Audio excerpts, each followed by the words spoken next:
on her bed in her bedroom because my brother-in-law was watching something else, and we were watching, and we were just, talking about my alcohol and stuff like that, and fell asleep on the bed. So I came back to Detroit. I told Cindy, she goes, I don't remember how the conversation, I said, told her the story that I slept in the same bed, and she was incredulous. How could you do that? Why would you sleep in the same bed as you did? So I brought it to the air. Of course, that's what we do. Because I thought my wife was crazy for making like a big deal about it. And all I know is I got to drop out of it forever, number one. Number two is most people did not believe my side of the story. Well, they believed it. They thought Cindy was right, that nobody does that at that age. I love this for so many reasons. The confidence of a radio host coming in, feeling like the audience will be on their side, yes, only to be met with an avalanche of disapproval is great. I said, what's wrong with you people? There's nothing happened. So that's no big deal. You slept on top of the sheets. Yes, on top of the comforter. Yes, exactly. You were on top, you guys were is what hot. you said. Yes, exactly. Okay. It was in the summer. I heard Wojo messing with you again, trying to pry you on it I at know. the end of the show yesterday. Yeah. He's like, so, comforter or no? And stuff like that. Yes, he did. But it's one of the cool things. Like, before I was doing this, I was a listener. Like, I was sitting in the car listening to you guys and listening to all of these drops get created. And now to be on the other side of things, it's just cool that we do that once a year. Yes, I'm as glad. And I thank Mike and Rico for allowing that stuff to come into our world, basically, because usually we just do the ones from year to year, which is great as on its own. But you were able to find, you got some sent to you, some of the old drops. Yes. Now, the Doughboy. Do we know what's going on with this guy? No, he wasn't feeling well, I don't think. He usually calls once a year, and it's so funny because Mike's visual reaction to him is just he creeps him out. And he started off fine, and then when Mojo tries to do the thing where he goes, "Come on, Doughboy, here comes the finger," and it's like he usually does this like Pillsbury Doughboy laugh. That's not a drop. And he basically choked a little bit yesterday, for lack of a better word. Mojo choked him? No. The Doughboy choked on the air. I know. He did not rise to the occasion. Rise, I like that. There you go. Well, you called it a yeast infection later. Yes, because somebody said he was sick. I said, yeah, the Doughboy must have a yeast infection. So I told you I listened to all 4 hours. I heard the guy who knew me in college call in. Yes. Oh, that was funny as hell. I got a text from somebody who goes, "Hey, Andrew's on hold." I go, "Oh boy, what's he gonna say? Is he gonna get in first of all, and what's he gonna say?" Mm-hmm. He said that you used to be more smarmy, basically. Which is He called you a incredible. sports. Yes. Yeah. He called him a sports prick. Yeah, he shouldn't have said it. It's on the line of what we should say, but I was like, they're going to dump him. Probably not on this day. I'd like to come in here and refute it and be like, no, I was an angel. But when I got to college, I wanted to get involved with everything. So I did a lot of talk radio, but I also traveled and did play-by-play, color commentary. I did the same thing. I was in the athletic department, Stoney, and I was also running cameras for some of the games. So you're on headset and they're telling you get this shot and move this shot. And the chatter the whole time is me arguing sports. Like when they're trying to focus on getting the shot for, whatever the wrestling or volleyball is. And I'm sitting here bickering about the Heisman Trophy race or something. So I'd like to say he was wrong, but he was right. Oh, okay. There were some things that didn't go great as far as what I would consider like in the drop. Like, first of all, the very fast drop. You thought that should have made the Final Four, yeah, right? And that lost to the one we just. You were listening live when it happened. Yes, I was in Florida. So it was an exasperated Red Wing fan, right? Yes, exactly. Also, second deck lost. It was the UMBC Virginia. Second deck, which was the top seed in the Mike and Rico Legends region, lost to 16th seed touchdown Detroit Black Guy, which was maybe they seeded it a little. It was seeded poorly. Poorly, possibly, but didn't you have oversight on this? On some of them did. I mean, originally, if you want to, the very fast was seeded 7th, and I said, no, it can't be that. Got to fix that. Yeah. Heather, when you hear all this, like this has to be like a foreign language when we're talking about this. Like some of these. Some of them, I've heard a lot of them. them though. I mean, I've been around for a while now, but no, some of them I have no idea what they are. I wish you could play some. I have some. They deleted them as they were going. So I have the ones that are still here. Like I have the representative from our show. I mean, I have... Well, and of course I know that one. Yeah. I thought it would make a run. I was talking around the office that I didn't want it to win and I didn't want it to make a run. And That's it why I was making texted a you run about it. I because said I it's knew it going. would because it's a jingle. People love the jingles. Like the kids when they were younger, especially, and I know a lot of kids do this in the car with their parents. The 97.1 jingle. Oh, I know. I yeah. love it. And that's a jingle, and it's been so exact. I don't live in Tecumseh, by the way. That's why I wanted but it to win. I had 2 signs happen recently in the last week that told me this was going to make a run. So, yeah, just coincidence. I have to go pick up my son from church camp, and I'm driving out, and it's out past the Irish Hills. And I half don't even know where I'm going to pick them up. Somebody took them out there. Right. We carpooled, you know. So I'm going out there. All of a sudden, I see this sign, Tecumseh, arrow this way. Right. And I'm like, I should get out and take a picture next to it. Oh, yeah. Incredible. Then on Tuesday this week, I was in a big gas station right off 275 down in New Boston, where I really live, by the way. And they had all those pamphlets of like 1,000 cities in Michigan. And I've never taken notice of it one time.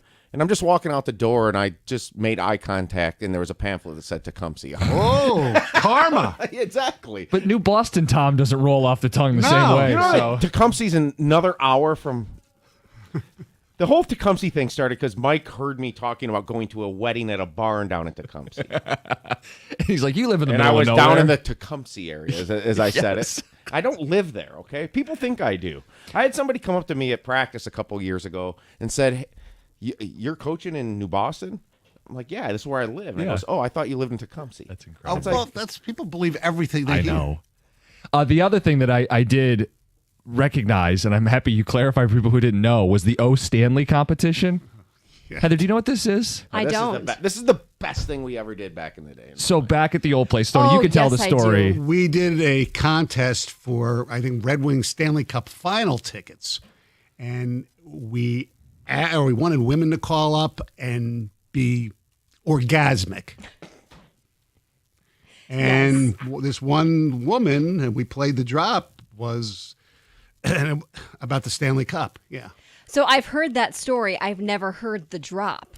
So I don't have it in front of me right now. I can play it when we're coming back, and then we're going to move on. I mean, we're Okay. not going to do 4 hours again on this, but I love Like having yesterday's show. Come on. Yeah, just exactly. We are going to get into some football later this hour. Thursday touchdown at 6:35. Tigers. The second half will begin this week. We have a big question with our baseball team. It's 97-1. Hey, summer is heating up, and there's nothing more refreshing than an ice-cold Surfside iced tea and vodka or Surfside lemonade and vodka to break the heat. Made with real brewed tea and real vodka, Surfside is only 100 calories, 2 grams of sugar, and 0 bubbles. That's right, no carbonation, so it's super easy to sip and enjoy no matter what your plans are this weekend. Look for the can with the sunset stripes. Sold at bars, restaurants, and stores near you. Must be 21. Please drink responsibly.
Stanley Cup. Yes, a Yes. contest you guys did back in the day. It made its return to the drop board for your drop tournament yesterday.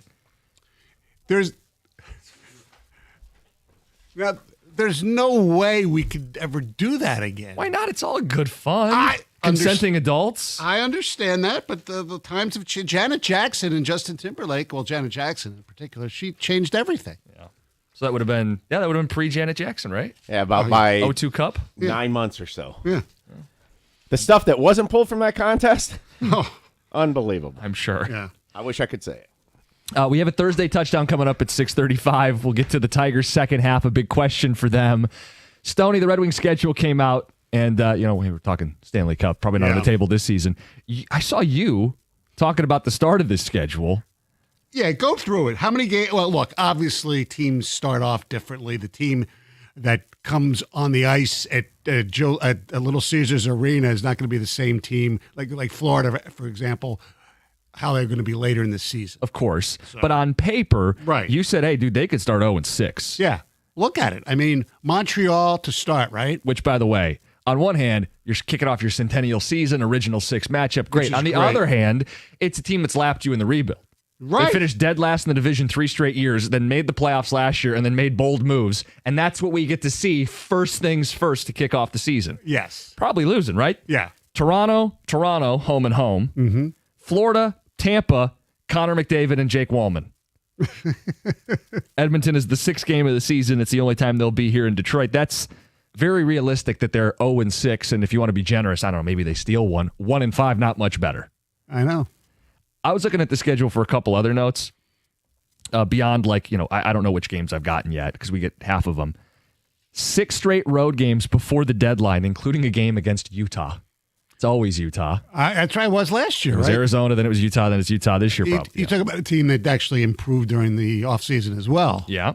They've got no home games in the month of February. Some of that is there's a break. The Olympics. Yes. 6 games to kick off the month of March. You ready for this? March has been such a terrible month for the March Red Wings. Sadness. Yeah, here you go. Vegas, Florida, at New Jersey, at Florida, at Tampa, at Dallas. Another 6-game gauntlet right as March shows up. Oh, my Lord. You can write the script already. New Year's Eve is always a party. This year it's Kyle Connor recruitment night because the Oh, Jets are in town, so yes. his family will probably be there. If we could recruit him, that would be wonderful. And there's your Red Wings schedule. Oh, the game I want to go see most, the one I'm hoping I get most, is Sunday, December 28th, Toronto Maple Leafs. Oh. When the Maple Leafs are in town, you've been to those games. Yes, they're Those great. are great crowds. Yeah. And it's a Sunday after Christmas. The Lions won't be playing. It'll be perfect. It's the one I hope I get. But don't they play Toronto early on but a Saturday night? yeah, during college football season. I don't want to go to that one. I want to go to the one where I don't have any conflicts. There might be a playoff. That's Saturday, December 28th. Actually, you might It be could right. be. I don't know. No, you're probably right. I don't know. That's the thing. Early in the season, I'm hoping. Give me like Thursday nights. Give me like Tuesday nights. Yeah. I don't want Saturdays and Sundays in football season. Give me those in February and March and April.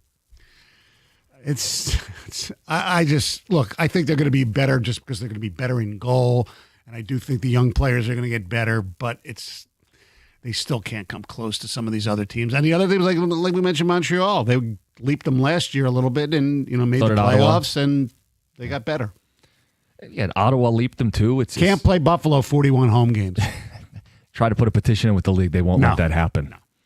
Let's get to Heather with the news. Heather, what's up? Well, a suspected murder-suicide is being investigated in Warren after 2 women were found dead inside a home on Wednesday. So both women were in their 70s and were found dead from gunshot wounds. But the thing is their connection and why it happened remains a mystery. So one of the women was the homeowner, and the family, though, of that woman have no idea who the other woman was. They don't know who she is, who she was. It's unknown how long the 2 women were dead. So obviously, this is a big investigation, but does kind of have some mystery around Right. it. I mean, normally there's a connection between. Obviously, these 2 women had some had to be sort of a something, we connection. just don't know it. If it truly was a murder suicide, Yeah. they did have some connection somewhere, Right. but it's a mystery. So hopefully they'll unpack some of that coming up. Oakland Mall closed on Wednesday after the mall itself and parts of the parking lot flooded. So the mall did make a post on Facebook saying that the mall experienced what they believe to be a burst pipe, resulting in flooding across several main concourses and portions of the parking lot. And they said in response, the decision was made to close the mall for safety and security of our tenants and guests. Makes sense, right? You're not going to Did you see the pictures? go shopping in a mall The that's video? flooded. I Oh, my. didn't. Was it a bad. lot of flooding? Well, Yes. Makes sense why it would be closed down. So the mall did say they're working with police and fire departments along with industry experts to address the issue. This is an interesting story. A veteran sailor had to be rescued after spending more than an hour in Lake Huron during the Port Huron to Mackinac race after high winds caught the crew by surprise. So this man, Pete Price, was one of 13 crew members aboard. It was this big 70-foot sailboat, and they experienced weather conditions that they just weren't ready for, caused him to fall overboard. Well, when he went overboard, he did manage to avoid any injury in the fall. So now the goal was obviously keep him alive in the water. His team immediately initiated rescue procedures, through anything they could, flotation devices to him, but they did eventually lose sight of him. And that's when other boats in the race joined the search. He remained in the water for over an hour, and then he was rescued by another sailboat competing in the race. And unharmed, he ultimately finished the race on the boat that rescued him. So he still completed the mission and thankfully didn't drown. He's alive. So, Pretty yes. impressive. PGA golfer and former U.S. Open champion Wyndham Clark has been banned from Oakmont Country Club after damaging lockers. So the damage allegedly happened after he missed the cut for last month's U.S. Open and apparently was just so angry he couldn't contain himself. And I don't know what he did, if he kicked the lockers. That's what it kind of looked like. He damaged them. in the clubhouse, in the locker room. And he did issue an apology, but despite all of that, there was a letter sent home from the country club to obviously the other members that said the club reached its decision after multiple discussions with the United States Golf Association and the club's board. They noted that the ban could be lifted if Clark pays for damages, makes a meaningful contribution to a charity of the country club's choice, and undergoes counseling and or anger management therapy. Well, he has a problem because in the PGA earlier in the year, he threw clubs. I mean, he's got a major issue. Oh, he does? Yes. So maybe the anger management would be a good thing for him. Yeah, sounds You would like think it. that he would pay Yeah, automatically he should do say, all hey, of it man, because I'm he should want to sorry. golf here again. Yeah. Yes, and just be a good person, right? Like, besides wanting Well, to no, golf even at the if he's country not club. a good person, I mean, this is a major course. I mean, Right. But don't you think he at least wants to come across as a good person? yeah, And a would good think so. person would Yes. say, I'm sorry, let me fix everything. course. Here's the money, let me get myself some help. Pete Davidson. Did you see this trending? he's a dad. Not yet, but he's going to be. Oh. Yeah. His girlfriend, who he's always got a girlfriend. Hot and babes, too. Beautiful women, yes. Elsie Hewitt revealed on Wednesday that she is pregnant with the couple's first baby. And she posted some photos on Instagram. The caption for all the photos was, "Welp, now everyone knows we had sex." Lo and behold, they're having the Confirmation. baby. It sounds like sources say the baby will be due early this winter. And the sources also say Pete is very excited for this next chapter, as well as his family is apparently thrilled, can't wait to become grandparents, aunts, etc. Well, and for him, I imagine this is, I mean, it's very public how he lost his father at 9/11. The chance to be Correct. a father, I'm sure, carries a lot of weight with him. So that's cool, exciting. Yes. Very cool. So congrats to the happy couple. It's Heather with the news. Coming up next, Thursday Touchdown, 97.1.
2 weeks away from the Hall of Fame game, right?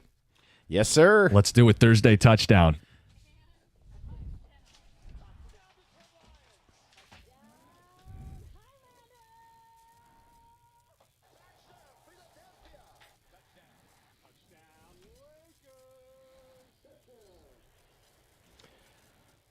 All right. With that open, do we need to add touchdown Detroit black guy? That was for the drop. Only if Dan Miller uses it. Yes, and Mike tried to get him to do it. Hell He's will never freeze going to do over. it. And he shouldn't. No, No, he shouldn't. he should keep his job. All right. This is a training camp edition, so we're a little quicker than usual. Yeah. Who has the best roster in the NFL right now? Stoney's Philadelphia Eagles. Yes, I think we can agree on that. Yes, I mean their only weakness is, sound familiar? Edge rusher, because they lost Josh Sweat, Brandon Graham retired. That's about it. I mean, they great offensive line, quarterback, running back, great receivers. Their linebackers are good. Their secondary's good. That's it. They're the best roster.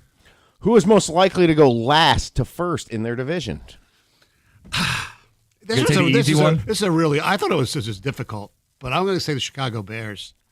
You think they're the most likely team to win Go- their division to go from last. to first, meaning they would win the NFC North? There's nobody else in last All right, place. Ben. How about No, I just think they were average last year, and I think they'll be better. I think Caleb's going to get better. It doesn't even do with, in my mind, Ben Johnson. I just think the young players will get better, and I don't think they will, but Well, somebody does most years, and the team that's the most obvious is the San Francisco 49ers. I almost thought it was too easy to say it, but if he's not going to say it. well, if McCaffrey's healthy. Right.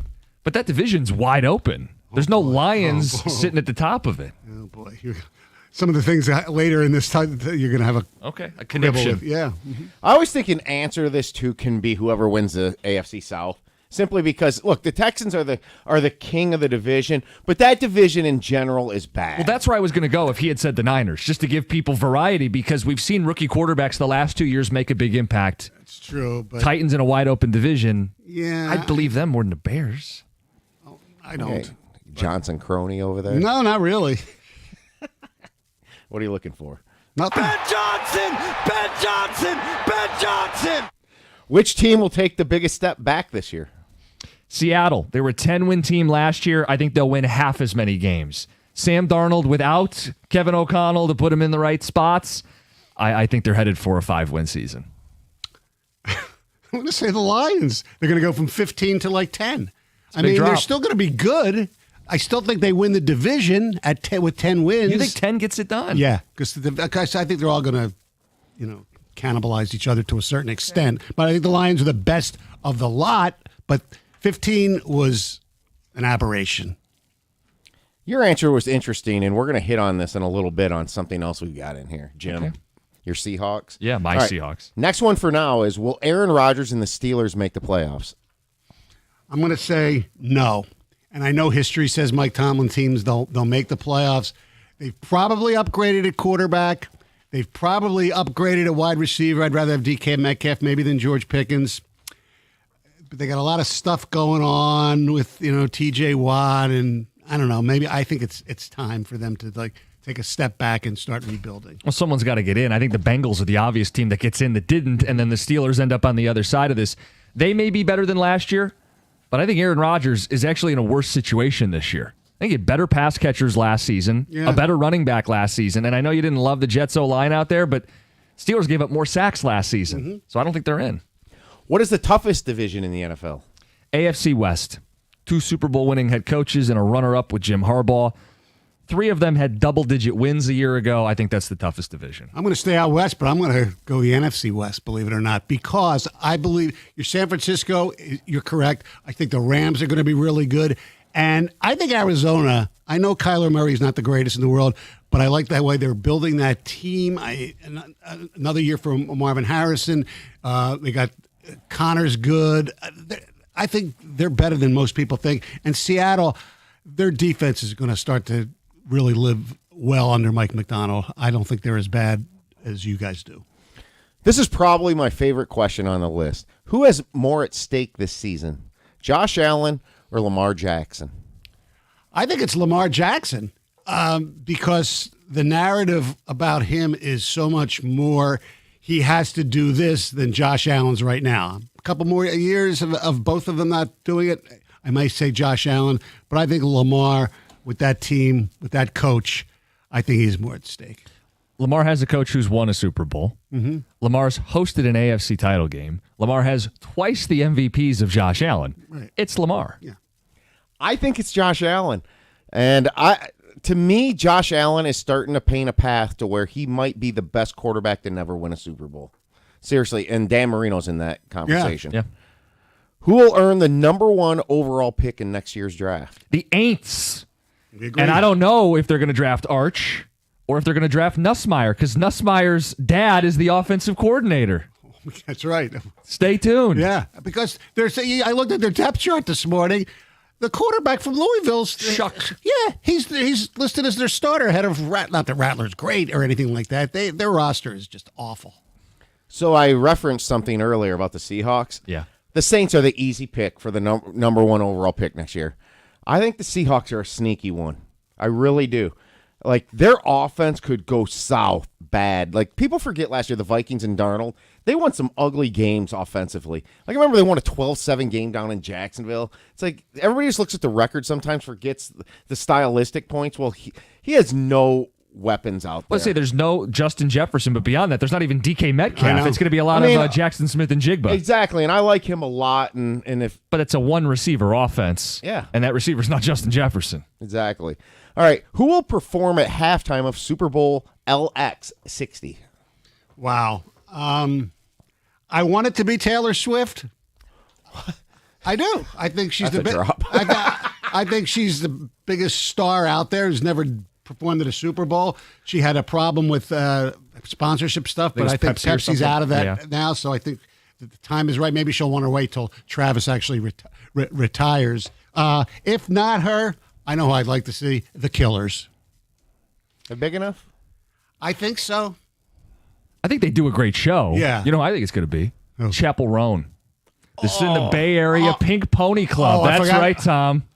That's right. Oh, my God. It probably won't happen. Metallica, please, please, please, Yeah, please. aren't they from around there, too? Yes, go Yes. vintage. Yes. Go vintage. It's time to go vintage. What about They've been- Gen Z? They've been hip hop and they've been trying to go Yes. current artists a Or, lot or lately. country, yeah. Metallica needs to perform at a Super Bowl halftime. I think it would absolutely crush it. All right, where will Trey Hendrickson, T.J. Watt, and Zadarius Smith play next year? Hendrickson on the this Bengals, Watt on the Steelers, Zadarius on the Lions. The most boring answer possible. Stoney, do you have anything more interesting? I have Zadarius Smith to Philly. Boy, that would rile us up, wouldn't it? Oh, Well, we don't need him of course here. you do, because you like them more than us. Of course. Just like you like Chicago. Well, we don't need Zadarius. Why would you ask about Zadarius? Or we should get him a Bears hat based on what he said. Oh, come on. Ben Johnson! Ben Johnson! Ben Johnson! I think you guys underestimate Ben Johnson, but I certainly believe that the Oh, offense you're an was... afternoon guy, huh? No. I mean, they paint us as people that I know, we I know. absolutely don't think Ben Johnson mattered because they take things and stretch it 1,000 miles. Of course. They're the king of the embellishers. We don't think he matters as much as people think. I think it's Dan Campbell's offense. But But Ben Johnson did a good job here. Did you hear that? Right. Oh, boy. Exactly. Pull that drop. Who will win Rookie of the Year? It's usually goes to an offensive player, but I'm going to go Abdul Carter. I think he's going to be great for that team. I believe they have Surprised two. you didn't go with Loveland.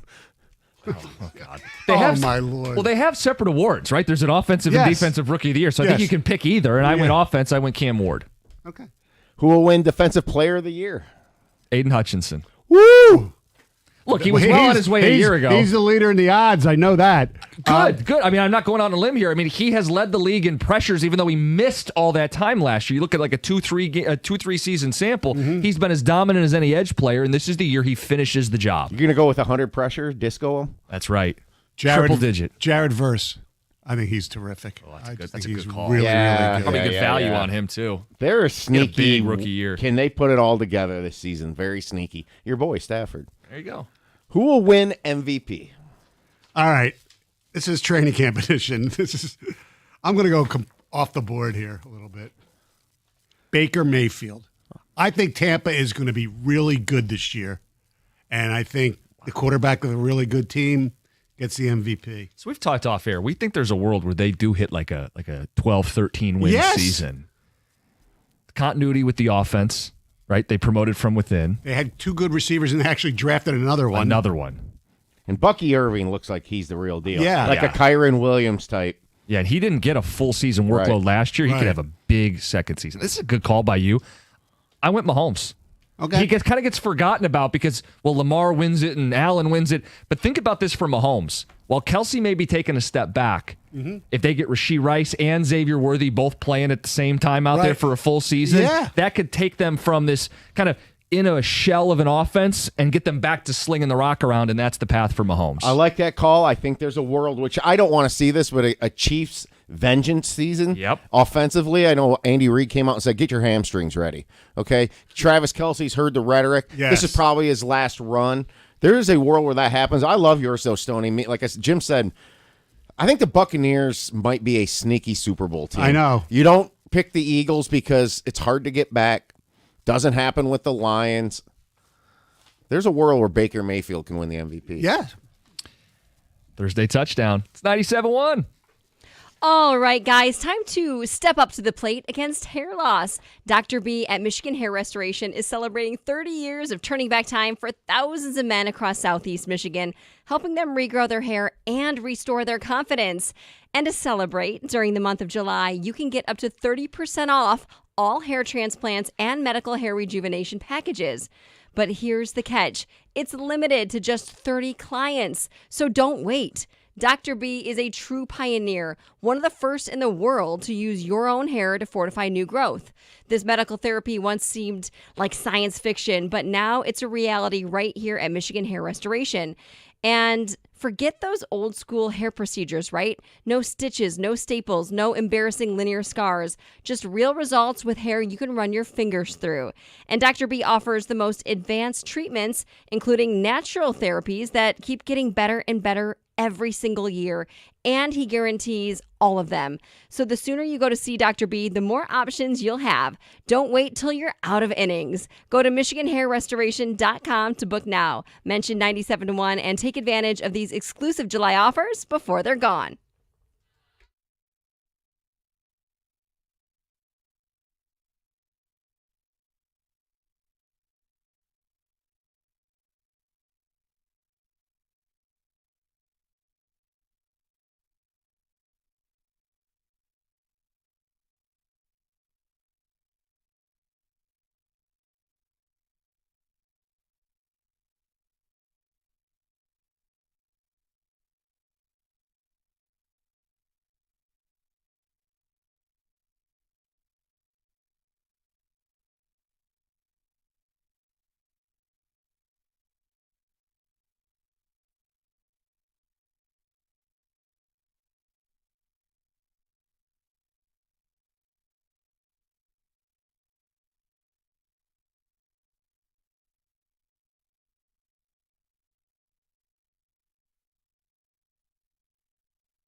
We got Stoney in today and tomorrow, wrapping up the week with the legend, the Godfather. How many of the 2 Grand Slam did you get? You played off air. We got that coming up at 7:25. 8. Okay. I think this is a tough one. I hate putting that out there because I'm sure a brilliant listener is going to call in and win the whole thing. Your chance for $2,000 at 7:25. Tiger season gets back going tomorrow night, Stoney. We have a question for people. Yeah. And this is always a moving target, but we want you to try to set the target for us. What is a successful season for this baseball team? As we get set to embark on the second half, what is a successful season for the Detroit Tigers? I always define success. I'm a little more lenient than other people around here. To me, a successful season is they take another step and they get to the ALCS. So win the division, ALCS, step forward. Yes. Successful season. Yes, they win the ALDS this year. That would be successful. Why I think this is such a great question is because I actually think it's asking 2 questions. It's what's a successful season and is this cute or are they real? Because if they're real, we're talking World Series. If they're cute, like, yeah, I don't know. Just kind of get along to where you were. The problem is, and maybe it's a cop-out, is just the sport itself. Once you get to a certain part of the playoffs, I mean, anything can happen, and especially as asking this question exactly 2 weeks before the trade deadline It's a loaded question. is a loaded question. Well, but this is the question Scott Harris is going to ask himself. Yes. Like, are we cute or are we real? If we're real, we're pushing in, we're going for it, we're chasing the World Series. Yeah, we Right. could ask this again in 2 weeks and maybe we get a different answer. Yes. But when you start the season as hot as they did, and they haven't gone wire to wire in first place, Stoney, but they've had the most days in first place of anybody in Major League Baseball, right? Yeah. That team should win the World, or should success is then a World Series for the team that's in first place most of the season, right? Or they're a cute story, and if they Right. make the ALCS, that's good enough. Well, look, if they got swept in if they had played play a 7-game series in the ALCS and just miss, I mean, crap happens, so to speak. I just, to me, I don't know if they get to the World Series or not or don't.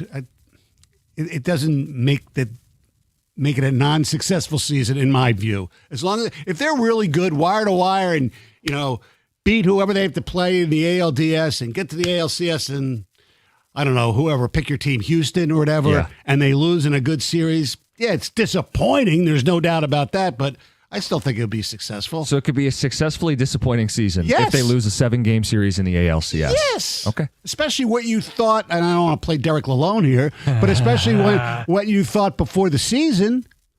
I mean, you thought you could win the division. Well, that's why I say yes. it's a moving target. Before Yes. the season, the over-under was 81.5. They're going to Right. soar beyond that. I mean, based on last season, you go, we got a taste for postseason success. They got to get back in the postseason. Well, now it's more than get in the postseason. Right. I mean, last year they won a playoff series, Right. and they came within a game of winning 2 playoff Right, series. so now win 2 playoff series. And then, Well, here's the thing. They might skip the first round. So winning 2 playoff No, series that's is true. the ALDS Oh, and the ALCS. That's a good point. So I'm splitting difference. I don't Yes. think they're better than the Dodgers. I think they need to get to the World Series for it to be a successful season. And I almost feel weird about that because I don't know how many cracks at this I'm getting with Tarek Skubal. So I don't want to feel like I let a season go by where we didn't get it done with Tarek Skubal. We're the best team in baseball record-wise for the majority of the season. Yes. And if you don't win a World Series, we're just okay with it. I don't want to say we're okay with it. No. But is it a success? 248-539-9797. We always get in this. It's always about. I know. It comes to semantics. It's like with the Lions. If they get to the Super, like last year, if they got to the Super Bowl, would it be successful? And I said yes. But there are other people. I said you got to win it. You said you had to win it. I said, And wait a it's- second. How can you sit there and say that them getting to the Super Bowl, knowing everything about the franchise, about the team, and them not winning it, and all of a sudden you're just one of 31? No, I think it would be a successful season. But the argument there is if you get there, you better win it. You hope to win it, but it and- doesn't make the whole season, the whole run, a failure. Well, for the Lions, I think it absolutely does. They've been upfront about that. They themselves have talked about, Super Bowl or bust. We want the whole enchilada. It's Super Bowl or nothing. Of course they want it. Everybody wants it. And if you don't win it, you're going to feel like you did. There's one team at the end that celebrates. And when you're in that rarefied air, and the Yes. Lions are, and I wonder Right. if people put the Tigers in that same category, that there's only one satisfying, successful conclusion to your season. Because then I wonder, I say, okay, you got to get to the World Series. But then I do the dance. If I've seen them make the World Series twice in my life, I've never seen them win it. Right. If they're as good as everybody has said they are, then a successful season is winning the whole thing. So we want to know where you fall on this. Well, that you brought up a great point, saying, are they as good as we think they are? Okay. Right.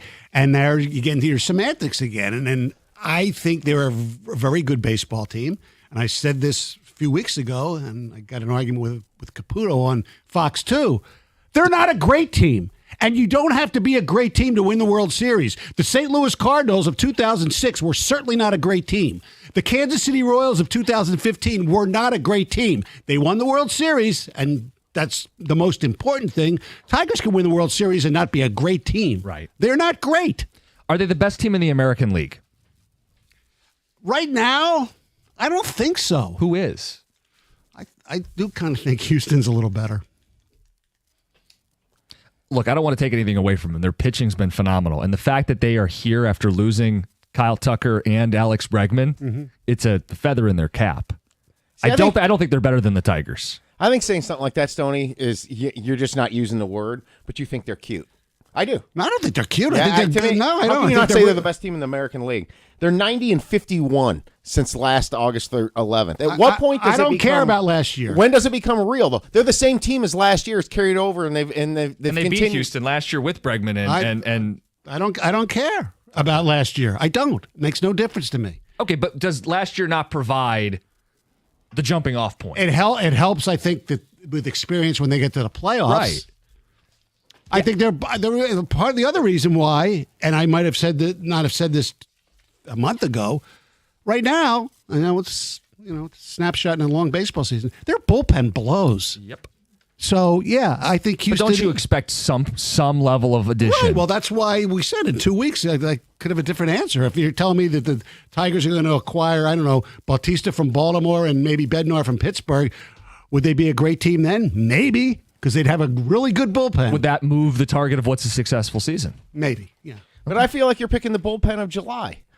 Like the other months don't matter. It's like okay, they weren't that good before. I don't Stoney, think. it's 162. You're going to have I ebbs and know. flows. Their bad baseball is 500 baseball. I think they're the best team in the American League, and I think it's a failure if they don't make the World Series. I'm very adamant I'm at. about that. To me, in this American League that doesn't have a great team, That's a good point. they're the best team, and they should get there. 248-539-9797. Ticket texters, this first one says, are they becoming World Series or bust? It seems like we've all been on the bandwagon this season. Well, that would mean it's win the whole thing or it's not a successful season. Another one says you can have the end of last year and the start of this year. You can't have the end of last year and the start of this year and not at least make the World Series. This franchise doesn't get these kind of runs often. Win the World Series or it's a bust. Josh and Warren, all caps. I get it, but what they're trying to do is have a really good team for a long time, and hopefully they'll win a World Series in that window. The only danger in that is, It's Scooble. well, okay, yes, that is a danger. There's more than one danger. The other danger in this is they make the World Series in 2012 and they lose. And Right. you go, well, I mean, they're loaded. They didn't win it this year, but I mean, come on. If they don't win it next year, I mean, it has to be the year after. And they were a better team than the following year. Yeah, 2013 was the best version. They didn't even make I the know. World I Series. know. And you go, okay, well, they didn't win it in 13, but we've got the best roster, arguably, in baseball. We've got all these great pitchers, and we got the boppers in the middle with Fielder and Cabrera. And, well, 2014, we'll add David Price before the deadline. And if we didn't get it the last 2 years, we're definitely going to do it in 2014. And this idea that if you're just there enough, you're going to do it, we've seen that not be true. I know. Look, we used to have the argument with Rieger. Would you rather be the Kansas City Royals and basically be a one-off, or to have the Tigers in that run where they were really good for a long time but never won it? And to me, you have to win it. Yeah. 248-539-9797. Second half of the season starts tomorrow night. What's a successful season for the Tigers? It's 97-1.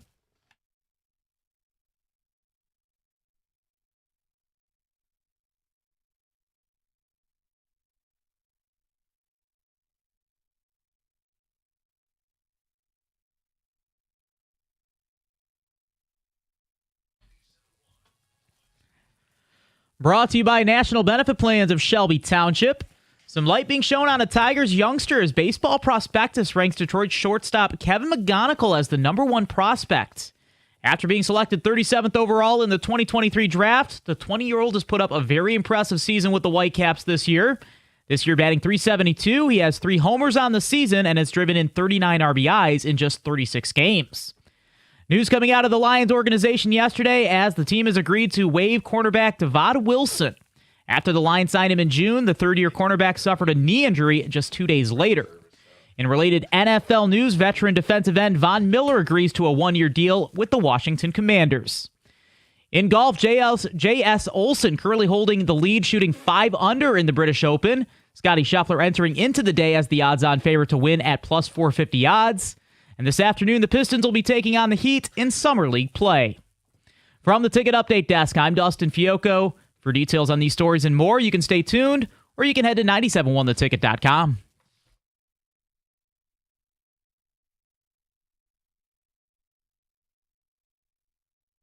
All right, we're having kind of a free-flowing conversation about the Tigers. Best record in the American League, best record in all of baseball at the All-Star break, a league best 6 All-Star representatives. Look, nobody saw this coming. No. But the expectations change.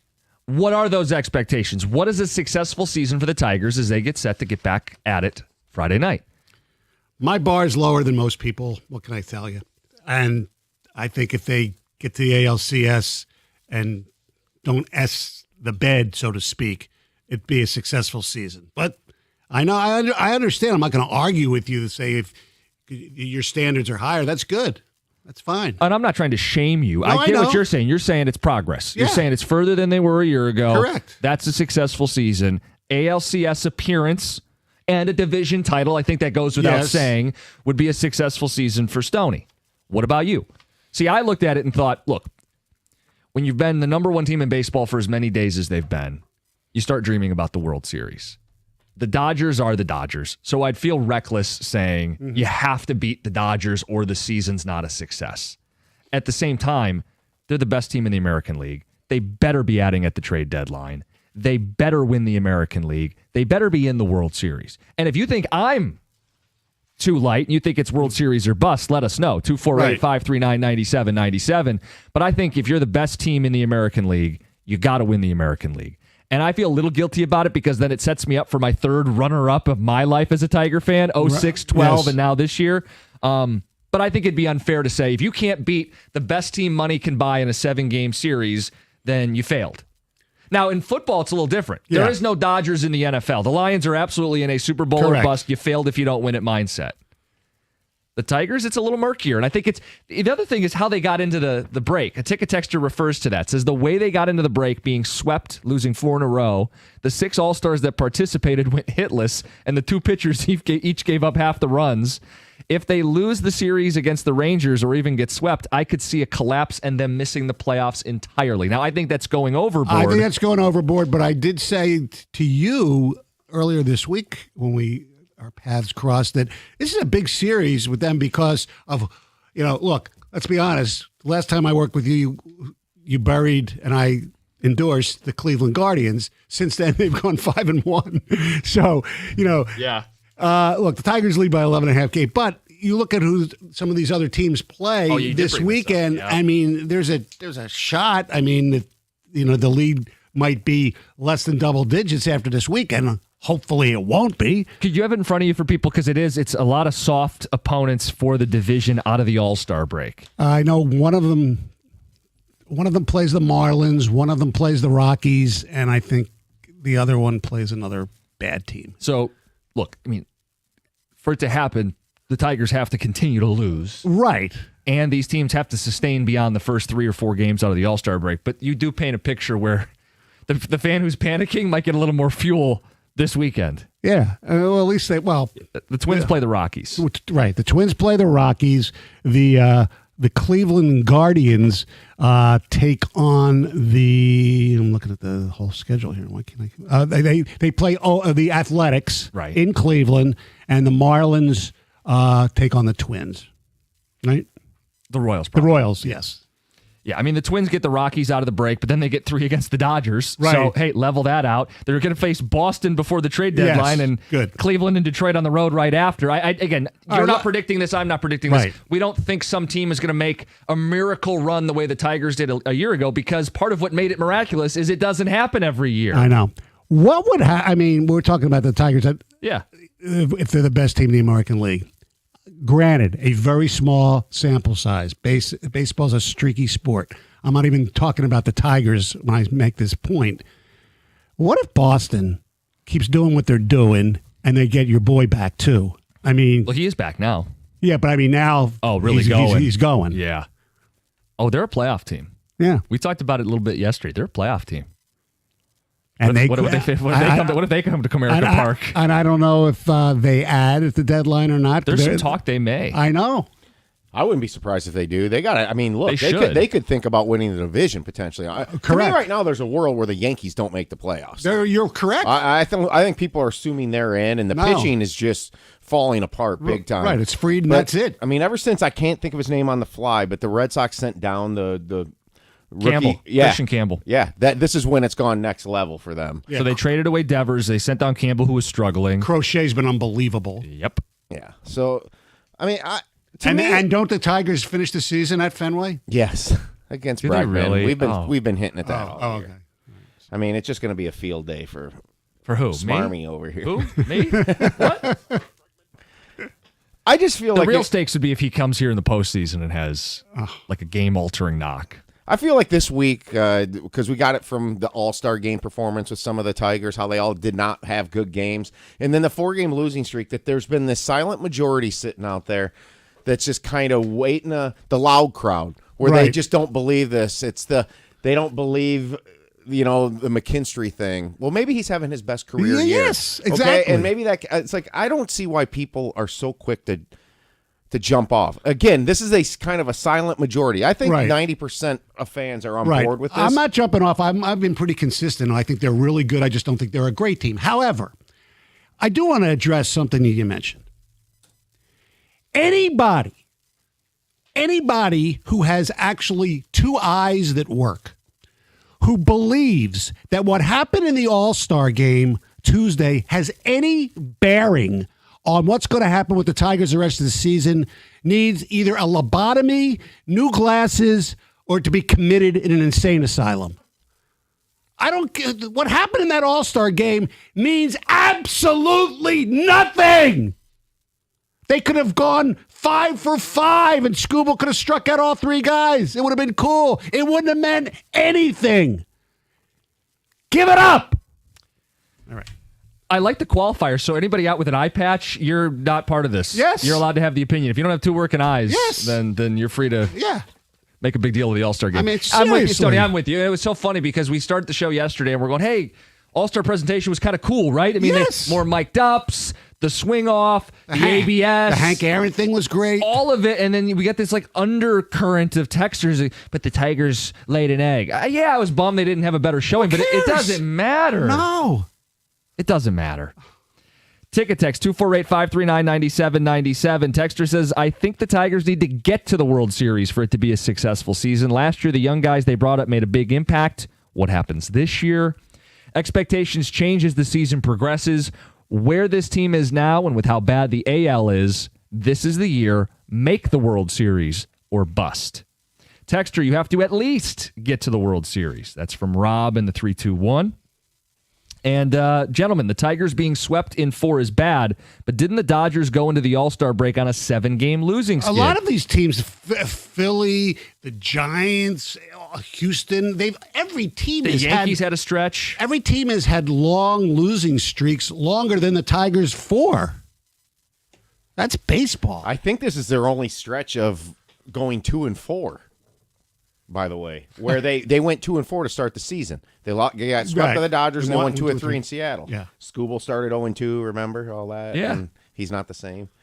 That's these same people. See, I they know. just pick their spots and I they almost come feel like they don't deserve to have a good creeping out of the baseball closet. team. Like, you don't deserve to have a good baseball team. Like, the rest of us do, but you guys don't deserve to have a good baseball team if you're going to do this. Like, we've waited long enough to have a team that's quality. And I know Stoney and I can get into the semantics of Right. good versus great or very good versus great or ALCS versus pennant. if you're doing this, they're not going to make the playoffs routine. You don't deserve good baseball. I mean, to me, my biggest immediate concern to where this thing could kind of maybe fall apart a little bit is Canely.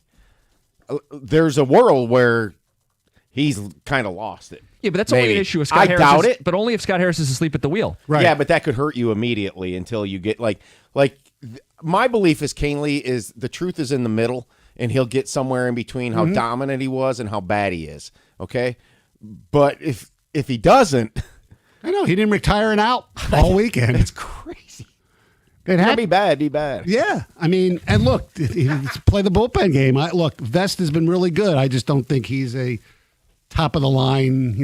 I know AJ hates the term closer, but that's why they High have leverage reliever. Yes. If AJ's listening, Yes. that's what Stoney means. Yes. You can have Vest in the pivotal spot, whether it's the Yes. 8th or the 9th. But when you face a team in a 7-game series and they're going to see Vest 3 or 4 times, you'd like to have something else to throw at people, Right. In the high leverage moment. The They other need.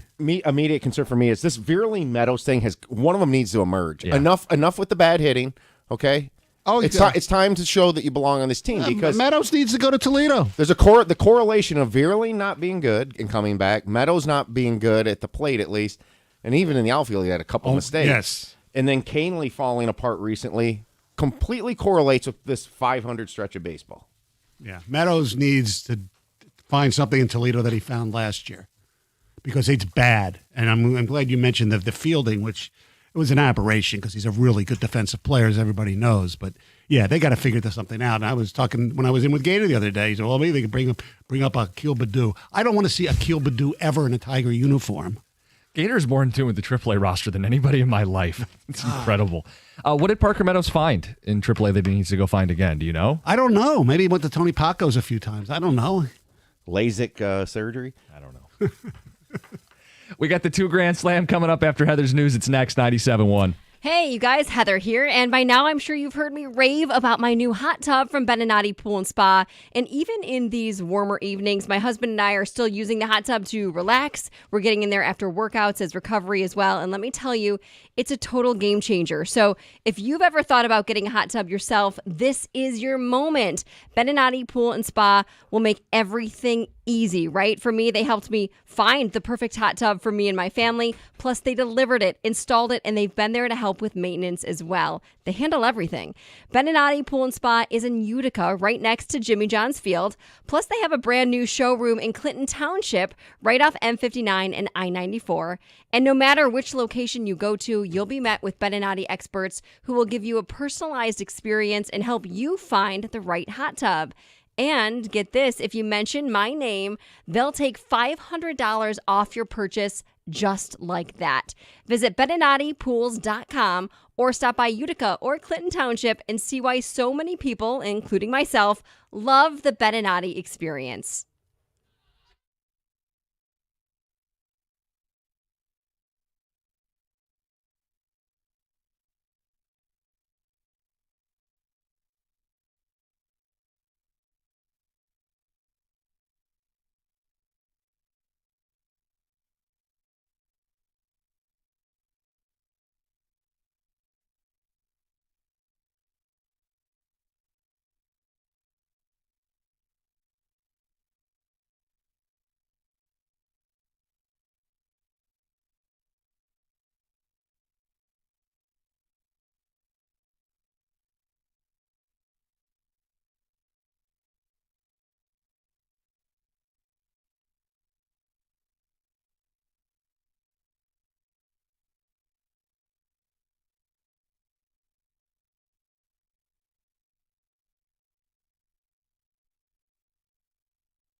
to Grand Slam. But first, Heather with the news. So Shane Gillis lit up the Dolby Theater in LA with some spicy jokes while hosting the ESPYs. He took aim at several superstar athletes, including Caitlin Clark and Aaron Rodgers. And he, of course, did the jokes on Bill Belichick and Jordan Hudson, and that's to be expected. But I think one of the jokes that got a very big reaction was the one that he did make about Caitlin Clark.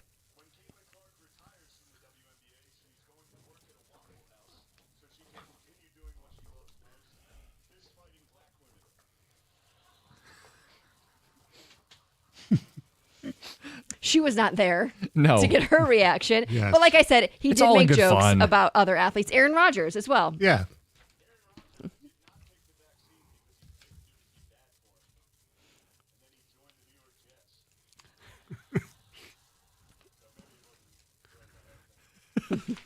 We're going to play more of this Yes. stuff later in Yes. the program, and one of my favorite jokes and ESPY moments of all time will be recreated by Shane Gillis. But he mocked Michigan, Ohio State at one point. Epstein. He was spicy, to Heather's word. Yes. Georgia man is facing charges after police say he scammed a Shelby Township woman out of more than $100,000. So finally, they caught one of these scammers. So police say this all started back in February when this guy called the victim claiming to be with the U.S. Treasury and Social Security Administration office. And this guy told the victim that there was a warrant out for her arrest because somebody had been using her Social Security number. And basically, the scammer told this woman, hey, you could protect yourself if you just transfer me a whole bunch of money. You got to send me $110,000. Well, this woman fell for it, transferred come all this on. money, but thankfully, detectives were able to track this guy down based off the wire transfer. He is now in the Macomb County Jail, charged with felony false pretenses, and I'm really hoping this woman gets her money back. This is the second day in a row you've had like a scam story. I know, but People, because be vigilant, be skeptical. trust your instincts, right? Like normally you do, but not all of these people are, and they get. When you get a phone call and you know it's do you ever answer it?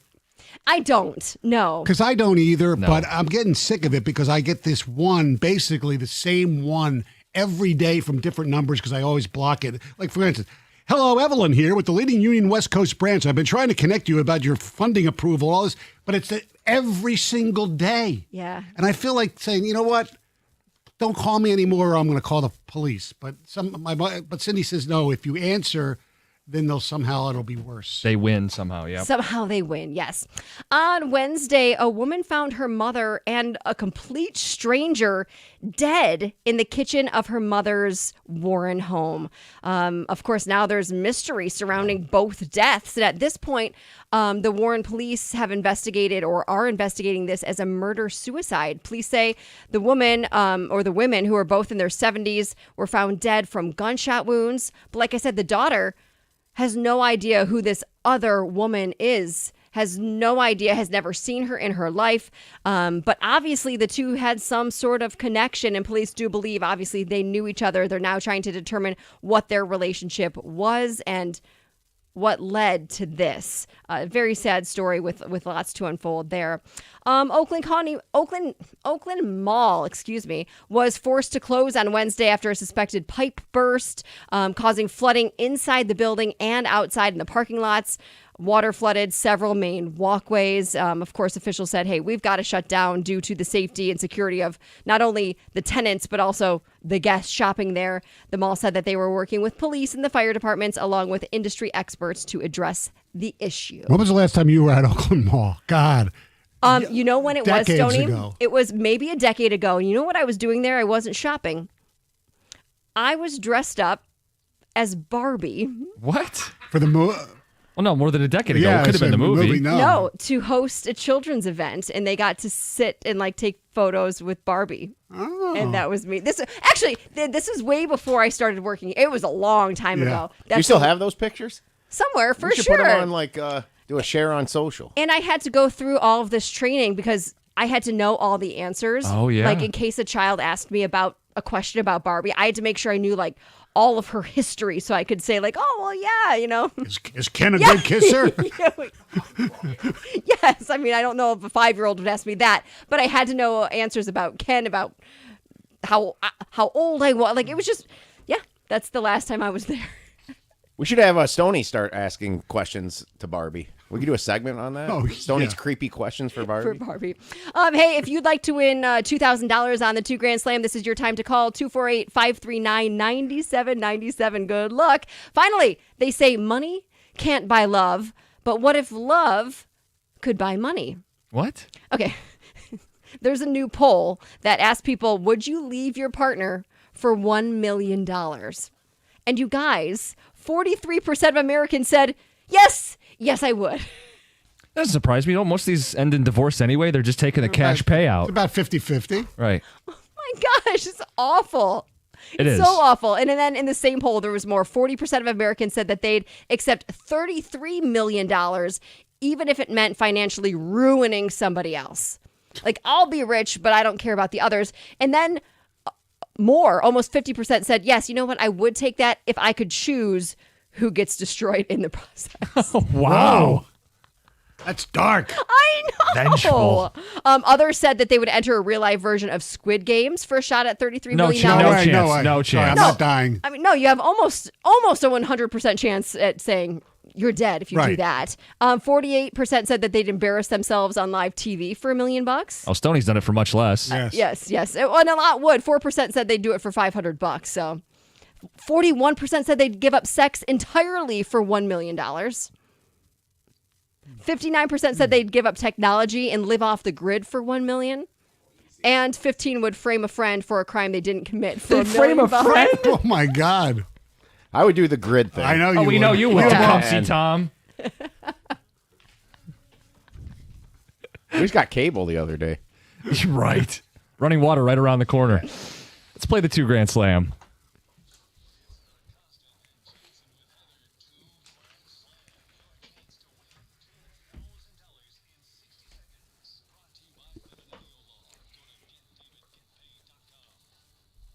All right, it's time to give away some money, hopefully $2,000. The rules of the game are super simple. 10 questions, 60 seconds, $25 for each question answered correctly, and hopefully $2,000 if our contestant can get them all right. Today could be the day. We go to Detroit. Nicholas, good morning. You're on 97.1. Let's make some money, guys. Let's do it. What's up, Nick? What's up? Fired up. Let's do this. All right, your time is going to start as soon as I start reading the first question. Here we go. Who do the Tigers play tomorrow night? Texas Rangers. Brent Rooker plays for this MLB team. Athletics. Who played Frank Lucas in the 2007 movie American Gangster? Pass. Who currently leads the Detroit Tigers in RBI? Riley Green. Who led the Detroit Lions in sacks last season? Aiden Hutchinson. This band had the 1993 hit All Apologies. Pass. Who won the 2024 British Open?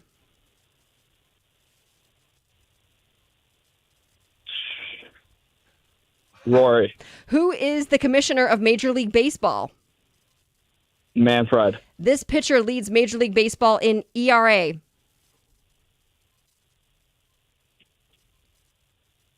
Terry Skubal. What is the capital of Portugal? Pass. Who played Frank Lucas in the 2007 movie American Nero. Gangster? You got 5 correct, right? Yep. $125. Not bad. Way to go. You knew your baseball. Yeah. That's for sure. Yeah. All right. Way to go, Nicholas. Put you on hold. We'll get you paid. Make sure we go through this for everybody. Yes. By the way, the 2 Grand Slam was brought to you by Femininio Law. Doug Karsh would have got question 3 right. Yes. It's the only actor he knows. We'll go through this. Who do the Tigers play tomorrow night? Texas. Yep. Brent Rooker plays for. The A's. Yep. Frank Lucas in American Gangster. Denzel. Who currently leads the Tigers in RBI? Riley Green. Who led the Lions in sacks last year? He paused. Could it be? Yes, it was Aiden Hutchinson. Then he started running into some trouble. Yeah, that's what it got bad. Stoney, who had the 93 hit All Apologies? Nirvana. Who won the 2024 British Open? Xander Schauffele. He said Rory. Who is the commissioner of Major League Baseball? Fred Manfred, although he said Manfred. It sounded weird for some reason. What did you think his first name is? Did I say? You said Fred. Fred. Oh yeah. Yeah, Rob. What a Decent guess on who leads Major League Baseball in ERA. You got If the- not Scooble, He got his it's- first two letters of his last name correct. Yeah, it's Skeens, Paul Skeens, and the capital of Portugal. Lisbon. You ever been? No. Me neither. The only time I've been to Europe, I was in London when I was a junior in high school. You said you have people who visited. Yeah, Portugal. I know a lot of people have gone to Portugal. I have people on honeymoons. Okay. I think my sister and brother-in-law are going to Portugal in October, I believe. It's kind of slept on. I don't feel like anybody talks about like you got to go to Lisbon. You No. have to see Portugal. But I'm sure it's lovely. I Googled photos of it. Quite beautiful. Okay. I would go. Okay. Who wouldn't go? I know. Yeah. Your 2 Grand Slam. Your next chance to win is next Tuesday, 7:25. Coming up next, who's the Dan Orlovsky in your life? It's 97.1.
By the way, we played a little Shane Gillis in Heather's News. Stoney, one of the first things you said to me is, we have to pull a bunch of the jokes for people today. yeah. And we will.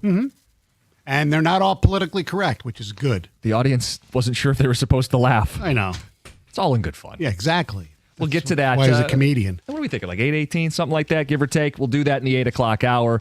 Amon-Ra St. Brown may have more motivation for the upcoming season. That's right. We'll get to that in the 8 o'clock hour. Stoney, Dan Orlovsky is famous for what? Oh, being in the end zone and getting that safety Yes. when he was a member of the Lions. Jared Allen was chasing him and being self-deprecating about it afterwards. He's also famous for awful food opinions. Yes. He posted a photo from New Haven, where I went last summer for our pizza vacation. That's how much I love pizza. We took a vacation for it. New Haven is famous for the Abitz Yes. style of pizza, which you like. Yes, It's that thin, coal-fire, crunchy pizza. Yes, we had some yesterday. Yes, and you And even my- had that- some today. Yeah, it It's was still left over. Yes. Where do we stand on that, by the way? Because I was on the fence. I love pizza, and I know it's, quote, out of the window. Tom, would you have any of the pizza that's still out there from yesterday's afternoon show? Absolutely not. Stoney has already partaked. Heather, would you have any of it? I would not, but I'm not opposed to it. I like People like cold leftover pizza. pizza. So you Yeah. wouldn't judge if I had some in the next stop set here? No. Okay, cool. Because I'm on the I fence. will eat older pizza I'm hungry. and sitting out, but that doesn't age well. No, that's Like that looks like a brick. right. The problem with the pizza is it doesn't hold up as well. Yeah. Well, anyway, he was out there, and I'm not shaming him for having that style of pizza. It's phenomenal. Right. But he said he had broccoli on his pizza. You're just giving me the biggest softball. I hate broccoli. Period. Period. I don't mind it as like a side if you're doing like a big dinner. But I can't imagine putting it on pizza. It's going to taint the flavor. Right? There's a lot of things people put on pizza that I can't figure out. So the taste. pineapple has the seepage and the juices, and it compromises the pizza. Broccoli, not the same way. Right. But it's the like blandness of broccoli. But it's weird because I've had pizza with spinach on it, and I've had pizza with black olives or onions that I enjoy. I like onions. I like black olives. Yeah. But for some reason, broccoli just doesn't belong on pizza. It's wrong. It's far from his worst food take. We can play a montage of that later, but you're familiar with his food takes. Yeah, he has some really weird ones. So I want to know who the Dan Orlovsky is in your life, the person with bad food opinions in your life, and what those bad food opinions are. 248-539-9797. Broccoli should not be on pizza. Well, the bad food opinions in my life are from the three females that I live with, my boy. wife and my two children. And maybe it's because I'm accustomed to it, was raised on it, but it's a stereotype. The biggest stereotype is Christmas, but also on Sundays. A lot of times Jewish people have Chinese food. Definitely on Christmas because it's the only restaurants that's open. And on Sundays, we used to always have Chinese food. Yeah. What's the My issue? family doesn't like Chinese food. Like at all? There's No, nothing they'll order? No, we won't go to a Chinese restaurant. Not even a ever. fried rice? Yeah. The other day I was in here working and I said, you know what? I'm hungry. I didn't have lunch. You know what? I'm going to DoorDash from Chinese. Now, I don't think there's food snob. I don't think there's a lot of good Chinese restaurants around here. However, I agree with you. there's nothing wrong with the General Sal every once in a while. You know what I mean? I mean, the Sure. great General. Yeah. Yeah. And your family, none of them will eat Chinese no, food. That's I'll pretty rough. suggest it. No. Once in a while they'll eat Thai food, but See, I like Thai food. There's better Thai food here than Chinese food. Yeah. I'm not a big Thai food person, but yeah, but still, Chinese food. I love Chinese food. And my kids never. My wife never. Heather, I know you're pretty basic. Are you the Dan Orlovsky in your life? Yes, I am. I am Dan Orlovsky. Like I believe ketchup could pretty much go on every type of food. Like ketchup can be your condiment for everything. He believes that too. Like he'll have a steak with ketchup. See? I know, Stoney, that's bad. He said he doesn't eat turkey on Thanksgiving. He says Reese's peanut butter cups are overrated. Like Dan Orlovsky has awful food opinions. Well, the turkey on Thanksgiving, it's Valenti. Can't stand turkey. I'm not telling you it's the best part of Thanksgiving. That's the John opinion, the all-American opinion. But it should be part of Thanksgiving. Yes! You should have turkey on Thanksgiving. Right. It's like a symbol of Thanksgiving. Yes. It just has to be there. Yes. Dan Orlovsky has said, I don't like chili, too much spice and flavor. Like Okay. Who is the Dan? Like, he's famous for running out of the back of the end zone. I feel like at this point, as he's getting further removed from his playing days, this is becoming his legacy. Yes, it is. Yeah. And they point it out to him all the time, which is good. It's become a great It's a good bit, Yes. But we want to know from you guys. Like, maybe it is you. Maybe you are the Heather Park. You are the Dan Orlovsky. Like, what does your diet consist of? Like, what are the go-to staples? Cottage cheese, fruit, grapes, eggs, bread, ketchup. Ketchup's a major food group. You It wouldn't is. you wouldn't put ketchup on cottage cheese, would you? I would not Okay, do that. thankfully. Because I Cottage might have cheese is to. gross. However, I have had cottage cheese and tomatoes together. Okay. Cottage cheese, I love. You like it? I have it very rarely, but it's not bad. Tom, do you have anything you or people in your life eat that kind of cringe? Stuff like the steak on ketchup just so absurd to me that Steak on ketchup. I like. He meant the ketchup on steak. I know he did, but I liked it the way he worded it better. Probably my most controversial one. I think cheese pizza sucks. Really? I want a topping, okay, and I want pepperoni probably more than anything. But pizza without a topping is stupid. That's my controversial one. I That's know that'll ring a controversial. bell. Yeah, because I love. If I had to pick one. I mean, I know it's 99 cents more to get one topping. No, still. yeah. I'll do extra cheese before I'll do some of those toppings. I like all the toppings. Like the pizza that I had that I ordered yesterday was bacon. Bacon on pizza is great. Yeah. 248-539-9797. There's got to be some good ones out there because I know people have their weird particulars. Like, John's not in. John's very particular with his food. Well, he needs a kid plate so that his food doesn't touch, right? He needs the plates The with the dividers? compartments. Well, Yeah, the dividers. That's an OCD thing, I think. It could be. It's got to but be something. Yeah. Like, but the idea, like we were even talking about it with steaks. Like he's a guy who's going to get steak and potatoes. Right. He doesn't want the juice from the steak to get into the potatoes, which I think is amazing. Yes. It's arguably the best part. Mm-hmm. You know, I mean, you get your first cut of the steak's great. Well, But then at speaking the of end is when you're kind of doing the mop up duty. all right, speaking of steak, there are a lot of people that really get offended. I don't get offended. It's not something I would do. Like steak well done. It's like, Oh yeah, I don't like Oh. that. See, I grew up with that though. My dad gets his steak well done. just take shoe Leather, leather. yeah. Yes. But I didn't know any better when I'm like 12 years old. I'm Right. like, oh, he seasons it with salt and pepper and it's well done. This is a steak. Then you grow up a little bit and you go, oh, Right. it's supposed to have flavor. It's Right. supposed to have some tenderness. I get it when you're a kid. It probably tastes better for that type of meal for a little kid. But when you get older, you realize that there's more than that. I mean, I used to always get my steaks medium. Now I get a medium rare. You need a little pink. You need a little juice in there. Come on. Some ticket texts that are coming in. Ketchup is the single worst sauce condiment. It's a sugar bomb and it tastes like Yes. garbage. Putting it on everything is on brand for Heather, though. Yep. Yes, it is. My favorite condiment's mustard. I could put mustard on everything. I wouldn't put it on a pizza, but Okay. My friend hates Oreos, but loves cookies and cream ice cream. Explain that one. Who hates Oreos? Well, yeah, okay, I understand it to a certain extent. Texture, maybe? I don't know because I like apples. Yeah. I like the applesauce. I hate apple juice. Okay. I mean, I can relate a little bit in that I love like a hearty tomato sauce on a pizza. I don't want tomatoes sliced on my sandwich. I'm the same way with oranges. I love oranges. I don't like orange juice. I love orange juice. Do Chinese people order white food carry out? Signed Dan. Let us know. It says ketchup is a sugar bomb. Mayo is better.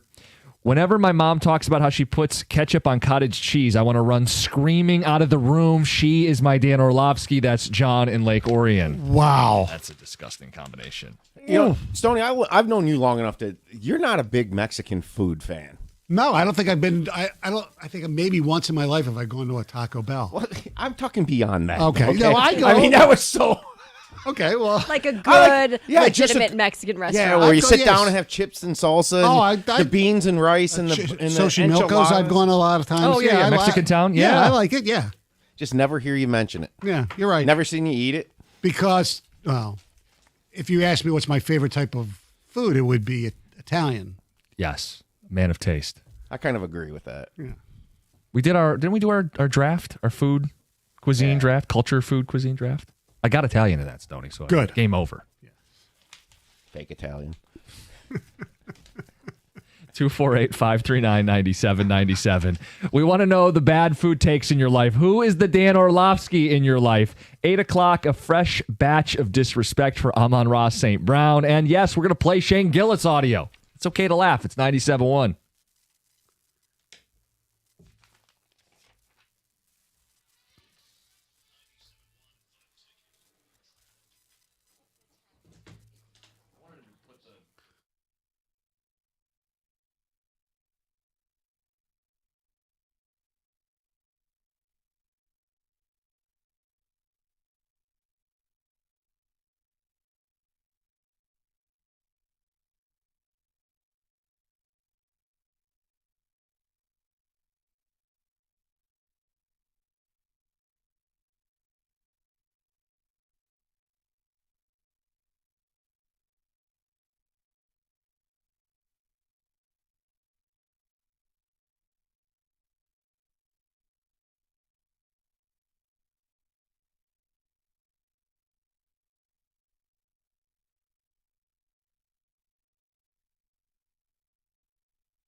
Hey guys, it's Heather, and if you're like me, you like knowing what to expect, especially when it comes to your phone bill. Well, Verizon's got some big news for your peace of mind. For the first time ever, they're locking in low prices for 3 years. That's right, 3 years guaranteed with my plan. So if you're thinking about making the switch to Verizon, this is for you. You can get a single line for a low price of just $50 a month when you switch and bring your phone on unlimited welcome with autopay plus taxes and fees. And again, that price is locked in for 3 whole years. Because at Verizon, they've got your back now and in the future. So go ahead, take one thing off your worry list. Visit your local Verizon store in Detroit and ask about their 3-year price guarantee today. $20 monthly promo credits applied over 36 months with a new line on unlimited welcome. In times of congestion, unlimited 5G and 4G LTE may be temporarily slower than other traffic. Domestic data roaming at 2G speeds. Price guarantee applies to then current base monthly rate. Additional terms and conditions apply.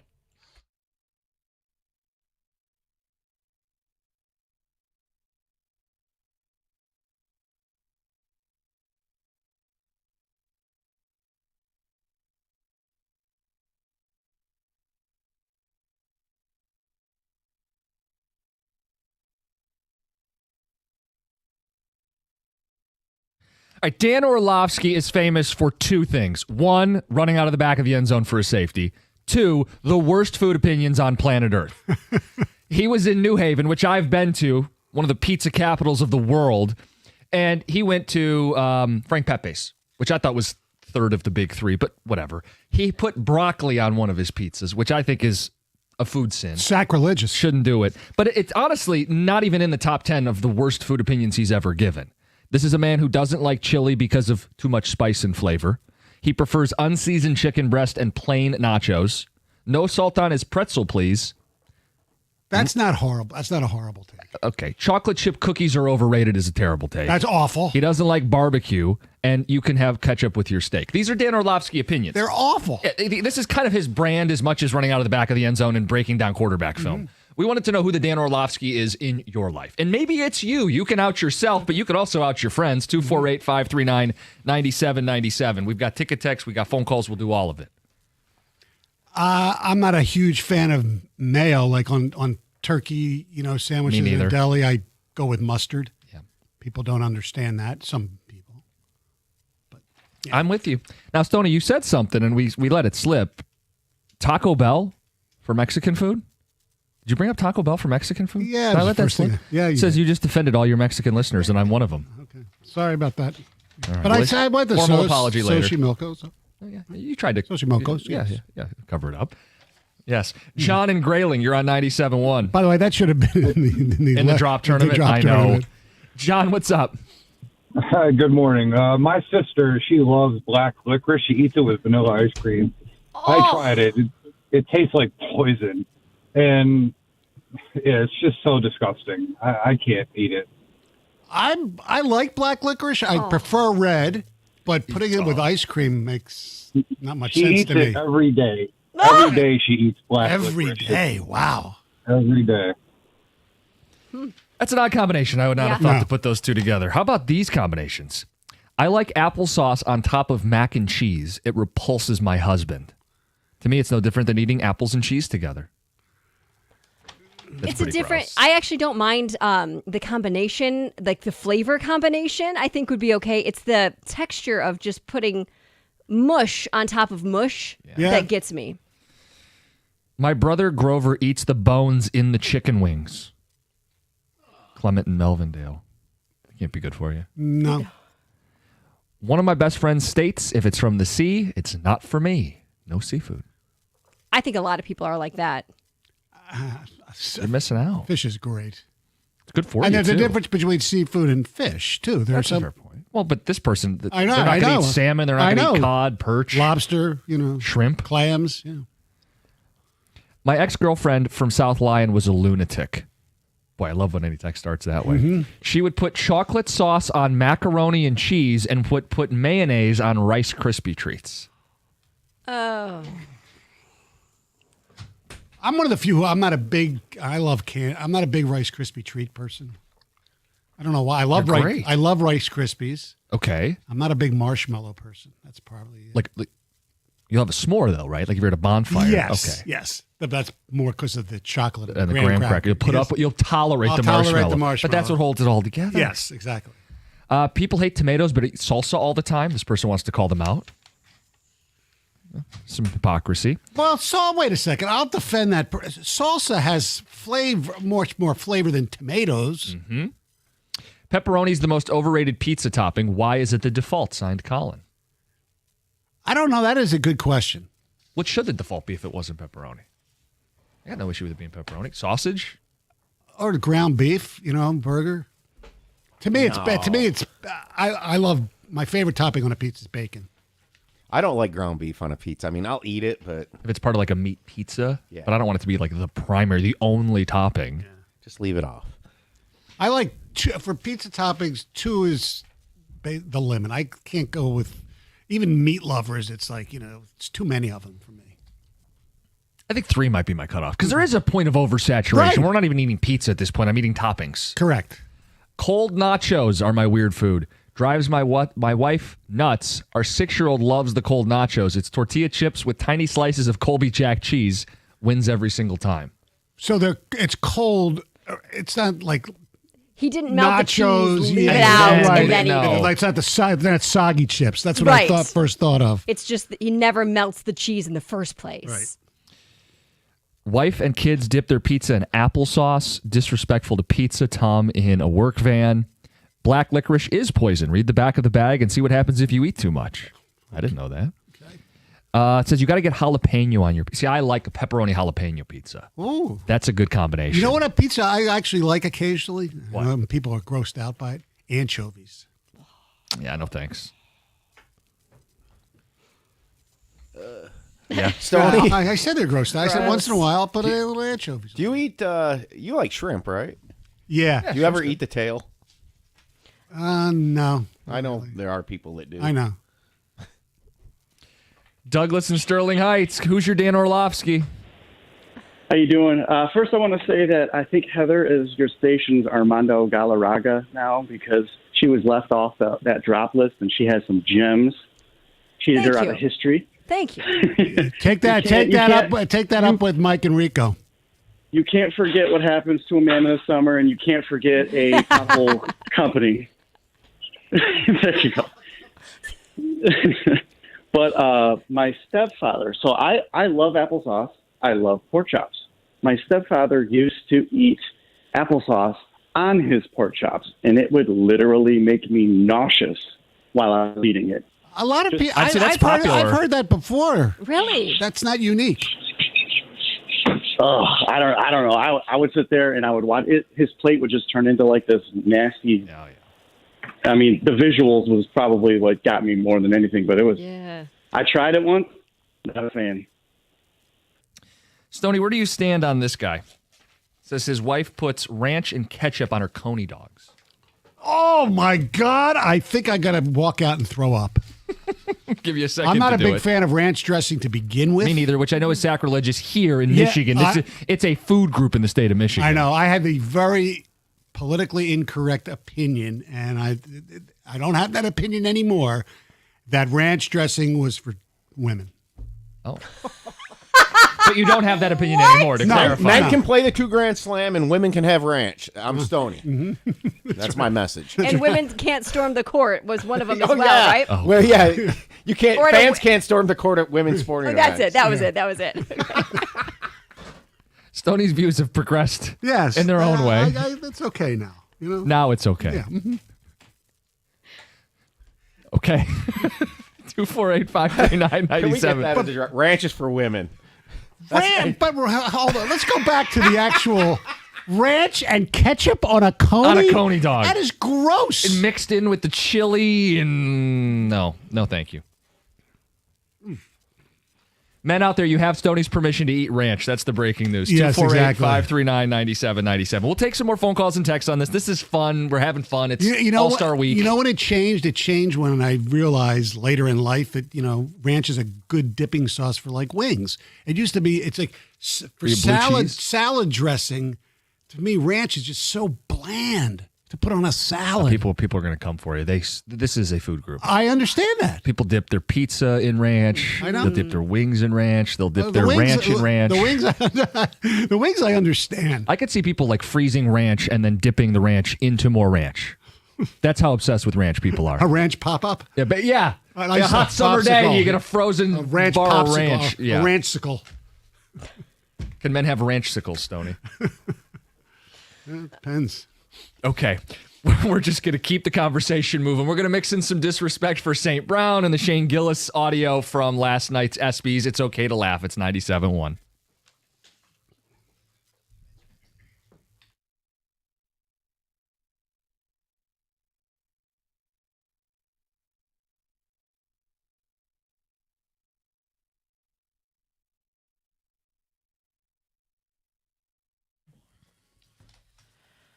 Brought to you by DR Trailer Sales.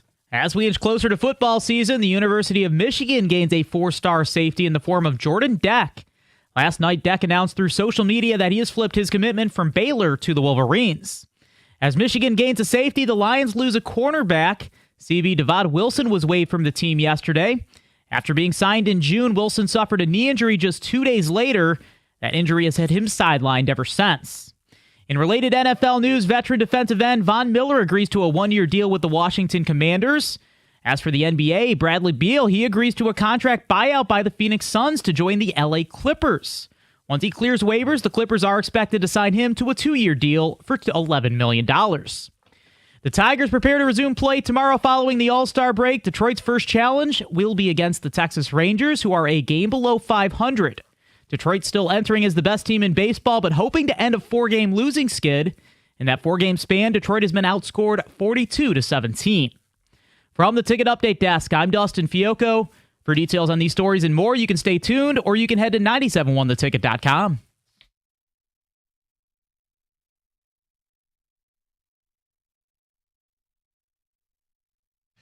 Good morning. Another one of these gloomy days.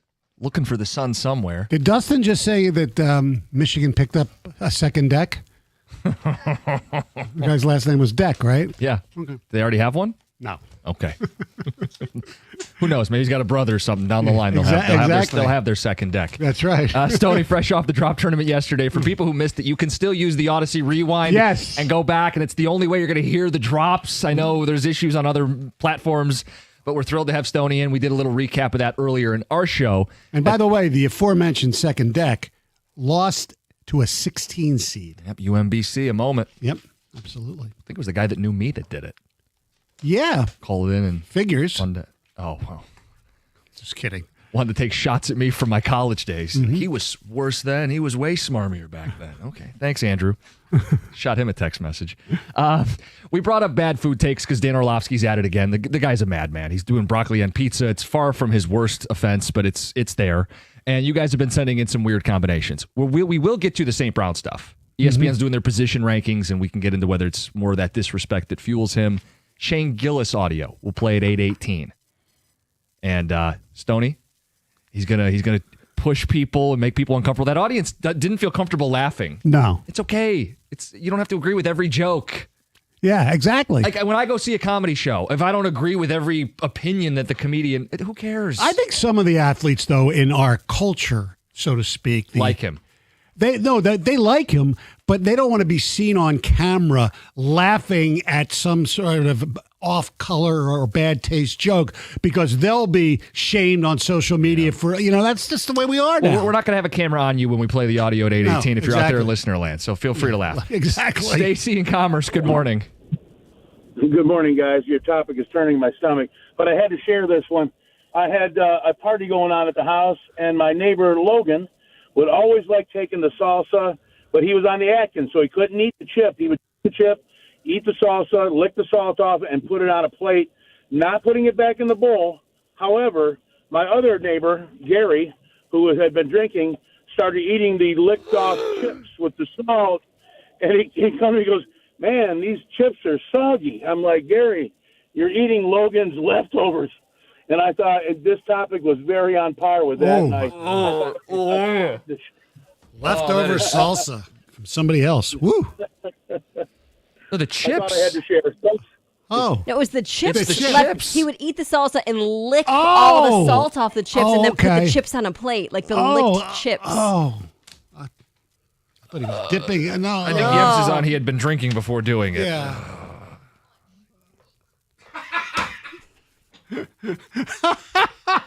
I never heard that one. You have Really? No.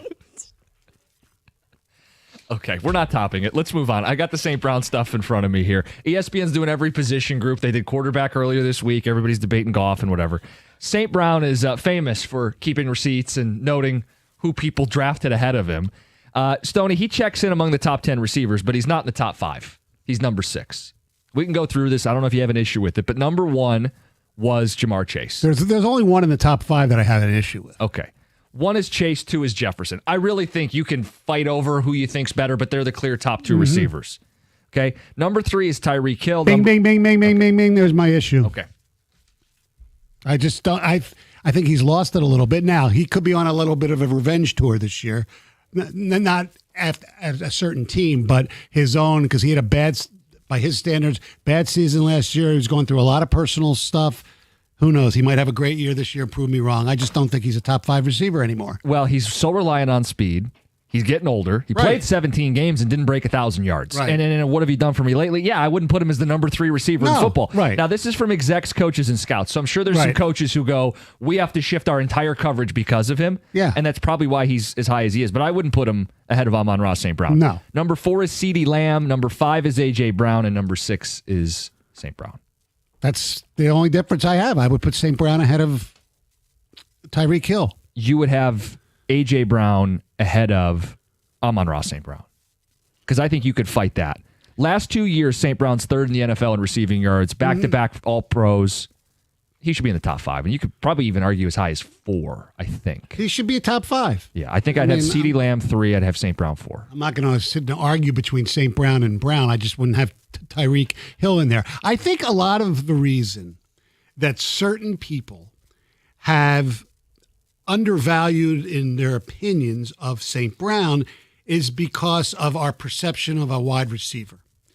A perception of the great wide receivers are the guys who go long bombs, that kind of stuff. That's what we grew up with. Conditioned to. We're as great as St. Brown is. He's not that type of receiver. He's not the 70, JMO's more of that type of receiver than St. Brown. So a quote unquote, even, I'm not saying this, some people perceive him as more of like a possession receiver with great yak, but to me it's more than that. The routes that he runs are so precise. He's so good in goal line situations, even without being a really tall guy. I mean, I think he's great, obviously. You'd say possession receiver. I'll call him a winning receiver. Okay, I mean, yes. he gets in the run game as a blocker, Yes. and I know that's not the headline, and it shouldn't be what makes you the number 1 receiver. He But threw a touchdown pass to Jared Goff I was going to last say, year. yeah, you can throw the ball too, but you can't ignore all the winning things he does. Right. 3rd down, move the chains, get a little more than you're supposed to with yards after the catch, help in the run game, be physical in the run game. He's great. He's underrated. Somehow, as a top 10 receiver, he's still underrated, checking in at 6. I think at 6, I would put him 5, 4, whatever. But whatever. He's not one of the top 2. No. Rounding out the list was Malik Neighbors at 7 after a hot rookie season. Number 8 was Nico Collins. Number 9 was Mike Evans. And number 10 was Garrett Wilson, who just got paid. Yeah.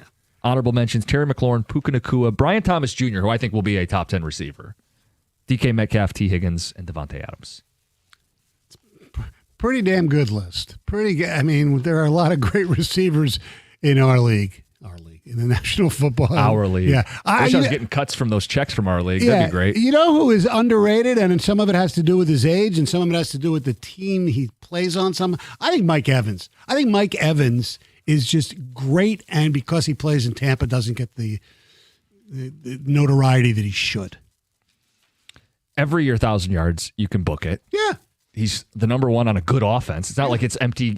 Some of these guys are going to be like Malik Neighbors. I do wonder how much of it is who else is running routes and catching passes in the New York Giants offense. But he's had no quarterback last year. No, I know, but I'm saying you can't say that about Mike Evans. Right. He is existing in an offense with Godwin, and now they're going to have Egbuka. And yes. At the same time, you still expect Mike Evans to be the number 1 receiver in that offense. It just he's not a beneficiary of volume, is what I'm saying. Correct. He goes out and earns it. Yes. And he's physical. Yeah. Yeah, I mean, you could fight about the bottom of this list. Like Puka Nacua, You got to stay healthy. Terry McLaurin had a hell of a year last year. By the way, he's in a contract dispute. Yeah, I know. But for the most part, I don't have any huge objections. I think St. Brown should be moved up a couple spots. Who would be the number one guy for you? Is it Chase or Jefferson?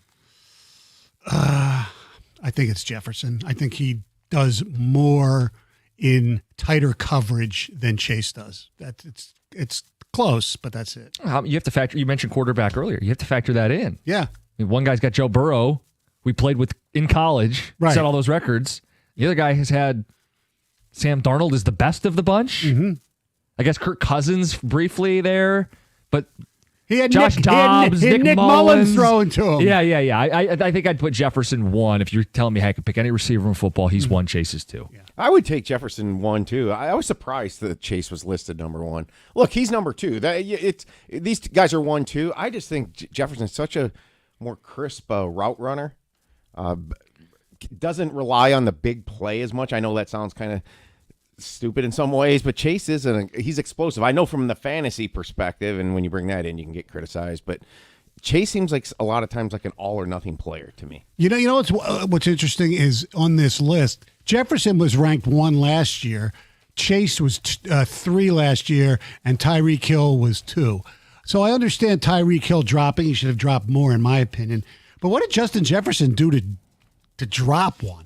Chase led the league in receiving yardage last year. Okay. So that's one Some of that is him and Burrow on the same page. But yeah, I mean, you ask what's the case? Well, the case is he was the most productive receiver in the NFL last year. Yeah, and Chase, I mean, I watched episode 2 of Quarterback last night, and the camaraderie that they have, obviously they went to the same school, and with their families and them off the field as well, it's incredible. All right, we're going to play Shane Gillis audio from last night at the ESPYs, and you tell us if you think it's funny or not. We'll do that. It's 97.1. If you're injured in an auto accident, listen up. You need a law firm that cares, and that's the whole deal with KG Law. KG Cares, it's their number, 877-KG Cares. It's their website, kgcares.com. Lawrence KG and his team, he's a Detroiter. He fights for people right here in his own backyard. Not your slimy, stuffy lawyer type, down-to-earth, approachable people at KG Law. If you or a loved one has been injured in a car accident, you need to call KG Law now. That's KAJY. Visit kgcares.com. That's kgcares.com.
Stoney, I think your theory might be right. Last night at the ESPYs, you had Shane Gillis. He was the presenter, the host, did his monologue, cracked jokes.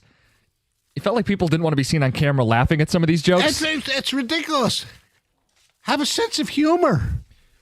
So, I mean, he's not a dirty comedian. no. It's not like if you have I once saw Tracy Morgan. Oh my God. I mean, you're not doing that stuff. No, and even then, like comedians, you should get a little more rope. Yes. Yeah. You should get a lot more rope. And I don't have to agree with every position. Don't take it too seriously. It's comedy. Yes. We have audio from Shane Gillis. We're going to go through some of what he had to say, and there's no camera on you in listener land, so laugh or don't laugh. Let us know if you think he's funny. And first of all, at the ESPYs, not every year, but a lot of times they do have comedians. And I remember Dennis Miller one year, Norm Macdonald, that we'll refer to in a second. And for some reason, many of the people in the audience, athletes, coaches, whatever, they just sit there with look dumbfounded, like they didn't understand the joke or they were afraid to laugh at one of their own. Let us know if it's funny, but we're going to go through some of this. We're going to start with a haymaker. He's talking about Trump, UFC, and Epstein.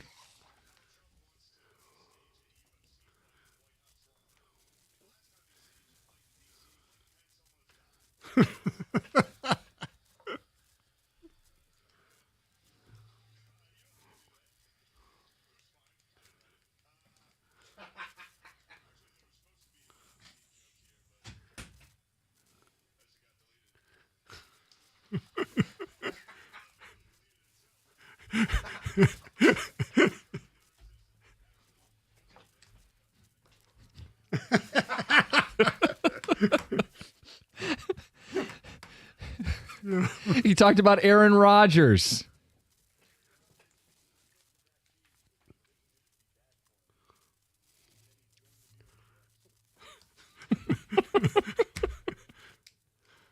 Not perfect. Caitlin Clark. This one, people didn't know if they should laugh at it.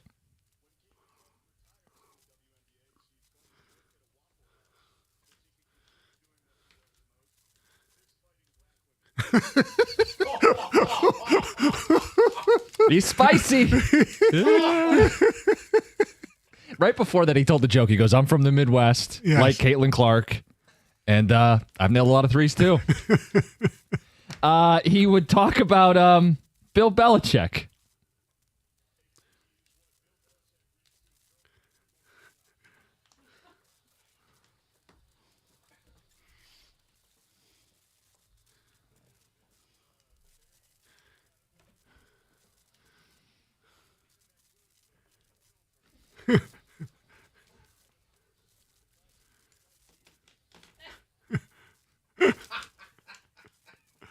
There was another part. Oh, there was more. Yes. He spoke about Michigan and Ohio State.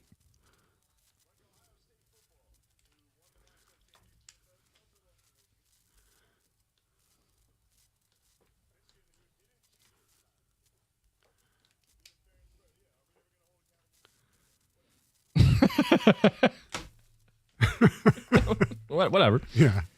And he ended, and this was an homage to one of his favorites, one of your favorites. Yes. One of the greatest jokes at an awards ceremony ever. And he paid tribute to it and moderned it up.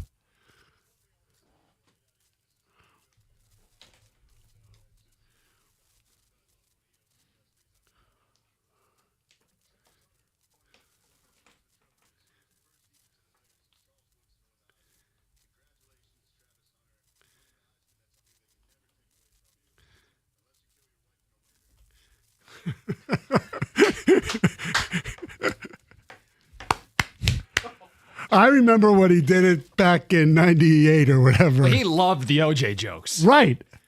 Norm Macdonald. That's Yes. what almost got him. I think I got him fired from Saturday Night Live That was his whole thing. Because Dick Ebersol, who was the executive producer of Saturday Night Live at the time, was friends with OJ.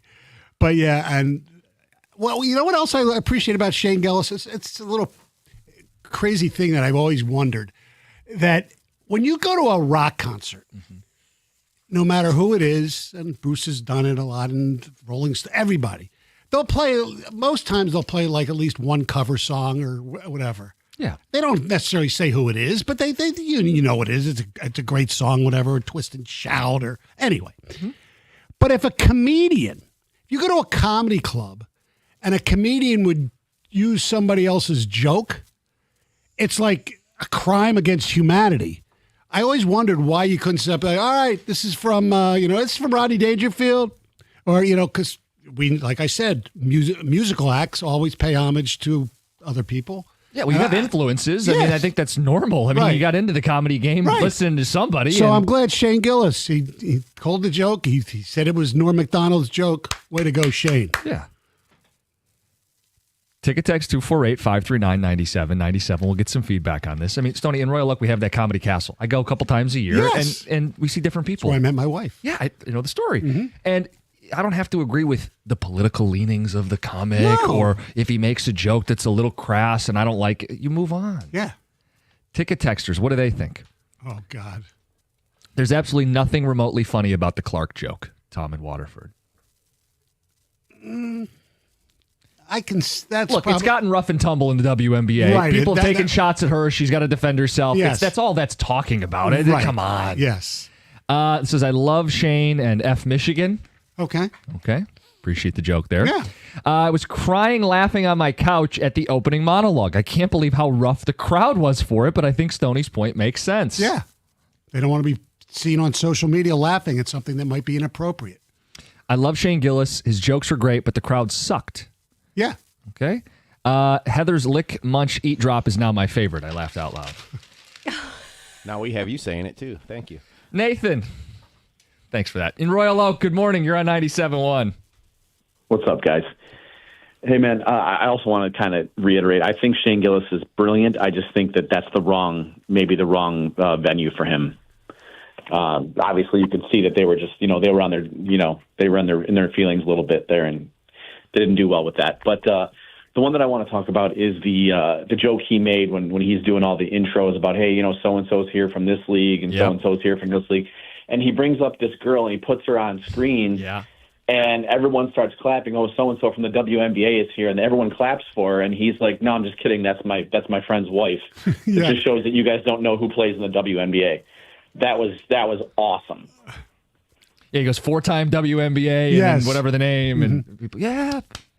And the Belichick, thanks for the call, Nathan. The Belichick, he went on and basically said, everybody's giving Belichick a hard time because he's dating a hot 23-year-old, while the rest of you guys out there are, what do you say, your dog wife or your cow wife? Ugly dog wife or something like that. Yeah. Yeah, it was one of those like, oh, did he really say that? He goes, I probably, and then he jokes, he goes, I probably should have left that in the cutting room floor. Yeah. That one wasn't working all week in rehearsals. Like, I mean, there's a little bit of the self-deprecating too, which I think helps for anybody who's hypersensitive to stuff. Yeah, he played football, or at least he I think Elon, after he went to West Point. Not Musk.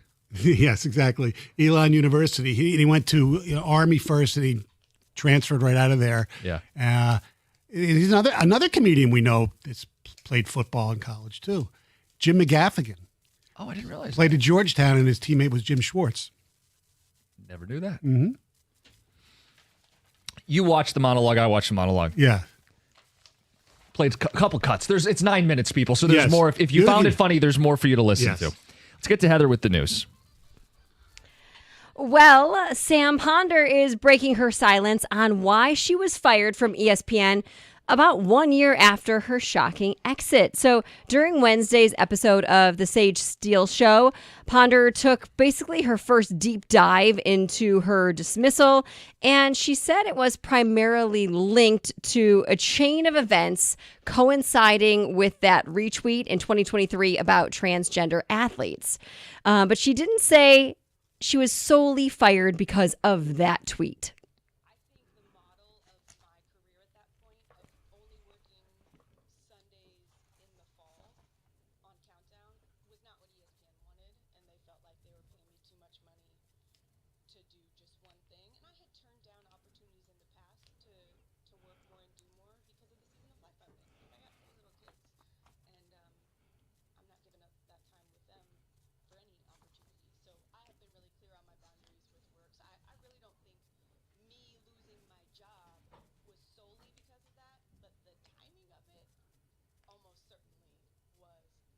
But she did also go on to say that it could have been or might have been possibly the best thing that has happened to her, giving her more time to be at home with her kids. So you can listen to the full 2 hours of it. What was the podcast? It was on the Sage Steele podcast. And she also left ESPN and talked about the political leanings and stuff. So the Dearborn City Council has voted to restrict Airbnb rentals or short-term rentals to downtown areas only beginning next year. So, of course, the City Council held this vote yesterday after mixed feedback, right? There was several complaints about activities that were going on at properties that were being rented or used as Airbnb. So under this newly approved ordinance, short-term rentals will not be allowed in residential neighborhoods.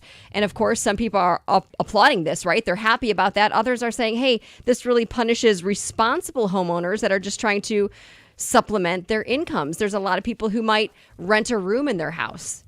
Right? Like, just saying, like, I need extra income. I've got an extra bedroom. I'm going to use this as a short-term rental. And they need that income to survive. And they're saying they wish maybe there was another way around this than just banning it altogether in this area, but just coming up with maybe some different rules. Provisions. Right. And I totally understand Makes sense that. to me. Yeah. Well, because the reason they're doing this, they don't want like parties loud and things nuisance going parties. on. But that's not the same thing as renting out a room. No. Right, exactly. Some FedEx customers may experience a delay in receiving their packages for a short period of time after a fire broke out inside a FedEx truck on the lodge. Whoa. Yeah, so this fire broke out Wednesday. Thankfully, the driver and the passenger in the vehicle were able to get out safely without any injuries. It looks like they may have been able to get the fire out. First responders were there. Maybe they put the fire out. But in this video, you can see these workers just removing charred packages from the back of the truck. So a lot of things damaged, caught fire. FedEx said that obviously, one, they were glad nobody was hurt. Two, they were glad first responders were there and thanked them. But they also said, hey, some shipments are going to be delayed. We've already contacted the suppliers about these damaged packages. But if you're a customer and you have some questions, feel free to reach out. You can visit FedEx.com to see how long it's going to take before you get whatever you ordered. Sad news, a Norwegian Olympic skier who actually won the bronze in 2010 at the Vancouver Games was killed after being struck by lightning. He was just 49 years old. So the Norwegian Federation of Skiing or whatnot announced the tragic news on Wednesday, explaining that this athlete was hit by a bolt during a recent cabin trip, passed away from his injuries on Tuesday night. The Struck likelihood by lightning. I know. What are the odds, right? It's like one in who knows what, but very, very rare. So very sad. Finally, Pete Davidson and his girlfriend, Elsie Hewitt, are expecting their first baby together. She's pregnant. She posted the news on her Instagram, posted a series of photos, including, an ultrasound picture, along with her caption that said, well, now everybody knows we had sex. That was her big announcement. And clearly we all know how babies happen. So congrats to them.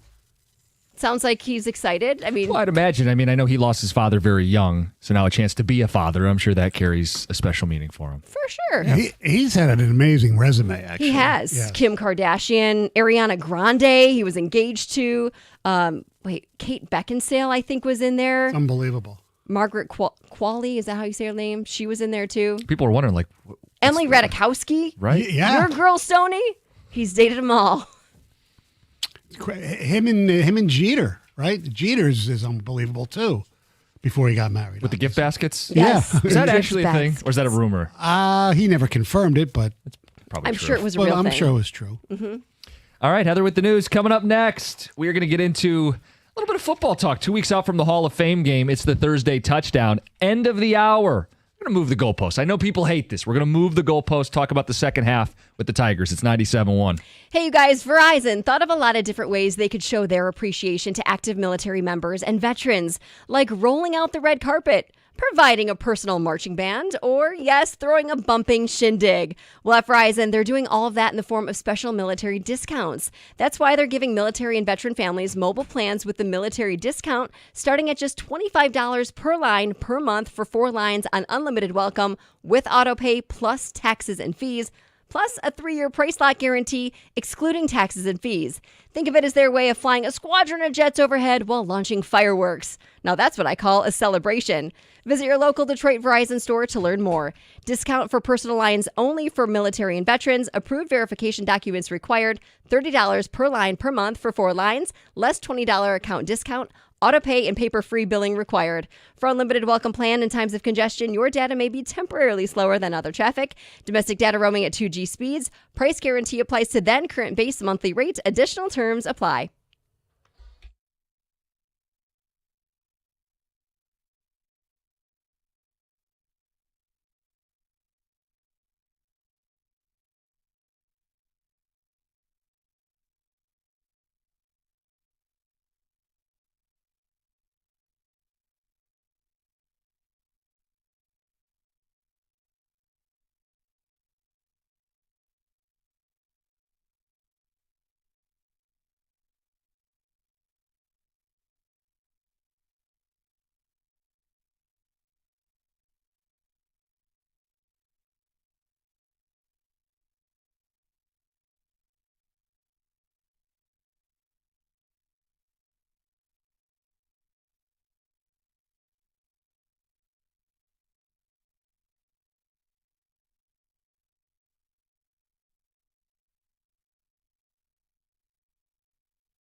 because of nepotism, because of his father, and it's.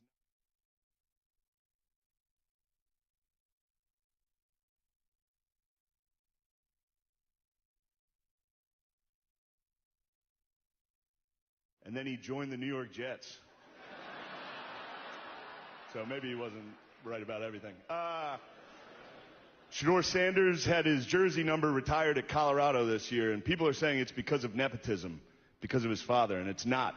It's because he went 13-12 over his career, and he almost won the Alamo Bowl. Definitely not nepotism, right? All right. It's a big year for the WNBA. I love Caitlin Clark.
Now's the time to hit the road in style with a deal from Moran Chevrolet, Michigan's #1 selling Chevy dealer. Time to go electric, hit the road, skip the pump with the 2025 Blazer EV. You can lease it for $199 a month, 0 down on a 24-month low-mileage lease. Only at Moran Chevrolet, where you're going to get the best price. You always get the best price, period. Find your ride fast at MoranExpress.com. Stop by. They're on Gratiot, just north of 15 Mile in Clinton Township.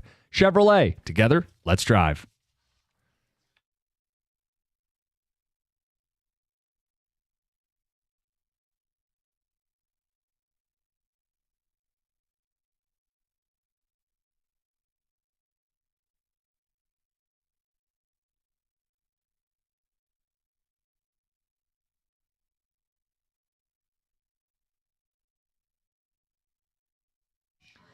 We got Stoney in today and tomorrow to wrap up the week.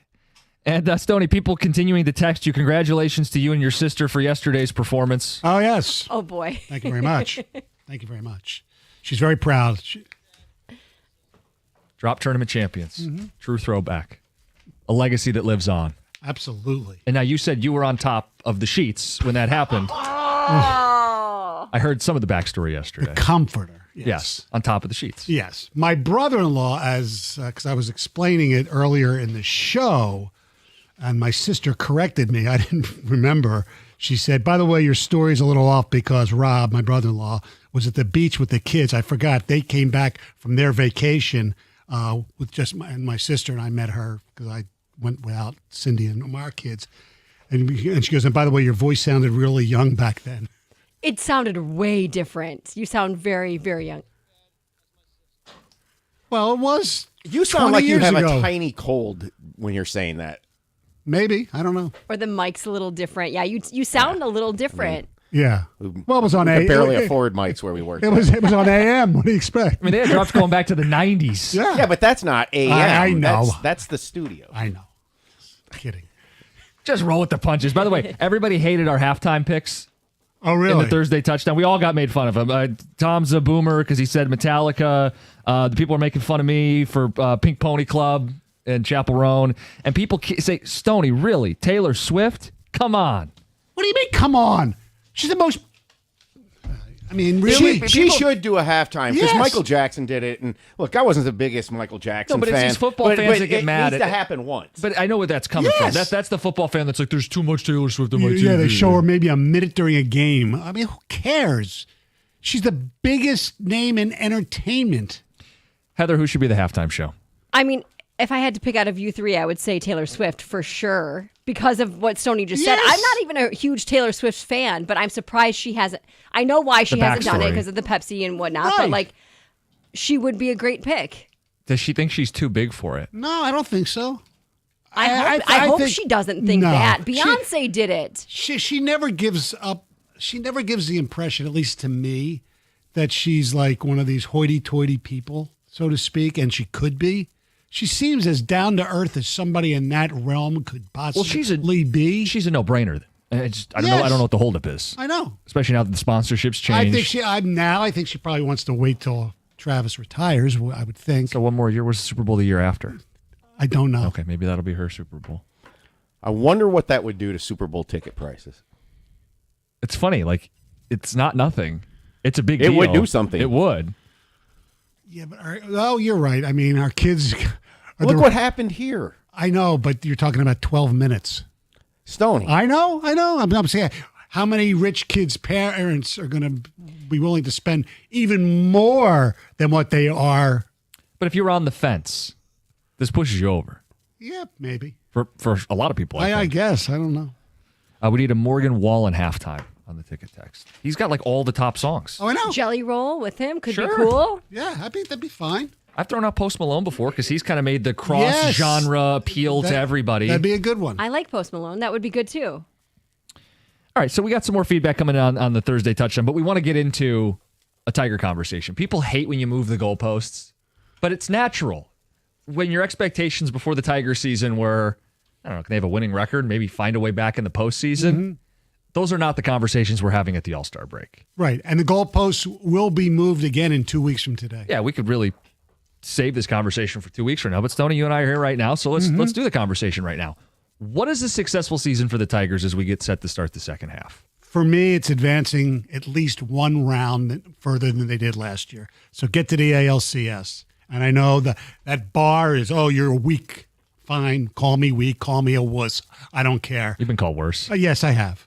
And well-deserved at times, too. But no, I just think... So progress, just more than last year. Yes, absolutely. So that's what goes without saying. Win the division. Win the division and get to the ALCS. Okay. And with a little caveat, don't get swept and get blown out. That would make it a lot different. Because then yeah. Okay. Look, if that's too light for people, that's fine. Let us know. Yeah. It's too light for me. I know. I struggle with it because I've seen the Tigers play in 2 different World Series in my life, and I hate to set the bar as simply get to the World Series, but that feels appropriate. I think they're the best team in the American League. They will add at the deadline. They have no excuse not to add at this trade deadline. They are the best team in the American League. I can't say I expect them to beat the Dodgers, and if they don't beat a team with a $300 million payroll, the season's a failure. Maybe you feel that way. Like, if you think we're both too light on the expectations, maybe you believe in World Series or bust. 248-539-9797. But in this American League, who's better than them? Like Stoney, you mentioned losing the ALCS. That's a successful season. Who's better in the ALCS that we should be looking at? I think you should be looking at the team that they beat in the AL in the first round last year, the Houston Astros. I think even though they lost Tucker and Bregman. Yeah. Who?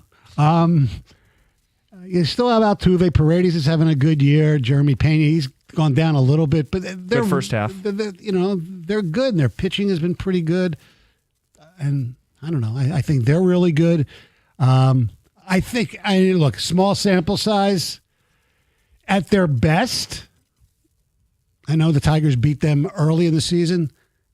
I'm trying not to be blinded by what I saw last weekend. Seattle's got really good starting pitching, and they can hit.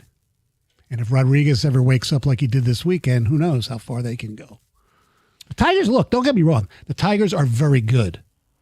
I think part of why this conversation's interesting is they've had the best record in baseball for the majority of the first half. Yeah, I know. And they've spent the most days in first place. And they've won series against some really good teams, but they do have the benefit of playing in this division. And I know early in the season, we all sat there and said, boy, this division is a lot better than we thought. Because, the Guardians were playing decently. Kansas City was good. The Twins were okay before they went on their swoon. And, the Tigers. So all of a sudden, it wasn't the Comedy Central anymore.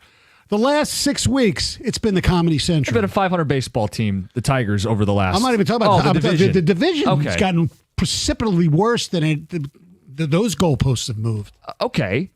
I don't know. I don't want to distill it all to they have the best record because they play in this division, because No. they have taken series with Seattle and Right, New York and yes. Chicago and San Diego, Right. and they have some notable That's what series I said. wins. I said that, yes. Boston as well. They've taken care of this season in the head-to-head, and you got to tell us, because I think at the core of this, it's like, are they cute or are they for real?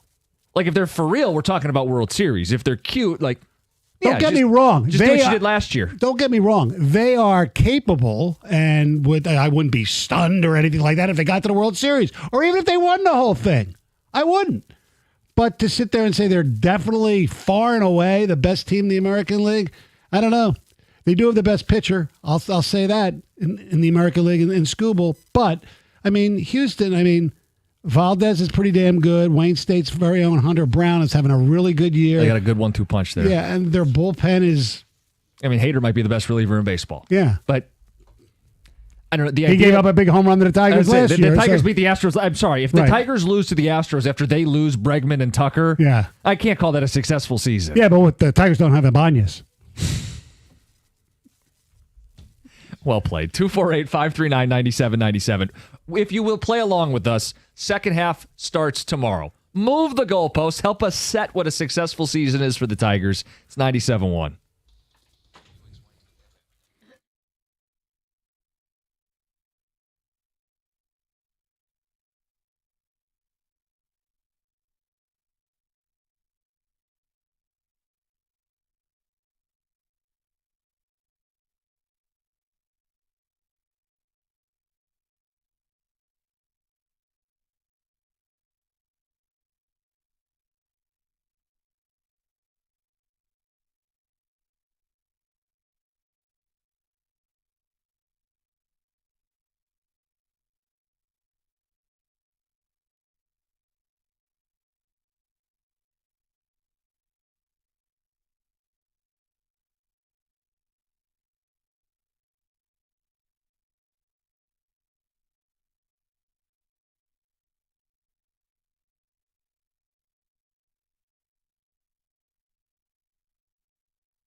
You know what other team you got to watch out for? And we'll have a good sense of them in the next 10 days. Yeah. The red hot Boston Red Sox. 10 straight going into the break. Yes. And here's who they start the second half with. 3 at Wrigley, 3 at Philly, the Dodgers at Fenway. That's their next 9 games.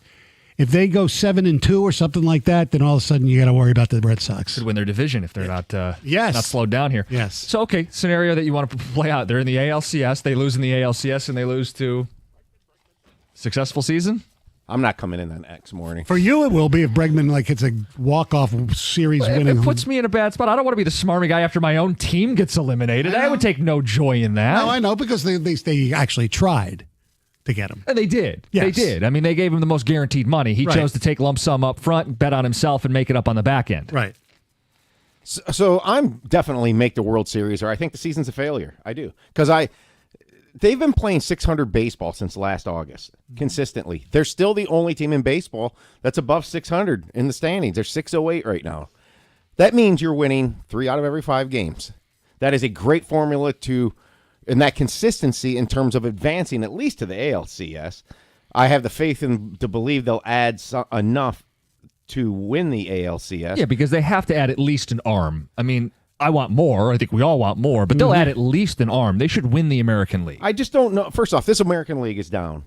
And there's still a lot of baseball left, and maybe somebody surges, continues to, like Boston or Seattle. But if you just look at the what's happened the last 11 months in this league, the Tigers have had the best record. How can that not be expected? And I think there's some people who like reject this entire premise of this conversation. You don't get to move the goalpost. Before the year, you would have taken this. Before the year, we're talking about could they have a winning record and sneak in the playoffs. They had injuries in center field. They didn't have a big offseason. Gleyber Torres turned out to be a hell of an addition, but at the time, nobody saw this coming. It's different now. They had 6 All-Stars, right? We clamored to get all these guys in the All-Star game. They have the most All-Stars in baseball. They've spent the most days in first place in baseball. It'd be silly to go, if they make the playoffs, it's a successful season. It changes. It just does. We're all humans. Our expectations change. So what are they? But they lost 4 in a row, Jim. I know. And their All-Stars didn't get a hit. And their pitchers don't start me on that All-Star thing again. People are idiots. Stoney, how much stock should we put in the All-Star performances? A 0.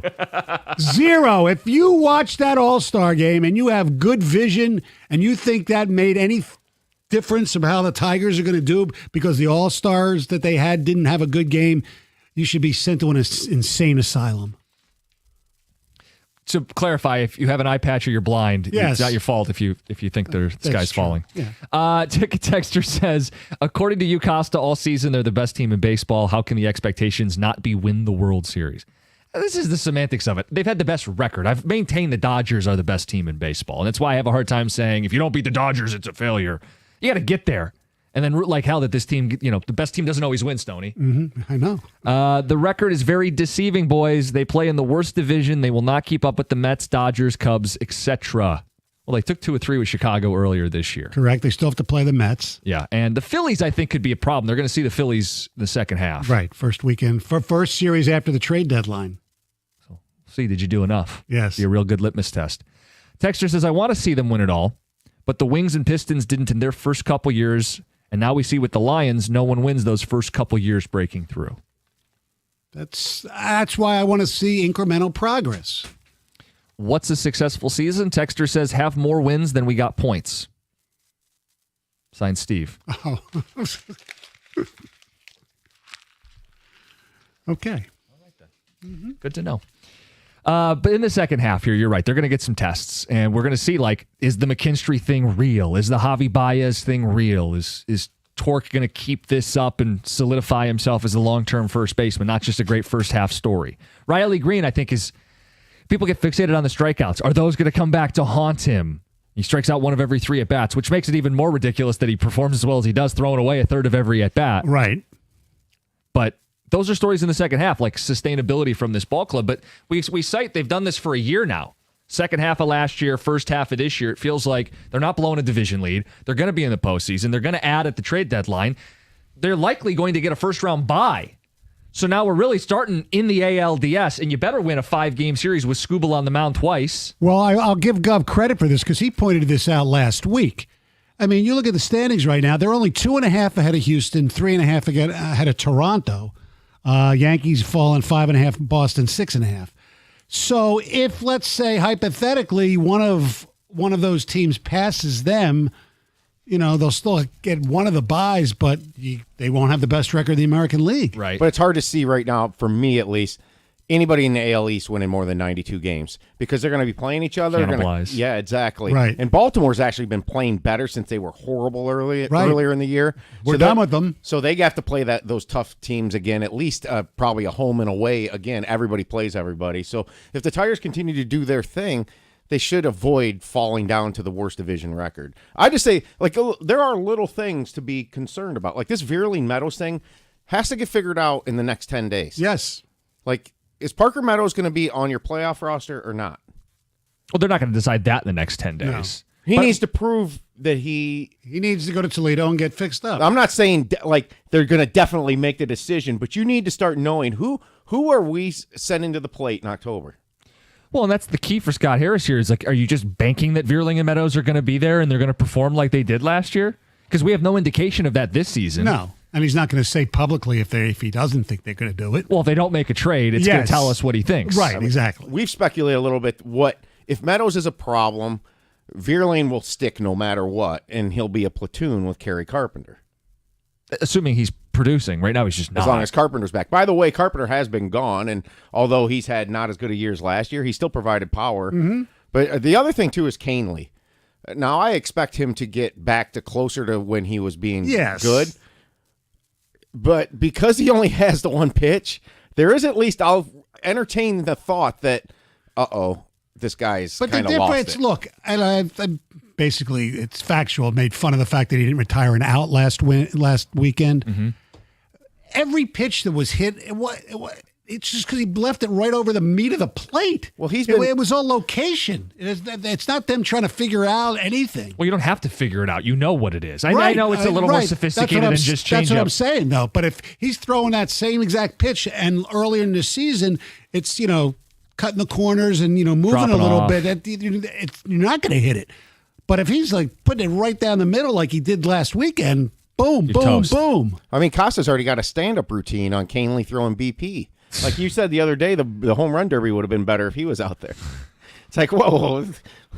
It was just an exaggeration I of his know. last weekend. But I do think there's questions about adding to the bullpen before he struggled. And now with that in the back of your head, you don't get the luxury of well, let's give it another month to see if he ends up rounding into form. You got 2 weeks. Yep. And Stoney, we like Vest, but you can't have one high leverage reliever in a 7-game series. Right. Because they're going to see him 3, 4, 5 times potentially. I have confidence in Scott Harris. He's going to add at least one more reliever. I think he's going to do 2 of them. One will be more top of the line, and the other will be somebody who is at least better than what they have. Looking forward here, not to play the schedule game, but Monday, Tuesday, Wednesday, August 18th, 19th, and 20th, when the Astros come to town, that could be a big series as far as, determining seeding in the playoffs.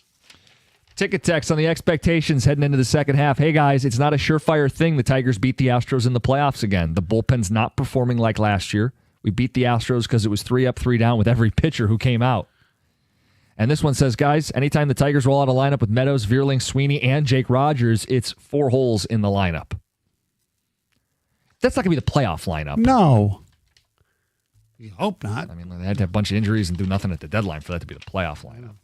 248-539-9797. It's 97.1.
97.1. We've got Stoney in today.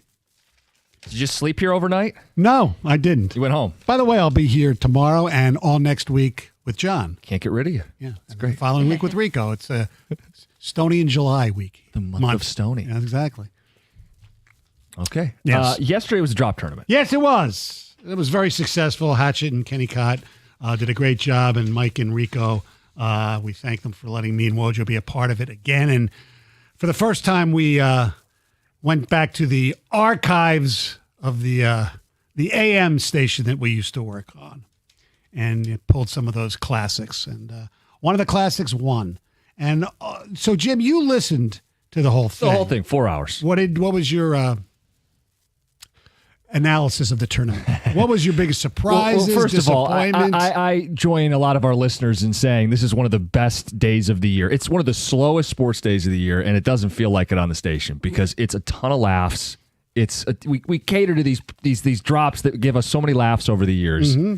And I loved it. I loved that we had some of these throwback ones, stuff that I didn't even know existed. So to mix those in, I thought it was only right that was where we crowned our champion, was from the Stoney and Wojo throwback region. Now, Gov, who was a part of that way back in the AM days as well, was the field correct? Was there any obvious me or Wojo or somebody else's that didn't make the field that you thought should have? Somebody made a point in the post game yesterday, the last segment of the show, that maybe we should do this next year. I think you should have done it this year. Don't make regions. Spread them out. Make the drops the drops. Just it's a drop tournament. Don't pigeonhole yourself to we need to come up with 16 per region, because then maybe that left out something. Okay. You know.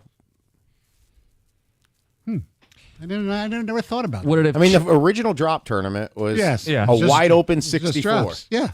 Now, do you think your drop would have made the same run? Because I thought that was hilarious to see Tom's drop. For people who listen, they know. Final four berth for Tecumseh Tom. You know, I don't really live there. That's what makes it great. I did not want it to win. Right. I know. I was texting you. I just want it to go out. I go, no, I'm pulling for this. I mean, it won the white superiority region. Right. Or the whites are better region, whatever it was called. There were tons of ones like Marty Morningweg, the bar is high, that didn't make it. Yeah. There was tons of stuff that did not make it. You didn't use a veto, did you? No, I did not use a veto, and in retrospect, I think I should have on very fast. You loved that drop. Oh no, I couldn't have used that at that point because it was an past, underdog ups. Yeah, no, it was it was past. too late in the tournament. You can only use vetoes the first two rounds. What I should have done on a veto was, but he was so into it, was your friend with the 116. Yeah. The fact that second deck got upset. That was a top seed losing to Thanksgiving. Oh, no. No. It lost to 16, which would have been touchdown Detroit black guy. Yeah. That was probably the worst seeding. It should not have been a 16. Seed. No, because that to me, you guys should have vetoed that. The one that made a run that I was a little surprised by, I think it was funny, but it's not really a drop, is Mike doing traffic as Val Berry. Yeah. It's not a drop. I mean, it's too long to be a drop. Yes, exactly. And it's funny, though. It is hilarious. Yeah. It is very I wonder what depresses Mike more, listening to her or Heather's news. Oh, because when he takes the shots, he does the overkill. Same with Val. He does that. Yeah. Well, his point is she's always so cheery. She's cheery even when she's giving awful news, like you're trying to get home on your Friday, and it's like the whole highway's been taken over by aliens.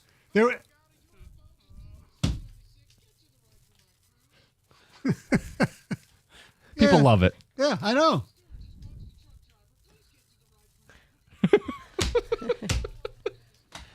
It is funny. It is funny. It's very funny. As far as the old stuff, I think it was pretty predictable. It was going to be, I slept in the same bed with my sister versus doggy style. Is that the way it happened? Yeah, that's the way it happened. That's the way no. That's the way the tournament played out. It's how the contest played out. You're a bad person. Yes. No, I'm not. I'm the one that pulled the winning drop back in the day. I'm Yes, not you did. surprised. So the final was obviously your winner against the runner-up,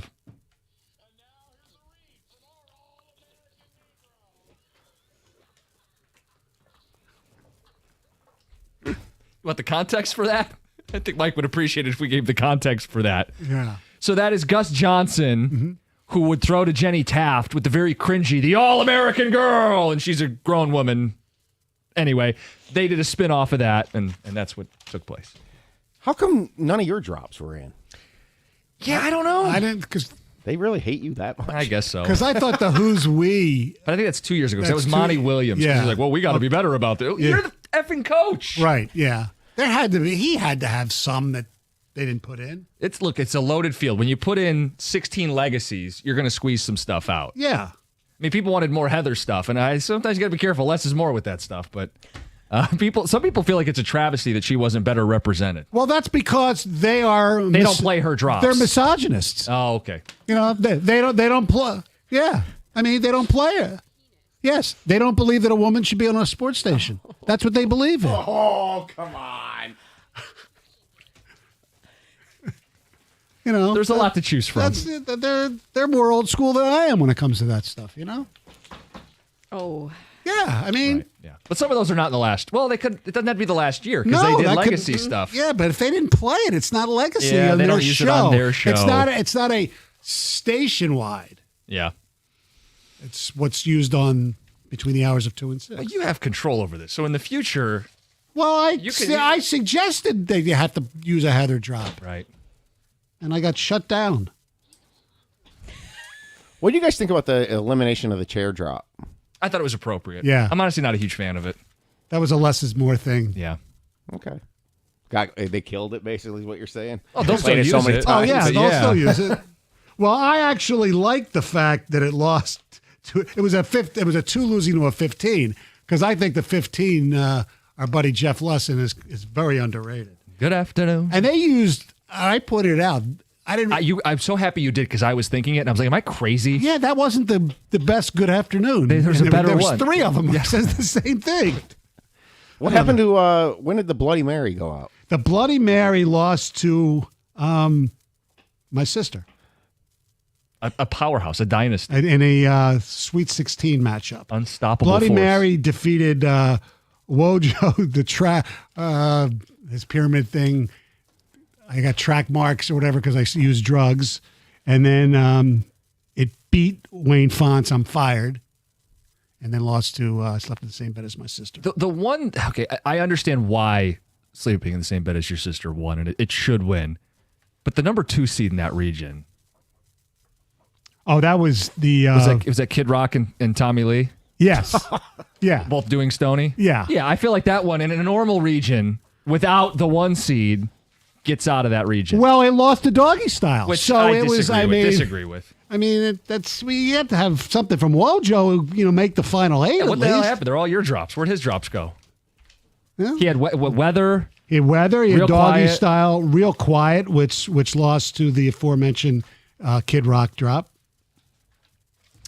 Look, it's one of the goofy, fun, stupid Yes. things we do, and it's what makes sports radio. So I'm happy we do that every year, and I'm happy we have you in the next day and all next week. So you didn't have access to when you stuttered saying Dave Dombrowski? You referenced it. I might have. I referenced it because somebody, I think Wojo or Mike asked me where. Dave Yes. Dombrowski. I did it. I did it on the air. Gov, I explained the whole thing. Was that after the yesterday. Bloody Marys? Yeah, they said, where did the Bloody Mary come from? I said it was when I was doing a remote, and it was the same remote where I was stuttering because Elmer Fudd over where I here. said Dave Dombrowski. Yes, I put that out there yesterday. Okay, let's get to Heather with the news. Heather, what's going All on? right, let's do it. Let's see. Border agents at Detroit Metro Airport discovered a live Egyptian locust in a traveler's luggage from Albania. This Egyptian locust is an invasive species in North America, can grow up to just about 3 inches long, and could be potentially harmful for agriculture. So it was eliminated. So when I see locusts, like the end of days are coming, is that what we should expect at this point? Uh-oh. Is that a sign? The Could be a locusts? sign. The end is near. I don't know. But it was, I don't know exactly what they did to it. I said it was eliminated. guessing it was. I don't know. What do you do with that? I don't do you know. ship it back to Albania, or do you just Take your pull it on locust back. site? It's your problem. I don't know. For Fox Sports, let's see. They're poised to make another big bet on Big Noon. So the network is nearing an expansive deal with Barstool Sports founder Dave Portnoy that would include him appearing on its college football pregame show. And I guess the deal would also involve Barstool content being featured on FS1. Yeah. It sounds like it's not finalized, the deal, but Yes, FS1 got rid of 3 shows. 3 of their shows, the 2 early ones, Breakfast Ball with Craig Carton And Danny Parkins. and Mark Schlereth. And Why'd you say it like that? I don't know, because I was thinking about, because we have a great Mark Schlereth moment. That's what I was thinking about. Schlereth? But yes, that show's gone. So is the facility, I think, with all the old football players. Yeah. And then the Joy Taylor show Yes. is gone as well. So they Yeah. need to fill that. So maybe So- Barstool people? Yeah, they'll probably, if they're smart, they'll get, pardon my take, in there. That's the best thing at Barstool. Yes. yeah. So the Gen Z stare is the internet's latest obsession. So if you've ever kind of tried to interact with the younger generation only to be met by this blank stare, you've experienced, apparently, The Gen Z the stare. Gen Z stare. It's what TikTokers are calling the Gen Z stare. It's basically a term that's used to refer to this blank, expressionless look on young people's faces when you try to have like small talk with them. They don't know how. They don't know how to have small talk. Well, So the it's- generation that doesn't want to call on the phone to make an appointment or order anything. It's all just done on a screen with a blank stare. Exactly. So they say you see it most in like customer service interactions. You go to order your food or whatever you're doing, and nothing. You get nothing from them. And the Gen Zers are kind of defending themselves, but a lot of people are saying no. They just really don't know how to interact with people because of their life on the computer. Also, they did mention maybe the pandemic may have played into it a little bit. Development. As far as their interaction skills go, they lack them. It doesn't surprise me. Nope. However, the things you described are totally me. I hate calling to make an appointment, and I hate ordering food. I tried to order food yesterday from a place, and they actually told me we will not accept the order on the phone. We need you to What? go online and click the boxes. Oh, and that's Really? awful. And I said, but hold on, I want to make some modifications. Right. And they said, well, there's a box. There wasn't a box. I had No. to call back after and go, hey, I'm the guy that just made the order. Can you sub out something? Well, Yeah. one thing that I don't like about doing it online, at least this place that I order from a lot, there's actually a service charge for ordering it online. Really? So I call and say I just want and place Yeah. my order over the phone because they don't want to pay the $1 service charge. So I never order it online. Yeah, they said in person or online. I'm like, I'm on the phone with you right now. Just take the order. Wow, I've never heard of that. When's the last time you called to order pizza? Oh, years. Yeah, but you have done it. I have, yeah. You were young enough to where I Yeah. actually wondered if you had done it. No, I definitely have. I love pizza. I mean, it's just like a volume game at that point. I'm getting enough shots. I mean, some of them are going to be phone calls. Mm-hmm. I mean, you're kind of the young person who's stuck on screens all the time because you Oh, I actually don't know about that. No, you communicate for a living. You know how to talk. Well, yeah, I mean, I think that's my only saving grace. I mean, I'm as addicted to my phone as anybody, but I think this is an outlet that's helpful. I mean, otherwise, I probably would be one of these people who just I don't buried in know their why. phone. I hate doing it though. Like I get a lot of anxiety about making phone calls. But that's been always. Right. Not just because of social media and phones. It's just how I always have been, I guess. It's Heather with a revelation and the news. I can't make phone calls. Coming up next, last night at the ESPYs, you may have not even realized the ESPYs were on, but Shane Gillis, stand-up comedian, was the host. We have some of the jokes. People uncomfortable, didn't want to laugh. You decide if you want to laugh. We'll play it next, 97.1.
All right, Tom's going to run in some feedback from the drop tournament. I know this is the next day, but Hey, that's what we do in big events. It's the next day. A gala event for the station. By And the it way, was 4 hours must listen radio yesterday. current events. Am I reading this correctly? Is Phil Mickelson like 4 under par at the U.S. Open? Maybe I'm reading it wrong. It's a win for old man golf. Yeah. He's the oldest to ever win a major, right? Yeah, but so now, he just break his own record. Yes. It is day one. No, it's my. Are you reading this wrong, Stoney? No, we got to retract everything. He was Guys, one. He can we was dump all one. that? One under. Okay, that's still good. Yes. Who's winning? J.S. Olesen from probably Sweden or Denmark. I don't know. Never heard of him. He's 4 under, tied with.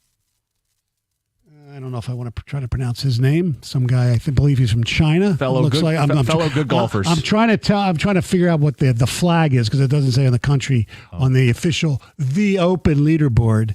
And Matt Fitzpatrick is also at 4 under. Okay, couple other headlines, and then we'll keep the show rolling here. Red Wing schedule came out. Mm-hmm. You believe they could start 0-6? Yeah, they could. I mean, it's a gauntlet. They also have a gauntlet starting conveniently the beginning of March, where they're going to play 6 games against playoff teams from a year ago and Stanley Cup favorites and all of that. New Year's Eve is official Kyle Connor recruitment night with the Winnipeg Jets. So are you going to be out? You and Kelsey going to be out there? Well, we ran into some of his family last year when the Jets were in Right. town, and I don't know if we have that game. We should. Last year we had New Year's Eve. Yeah, we'll do our part. Yeah, good. We'll try to recruit him, work the fam, try to do what TJ couldn't do. He couldn't get Max Crosby. See if we can get a local to come back. Yeah. Do something. Yeah. TJ, by the way, is bitter. Over that? No, he's bitter over the fact that his calling all blacks or whatever one didn't make the drop tournament. He's just trying to be inclusive. Yeah. We just got a ticket text that is accusing the Stoney sister drop of being not the real authentic drop, that it's AI. It is not AI. Can anybody just believe anything anymore? No, the answer is no.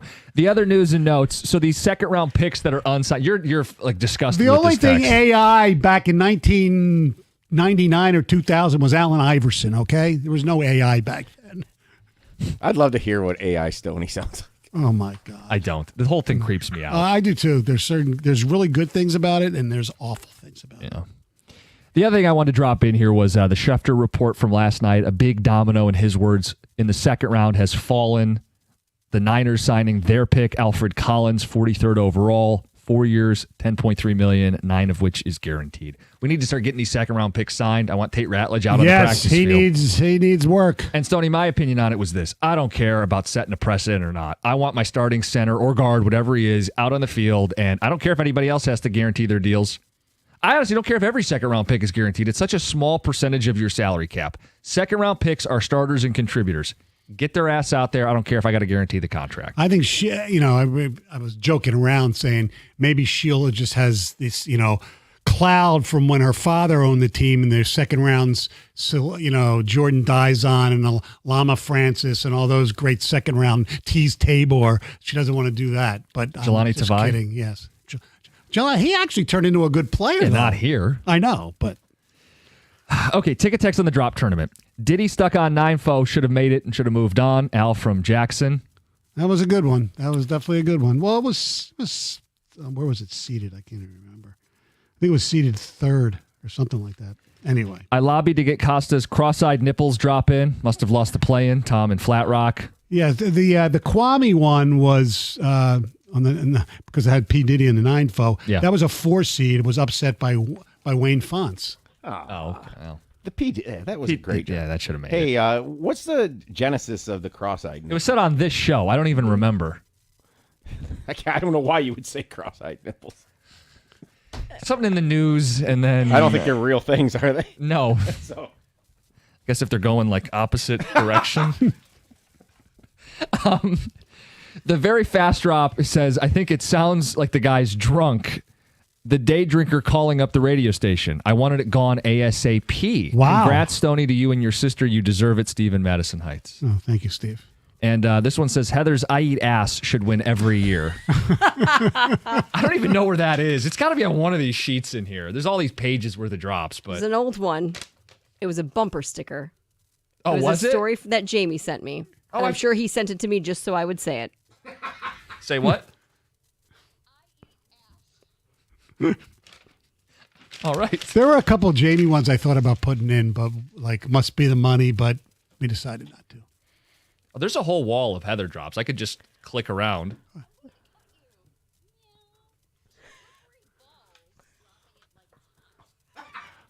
Yeah. You know what? We'll talk to the selection committee. Maybe next year we could just do an all Heather tournament. Guys, this one. I forgot about this one.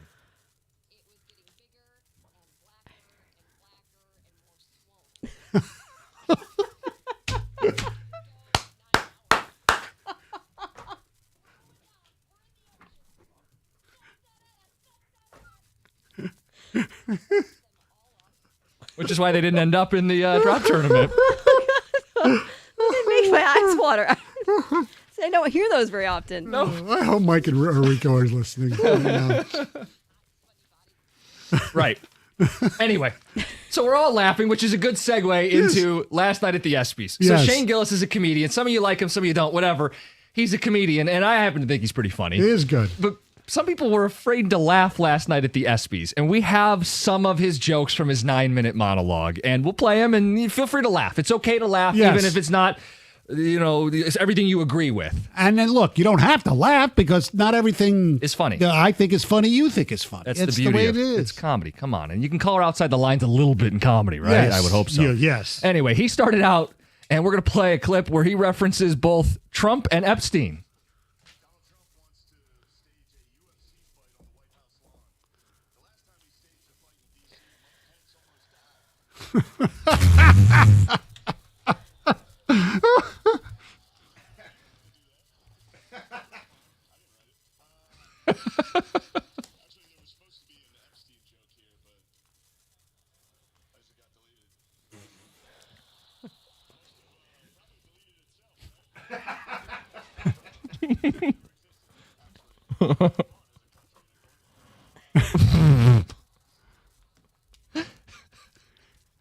You know, well, I'll explain later. Okay. He also talked about everybody's favorite Steeler quarterback.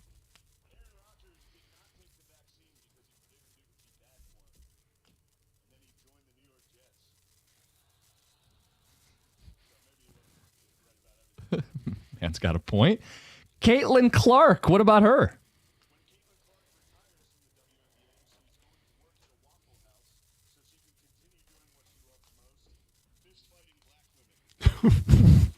You can't say that. Guys, come on. It's well documented. She's had some difficulties with the transition to the WNBA. Bill Belichick. What about him?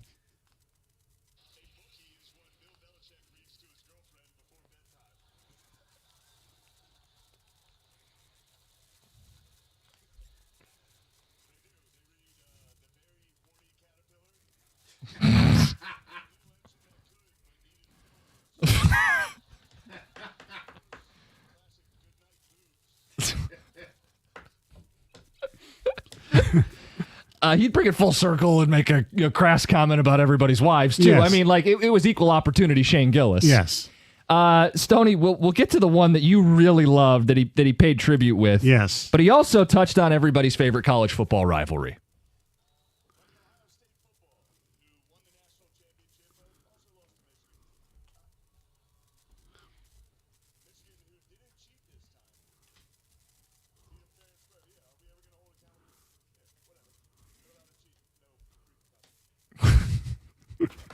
That'll be played in the afternoon. I've already been texted about it. Oh. I'm sure they will. Yeah. He's the only guy at ESPN that'll say it. Yes, Michigan cheated. Yes. Yes. Even fans know that they cheated. But the one that I think really got you was the tribute. Yes, because, you go to concerts and they'll play a band or whatever, a singer will play something from another artist every once in a while. And it's kind of cool. Sometimes they don't even say who the artist is. But if God forbid, a comedian steal a joke or use somebody else's material, they go crazy. Like the Comedians Union, they have fights over it and things like that. But leave it to Shane Gillis to pay homage to one of the greatest jokes in ESPY history. And I love this joke, and I'm so glad that he went back to it.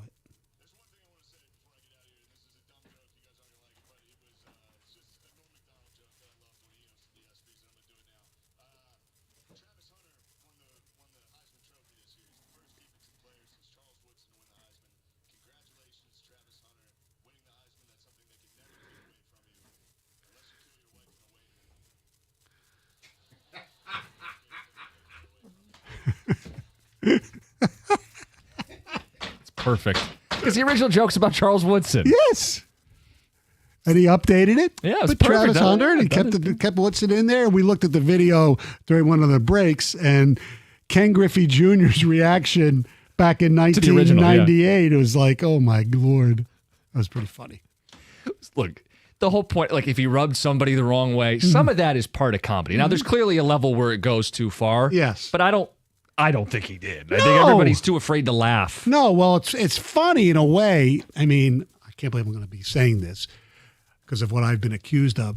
The biggest laughs and applause were from the quote woke people on the Trump stuff and all that, and the ooh was a lot the Caitlin Clark and that stuff because the WNBA is the wokest thing in the world. We got a text earlier when we brought this up that this is why the NBA has its own problem. It takes itself too seriously, right? Like that, it can't laugh at a joke like that. Right. Come on, yeah, I know. They weren't saying that Caitlin Clark's a racist. No, they're saying she's had physical altercations in a league full of black women. Yeah, like come on. Lighten up a little bit. Yeah, exactly.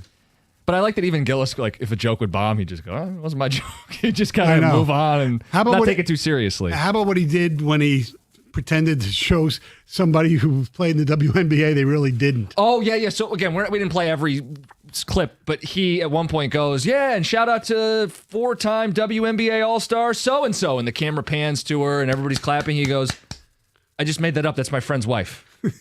You guys don't know anybody in the WNBA. I thought he did a good job. He was really good. By the way, we have the answer to where cross-eyed nipples came from. It was apparently a David Beckham story. People were getting their nipples surgically altered. Oh, really? Yeah, so that's where it came from. Okay. Ticket texters, remember. It's 97.1.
Do have a text from Rico Beard. He says, I will make sure Heather's big and black drop makes it into the tournament next year. Yeah, next year needs to have the Heather regions. The nether regions?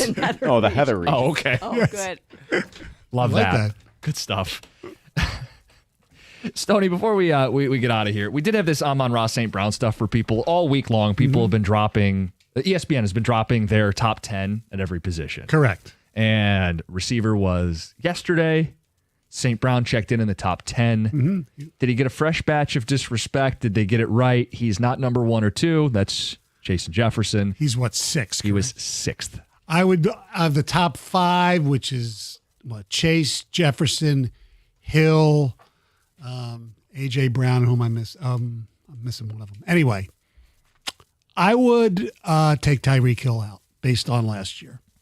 Yeah, he played all 17 games. I think St. Brown was better. Yeah, Tyreek Hill didn't have 1,000 yards. Right. Now, I know a lot of this is projection, but, I mean, Tyreek Hill was ranked 2 last year.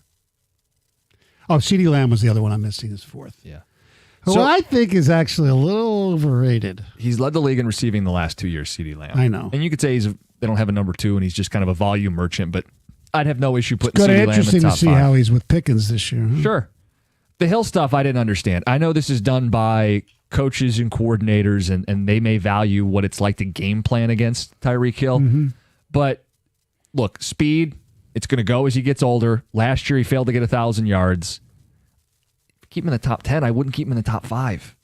I would have vaulted St. Brown over him, and I would have put him over A.J. Brown. And I know there's a splitting hairs there. But St. Brown is, in the last 2 years, all pros, both years, and number 3 in receiving yards over that time. He also, and I think you said this, and you're so smart to put it this way, he gets slept on because of the style of receiver he is. There's no doubt. People look at him as a possession yak guy. Which could be not sexy. Right. But it's winning. But he runs such great routes, even in end zone situation. He's a really good blocker, obviously. He can Third down, run red the ball. zone, Yeah. all of it. What's interesting is the A.J. Brown in 5th and him and Amon-Ra 6th. It was obviously really close because the highest ranking for each was 3, and the lowest ranking, I don't know how either got an unranked vote. And last year, A.J. was 6th and Amon-Ra was 7, so they both went up a spot. The guy that didn't make the top 10 that I think is going to have a monster year, Brian Thomas Jr. Well, if Trevor Lawrence finally delivers what he was been promised. Think about this, though. Who are the other pass catchers in that offense? He was a 1,200-yard, almost 1,300-yard guy, double-digit touchdowns. He's 6'4". He runs a blazing 40. He wins one-on-one. He's always open. Mm-hmm. Who are they throwing the ball to in Jacksonville? Evan Ingram's gone. That was their tight end. Yeah. Christian Kirk's gone. He was a slot guy. Travis Hunter. Who is going to be splitting some time. Yeah. Their other receivers, Diami Brown. Who? Yeah. Like, I think he's a dude that could get a ton of targets. Not to turn this into a fantasy thing, but I just think he's going to have the numbers at the end of the year that's going to, justify him as a top 10 receiver in football. Probably. Yeah. Mike Evans is another guy in there. Yeah, that you love. I think he's underrated. By the way, Amon-Ra, what do you think of the cereal? I thought it was pretty cool. Oh, yeah, Heather had it news yesterday. Yeah. The Honey Nut Cheerios. Mm-hmm. I like it. Very cool. I love it. And Amon-Ra, it hasn't been released yet because I don't know when they're going to do it, and I don't know the number, but he's going to be in the NFL top 100, obviously. But, I mean, Laporta was, 91 or something like that? Who's top 100? I lose track of this stuff. The Stoney. NFL. Oh, the NFL, the official. official. Yes, because I know somebody who actually, her project was the Amon-Ra one. So, Do you have any leaks? Do we have any idea? Are you allowed to share? No, she doesn't. She doesn't even know what number he's going to be. He'll be in the top 100 then. Yes. A spoiler. Yeah. She worked on it, so I Yes. know. Yeah, They would imagine they just put her on a dummy project and didn't even. Yes, no, I was he'll talking be in about there. my daughter. So she said she helped put it together, wrote it, helped edit it, logged a lot of stuff, but even though she put it together, then she leaves and then she comes going back in August. She doesn't know what the finished product looks like, how much of the stuff that she did was been edited. So it's kind of cool. Yeah, I mean, look, he's going to keep getting more love. He moved up this list. He's on cereal boxes now, whether he, Yes. takes the top off of the defense or not. He's a winning player. Yes, he is, and that's the most important thing: is wins. Who would be number 1 to you? Do you like what they did? I know there's the debate 1-2. I like Jefferson better. Yeah. Because I think he's done more with less. Yeah, that'd be my Chase. argument. I mean, one guy's got Burrow, one guy doesn't. Right. One guy's had Nick Mullins throwing him the football, Joshua Dobbs throwing him the football. Yeah. Yeah, But I put Jefferson one. They both, seem like pretty good dudes too. And watching receiver, watching quarterback, that type of stuff as well. Yeah. Gator is in the studio. Hi, Scott. Hi, everybody. How are you? All right. So, Stoney doing all three shifts in a 3-day span? Yes. It's incredible. Absolutely. Nice. I'm just call me Z-Mac. He's our Zach McKinstry. He is our Zach McKinstry. Fire up chips. A little older. A little all-star that could. Just a little older than Zach, but A little more name recognition, too, if I'm being honest. But I think you might be right. what is the plan today? This is like classic summer radio, right? Oh, man. I got to tell you. Today's going to push it, man. Riding solo for 4 hours after the All-Star break. No sports last night. Got the British Open that nobody really cares about. Did you watch the ESPYs? I did not. I totally forgot it was. I had kind of it wasn't an emergency situation last night, but I had to run out and help my mother with something last night. So by the time I got back home, it was, I don't know. We're gonna get into it. Did you hear the clips? We played a lot of the clips. I heard maybe briefly one, which was funny. There's always can be some funny. Are you a stuff. Shane Gillis guy? Yeah, I like Shane Gillis. He's fine. Yeah. I like the commercial he does too, where they're sitting on the with Post Malone, right? Oh, the Bud Light one? Yeah. Yeah. Yeah. No, he's good. So I did hear a little bit of that this morning. It was it was funny. Anytime you're gonna do a tribute to Norm Macdonald, I'm all for it. Yeah. So I love Norm Macdonald because then you think back to that when Norm Macdonald hosted it, how uncomfortable everybody was in the audience. Oh yeah, like remarkably uncomfortable. Which is when it's the best. Yeah, which I think that's kind of what it was last night because the athletes may take themselves a little bit too seriously. Yes. Should we laugh? I don't know. And can't have fun with it. So, but yeah, no, we'll get into some of the what people did last night, and a world really without sports for a day was now what? You're kind of freaking out about that. But look, Lions, we got training camp that kind of starts today for the rookies. We got the veterans reporting on Saturdays. We got a bunch of Lions questions lined up for the people out there. I saw a really interesting ranking for the Red Wings. I did not expect what I saw. And You have me intrigued. I think. I'm glad you're intrigued because I think you'll be stunned to hear the results of it. What time is that? I'll plan my day around it. Who did the ranking? That'll give me a hint. I won't even use the Odyssey Rewind, Gator. I'll plan my day around It's from it. The Athletic. Oh. Yeah, Oh, okay. We try not to do the fringe stuff. Yeah. Right. The Chat GPT. Yeah. I crowd. The bloggers. I don't care about that stuff. That we try to go more credible. So.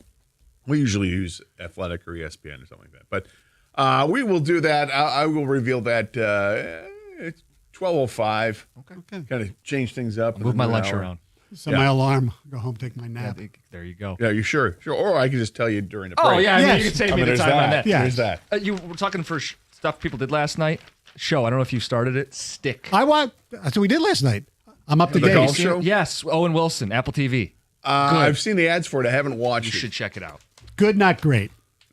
That's fair, but it's for what it is. Yes. I mean, it's good. It's Owen Wilson being like he is in every movie, though. He's a little more serious than he is in Wedding Crashers. Yes, but Well, it depends which part of Wedding Crashers. That's a good point. I mean, when he was trying to win her back, he became serious Owen Wilson. I'll say this. It's a little cheesy to Stoney's point. yeah, Still worth It's the time. good though. Does he use the word hoopa or no? I don't think so. Not No. yet. Not yet. Because he did in, what was the other one? Wedding Crashers. No. Oh no. Meet the Parents. Yes. Hoopa? Yes, the chuppah, which is a Jewish wedding. Yeah. Well, it's the thing of the Jewish wedding. Yeah. That and more. It's a Jewish pergola. Yeah. There you go. Gators next, 97.1.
Well, off to a great start.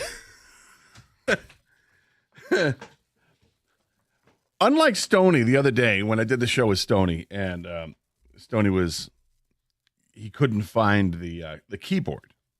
He was scrounging for the keyboard. There's no keyboard. There's no keyboard. And we did the first segment with Stoney without a keyboard. Then during the break, he still says he can't find it. He was getting ready to contact one of the engineers. And I said, well, let me take a look. And I walked over and I said, well, what's that?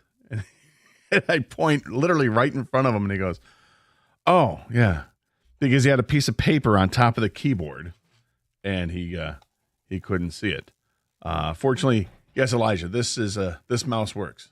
So I did not have a mouse to start the show. And there was no mouse around me. It was on the other side of the table behind stuff that I would not have been able to see it. So I'm in the clear, whereas Stoney was Stoney. That's how that works. Hey, good morning, everyone. Oh, what a beautiful morning it is. Look at it out there. Oh, nice. And gray and drizzly. It's like a sneeze, but it's a more of a summer sneeze than a fall sneeze. It's cooler out there, which is welcomed, but it's not cold. So that's kind of cool.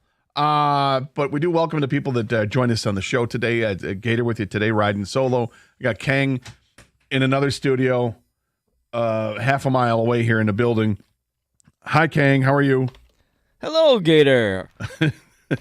There is one thing though. Yeah? That's over here they almost feed you every day. It's amazing. Wow. Yeah. What do you got some food today? No, we had glizzies yesterday though. Really? Yeah. Wow. I don't want to say anything because I don't want to, I don't want you to be jealous. I want you to focus on the show. Yeah, I was jealous because yesterday was National Hot Dog Day, and you're telling me now that you had glizzies over there? Like I said, I need you to focus on the show, my man. You have this thing. I don't know if you know this. Sometimes you lose focus. I don't know what you're talking about. What were you saying? Right. Yeah, we had glizzies, some chips, some pop over here, and then the tournament dropped. I had some za after our show. Yeah, that I did notice, and I appreciate the fellas for getting an exorbitant amount of pizza, and it was delicious. And also, because of the food stuff comes up, I am also closer to the bathroom now, which helps. That definitely helps. I'm glad to hear that. That you have that you're closer to. It's a far walk from where you are at. It is, yeah. No, we have to oftentimes, because it's located in the building where our studio is, we have to ask Kang, hey, how much time is in this commercial break? And Kang will tell us, you get 3 minutes, and like, okay, that's good. It's a good enough time to run down there, do quick business, Yeah. number one, Yeah. and then come back. If you've got a sit down event, If you're going for two, if you're gonna go for two. If you're going for two, you need longer. You are going to need probably more than the 3 minutes allotted to sprint back there and do your business and clean yourself up and come back. It's a different experience altogether. Yeah, but except for when Doug says to me, how much time do I have? And I say, I don't know, man, you got 90 seconds. And he leaves the studio anyways. I'm like, why are you tempting fate, Doug? I don't know anybody that's like Doug when it comes to, we call Doug clutch all the time, because he has the uncanny ability to get in and out of that situation within basically a 90-second span. How does he do it? I don't know. And I feel like sometimes when I give him the time, he takes it as a challenge. Like, no, Yes. Doug, I'm not challenging you. Stay in the Right. studio. Like, no, man, do what you can to. You don't think I can do it in 10 seconds? I no, I'm sure you can. Sure you can. But you can't if you keep talking. Stop talking. So that's probably too much information here on a Thursday. But you know what? We're past the hump. It's Thursday now. We can get a little wild and loose on occasion, which we're going to have to today because there was nothing going on yesterday in sports aside from the ESPYs, which I missed. Totally forgot about it. Did hear a couple clips this morning. It sounded like it was really funny. I'm sorry, King, that I didn't watch it. Stoney said that they did play some clips, so maybe we will play some clips from the show from last night because you guys said it was you really liked it. You like Shane Gillis a lot, who was one of the hosts. Funny is funny to me, man. He's funny. Funny is funny. There's no doubt about it. And he's a little edgy. I think that the ESPYs I think have been trying to be more conservative. I think lately, past few years, trying to just keep it keep it toned down. But I think this year they said, all right, let's turn it back up a little because comedians are subjective, right? Comedy's subjective. Yeah, 100%. So I don't think Shane Gillis is for everybody, but I think he's a little bit more edgy than a family, sports award show. So I think they went out, and I thought he executed. I thought it was funny. That's good. Yeah. Look, it's way different from like the days when everybody wanted Billy Crystal to host your show, Right. Like, that's great for a certain crowd from, 30, 40 years ago. But, we want to get a little edgy. And Norm Macdonald hosted it like 25 years ago, and it was hysterical. Maybe a bit longer ago than that. Really funny, but edgy at the time. It's stuff today you still hear, you hear it back and like, wow. And I guess Shane Gillis did a little homage to Norm Macdonald with one of his final jokes last night. And yeah, funny, edgy, and probably inappropriate in a lot of circles. But hey, you let it fly. You tried it out, and it kind of worked. But so this is where we're at today, right? Nothing really going on last night in sports. I apologize. My apologies to the NBA Summer League. I wasn't geared up to watch it. The British Open didn't start until this morning at 1:00 in the morning. My apologies to all those that got up early to watch the first tee shots. But I'm curious if anybody did. I mean, you people are really dedicated as golf fans if you're getting up at 1:00 in the morning to watch the British Open.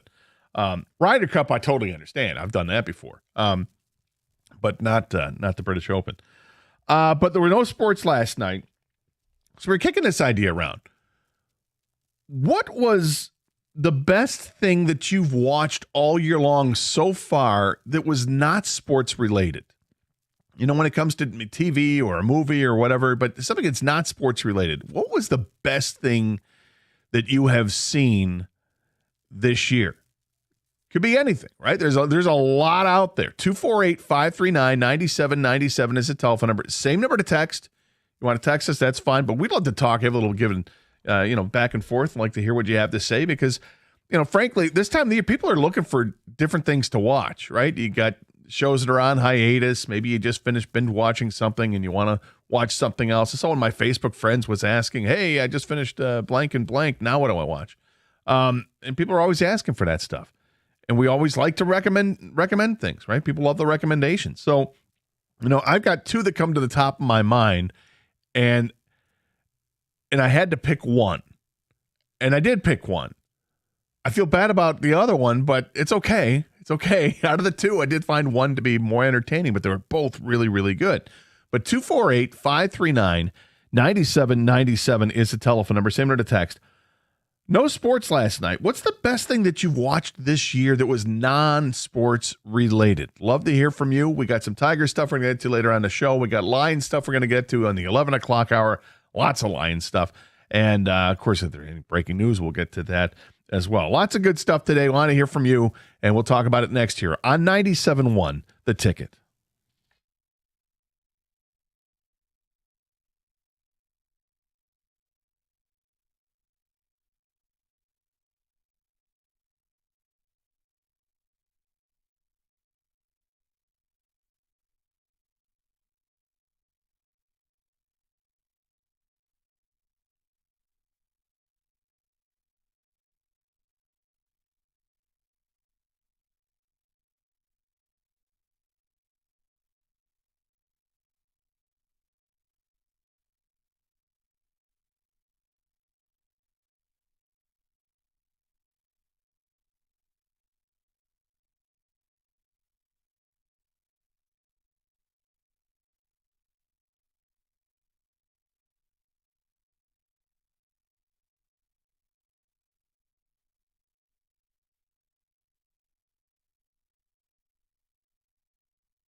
Well, some people might think that's funny. Some people may not think that's funny.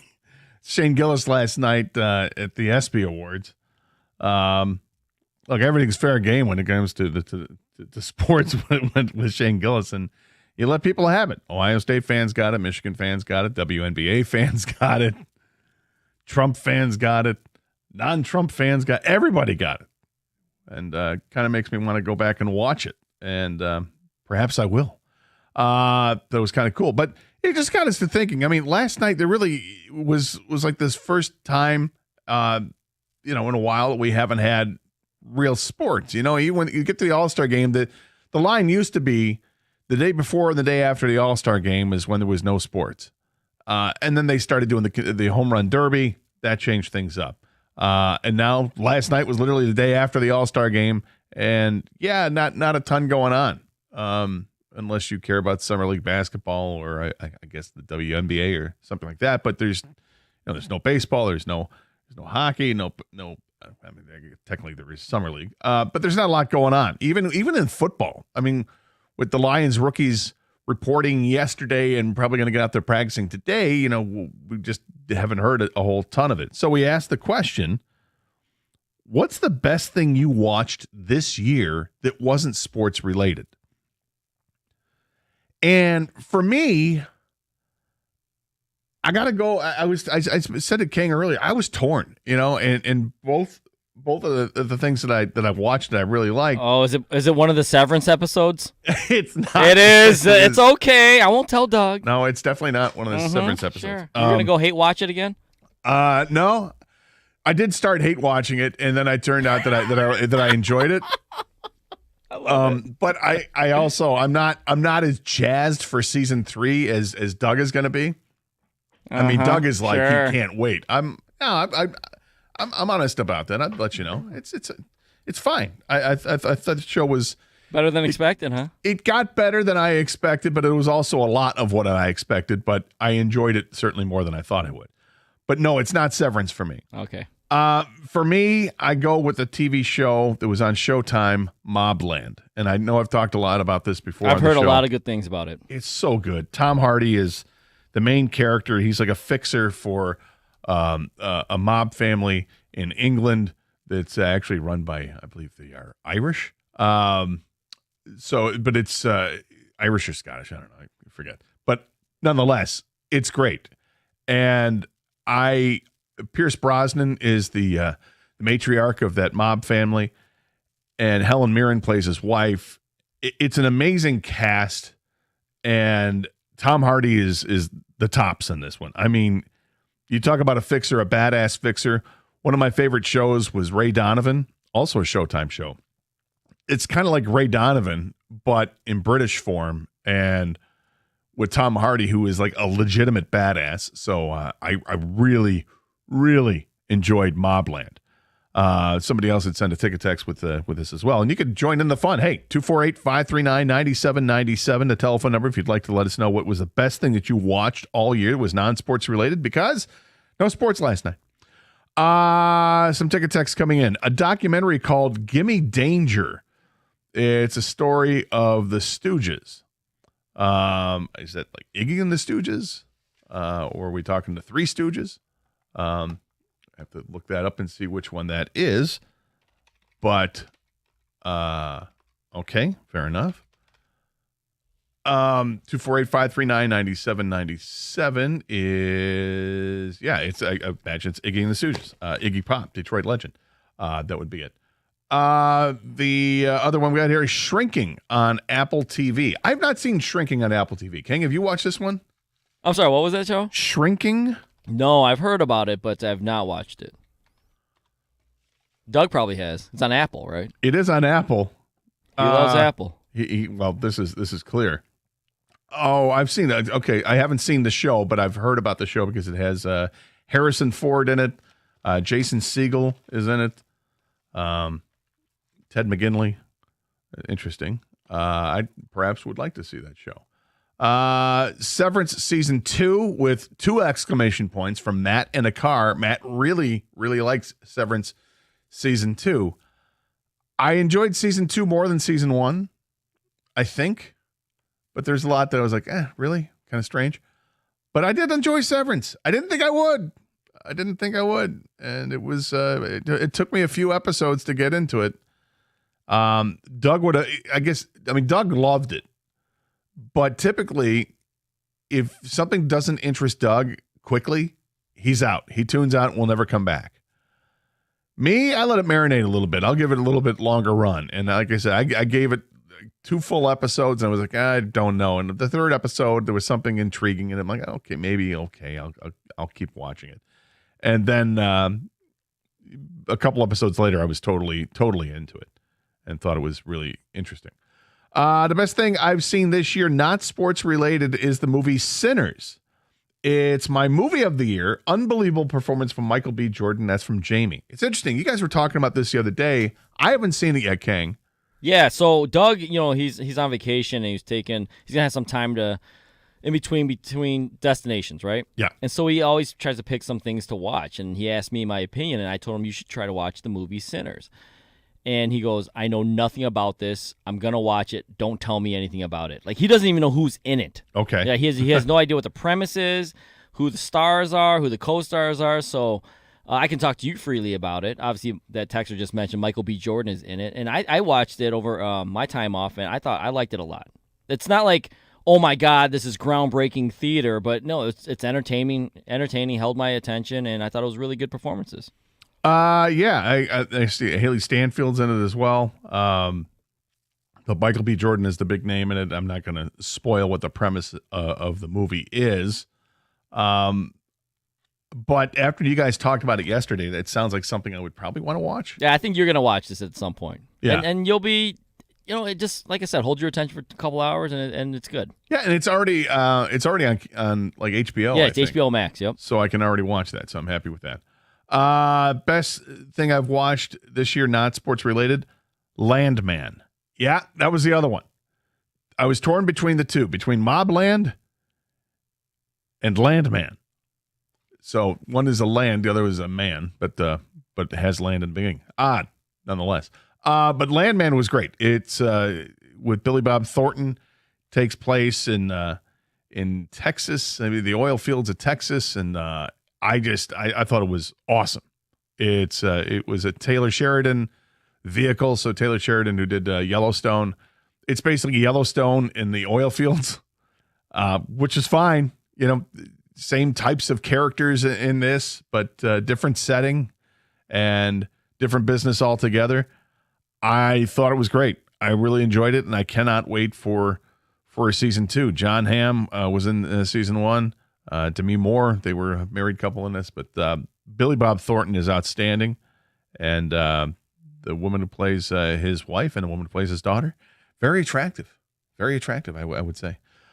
Yes, this is true. TV show The Agency on Paramount, currently bringing it, one of the best spy thriller series I've ever watched. That's from Brian in Livonia. I don't know anything about The Agency, or do I?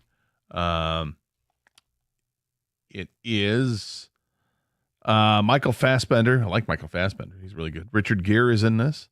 And Jeffrey Wright. Jeffrey Wright was in, he's been in a bunch of things. Yeah, I think I might want to watch this. And maybe I did see one episode of The Agency. I think I did, actually. So that's some stuff that some people have watched. Got some more ticket texts coming in. HBO's medical drama, The Pit. I was absolutely riveted to every second of every episode. That's John and Lake Orion. So this is one that I have not watched, and everyone says it's great, Kang, and yet I don't really have a desire to watch The Pit, and I think it's because how many more medical dramas are we going to have?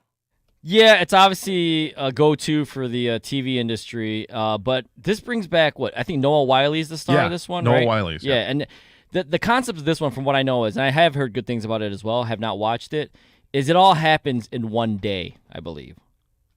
So I think it's I mean, obviously if you're working like in the emergency room and things are going on, it was a hectic day apparently. It's all one day, and people just love medical dramas. They're just drawn to them. It is, this formula. I do know this. And they literally grabbed a guy who was really good at a medical drama to do it again. Who should we watch? Clooney will do one next time. Right? I mean, I just get tired of that genre. I don't, spend enough time in Yeah, hospitals. you know I don't want to watch it a ton anymore. So Yeah, you might, and I get it. Different strokes for different folks. But how many of your favorite shows involve gang-related activities? yeah, no, I Right? get that. I mean, It's I think you just totally named understand. off a Yeah. bunch of them, whether Yeah. it's from past or present. Right, and actually, last night, one of the things I did watch last night when I got back to my house, there was the last episode of The Wire was on one of the HBO channels. There you go. And I caught the last half hour of that. And they'd been running a marathon of The Wire for all 5 seasons over the last couple of days, and I probably watched 5 or 6 episodes of it throughout different series. I love The Wire, and I'm not alone. Lots of people did. And Did then they call it Wire to Wire? They should have. Mm-hmm. I didn't see any sort of theme set up with it. Well, that was a strong dad joke. Yeah, your game is very strong. The series Friends and Neighbors with John Hamm was hilarious, and it truly has the best ending of any type of series like that I've ever seen. Okay, haven't seen that. This is somewhat sports related. It was a Tom Brady roast. I probably watched it 20 times. Absolutely hilarious. Chad in Midland. The Tom Brady roast is fantastic. Not even Giselle. And the kids. maybe not if you're some people in there. Yeah, when Tom Brady comes out in public and says, that was a mistake. Yeah. And when he wants the roasters to, all right, lay off of, He defended Robert Kraft more than he defended his ex-wife and the mother of his children. Exactly. Like, hey. Make fun of my wife all you want. Yeah, that was. But not Robert Kraft. But no, don't do that. Mobland is the best show I've watched this year, Zach, in a work van. And lastly, this texter says, I finished Yellowstone. That's the best thing non-sports I've watched. That's from Roy. If only there was a marathon for Yellowstone that would come on the air. I swear to God, every 3 weeks there's a Yellowstone marathon. I love the show, but even I'm getting sick of the marathons for Yellowstone. 248-539-9797 is the telephone number. Got some Tiger stuff want to get into, see where they're at. The power rankings right now. One publication came out with power rankings getting into the second half for the post All-Star game break. We'll see where the Tigers rank there. And also, regarding the Tigers, is a key player for the second half that MLB.com has revealed. We'll see if you agree or disagree. We'll talk about it next. 248-539-9797. This is 97.1, The Ticket.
Welcome back to the Karsch and Anderson program here on 97.1 The Ticket. Gator and Kang with you today, taking your calls at 248-539-9797. Same number to text us as well. We had a bunch of people texting in and talking about the best thing that you've watched all year that wasn't sports related. And Richard in Lincoln Park says this: most of the shows that you historically mention are subscription channels like Hulu, Apple, or Max. It's frustrating if I don't have those subscriptions. I get it, and I'm sorry. You're 100% right. A lot of the shows that we watch are through subscription services. And I guess you get more options that way, I guess, and that's where I'm seeing it. But Yellowstone isn't. Landman, well, I guess Landman ended up being that way. That they give you a little teaser first. But yeah, I do apologize, and that's just how it is. I mean, I think better TV is on those services as opposed to just regular TV. I don't like boats, and I refuse to go on a cruise. One of the most interesting things I've watched this year was Poop Cruise on Netflix. Now I'll definitely never go on a cruise. LOL, that's from Dave. Have you heard about Poop Cruise, Kang? Not only have I heard about it, I watched it. Do you remember the whole controversy and just the news, about it back when it happened?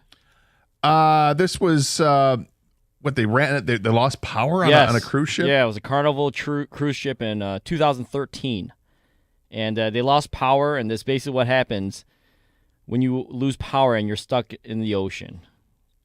And I think the title of the Netflix documentary tells you what happens. Yeah, kind of tells you. Yeah. What do we do now? It's not for the faint of heart. Can we flush our toilets? No. Nope. Can't do that. Oh. Here's a bag. And it gets worse. And it gets worse. Oh, no. Yes, no. Yes, I don't need to hear it gets worse. Yes. Wow. All right. We'll move past that one. It's called Poop Cruise. I get most apt name ever for a TV show. Gator, you need, all caps, to watch Mickey 17. It's so good and thought-provoking. That's Matt on a mower. All right, so this is a movie that came out. And the plot, real quick plot on it, says in 2050, to escape a murderous loan shark, Mickey Barnes and his friend Timo join a spaceship crew to colonize the ice planet Niflheim. I don't know what the heck that is. I remember seeing promotions for this and the movie trailer and thought it was a really interesting idea for a movie. I think I'll probably end up watching that when it comes out on cable. But yeah, I'm interested in that. That sounds good. Stanley Tucci, Searching for Italy, all about food and traditions. I've seen the show. I enjoy the show. I like Stanley Tucci. How is it, man? I have not seen that show, and you know I'm usually a food guy. It's pretty good. He's because he's bilingual, so he's able to talk to the people in the different regions of Italy he goes to, and then explain what it is he's doing. And he does have a cooking background. Did he play a chef one time on one of his roles? Yeah, he actually did in the movie. Big Night, he was a chef with Tony Shalhoub, I think was the other actor. And that's a movie that when I first saw it, I hated it, and then I watched it again, and I liked it, and then I watched it again, and I liked it more. It really grew on me. Does this happen a lot to you when you watch shows and TV and movies? Yeah, it happens.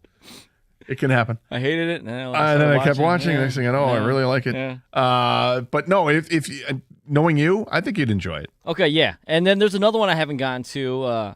Have you seen any of the new Eva Longoria one? Yeah, that one I'm not as interested in. Okay, it's Searching for Spain. Yeah. Kind of the same concept. I think it's Spain? the exact same concept. Okay. I haven't watched that one yet. I'm not sure I have a ton of interest in that one, but we'll see. She once played a desperate housewife. Did she? How desperate was she? I don't know if it was enough to go to Spain, but that's what this one is about. She once had a plane seat next to Doug Karsch, and Doug vacated the seat to go to another row. Oh, man. Doug. Back when she was talk about picking the it girl, yeah. Right? I mean, this is right. This is like 2004, I think, 2005. This is like leaving your seat and seeing Sydney Sweeney sit down next to it. Right? 100%. This was, in fact, it was 2005 because it was the NBA Finals, Pistons and Spurs, and Doug was on a flight to San Antonio or something, or from San Antonio to somewhere. And he saw that there was an empty row. He went to the empty row instead and looked over where he was sitting, and next to his seat was Ava Longoria. Right. And that's actually not my seat up there. They kicked me out over there. I got to go over here. Hi, how are you doing? Doug. Mark is next up here at 97 with the ticket. Hey, Mark. Hey, how you doing today? Good. How are you? Good. The one episode I was watching last night because there's no sports on was Blue Bloods, and now I'm disappointed that they're not going to be have another series. Is that Donnie Wahlberg and Tom Selleck? I was going to say Tom Selleck's like the patriarch of the family, right? It's a cop show. Yeah, they sit around and eat dinner together, and it's really like a family. It's pretty intense. Some of the episodes about people being lost and trying to solve a case, and the family's all involved. Yeah. Cool. Yeah, I haven't watched, and they've had a bunch of. How many seasons has that been on? I don't know. They're going to have a new series called Boston Blue. Okay. That's gonna. I don't know what they're on. 14 seasons.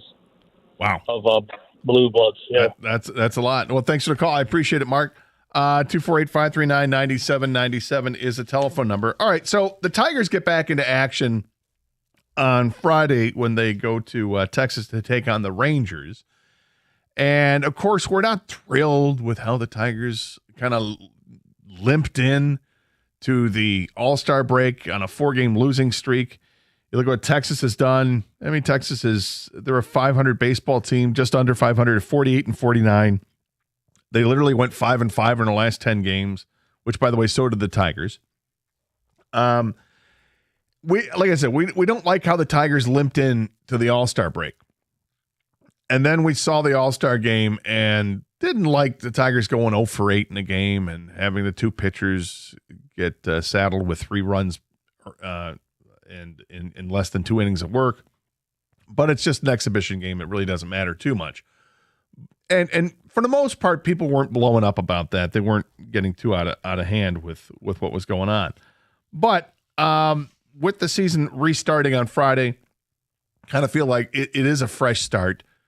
Hopefully they get guys back. I don't know. I haven't heard anything about Kerry Carpenter when he's coming back, but I thought it was supposed to be real soon. So maybe he'll get activated to the roster tomorrow.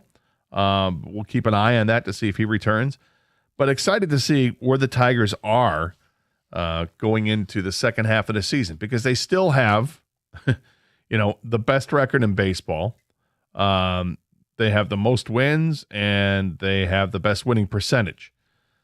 So they're still the best team in baseball despite the fact they lost the last 4 games going into the All-Star game. You look at the rest of the landscape in the American League. I'm not going to worry about the National League. You don't worry about that until the All-Star game or until the World Series. But the landscape in the American League, it feels like it's changed dramatically only because it's changed dramatically since like the middle of April, even May 1st, how much it's changed.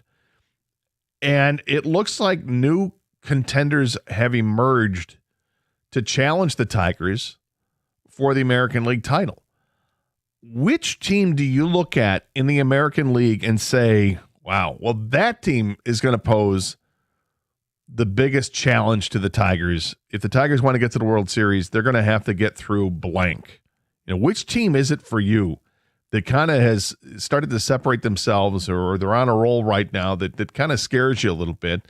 And now that you got literally 2 weeks from today is the trade deadline on July 31st. Most of these teams that are in contention here are going to add to their rosters. They're going to fortify the pitching staff or the lineup or whatever they're going to do. And that has to come into play too, knowing that someone's going to get better and where they're going to get better at. And some teams have the ability to do something that the Tigers probably won't do. And we'll get to that. And then we're going to kind of, get to test the temperature of the Tiger fan out there and where you think this team is at and who's going to be the biggest challenge to the Tigers in the American League. Got the power rankings are out. We'll talk about the power rankings and also the key player for the second half. These were two separate articles and separate publications that came out that we'll inform you about as well. 248-539-9797 is the telephone number. Kind of shifting gears here towards the Tigers and seeing where they're going in the second half of the season. We'll talk about it next with you here on 97.1 The Ticket.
All right, so taking a look at the Detroit Tigers as they get ready to start the second half in quotation marks. They only have 64 games left in the season, so it's not half a season. It's less than half a season.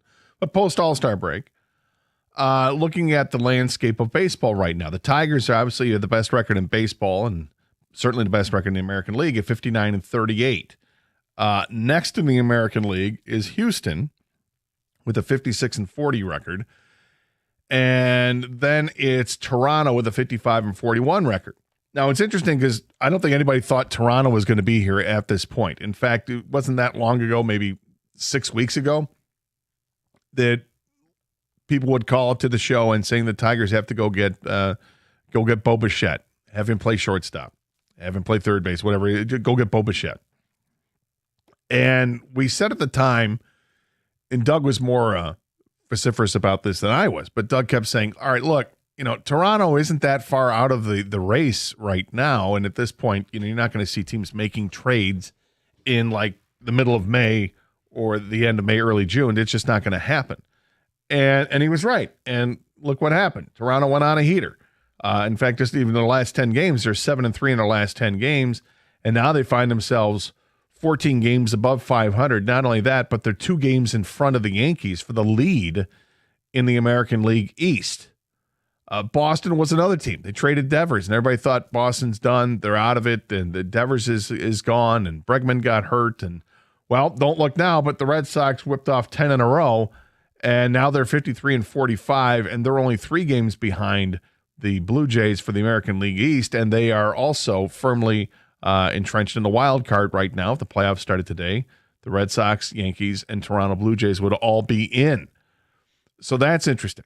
You look in the American League Central and in the Tigers' own division, when things started off after the first month, 4 of the 5 teams were above 500. And we're going like, okay, people want to make fun of the American League Central. Look what's going on. All these teams are better than 500, and they're not just beating up on the White Sox. These are good teams. Well, fast forward a couple more months, and now it's the Tigers as the only team above 500 in the division. Minnesota is 6-4 in the last 10 games. Kansas City is 7-3 the last 10 games, and Cleveland 6-4 in the last 10 games. All 3 of those teams above 500 during the last 10, but all 3 are still below 500 on the season. And we're waiting to see if those teams are going to end up being sellers or not at the trade deadline. Minnesota and Cleveland in particular have bullpen arms that every team in baseball would want to get. Now, would those teams want to trade with the Detroit Tigers within the division? Probably not. Although I would be in talks with the Tigers because the Tigers have a bunch of prospects, and if that's what you're going to get in return, you want the best prospect you can get, and who cares where you get it from. If you're going to lose your player, get the best thing you can in return. And then in the American League West, you've got a 2-horse race there right now with Houston and Seattle. Both teams are above 500, and we know what Seattle just did to the Tigers, and they swept the Tigers here at Comerica Park. It was ugly. You had the return of Rodriguez coming back to form, being a home run power. We saw what Cal Raleigh can do up close and personal, and their pitching staff is pretty good. The Tigers will travel to take on the Texas Rangers this weekend, and we'll see. But out of those teams, I think they have legitimate contenders here.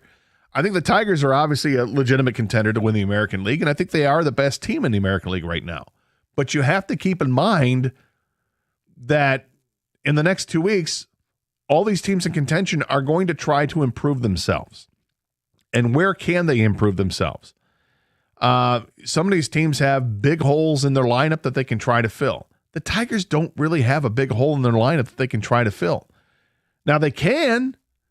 We've talked about adding Eugenio Suarez, the third baseman from Arizona, a former Tiger for that matter. And he's got a big pop in the bat, 29 home runs going into the break. But they don't really have a screaming need in their lineup to add that bat. And once you do, if you were to add that bat, then you're shuffling everyone around. And you have to ask yourself, have you just made yourself weaker in the field because of what you're going to add with a bat to the lineup? And maybe it outweighs it. Maybe you still say, I don't care. I want that power. And okay, fair enough. Go ahead and do it. And I trust what Scott Harris and A.J. Hinch and the rest of the staff are going to do. But I don't think it's a big priority as much as that might be for another team, which is the scary part. Because if the Yankees want to go ahead and add a big bat, and let's say they add Suarez into that small ballpark, then they just added significantly to the lineup, and now they become even more formidable. So even though it's not a Tiger need, it could be a need for another team and make them better. That's what scares me about the next 2 weeks, is where these other teams can improve, where the Tigers don't necessarily have to improve. And I know some people are like, well, that's why you have to go ahead and sign a guy like Suarez to prevent him from going somewhere else. Well, that's a dangerous game to play, again, because it may weaken your team in other ways that you didn't necessarily see. Now, it could also work out. It could fit wonderfully. And there are some Tigers that definitely have to step up their game in this second part of the season in order to ensure that the Tigers do have this long run in them in the postseason. 248-539-9797 is the telephone number. The power rankings that are out, these are from MLB.com.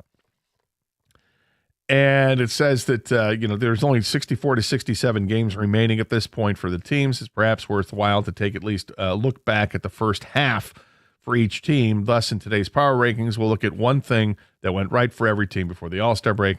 Long story short here, the Tigers are number one, and they were previously number one in the power rankings. Here's what it says about the Tigers. How long has it been since it was this much fun to be a Tiger fan? Since 2006, 1984, 1968? Almost everything the Tigers have been hoping would happen has come to fruition, and then some. Spencer Torkelson is mashing. Zach McKinstry and offseason pickup Gleyber Torres emerged as all-stars, as did the rebounding Javier Baez. Riley Green's playing like an MVP, and Derek Skubal is pitching like an MVP. The fans have reaped the rewards. Why stop now? So it's kind of effusive in the praise for the Tigers. I'll help to answer the question, how long has it been since we were this much excited to be a Tiger fan? It's no. 2006, yeah, that was great. They went to the World Series, but nobody saw it. Nobody saw that one coming. Kind of like this team, how good they're playing. I'll grant that. However, for 10 years, this team was ultra competitive and did play for another All-Star back in 2012. All right, another World Series, I should say. And they had some good teams after that as well. 2014 team was pretty good. So I think we've been excited. But I'll grant you this. It's been at least 10 years since Tiger fans were this excited about the team. You can go back to last year. Once they made the postseason, we were excited about it. But I think that we all felt we were playing with house money at that point. But this year, because they're picked up where they left off, it's a different feel and different expectation altogether. The other article from MLB.com talked about the key player in the second half for the Detroit Tigers. 248-539-9797 is the telephone number. Who do you think is the key player for the Tigers in the second half of this season? We kind of touched on this a couple days ago, and Stoney and I each had a different idea. The more I think about it, I still think we're both right in our own ways. There's no real wrong answer on this, but I'm curious what the fans think of this. Who is the key player in the second half for the Detroit Tigers? And add to that the question about the American League. Which team do you think will present the biggest challenge to the Tigers in getting to the World Series? Which team in the American League do you think that is? Is it Toronto? Is it the Yankees? Will it be Seattle or Houston? Is it Boston? Who do you think, or is someone going to creep up from the Central Division that we previously thought was dead? Is someone going to challenge for there? I don't think anybody in the Central is going to challenge for this team, but you can make a case for whomever you like. 248-539-9797 is the telephone number. Hey, by the way, if you want to stream the show with video, you can do so. Log on to Twitch at twitch.tv and search for 971 The Ticket. You can see me in studio.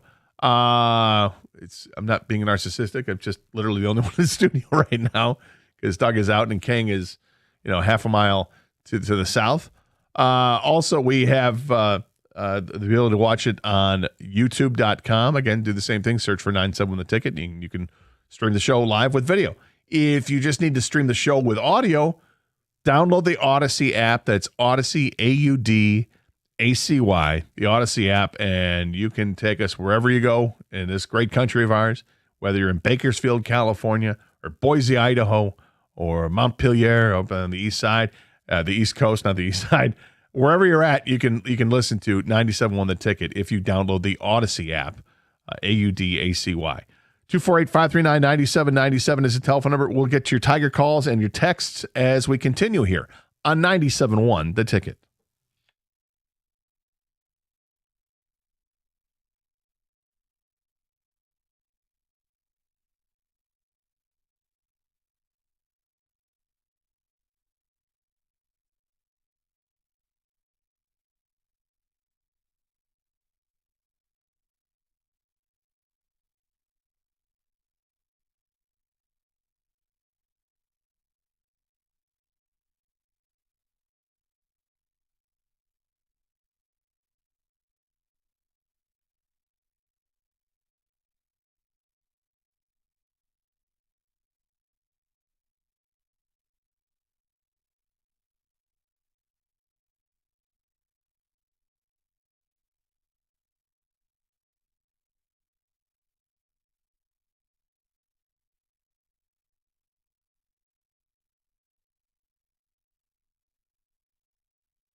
All right, welcome back to the Carson Anderson program. Gator and Kang with you today. Taking the calls and texts at 248-539-9797. We're asking the question about the Tigers and which player do you think is the one that really is the key in the second half of the season, and also which team in the American League do you think will present the biggest challenge to the Tigers? Those are two kind of different things, but want to ask them at the same time. Also, let's see, we got some response on Twitch from I Love Pink 50s. It says, we do need a bat. LOL. I'm not counting on Zach McKinstry in the playoffs. What are we talking about? And then it's got the laughing, crying emoji. I love that part. What are we talking about? I don't know. I guess Zach McKinstry's actually had a hell of a season thus far. He was a legitimate all-star. Am I counting on him? I'm not really counting on him. I'll kind of agree to an extent, but I also don't expect him to take a giant drop in what his production has been. Do I think that he is going to be this player that has a well above 800 OPS the rest of his career? No, I don't. I think he's a valuable piece on this team because you can plug him anywhere in the field and anywhere in the lineup, frankly, 1 through 9 or any position. And he just gets the job done, and he needs to be there while he continues to get the job done. But no, I don't think he's going to be producing at this high rate for the rest of the season. But I also don't expect him to drop off and be a below average player. So, am I looking for upgrades? I'll always look for an upgrade. And I will continue to look at Eugenio Suarez and ask myself, how would this make sense for the Tigers? Where can we make this make sense? Because if he's going to play third base, what does that do to Colt Keith? Colt Keith is having one hell of a season right now. The last couple months, he's been ridiculously good. And I don't want to take him out of the lineup. So if I'm not taking Colt Keith out of the lineup, where is he playing? He's playing at third base. Where else would he play? At first base. Okay, well, you're going to have to split time with he and Torque a little bit, but what about DH? Well, okay, DH, but Kerry Carpenter, there are ways to manipulate it. My question is, can A.J. Hinch manipulate it enough where you're still getting the most production you can out of Colt Keith and Zach McKinstry, and then if you're bringing in Suarez and Suarez? And what does that do for the rest of this team? I think it's a legitimate question to ask. I don't think it's a simple answer. I mean, I'd love for it to be simple, but I don't think it is. Gator, I think Houston is the Tigers' biggest American League threat besides themselves. Tigers need to get Meadows hitting. So I'm assuming that's who he thinks he is the player that really is the key in the second half of the season, and that was Stoney's pick. And I totally see it with Parker Meadows. This is a guy that they're absolutely counting on being the man, being the center fielder every day. And if he can't hit, that's a big problem.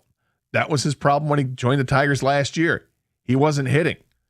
He hit like 100, and they sent him down to the minors. He got his stroke back, brought him back in the second half, and had played pretty well for about a week, and then got hurt again, spent some more time on the IL, then came back and was a 300 hitter for the Tigers the rest of the way. It was a danger on the base paths and was elite in center field as a defender. That's the guy I want back. And maybe he's not that player. Maybe he doesn't have that in him. But I watch him play, and I'm thinking, he's got all the talent, man. He's got to get it together and get some better luck because he hits line drives everywhere. But unfortunately for him this year, the line drives he's hitting are right at players, and they're able to make the play. Baseball injuries frustrate me. Never a pro, but played 4 years in college, 20 years totally injury-free, but I guess there's no reason to stay in top shape. Stretch, etc. when you're making millions, whether hurt or not. That's Doug in Rochester. Doug, it ain't that simple. It's just not that simple. And comparing that you played 4 years in college to professional baseball players, I don't mean to be rude here, but I think it's ridiculous. These guys play 162 games in a season. They're not playing, 40-game seasons here. They're playing way more than that. They're playing in the hottest time of the year, in the middle of the summer. I do think they take it seriously. I do think they stretch, but they're going to get hurt. That's what happens when you play professional sports. Guys get hurt. They get hurt all the time. You think that all these arm injuries are just a result because they're not stretching? I mean, come on, man. Give them a little more credit than that. 248-539-9797 is the telephone number. Matt is next up in St. Clair Shores. Matt, welcome to 97 on the Ticket. Hey, Gator, happy Thursday. Happy Thank you, Friday Eve. Hey, so I not to be a prisoner of the moment, but I really think the Mariners have our number this year. They have 2 of Scooble's 3 losses, and if the playoffs started tomorrow, they would be our first out. So there's so many kind of examples of just one team having your number, and even though that you're having a great season, you just can't shake them. And I kind of feel like that's what we have with the Mariners. I really think we need a bat more than an arm, and I know it's kind of counterintuitive, but when we score less than 4 runs as a team, we have a very sub-500 record. So our goal should be every night to score 4 or more runs, and we're like 750 when we score 4 or more runs. So I think it's more imperative that we get that bat that we can trust, and if we've got to put Suarez at all-time DH, platoon McKinstry with Perez in right field or whatever we're doing. Javi should go out to center and let Parker Meadows go back to Toledo for the last month and really tune it up for September call-ups. But I think we need the bat to make sure that we have the offense going into the playoffs, especially when the pitching gets tighter and better at the end of the season. Well, thanks for the call, Matt. And I think this, when I talk about shuffling players around, if you were to add Suarez and have him at third base, you got to shuffle everybody else around. It makes it difficult, and I think it does make it difficult. One thing that would make it easier, and I don't like to talk about it, but it's a very real possibility, is that if Parker Meadows isn't hitting and you send him down, then things become, you're still shuffling around, but the shuffling makes more sense. Because if you don't have Parker Meadows in center field, you can put Javi Baez in center field. And that means that opens up another spot for McKinstry to play if he goes to shortstop. That you can platoon McKinstry and Trey Sweeney there. And then you could do a lot of platooning with Suarez at third base, with Colt Keith, and a rotation with Kerry Carpenter between DH for those 3 guys, while also switching around with Colt Keith and Suarez at third base if you were to do that. The strange thing about Suarez, if I'm not mistaken, his splits, he kills right-handed pitching. But it's left-handed pitching that he struggles with, which you wouldn't expect being a right-handed hitter, nonetheless. But with 2 weeks to go before the trade deadline, I really think that the writing's on the wall for a player like Parker Meadows. He's got to get in gear. He's got to start hitting. The guy can field, he can run, but you got to hit, because that is a big hole in the lineup. As far as Seattle being a contender in the American League, I firmly believe Seattle's a contender. They've got a decent lineup, with the best power hitter in baseball, and Cal Raleigh, I suppose, one of the best power hitters in baseball. Rodriguez has picked up his game. Marone Zarena, that's another all-star they have. But they also have some good pitching. Wu and Castillo have been very good for them. Logan Gilbert hasn't pitched as much with some injuries there, but he's pitched very well. Doug's nephew, Logan Evans, has pitched well for them as well. It's a team they're pretty well rounded. And again, the other factor you have to put in this with every team, including the Tigers, is what will they add at the trade deadline? Everybody wants bullpen arms. I think it makes more sense with the Tigers than everybody else, because the Tigers really seem to need the bullpen arms more than the other teams do. And they're going to come at a premium. Everyone's going to come calling to Cleveland about their 2 big bullpen arms. Same thing with Minnesota. Same thing with Pittsburgh. Those are teams that absolutely have quality coming out of the pen. And there are other teams that have it too. If you look at the Athletics, they've got some players there. Baltimore has some players. Some of these teams are going to be willing to give up those players, and some of them aren't going to be willing to give up those players. The advantage the Tigers have over all these other teams is the prospect pool that they have. They have some of the best prospects in all of baseball. In fact, Kevin McGonigal was just named the number 1 prospect in all of baseball by Baseball Prospectus. Not that I think the Tigers are going to part with Kevin McGonigal, but they do have literally a handful or more of top 100 prospects in all of baseball. So they could make a big splash in some form or fashion to acquire players. Now, would you do that to acquire a bullpen arm? It depends on the bullpen arm, how good that arm is and how many years you have in control to acquire someone like that. Otherwise, you'd think you can get by with maybe your second tier of prospects, which are still really, really good prospects. 248-539-9797. This is 97.1 The Ticket. All right, you guys know which dealer I love. It's Sarah Chevrolet of Southfield. Now, why? Well, because they give you real, honest pricing and the best deals around. And I'm talking about no gimmicks, no surprises, just straight up amazing offers. And here's what they have currently. Unbelievable. 2025 Equinox EV for just $999 down and only $159 a month. Or if you're more of a truck person, you can get behind the wheel of a 2025 Silverado 2FL for only $999 down and just $229 a month. That's right, folks.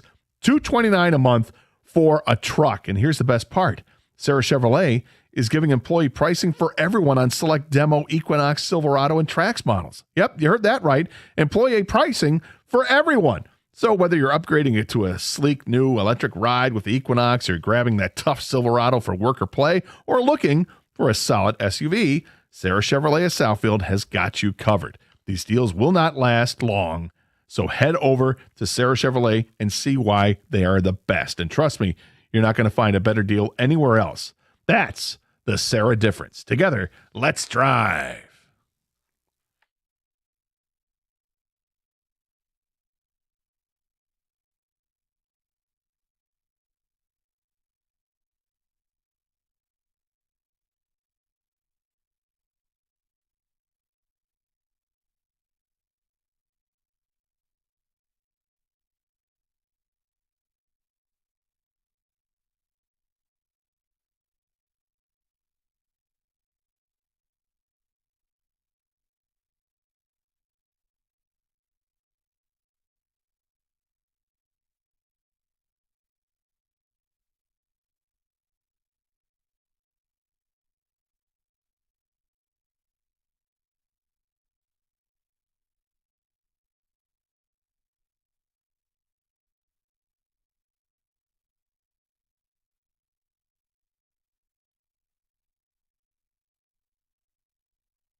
All right, so talking about the Tigers getting ready for the second half of the season, and going into the All-Star break, nobody's really happy with how they were playing. They lost 4 in a row, including getting swept by the Seattle Mariners. You get to the All-Star game, and the Tigers All-Stars didn't fare all that well.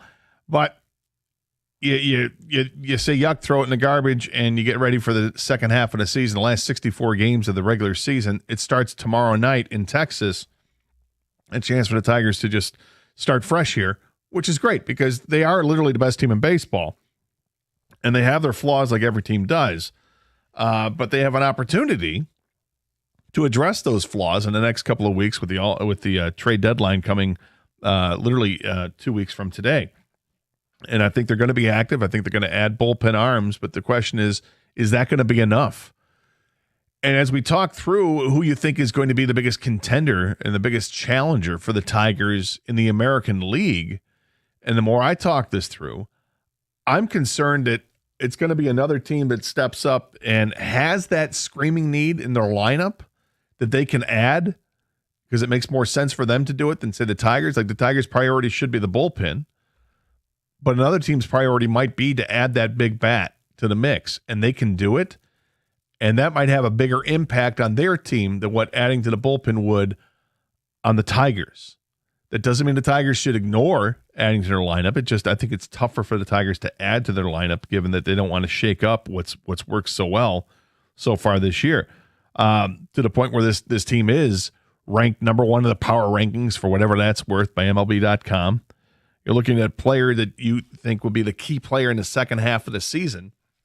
Had a couple of people suggest Parker Meadows. Stoney mentioned Parker Meadows the other day. I think it's a real solid pick. For me, it's a little different. For me, it's Jack Flaherty because I think the Tigers desperately need to have someone emerge, another starting pitcher emerge. I like what Casey Mize has done. I love what Casey Mize has done. His last start notwithstanding, I think Casey Mize is going to be a pretty good pitcher for this organization as long as he stays healthy. We know what Skubal is. Skubal is one of the best in all of baseball. If Jack Flaherty can get back to his form from last year and be a guy who pitches 6 innings and gives up 2 runs, that's going to be massively great for this team. Then you shorten the game. It becomes a bullpen game from that point out, and hopefully the additions they make to this team in the next couple of weeks will pay off, and those 6 innings will be good enough, and hopefully enough for them to have a lead going into those later innings. But for me, it's Jack Flaherty. Jason Beck, who writes for MLB.com and covers the Tigers, he says the key player for the second half is, in fact, Tigers right-hand pitcher Jack Flaherty. A year ago, Flaherty was a trade piece to get Trey Sweeney and prospect Tyrone Lorenzo into the system back when the Tigers were sellers. This time, Flaherty isn't going anywhere, not with a chance at a second straight World Series ring. But the Tigers need to get him out of an inconsistent stretch and back in frontline form to best set up their 4-man postseason rotation. That's from Jason Beck. And I agree with that. And that's all part of the reasons why I have Jack Flaherty as my guy, who is the key player in the second half of the season. What do you folks say? 248-539-9797 is the telephone number. Same number to text. Love to hear from you. Chris is in St. Clair Shores. Chris, you're next up here, 97.1 The Ticket. Hey, Chris. Yeah, hey, I wanted to touch on the Tigers potentially needing a bat at the deadline, but real quick on Jack Flaherty, he really hasn't pitched very bad. The unfortunate thing about the hits and home runs he's given up over the course of the year is that they've kind of come in bunches. But if you look at his full body of work, he's pitched relatively well. His whip is low. He's striking out batters. It's just that the timing of the hits in succession have resulted in some runs in a few of his outings. Yeah, it's 19 home runs he's given up this year is a ton. A lot. It's a lot, and that's why his ERA is elevated to 4.65. But yeah, I think his whip is relatively low. And you're right, it's been the big blast that he's given up. It's having a bad inning, but he's got to find a way to be consistent. He was terrible in June. He had a 6.84 earned run average in June. He gave up in back-to-back starts. He gave up 7 earned runs and then 8 earned runs against Tampa, and went less than 5 innings in both outings. In fact, less than 3 innings against Tampa. Yeah, he got rocked a couple times, and I think he can clean it up. But and he has gotten better. To your point, Chris, I mean, look, in his last 4 starts, he went 6 innings, gave up 3 runs. 5 innings, gave up 3 runs. 6 1/3, gave up 2. 5 innings, gave up 2. That's better, and that's getting back to where you want Jack Flaherty to be. So maybe he is on track to be that guy. Yeah, hopefully. So with the callers talking about we need a bat and, we can't trust this guy or that guy or Zach McKinstry, you can make the argument that Zach McKinstry has been the most consistent and reliable player that we've had on this team. But with that being said, I mean, you talk about the World Series teams that we had in, 2006 or 2012, both of them actually. In both of those series, we won 1 game out of those World Series. We lost 8. In those 8 games that we lost, we scored a combined 14 runs. Okay, so you want to talk about who you can trust? Those teams had hell of a hitters. Like the whole lineup for both of those teams was just stacked with hitters. Did we go into the trade deadline thinking, we can't trust Prince Fielder or we can't trust Miguel Cabrera or Maglio Ordonez or so many guys? So, I mean, ultimately, it's a different ball game in the postseason. But at the end of the day, when you really examine this roster, the glaring hole is relief pitching, and it's potentially, another starter. So, I mean, you go and get a guy like Eugenio Suarez. What does that cost you? And can we trust Eugenio Suarez in the playoffs and in the World Series if we get there? I mean, you got guys that are producing. The Tigers as a whole, as a team, have an OPS around 800, which is one of the highest in the American League. Batting average is one of the highest in the American League. On-base percentage. All of our offensive stats are among the highest in the league. So, I mean, how can somebody say we need a bat? It just doesn't make sense. And thanks for the call. I appreciate it. I think in large part it's because they don't believe in some of these players that will have the second half that they had in the first half. And people like to see offense. We love offense. To be factual here, the Tigers have a team OPS of 749, but that is top 10 in baseball. They have been a much better offensive team this year than they were last year. It's the biggest difference in this team from last year to this year. It's the offense. It's that they are hitting the long ball. I mean, 124 home runs at the All-Star break. That's huge for a team that I think hit like 160 last year, 164 or something like that. They were like a home run a game. Now they're well past that pace. They can play a different style of baseball. If you add another bat to the lineup, like Suarez, does that add more power? Sure. The 29 home runs is huge. Now the 220 batting average isn't, making you, jump for joy, but he is absolutely a feared bat if you're to add him to the lineup. But I'm not sure that's in fact, I'm pretty sure that's not the priority. I agree with the caller, and I've said it for over a month now. The priority is adding to the bullpen. My number 1 and 2 priorities is bullpen. My number 3 priority is probably taking a look at a starter and seeing if you want to upgrade one of the rotation pieces. And then I'll look at adding to the lineup, but it's not as big of a priority as it is for other people. 248-539-9797. Same number to text, and have this. After seeing what the Mariners did to the Tigers before the break, Seattle is my biggest threat. I can understand. Seattle is they have a formidable lineup. They've got a lot of interesting pieces there with a blend of speed and power. They've got really good pitching as well. And what they did to the Tigers, they just poured it on. Late in the game, they poured it on. And that is not what we saw this year against the Tigers. You didn't see teams that would add to their lead in the 7th, 8th, and 9th innings like Seattle was able to do. Not a player, but I think it's A.J. Hinch and upper management that needs to have the best second half of the season. The Tigers have one of the easiest schedules left, and the trade deadline will be huge. Sam in a car. Okay, I mean, it's a little bit of a cop-out, but I understand it. So what you're saying by saying upper management and A.J. Hinch, it's those parts working together to do something at the trade deadline, to improve the bullpen, first and foremost, which is something that I feel very strongly that they will do. I also think they're going to keep trying to find ways to make the bullpen better and make pitching overall better from within, meaning looking at Toledo and finding a couple arms there. They got a couple of bullpen arms that have had really good first halves of the season down there.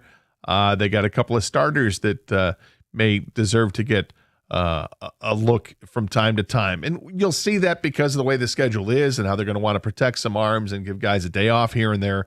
You're going to see a spot start from time to time. But maybe that doesn't happen if they address a starting pitcher at the deadline. I don't think that's a huge priority for them, but we'll find out. 248-539-9797 is a telephone number. Who do you think is the key player for the Tigers in the second half? And who do you see is the biggest challenger for the Tigers in the American League? We'll talk about it next.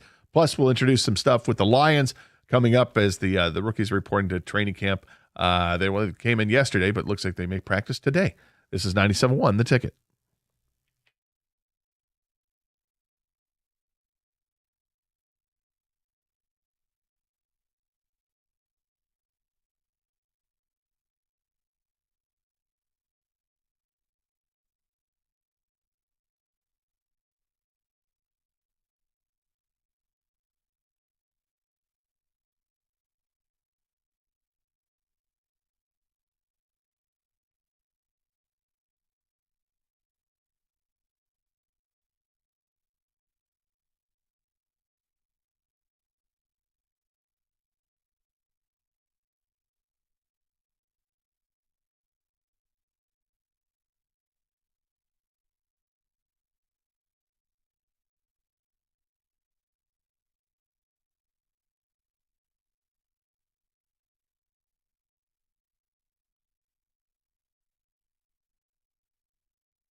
Some more ticket text coming in at 248-539-9797. Same number to call into the show if you'd like to have your say as we're talking about the Detroit Tigers and who you think the biggest challenger is going to be from the American League to the Tigers, and also who's the key player in the second half for this Tiger team. Personally, I think as far as the challenger in the American League comes from, I think it's going to come from the Yankees. The Yankees have this ridiculously good lineup, and they still have holes in their lineup. If the Yankees wanted to go out and add a third baseman, they can. And yeah, it would make them more potent. And sometimes having all that offense can offset the problems you have with the pitching. But the Yankees have some pretty good pitching too. And knowing that the Yankees do what the Yankees do, which is add to their team all the time because money doesn't matter to them. They can spend it as freely as they like. I just think the Yankees will be that team that will be the biggest challenger down the stretch. Yeah, I think Seattle's going to be tough. I think it's going to come down to Seattle, the Yankees, and the Tigers in the American League, and someone's not going to have a seat in the ALCS. We'll see how that works out. 248-539-9797. The Tigers perform better when Kerry Carpenter is on the field. He is a key for the second half. Yeah, and I'm anxious to hear if he is going to be back with the team starting tomorrow night in Texas, as he's had some time off with the hamstring issue. I'm hoping he's ready to go. It seemed like he thought he was getting really close, and I had to push it for the Seattle series, maybe he could have played there, but having the extra time off is perfect for him. And he said he's already been swinging, and his swing has not suffered at all, so that's good news. And getting Kerry Carpenter back is a big lift for this offense. Key players, position player would be Wenceel Perez, and the pitcher would be Flaherty. The biggest American League competition are the Astros. I'm not as convinced about the Astros. And I say that knowing that the Astros are playing really good baseball right now. They lead the West. They lead Seattle by 5 games at this point. I'm not buying what they're doing. They've done this for too many years. At some point, it's going to have to stop where they lose players and doesn't matter. You know, they've lost players the last few years to other teams, and yet they still found themselves in the playoffs. And Carlos Correa and George Springer were gone, and it didn't matter. They just still found a way. And then, they lose Kyle Tucker and others this past year, and it doesn't matter. Here they are. I don't know if they can sustain that. I don't suspect they're going to sustain that. I think Seattle will have that opportunity to overtake them, and they will. But Houston should still be a playoff team. It's just my opinion. Listen, I have no problem with somebody who wants to say it's going to be Houston. Good for you. As far as position player being Wenceel Perez being the key to the Tigers in the second half,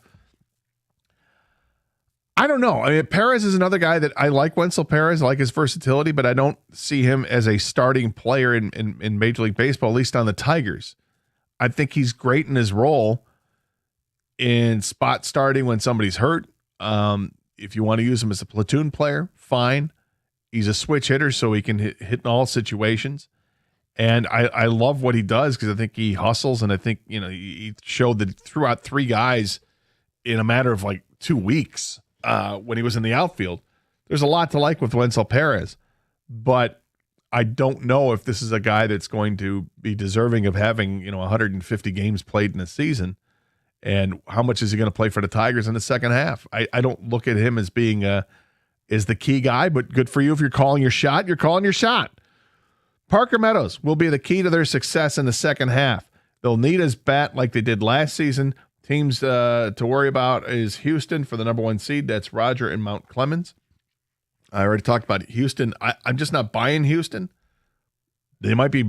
I could be proven wrong, and I'll eat crow if that has to happen. As far as Parker Meadows is concerned, yeah, he has to have a really good second half of the season.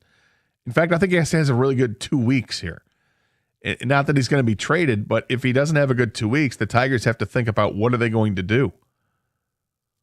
Do they need to send him down and put Javi Baez back in center field? If they do that, what does that do at shortstop? Does that mean you got more Trey Sweeney, or does that mean we'll just put McKinstry there, and now we've got room to go out and get Suarez and have him play third base, and we'll move Colt Keith all over the place? We'll see. 248-539-9797 is the telephone number, same number to text. Kang, you've heard all of this that we've been talking about in terms of which player in the second half do you think is the guy that's going to be the key for the Tigers? And maybe that's different than the guy who has to step up, but that's how it's worded, is the key player for the Tigers in the second half. And who do you look at among the other teams in the American League as posing the biggest threat to the Tigers? So the other teams, well, first of all, just on a personal note, I'd like to see Kerry Carpenter have a great second half. And I know a bat isn't the biggest need, and I don't think a bat is the biggest need. I think someone in the bullpen, maybe Tommy Canley specifically, to help the Tigers as player-wise. But to your question right now about just the second half team, I'm looking at the Yankees, and it's kind of for a lot of the reasons you mentioned too. They have an unlimited bankroll. You know, they'll do anything and everything they can to get the best player, and they have all the assets and all the the bankroll, like I said, the pocketbook to make it happen. They're already a good team. They're already a stacked team. So I just, as far as threats team-wise, I just look at the top, and it's always the New York Yankees to me. You know. Yeah, I think the Yankees are a real threat. That lineup is so formidable, and they have the deepest pockets in all of baseball, and they can flex them at any time. So they can take on any kind of salary, and it doesn't matter. If somebody gets hurt and it doesn't work out, they don't care. They'll just go get somebody else. And the trade deadline, I think the Yankees are going to be a big-time player, and they already have that formidable lineup that could even make it more formidable. If they were to add a player like Suarez at third base to that team in that ballpark, because it's a bandbox, I mean, he'll hit another 20 home runs in the last 65 games. Yeah, not only do they add, they block you from adding, you know.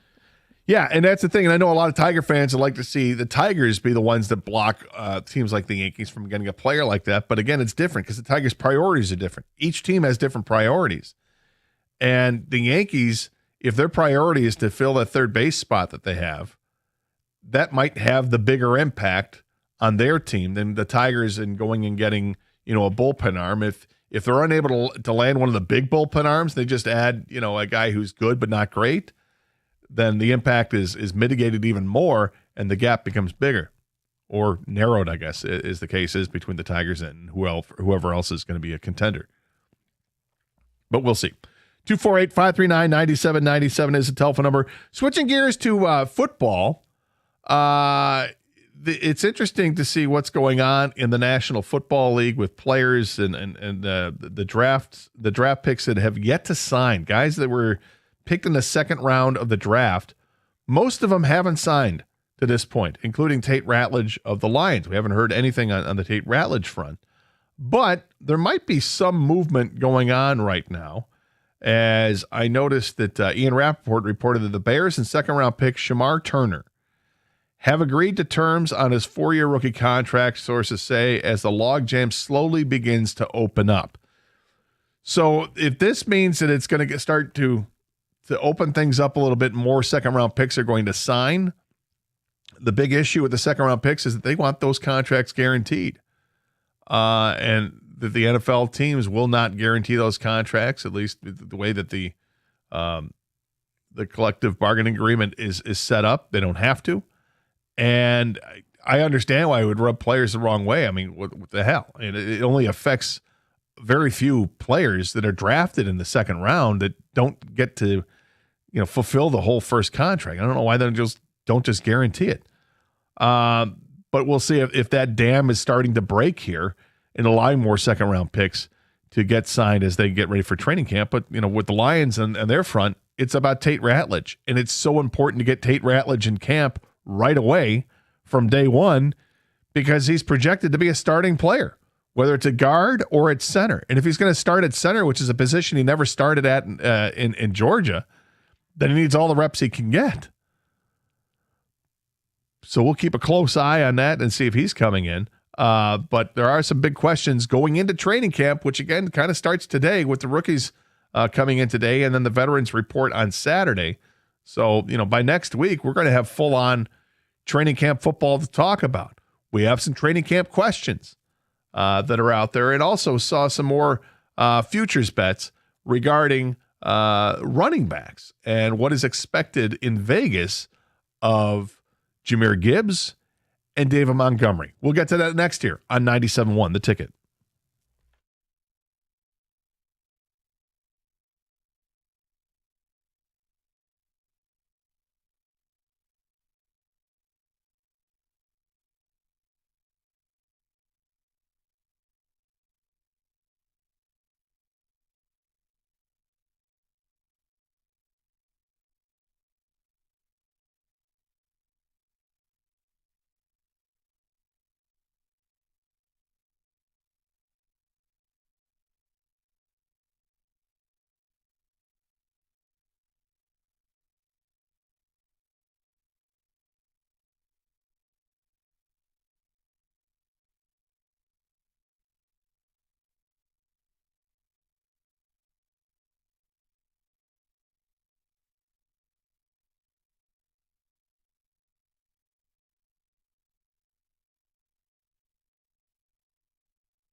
Welcome back to the Karsch and Anderson program here on 97.1 The Ticket. Gator and Kang with you today, taking your calls and texts at 248-539-9797. A lot of Tiger talk early. Got some more Tiger texts coming in, actually.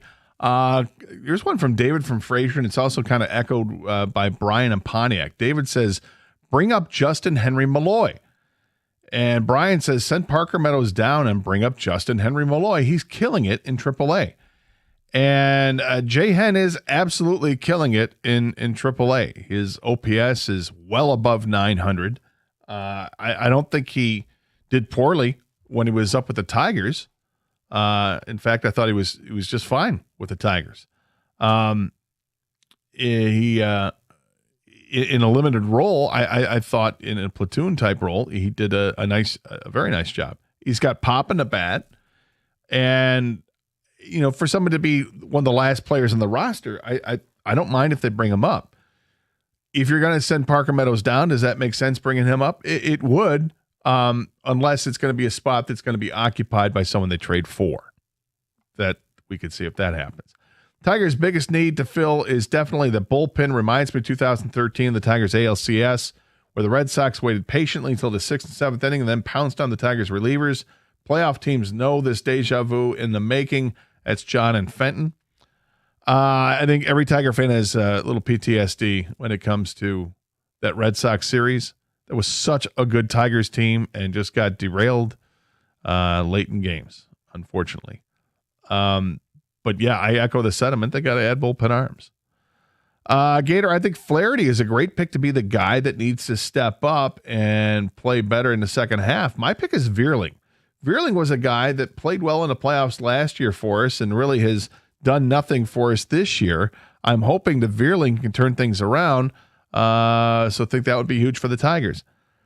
I'm not sure. Matt Veerling's an interesting player. He was one we were waiting to hear come back to this team, finally came back to this team, and I wonder if we overvalued what his role is with this team because of what he did last year for the Tigers. He was good for the Tigers last year, but did it look like he was better than what he was simply because he was one of the better hitters that the team had last year on a bad hitting team? His OPS for the season last year was 735. He had over 500 at-bats with the team, 16 home runs, but only hit 257. But because he was one of the few guys that actually hit, I think it got amplified of what his value is. I'm not sure how valuable he is to this team. I know the team likes him. I know A.J. Hinch likes him, and he has some versatility with this team. But I don't think he also screams as a player that needs to be out there every day. If you've got a healthy Kerry Carpenter, your outfield is Kerry Carpenter in right, Riley Green in left, and Parker Meadows in center until proven otherwise. And I guess that's maybe where it happens. If Parker Meadows doesn't hit, then Veerling is another candidate that could be moved into an outfield spot and a regular spot in the outfield. But he's one of these guys. I don't count on him a ton. I think he's a nice player to have on your roster. I don't know if he's a huge part of that roster. Another ticket text coming in. Everybody's talking about sending Parker Meadows down. He's way better than Veerling. I would send Veerling down and Sweeney down. McKinstry can fill any hole that they leave. The Tigers talk about not wasting at bats, and yet they keep sending Veerling out there. He looks scared at the plate. I don't think he looks scared at the plate. I think he's just had very limited at bats. This is a guy who didn't have a spring training, and he's had all of 38 at bats so far at the major league level this year. And albeit he's not hitting, he's hitting $158, but I would give him a little bit more of a runway here before you say, get off. Sorry, we need to get another plane to take off. You got to leave. But my opinion of Matt Veerling isn't that he's a very important piece to this team. I think he's a piece to this team. But you can agree or disagree. 248-539-9797 is the telephone number. All right, so getting with the Lions, I think that this is every year presents different intrigue with the Detroit Lions. And for years it was, I just want to see the rookie and see what they can do. And can they develop anything? Is this team possible to make the playoffs? Is there anything? For years we had that because they were a bad organization. Things changed dramatically.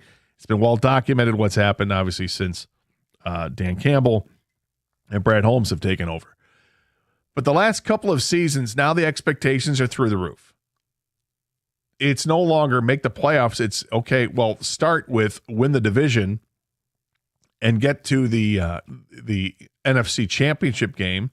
And for some people, they raise it higher. It's just win the Super Bowl. Super Bowl or bust. And I can understand why people would have that attitude. I mean, that's a winner's attitude. You want to win, or what else are you playing the game for? You play to win. And last year, the Lions played to win. They were 15-2 in the regular season and unfortunately flamed out in the playoff game at home after getting the number 1 seed in the playoffs and clinching home field advantage. They lost to the Commanders, and it was a brutal loss. Offensively, Jared Goff turned the ball over way too much. They kind of sputtered offensively at times and allowed the Commanders to get out to a commanding lead. Add to that the defense was decimated with injuries going into it, and then you lost one of the defensive backs 2 plays into the game. It was amazing that the attrition just continued on even in the playoff game for the Detroit Lions. So here we are on the eve of training camp, getting ready to start with rookies reporting and veterans coming in this weekend. And what is the biggest storyline for the Lions going into training camp? What's the biggest story that you're looking at? Because I think there are a ton of stories with this team. This is going to be a season where they got a giant chip on their shoulder. Like last year, the chip on their shoulder was they got to the NFC Championship game and lost at San Francisco. And it was that second half with literally a handful of mistakes that all happened in a row that cost this team from getting to the Super Bowl. They turned that into a 15-2 season. I think it's safe to say they played with a chip on their shoulder last year. But all those injuries mounted up and provided to be too much. So what's the chip on the shoulder this year? It's to stay healthy. And it's the same goal. You don't look back. You don't want to regress as a team. So this is the same thing. And I imagine it's the same thing for Lions fans. It's get back to that championship game and win that championship game. And do they have enough to do it? Free agent wise, they really didn't make that big splash in free agency. They basically replaced the defensive back. They lost their all-pro center to retirement. They have a second-round pick who they expect to play a huge role on this team on the offensive line, who hasn't signed yet. And you've got another year where the expectations just continue to be massive for this team. And yet, when you look at things like totals from Vegas, it's interesting how things have really dropped. The win total has dropped significantly. You're talking about a 15-win team that in Vegas they see it as maybe a 10 or 11-win team. And it might be accurate because the schedule's so tough and because they don't have the same coordinators in place and that they are going to have a learning curve playing for these coaches and that they do have some shuffling on the offensive line. I mean, there's legitimate concerns all throughout this team going into training camp. But what is it for you? What's the number one thing you're looking at training camp that concerns you about this team that you want to have your fears alleviated when it comes to the Detroit Lions in the 2025 season? 248-539-9797 is a telephone number. It's the same number to text as well. Because I think there's just so much to look at with this team. There are position groups that you can look at that you're like, I'm concerned about this or I'm concerned about that. There's the health issue with massively important players. Aiden Hutchinson's coming back from a broken leg. I don't think it's going to be that big of a deal, but I know others do, and others are concerned about that. And they're worried, is he going to be able to hit the ground running, from game number one? Is he going to be limited in practice? I mean, those questions are going to be answered here a week from now. We'll know because they'll have almost a full week of practice under their belts. But it's other guys too. It's trying to get by without Lee McNeil for half the season? When is Derek Barnes going to come back and help out the linebacking core? How are the defensive backs going to bounce back? What kind of a year we're going to see from Terry and Arnold? Is NX Rakestraw going to see the field? Is DJ Reed going to be better or worse than what we had last year when Carlton Davis was there? There's a lot of questions. And then, of course, you've got your quarterback. When last we saw Jared Goff play in a Lions uniform, it wasn't pretty. Wasn't pretty at all. 248-539-9797 is the telephone number. Love to know what you folks think is the biggest storyline heading into training camp and what your eyes and ears are going to be focused on the most as the Lions suit up and get ready for the upcoming season. We'll talk about it with you next here on 97.1 The Ticket. Hey, folks, great news. It's hot, so if your air conditioning is struggling, the folks are out there to fix it. I'm telling you right now, if it's not working at all, it's time to call my friends at Birmingham Plumbing, Heating, and Cooling because they've been keeping homes in Southeast Michigan cool and comfortable for over 20 years. So whether you need a quick repair, a seasonal tune-up, or a brand new system, their expert team is fast, friendly, and local. Don't wait for a meltdown. Call Birmingham Plumbing, Heating, and Cooling today or visit birminghamplumbingco.com. That's birminghamplumbingco.com. Birmingham Plumbing, Heating, and Cooling, your Metro Detroit boiler experts.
And good afternoon, everyone. Welcome back to the Karsch and Anderson program here on 97.1 The Ticket.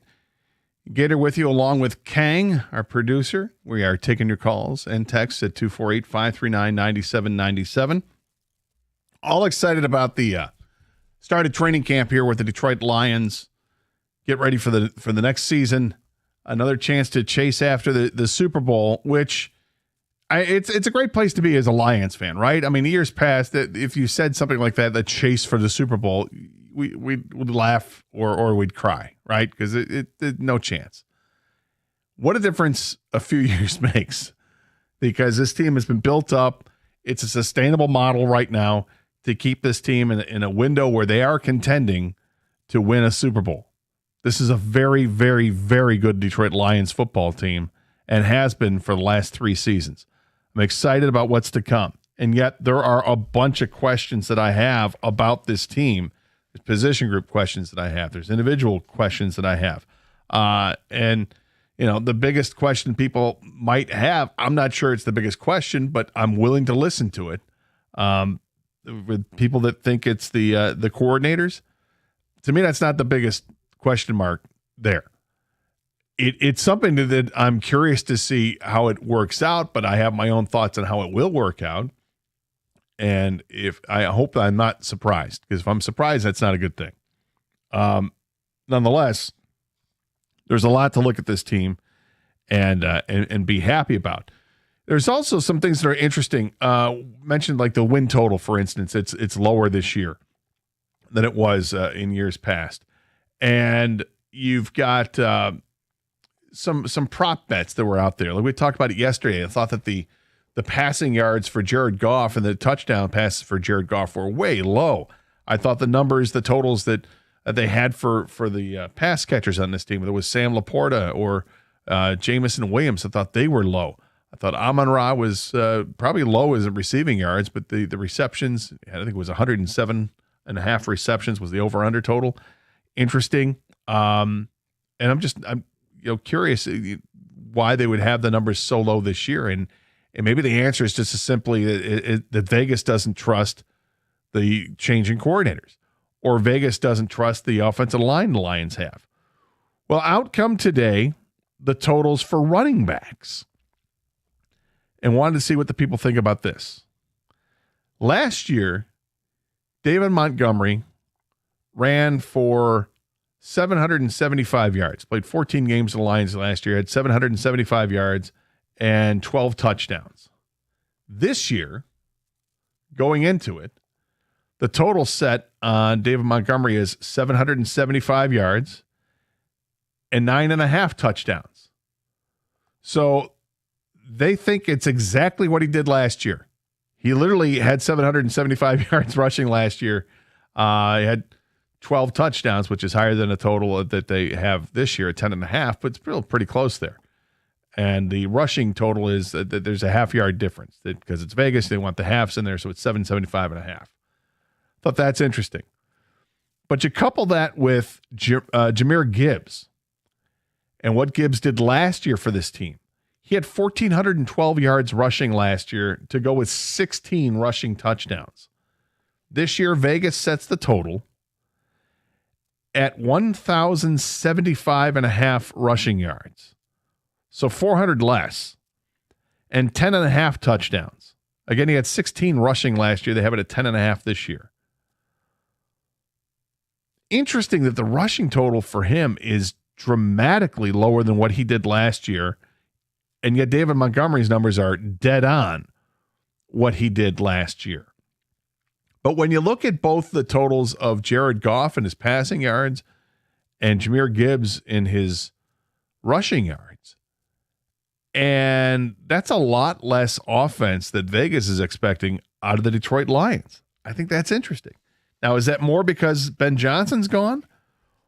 Or is it more because the offensive line is going to go through a little bit of a makeover here in the interior? I mean, likely it's a combination. But I find it interesting. Kane, do you find it interesting that the total is that much lower for Jahmyr Gibbs? I mean, we talked yesterday about the total for Jared Goff being low, but is Jahmyr Gibbs, are they really sleeping on Jahmyr Gibbs? No, I don't think they are, but I think what Jahmyr Gibbs did last year was an outstanding season, and just goes to show you how hard it is to have that type of season. Now you factor in the new coordinator, like you mentioned, and also the offensive line and the retirement of Frank Ragnow. I think those are big factors in how people predict this offense will be doing this year. It doesn't mean they're going to be bad, but can they replicate the numbers of the past? I think Jahmyr Gibbs only gets better because he's got more years under his belt now, and just knowing the NFL and knowing defenses. But with that being said, 1,700 yards or whatever it was, that's a lot, man. And so to duplicate that is asking a lot. So I understand where Vegas is coming from this. It's like the Lions won 15 games last year. What's their over-under this year? 10.5? Yeah. Right? I mean, that's a big drop-off. No, but, it is a big drop. It just goes to show you, though, how hard it is to win 15 games. Yeah, look, I don't expect them to be anywhere close to 15 games, and I think 10.5 might be a safe over-under total. I'd probably go with the over on that, but maybe not by much. But I think what it tells me is that Vegas is having some serious doubts about the coordinators, or that they think that it's going to take a while before they get their feet firmly in the ground here. Ben Johnson was obviously very well thought of, so was Aaron Glenn, and they had to replace both of those guys. But looking at like some other rushing totals for running backs this year, Saquon Barkley is at 1,450 yards this year. Derrick Henry's at 1,375 yards this year. Jahmyr Gibbs is still behind Bijan Robinson, who's got 1,175. Ashton Genty, the rookie, his over-under total is set at 1,100 yards. So Jahmyr Gibbs is behind a number of guys. Jonathan Taylor at 1,200 yards. Josh Jacobs from the Packers is at 1,100 yards.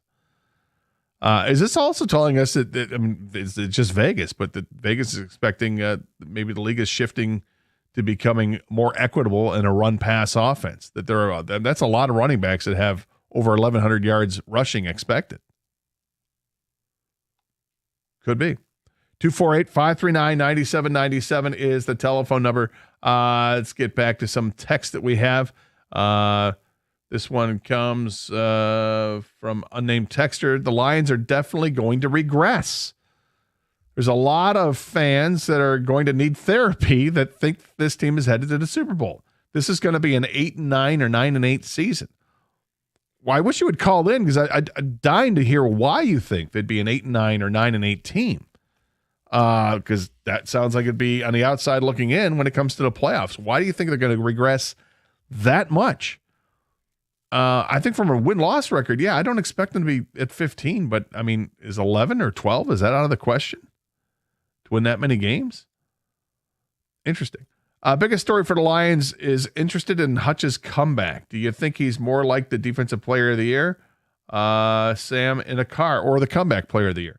I think he's got a great opportunity to win the comeback player of the year because of the injury he suffered last year and when he suffered it, because I think he is going to be a force to be reckoned with once again. I don't think he's going to take much of a step back at all this year. Maybe I have too much faith in that, in healing from that injury, but everything I heard about it was, hey, it was good news. Yes, it was, a rough fracture to watch, but it was kind of a clean break. You didn't hear about like severe ligament damage or anything like that. He was pushing to try to get back in time. If this team made it to the Super Bowl, he was trying to get back to that, and obviously that didn't happen. And he probably would not have been playing for the team in the Super Bowl. But nonetheless, he was making that effort, and then you started seeing other videos of him running in the offseason. And, the latest set of videos we saw recently, he looked pretty good. And we'll know more next week when they're really into the throes of training camp. But I don't expect him to have any setback, really. He broke his leg, and now he's healed up, and he's had plenty of time to heal up. This isn't like an ACL injury or a torn Achilles where you need like a full year to recover. And I hope that I'm right on this, because I've been pretty chesty about this opinion with Aiden Hutchinson. And I know a lot of people are still very concerned as to what kind of player he's going to be. I mean, you remember how good he was. Was it 5 games last year? He had 7.5 sacks and 45 pressures. He had 45 pressures in that time. It's an insane amount. He was leading the league in pressures like 2 and 3 weeks after he was injured. He still was leading, because that's how good he was last year. he just strikes me as the type that is so competitive. He is absolutely chomping at the bit to get out there and show what he's got. I think he's like a bull that is ready to be unleashed. Open the gate and let him run. Dying to see what he does. For me, it's all about the offensive line. That was the team's catalyst last year. That's Jeff and Petoskey. Well, Jeff, that is probably my number one concern. And I'll elaborate on that as to why it is my number one concern coming up next. 248-539-9797 is the telephone number. Love to hear from you. What's the biggest storyline you're following with the Lions going into the season? Do you think that some of these totals are way off, or do you think they're spot on? And how about this guy who says he thinks the Lions going to go 8-9 or 9-8 this year? He says the Lions are going to regress. There's a lot of fans that are going to need therapy that think that this team is headed to the Super Bowl. What do you think of that? We'll talk about it with you next year at 97.1 The Ticket.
Two 248-539-9797 is the telephone number. Same number to text. We're talking about the Detroit Lions here. They're gearing up for training camp. We got the veterans coming in this weekend. The rookies are already there.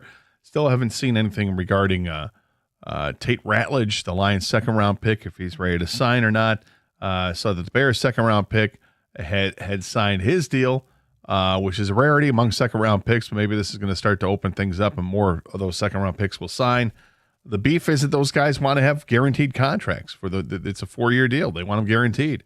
And the NFL is reluctant to give that to them, which I'm not sure why, given that the number of players that are selected in the second round that don't survive the first contract, it's so few of those guys. I don't know why they don't just guarantee it. It's a league that makes money hand over fist. What are you concerned about? I don't think it really doesn't make any sense to me. But that's the problem they're having. And then you add to that with Cincinnati and their issues they're having with their first round pick and getting him signed, that they don't want to give him the contract that every other first round pick gets is beyond me. But Cincinnati is kind of beyond me and what they're doing. 248-539-9797, a telephone number. James is next up here, 97 on the ticket. Hey, James. Hey, how you doing, Gator? Good. How are you? Yeah, I just want to comment on the Lions. I don't think they're going to regress too much this year. I think it's overblown. The point about Vegas is running the line, so they're going to win. It's going to be 50-50 on each side with the line. But I think the coordinator issue, as far as for the Lions, we got a good running system that we rely on typically. With Ben Johnson, I think he kind of got away with it, away from the running, and I think that's what kind of hit us up at the end. But I don't see too much regression.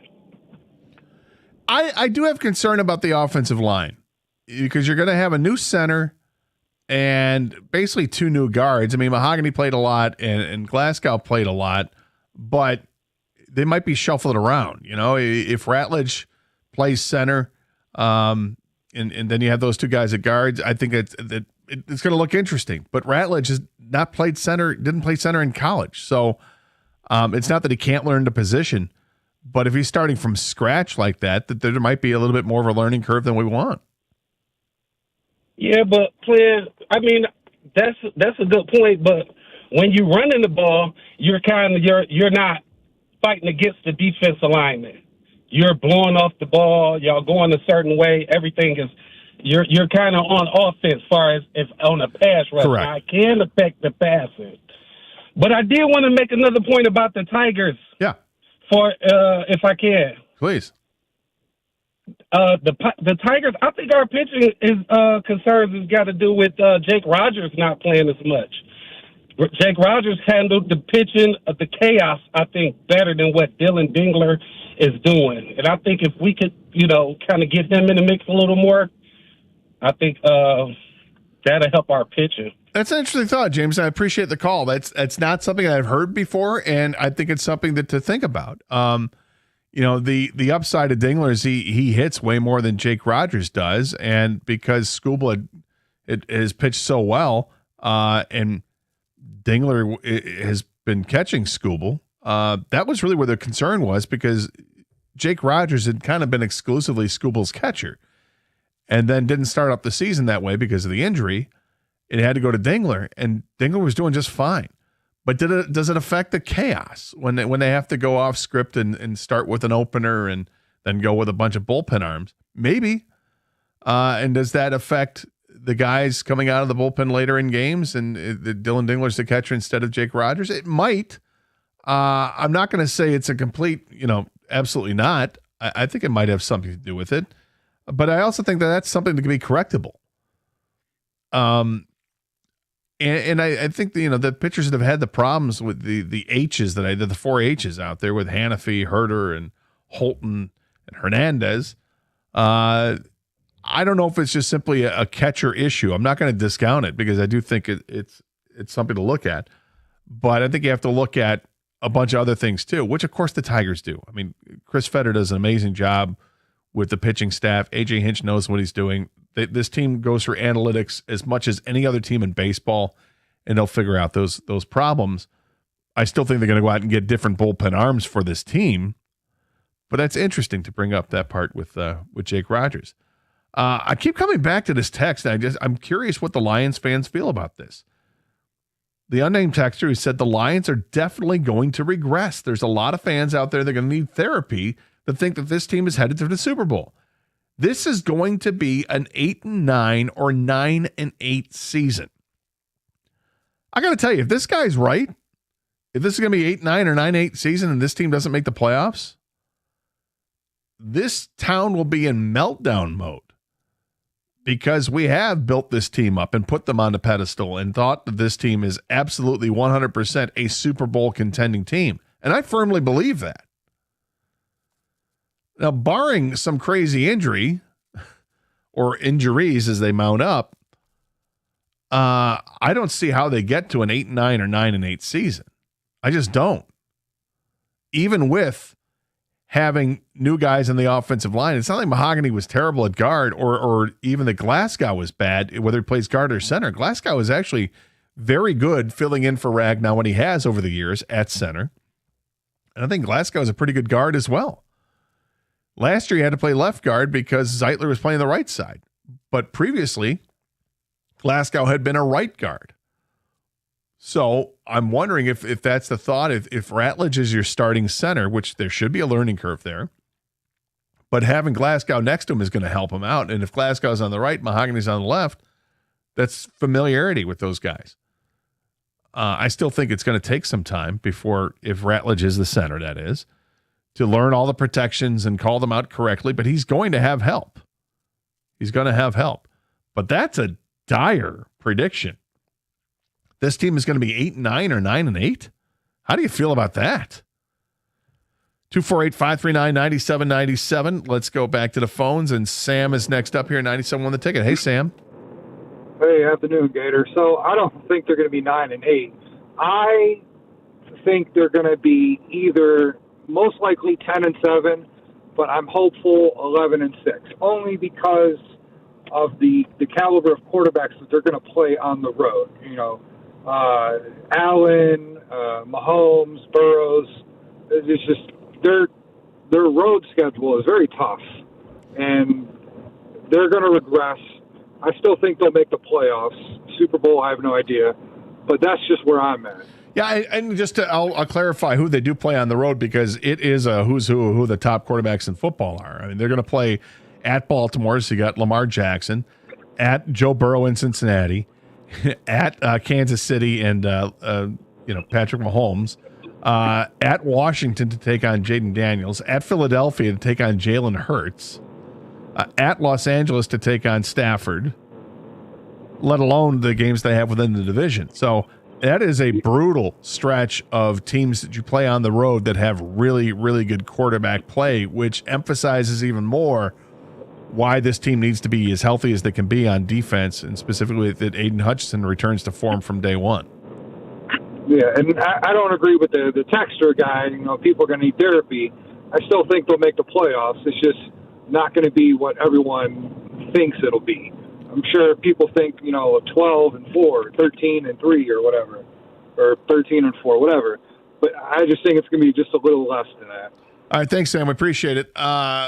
When we get to the prior to the first week of the season, when we do the season predictions, I'm curious what that number is going to be, and to see how guarded and protected that the fans are going to be when they finally come up with that total. Right now, my leaning is probably towards an 11-win season, a 10 or 11-win season. I think Vegas' total is pretty spot on with that. But, that list of quarterbacks that they're playing on the road against those teams, that is no joke. The schedule is absolutely no joke for the Detroit Lions. It's going to be a gauntlet. But if they're healthy defensively, they should be in pretty good shape to defend them as best they can. And I still think they're going to add to this team at some point. I think they're going to add another edge rusher. I think Zadarius Smith is the obvious one to go ahead and sign and bring back at some point here in the next couple weeks. That they can get something done. He's still a free agent out there. They've got plenty of cap space to make that work. I expect Aiden Hutchinson to come back healthy and ready to go. But the questions I have are about, rookie Tyleik Williams and what kind of impact he's going to have as a rookie. Is Broderick Martin going to be a force on the defensive line at all? Are we going to see him play? How is Aleem McNeil going to be when he comes back? When is he going to come back? How long is it going to take for him to actually feel like his old self again? Is it going to be into December before that happens? And if that happens then, and the team is in good shape, it doesn't matter. It just really what matters is the health of this team going into the playoffs. It'd be great to have home field advantage throughout the playoffs. I don't expect that this year from this Lions team. Last year, yes. This year, no, I don't expect it. But if this team can stay healthy going into the playoffs, they can wreck anybody's dreams. It's a really, really, really good roster. And if they don't add in the next couple weeks to like the edge rusher position, like I'm saying with Zadarius Smith, maybe something happens at the trade deadline because, like I said, they still have all this cap space. And if you're looking to add somebody, you're going to need cap space to do it, and they can. And there's also, some players that people still covet that are available. And there's one report that came out yesterday that when I saw it, I went, uh-oh. But we'll bring it up to you next year on 97.1 The Ticket.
I'm kind of hesitant to bring this up because I know where it goes, but kind of have to.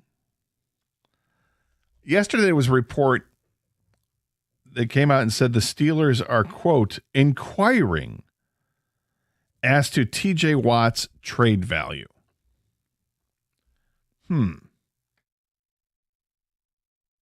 Now, obviously, TJ Watt, one of the better pass rushers in the game, incredibly impactful player in terms of knocking the ball out of the quarterback's hand, in terms of knocking down the quarterback, whether he's got the football in his hands or not. He's an outstanding player. Pittsburgh is a bit of a dumpster fire right now. It's kind of crazy to see what the organization has gone through over the last couple of years. It used to be one of the model organizations in football, and now not so sure that's the case. TJ Watt wants a new contract. Of course he does. He's an edge rusher. And when Myles Garrett signed that deal to pay him $40 million a season, every edge rusher is like, yep, here we go.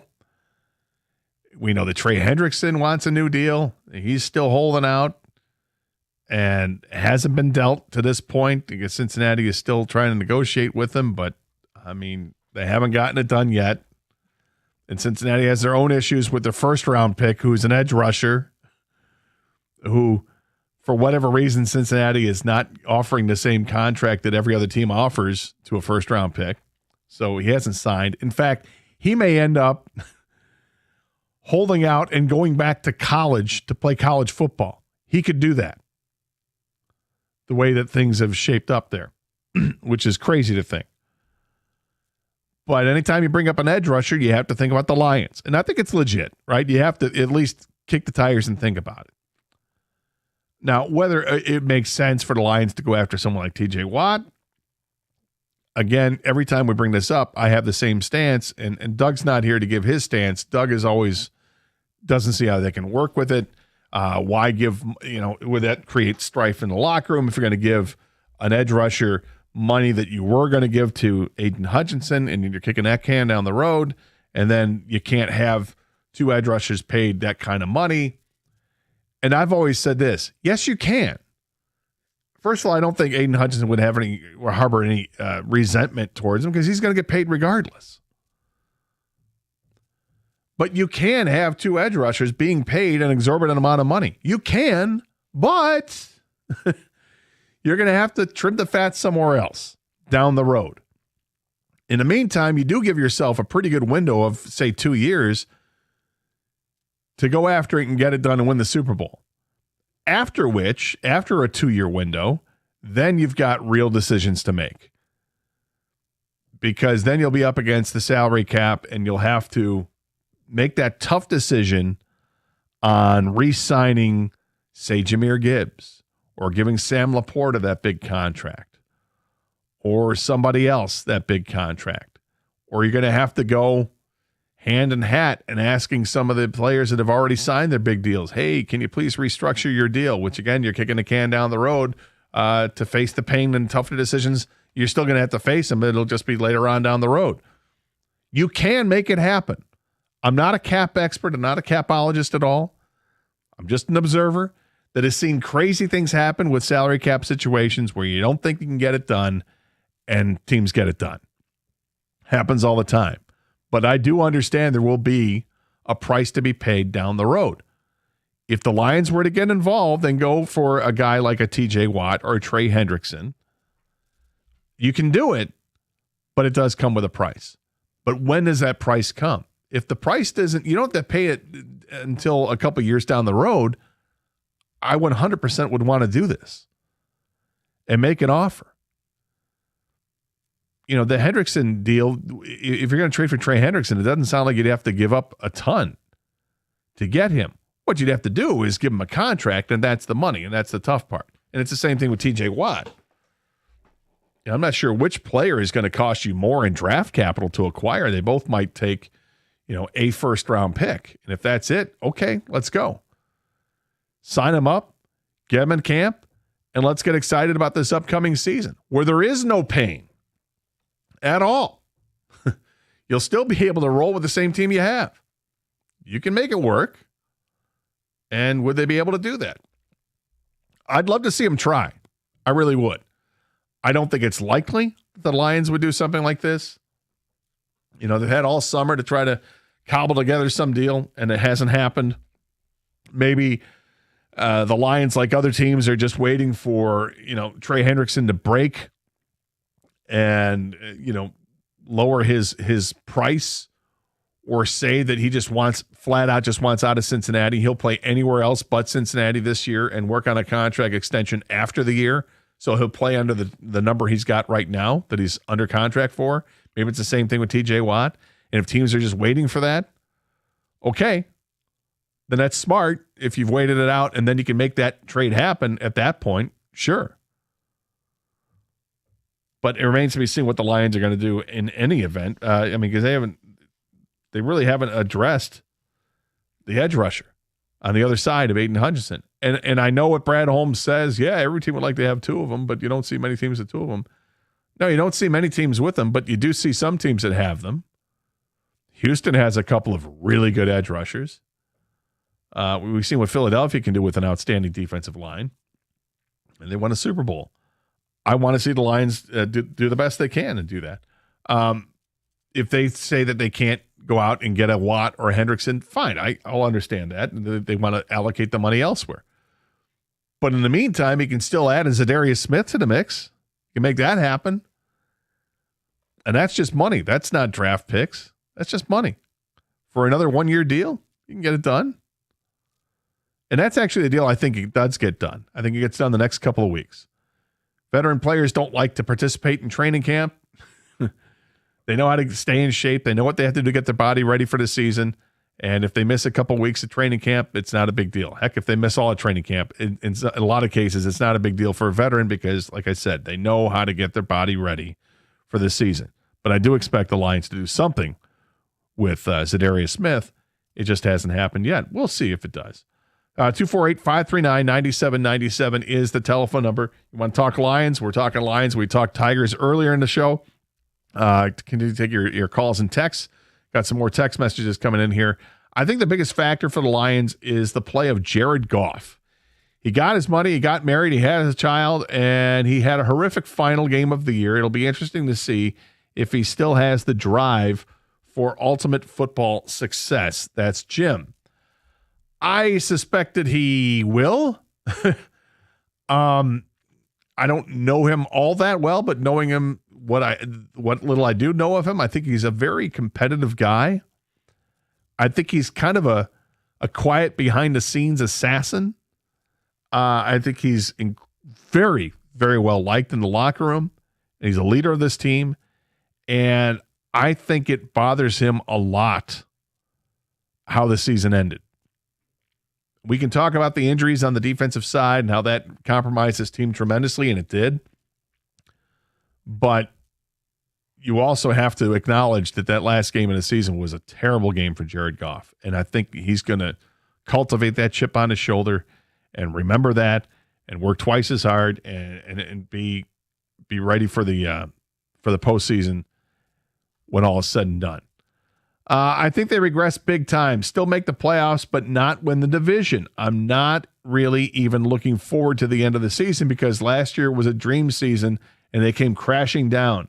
Even if they look great during the season, I won't be excited because I have to see what they do in the playoffs. Well, I mean, that's a real safe approach to not be emotionally invested until the playoffs. It's easy to say that, but I think once the season starts and you start watching them play, you'll get emotionally invested, particularly if they have a really good regular season. How can you not be emotionally invested in what you expect them to do in the playoffs if that's the case? The only way I can see Gibbs' rushing total production going down that much is because his receiving production goes up dramatically. Yeah, we had talked about the total in Vegas. It's 1,075 yards rushing for Jahmyr Gibbs. And this is a guy who last year ran for over 1,400 yards. But his receiving total last year, Jahmyr Gibbs caught 517 yards worth of passes last year. If his receiving total goes up from that, which it may very well do that. Well, that was tough to say. He could very well do that. He's already talked about being split out more in the offense, and we'll see how much more he is split out. And maybe that just takes away some of the rushing opportunities for him. And does that mean that David Montgomery is poised to have more of a role this year? I mean, David Montgomery has a great role with his team. I think everybody has confidence in David Montgomery. Over 4 yards a carry, he had 12 touchdowns this year in just 14 games. It's a fantastic dynamic duo that the Lions have at running back. 248-539-9797 is a telephone number. What concerns you the most going into training camp with the Detroit Lions? What do you think of the TJ Watt story?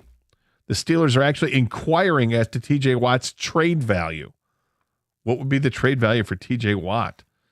And should the Lions even think about kicking the tires on that? Can they get something done there? 248-539-9797 is the telephone number. This is 97.1 The Ticket.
Welcome back to Carson Anderson here on 97.1 The Ticket. Gator and Kang with you, taking your calls and texts at 248-539-9797.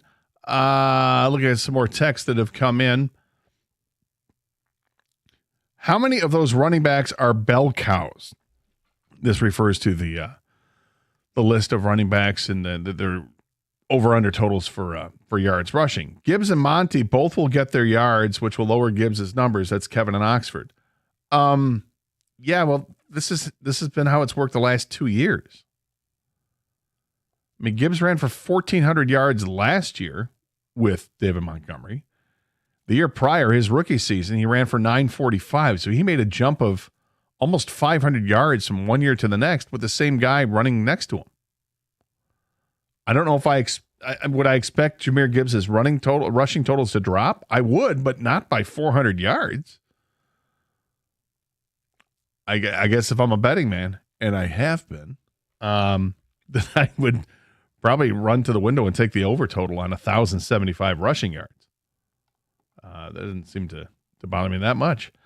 Lions will regress. No way Hutch bounces back to what he was. Goff will struggle. The honeymoon is over. Gibbs and Williams will not be as impactful. I predict they lose 8 games and fall short of all expectations. Steve in Wixom.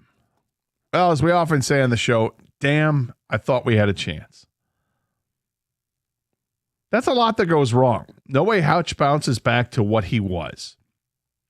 Will he be that way from game one? I don't expect that he'll be the force that he was to the first 5 games in game one. I expect at some point during the season, and probably sooner than later, that he will be.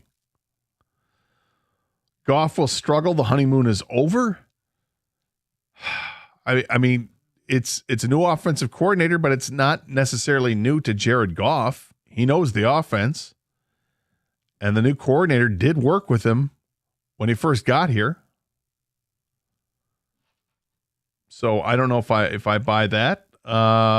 Gibbs and Williams will not be as impactful. Well, why wouldn't they be as impactful? I think Jameson Williams actually could be more impactful. Ken, you're a JMO guy. What do you think of that when you hear somebody say that Gibbs and Williams will not be as impactful? I mean, there's always that chance, of course, and maybe I'm being biased here, but I just feel like, especially with JMO, the way he started his career with the Lions, he was already behind, right? Coming in hurt, and then the suspension, and other things that he wasn't able to fully engage in everything that the Lions were doing. But now you get a little more seasoned, you get more experience, you get stronger physically, all that stuff mentally. I mean, I don't think people realize when these kids, and some people don't want to call them kids, that's fine, but when think about what you were thinking when you were 22 years old and what your mindset was, right? It's not even right. It's not even the same as it is 4, 5, 6 years later, whatever. So I think all that plays a factor in why I believe JMO will have a great year this year. And I think the fact that Jared Goff, people don't respect the fact that I think he is one of the best quarterbacks in this league. Now, I'm not saying he's the best. He's not in the Allen, Burrow, Mahomes tier or anything like that, but it's really hard to play quarterback well in this league. And Jared Goff has proven that he can. He's taken another team to the Super Bowl. He's taken this team from, not completely irrelevant to 15-2. So I think the combination of everything like that, I feel like he's primed for a great year. And Gibbs, you saw what he can do when he's the lead back. Now, no one wanted Montgomery to get hurt, but when he got hurt, you could see it coming where, hey, I think Gibbs is about to pop off here because he's going to get all the work, and he has the ability to take the top off a defense at any moment. Now they're talking about splitting him out wide. He's so versatile. I think JMO and Gibbs have a great chance to do a lot of things this year. I think the only thing that holds them back maybe, and I understand this, offensive line, new coordinator. Yeah, and I'm more about the offensive line than I am about the coordinator. But, I agree. But the offensive line is definitely something that I have concerns about. I like Glasgow as a player here, but I don't think Glasgow is a long-term solution, but he's a guy who has familiarity in the offense. He's been here for a couple of different stints and has played both at center and guard. I like that.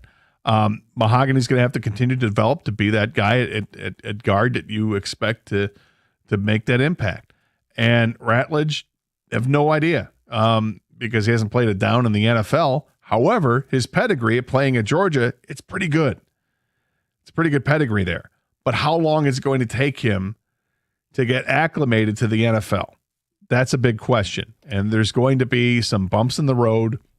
And if he's the center and you expect bumps in the road, you just hope they can survive those bumps in the road. Because when you talk about protection breaking down and then it impacts the quarterback, you hope that you don't have a disastrous result. Yeah, this might not be smooth sailing to start the year. It's going to take maybe a couple weeks. That's why training camp's really important. These joint practices are really important.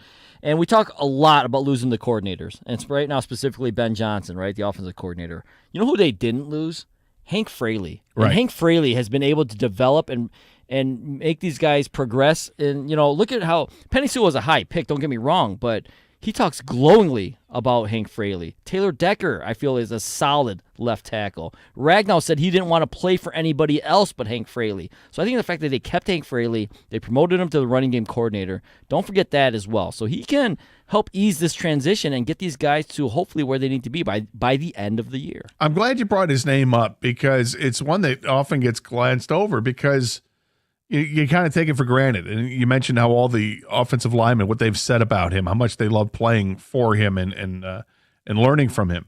It's not just that. I mean, Seattle wanted to interview him for their offensive coordinator job. Like, teams look at Hank Fraley and say, this could be our next coordinator. That speaks volumes of a coach. He doesn't have to be pigeonholed as just a position coach. He's really good at what he does. There's a reason he's really good at what he does. And he's going to help out a lot in getting this team and that offensive line ready to go, even with new pieces. I'm looking forward to another part of the training camp I'm dying to see, and really when it comes down to preseason games, I want to see the backup linemen and how much they've progressed. Guys like Giovanni Manu, I want to see him in particular to see what he can do because he's got versatility to play guard or tackle. They drafted another guard in the draft this year. I want to see all these guys get their opportunity, and when it comes to the preseason games, they're going to get a lot of opportunities to play. And I don't think the Lions are going to use the starters all that much. Now, maybe they're going to have to use Ratledge a lot just to get him acclimated, and Mahogany as well, but the rest of those guys aren't going to get a whole lot of play in the preseason, and nor should they. It's all about getting ready for the regular season, and because this team has grown together because they were drafted together or they were the roster was cobbled together early. And here we are seeing it in year 5 now. I think they know what they expect to get out of the preseason and training camp. But it still brings up the questions, which is why we're asking people what are you looking for in training camp? What's the biggest question for you? And one of the big concerns that comes up all the time is the coordinators. With Ben Johnson and Aaron Glenn going on to greener pastures to become head coaches, and Morton and Shepard taking over, but people forget that John Morton was here with the Lions with Dan Campbell when they first started off. That Shepard has been with the defense for years now, and that everyone looks at him and says, "Yeah, that guy should be a coordinator one day." Well, the day is now, and what will the defense look like this year? Will they look different? They're going to have some different faces for sure. The secondary is different. I think the secondary, for years, the secondary was a weakness on this team. And I wonder if, specifically at corner, has it turned into a strength now with this team? You've got Terrion Arnold, who got better as the season went on. He had his struggles early last year with all the defensive holding and pass interference calls, but then settled down and was really quite good. You had Robertson, who got an opportunity to play a lot last year, looked really good as a slot corner, then was pushed into starting duty at the outside corner position because of injuries, and looked good too, until he, broke his arm in the second play of the game in the playoffs. That was unfortunate. But Rakestraw, who didn't play last year, this is a guy who's hungry to play now. What kind of depth does that add to it? And then you've added DJ Reed to be your starting outside corner, and he's kind of in that same tier of players that Carlton Davis was. Outside the top 10, according to the top 10 rankings that ESPN has been putting out by the position groups. But I don't think that they dropped off in talent by losing Davis and adding DJ Reed. And in some cases, people think it's an upgrade. We'll see. I mean, I'm just hoping it's at least the same. But then they also added some players in the offseason, Avonte Maddox, among others, that I think adds to the depth overall of that position. And you need to have depth at corner because the attrition in the secondary is inevitable. It happens. Guys get hurt all the time back there. It's next man up mentality. And the more depth you have, the better you're going to be. I think actually cornerback could be a strength for the Detroit Lions moving forward. 248-539-9797. You want some Lions talk? We got Lions talk for you. Love to hear what your thoughts are as the Lions get ready for training camp here on 97.1 The Ticket.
Final hour of the Carson Anderson Show here today.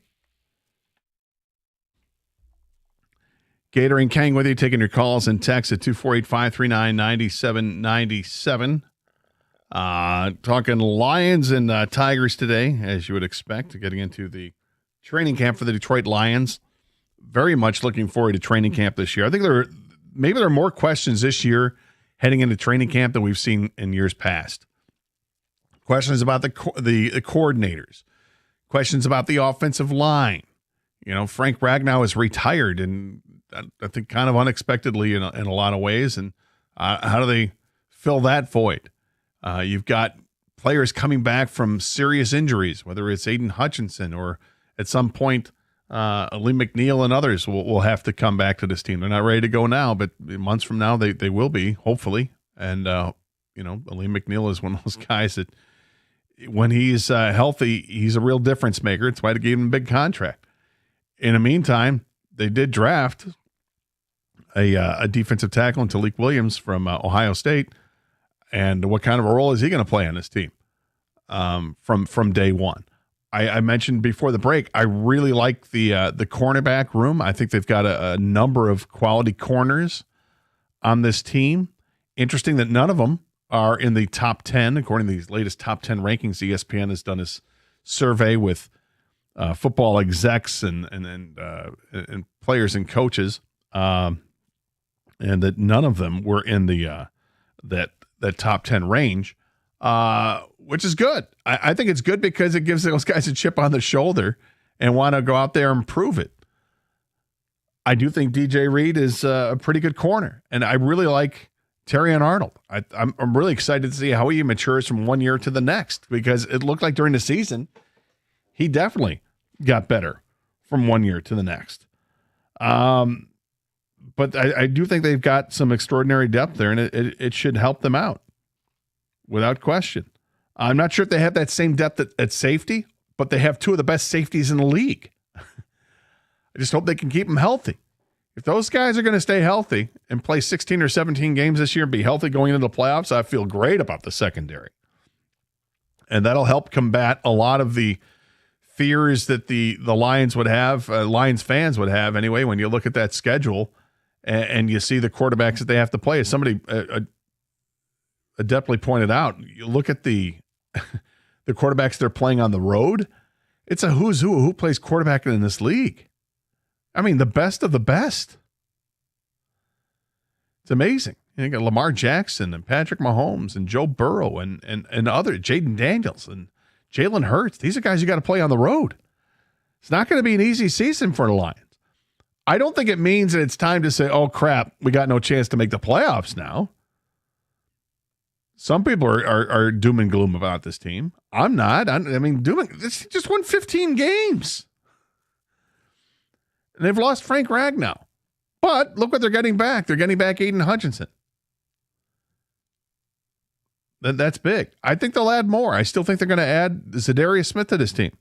That hasn't played out yet, but I'm expecting it to happen.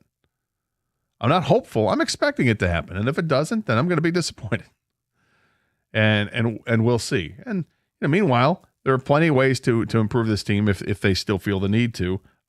If they want to go down some other roads that could be dark paths down years to come, but in the meantime, right here and right now would make this team a lot better. 248-539-9797 is the telephone number. Same number to text. Got a lot of Lions text out here.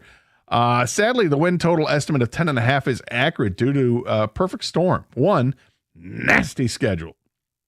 2, dual coordinator loss. 3, did not address defensive line edge rusher, and the loss of starting center in Frank Ragnow. Some Tom and Royal Oak. Yeah, I think that I'm not disputing the 10.5 win total on the season. I think it's going to be really tough to decide if I want to go over or under that total. Do you say it's going to be 10 or 11 games? Because I think it's a perfect total. But if you win 10 or 11, you are in the playoffs. You're a playoff team. Is it enough to win the division? We'll see how good the Bears are in year 2 with Caleb Williams, if they've improved enough to compete for a playoff spot. I still think the Lions are way better than the Bears, but the Bears have a lot of talent around them. How quickly will Caleb Williams pick up the offense that Ben Johnson's going to throw at him. The Packers, Jordan Love took a little bit of a hit last year, and the Packers have lost some players. Are they going to be as potent as they have been? I'm not sure.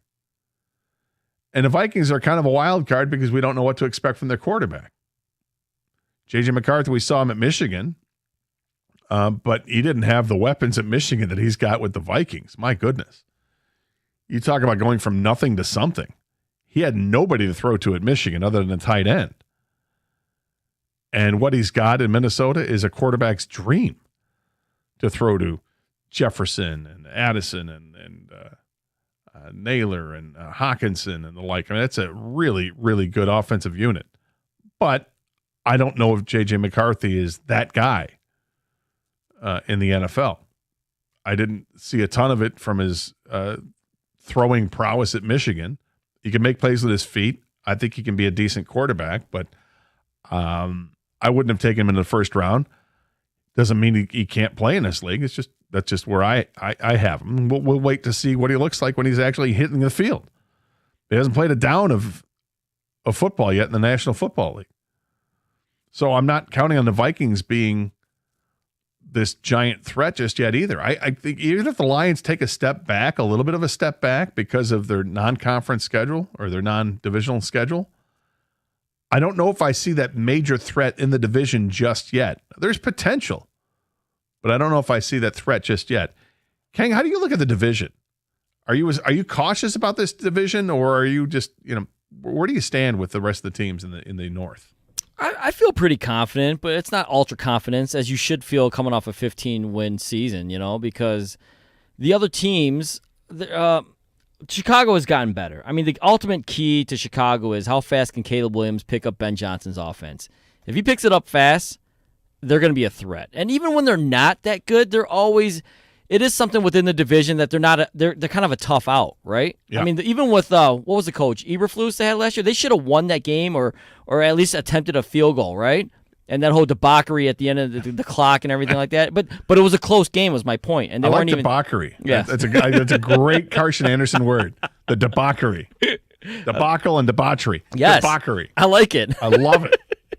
Hey, I'm going to write that one down. Thank you. Doug has that when we come back.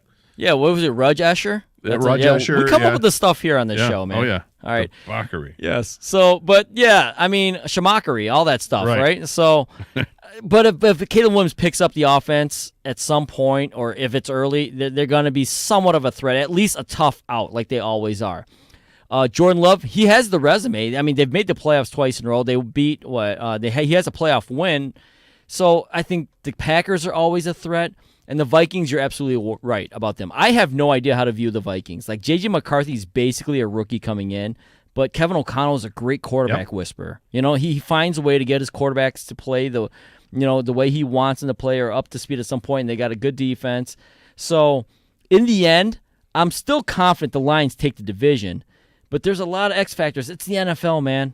I mean, they want this. They love parity. They want every fan base to think they have a shot. Every single year, there's some team that was last in the division, ends up winning the division the next year. You hope it's not the North.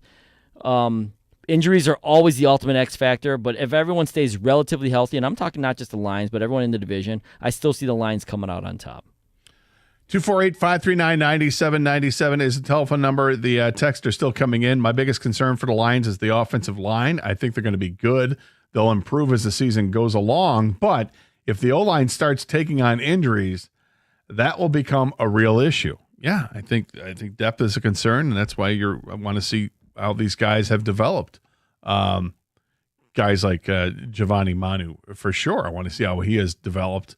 The Lions gave up a lot to get Manu in the first place, moving up in the draft to take a guy like him.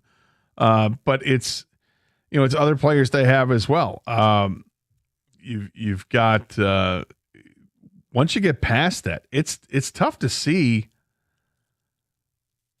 An offensive lineman that you're encouraged by at this point as a backup. I mean, we've seen guys like Skipper before, right? He's back again. Colby Sorsdahl will be here, and okay, we've seen that. But are they, trending in a direction where you can start these guys? You'd have no problem if they started.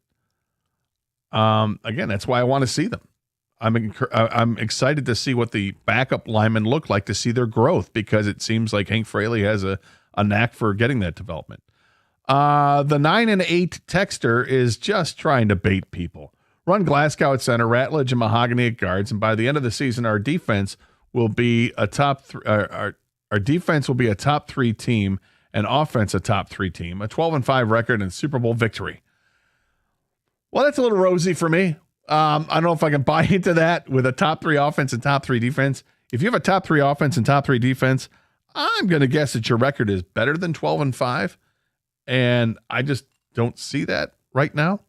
Those are lofty goals to have, but if they're top 3 offense and defense, I'll feel very chesty about their chances to win a Super Bowl.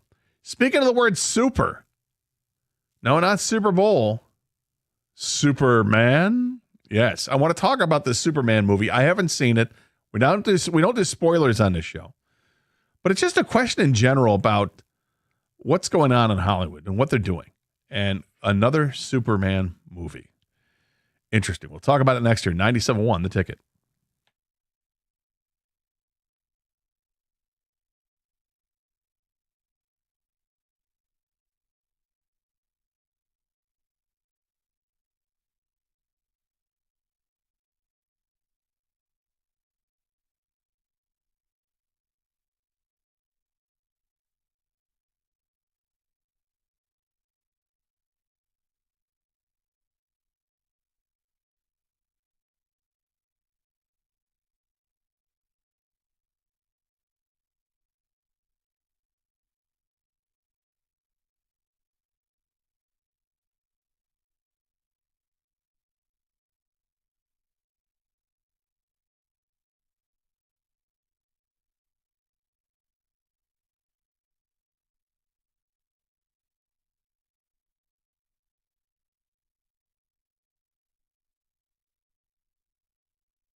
All right, so I don't know how far we're going to go with this, but it's just kind of a little bit of a I don't know if it's even a rant that I have. It's just a question that I have.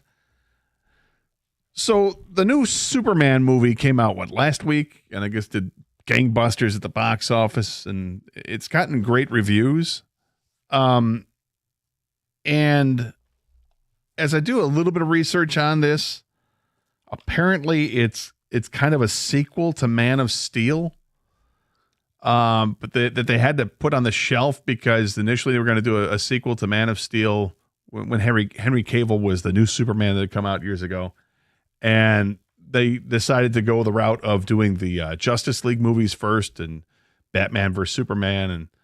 And so they kind of put this movie on the shelf. In the meantime, they've gone with a new actor to play Superman, who I haven't heard of, but it's nothing against him. And his name is David Corenswet, who's an American actor, was in the TV show House of Cards, The Politician, and a show called Hollywood.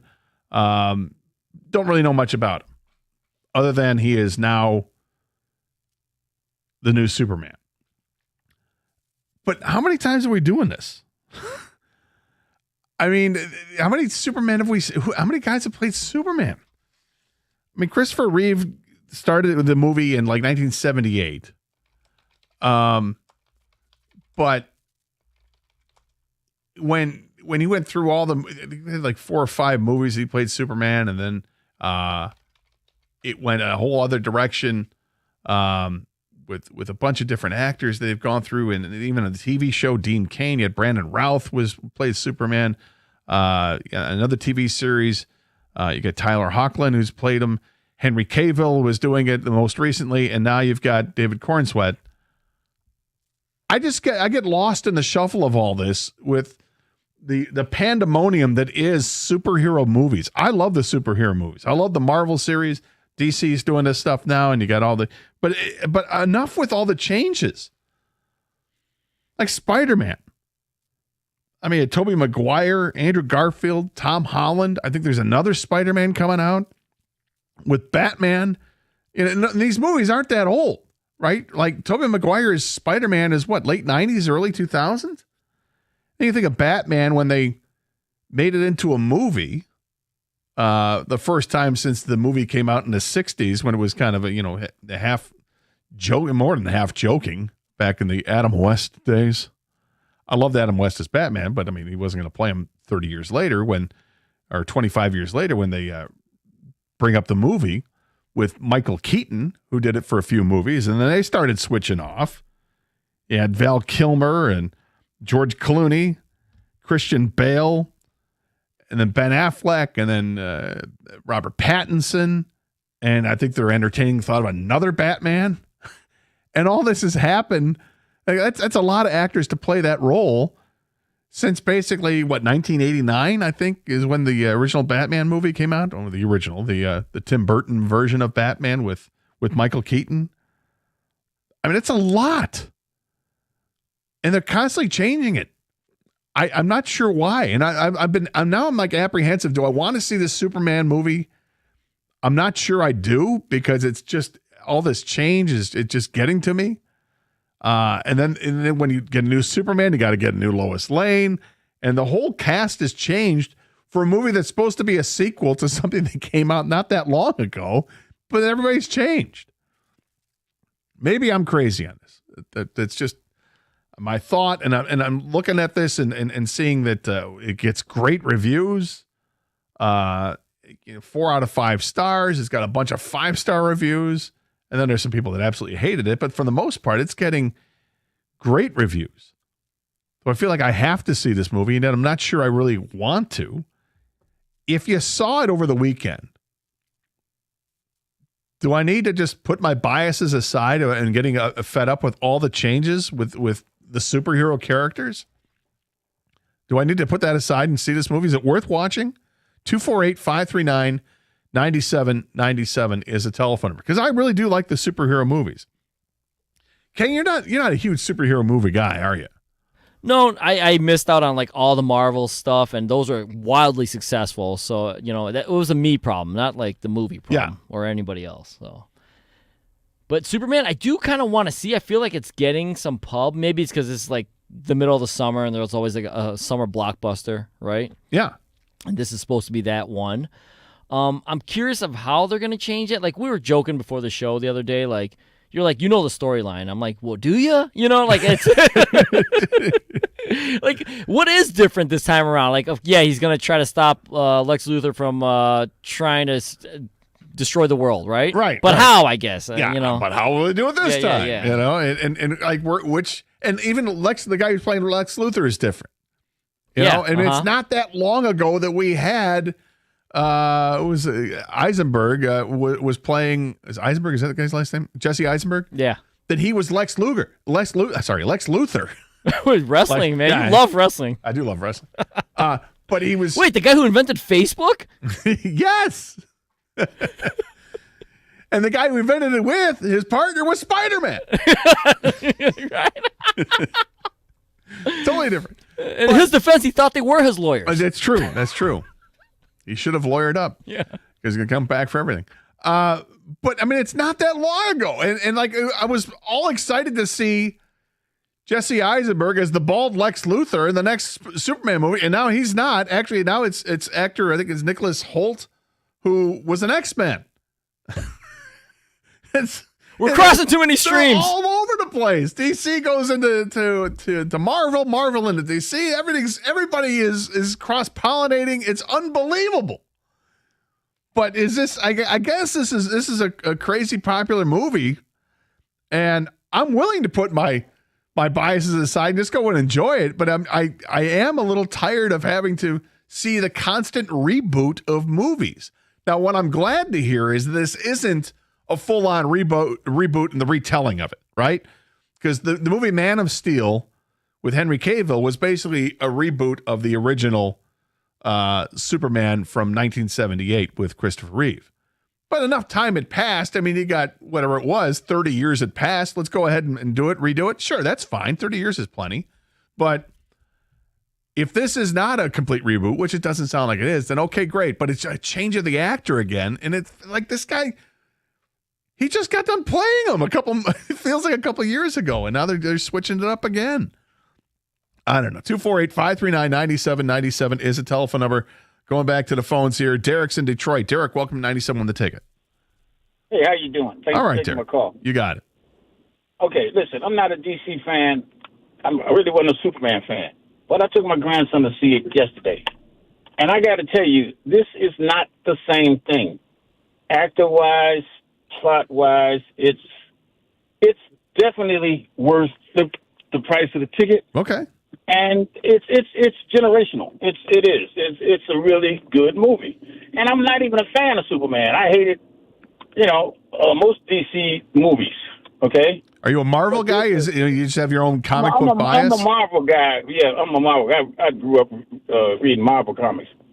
I never really messed with DC. Okay. Because there wasn't enough reality. You know what I mean? Real life things like people really getting hurt. You can't knock a building down with somebody else get killed. You know what I'm saying? That don't happen. Sure, no, I understand what you're having, but getting bitten by a radioactive spider or somehow developing your mutant powers, that makes sense. Sure, I got it. Yeah, it's all that about makes sense. Yeah. All right, thanks, Derek. I appreciate it. I mean, all superhero movies are inherently ridiculous, and that's fine. I love it. I've enjoyed all of them. And as somebody who didn't grow up reading comic books, I don't have to have a slant one way or the other. I don't have a dog in the fight with DC versus Marvel. I like them all. I don't care. Particularly when it comes to movies. I mean, it's just the style of movie and the superhero that it is. And I like Superman. I like him just fine. I'm getting tired of seeing the constant changeover in the actors. The Batman stuff is ridiculous. I get Christian Bale. He's got bigger fish to fry. He's an amazing actor, and he did a fantastic job in the 3 Batman movies that he was in. And then, turning it over to somebody else, that's great. Okay. But it changed over so quickly. Like Ben Affleck was playing Batman in the Batman vs. Superman movies and Justice League, and next thing you know, you've got, what's his face? Robert Pattinson is playing him, and now there's talk there's going to be another Batman. I'm like, what is going on? I'm Batman. Wait a minute. Who said that? Who knows? Who knows indeed? So, how do you feel about this one? Like, those are like different actors in different, like, completely different movies, and this is a reboot, right? By the way, this Superman's not a sequel to Man of Steel. It's a reboot, I guess. Is it a reboot? Yeah, because I thought it was a sequel. No, we're getting a lot of texts that say it is a reboot, not a sequel. So, but those are different movies, all right? What about the Robert Downey Jr. thing? Oh, he's going from Iron Man to Doctor Doom. To Doctor Doom. Like, that's where, won't you get a different actor? Well, I mean, we had, Chris, which are the three Chris's? You got Helmsworth, Pratt, and then the other, Chris Evans. There we go. Chris Evans is Captain America, but Chris Evans was also in the Fantastic Four. He was he was the Human Torch in the Fantastic Four with Jessica Alba. Thank you, Jessica. But they get crossovers all the time, and now I get them confused too. Like Superman and Spider-Man, I get confused with the backstories sometimes, like where they work. One guy's a photographer, another guy's a reporter. They both work for different papers, and I get confused as to who runs one paper and who runs the other paper, and I don't know. It's all over the place, and yet I'll watch them and I'll enjoy them, and I'll probably go see this Superman if we got a lot of people want to talk about it. And okay, I'm gonna go by what the people say because I do enjoy watching movies. We'll talk about it next year. 97.1 The Ticket.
All right, welcome back to the Carson Anderson program here on 97.1 The Ticket. I'm talking about the new Superman movie that's come out, and in a very short amount of time, it has already grossed $220 million worldwide in the opening weekend. In U.S. and Canada, it earned $122 million. Apparently, the budget was an estimated $225 million. That does not include marketing costs. So they've almost made up all of that already in just the opening weekend. This movie is a blockbuster, an absolute blockbuster. I haven't seen it yet. I'm not against watching it. I'm just getting tired of the constant changes of the actors who play the lead roles of these superhero movies. And if it's a reboot, do we need to keep rebooting this thing all the time? Like we just did Man of Steel. It wasn't that long ago. Which was really well done, by the way. I thought it was great. Henry Cavill and Russell Crowe was in it. Amy Adams. Thought it was really well done. Michael Shannon. So your issue maybe is just the quick change? Yeah. Don't stick with it long enough? That's right? I Okay. guess, if you're going to redo the movie, that maybe give it some more space. Because, like, people have texted in this, like, what about all the James Bonds? That's totally, each story is different. Okay. But if someone is going to redo, like Casino Royale they remade it when that's the first Daniel Craig movie that he did as James Bond. That was a remake of a movie from the 60s, one of the first James Bond movies they did, Casino Royale. But the movies that came after that, Spectre and whatever the other ones were, those are totally different. Those were separate from, they weren't remakes of other Bond movies. So it's the remake part that bothers me when they don't have enough space between the remake efforts, if you will. But it's the constant changing of the actors that they'll do in these iconic roles. I mean, if a guy fails miserably, then I get it. You're going to want to cast somebody else in that role. But Henry Cavill as Superman was pretty great. And, he didn't play it for all that long. It was like 3 or 4 movies, and now we're moving on to another one. And maybe this guy's going to be great. I'm not going to kill him for it. You do you, right? And, everybody has their shelf life as the actor in that role. I don't think that Christian Bale wanted to be typecast as just being, Bruce Wayne Batman. Sorry, spoiler alert that Bruce Wayne is Batman. But so he can move on. He had done the role for long enough, I guess. Turn it over to somebody else. But then you turn it over and it's Ben Affleck in a couple movies. And then now it's Robert Pattinson. And that could be somebody else new again here. The Spider-Man stuff is unbelievable. But then again, if you're trying to keep the guys that Spider-Man is his high school kid, I get it. But he's got to grow up at some point. I don't know. I'm interested. Mike is next up here. 97 on the ticket. Hey, Mike. Hey, Gator. How's it going? Good. How are you? Good. So I just saw it Tuesday. Thank goodness it was a $5 movie. Anything more, and I think I would have demanded a refund. I thought the movie was terrible. Well, no spoilers, but you didn't like the movie. We don't do spoilers, but you didn't like it. I did not like it. This one is really geared toward a younger audience, in my opinion. I do like the darker superhero movies that are more geared toward adults, and this one is not. This is definitely kid-friendly for sure. So very disappointed. I think, the changes that they made, which were subtle, like even just like the Superman outfit, it didn't seem to fit. It didn't seem to fit him properly. I did not like the change at all. And again, thank God it was only $5. All right. Thanks for the call, Mike. I appreciate it. That is not a ringing endorsement. Not at all. Tom is next up here. 97 on the ticket. Hey, Tom. Hey, how's it going? All right, Thanks Tom. for letting me on here. Sure. I kind of agree with Mike. Can you hear me? Yeah, go ahead. Yeah, I kind of agree with Mike. It wasn't a very good movie. And honestly, I'm a DC snob, and I like the more serious stuff too. but it's kind of a reboot, and I would say I expected to hate it a lot more, judging from what I'd read about it, but it's definitely worth a watch. If you're just an average moviegoer, if you're not a nerd like me, you'll probably end up enjoying it. All right, but you still enjoyed it. You thought it was better than what you thought it was going to be. But, I mean, if they come out with another one, you're going to see the next one. Okay, yeah. But you're also you're a slave to the superhero movies. Totally. Yeah, and so am I to an extent. Thanks, Tom. I appreciate it. I mean, I've seen most of the Marvel movies. I've seen most of these DC movies. I love the superhero movies, but like I said, I just get tired of the constant switching of who this actor is and who this actor is, and I get you're going to have to do that from time to time, and maybe it's just because there are so many of these movies. We are absolutely inundated and flooded with the superhero movies, because of the success. I think it's Iron Man was probably the first one when they came out with Iron Man. How successful it was, and it was really a great movie to watch, and then it just took off like crazy because they follow that up with the Captain America movie, which was awesome, and then the sequel to that was incredible, and then they did the Iron Man sequels. Let's do the Avengers and bringing everything in, and it just everything opens up, and now they have a million movies, and it's hard to keep up with them. And I haven't been able to keep up with them as much as I thought I was going to be able to. I have not been able to keep up with them. I still haven't seen, I think, one of the Doctor Strange movies. I missed out on at least one Spider-Man movie that I've fallen behind, and I've kind of given up trying to track that down and watch that because the other movies I may have only seen one time, so I feel like I'm missing a lot, and I don't want to miss a lot. But the new Superman movie's out. It's killing it at the box office. People seem to like it quite a bit, and I guess people don't have the same problem that I do with the constant switching of the actors and who's playing the title role.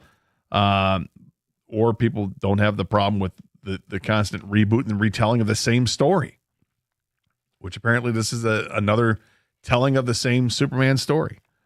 Anyway, we'll see. I'll probably see it. I don't know if I'll see it in a theater, and yet this kind of sounds like a movie I should see in a theater. But we'll see. 248-539-9797 is the telephone number.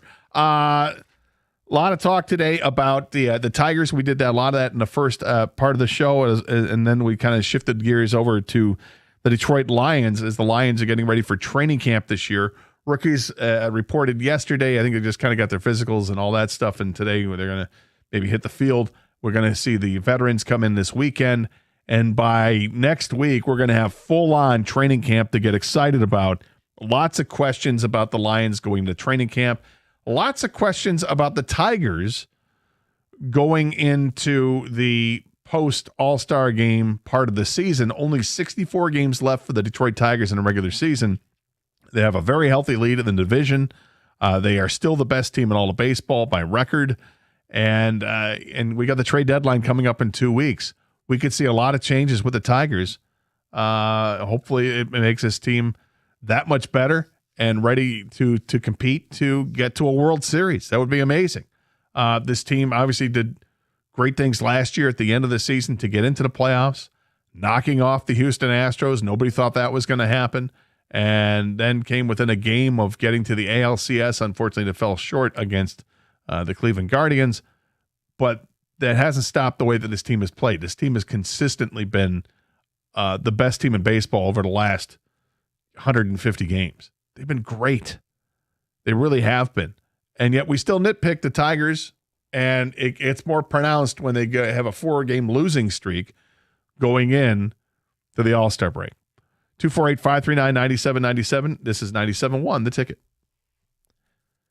Make Builders First Source your destination for professional window and exterior door installation services. You can add value and beauty to your home with trusted brands like Anderson, Pella, Therma-Tru, and more. And then you can have your new windows and doors installed properly the first time with their expert Builders First Source installation team.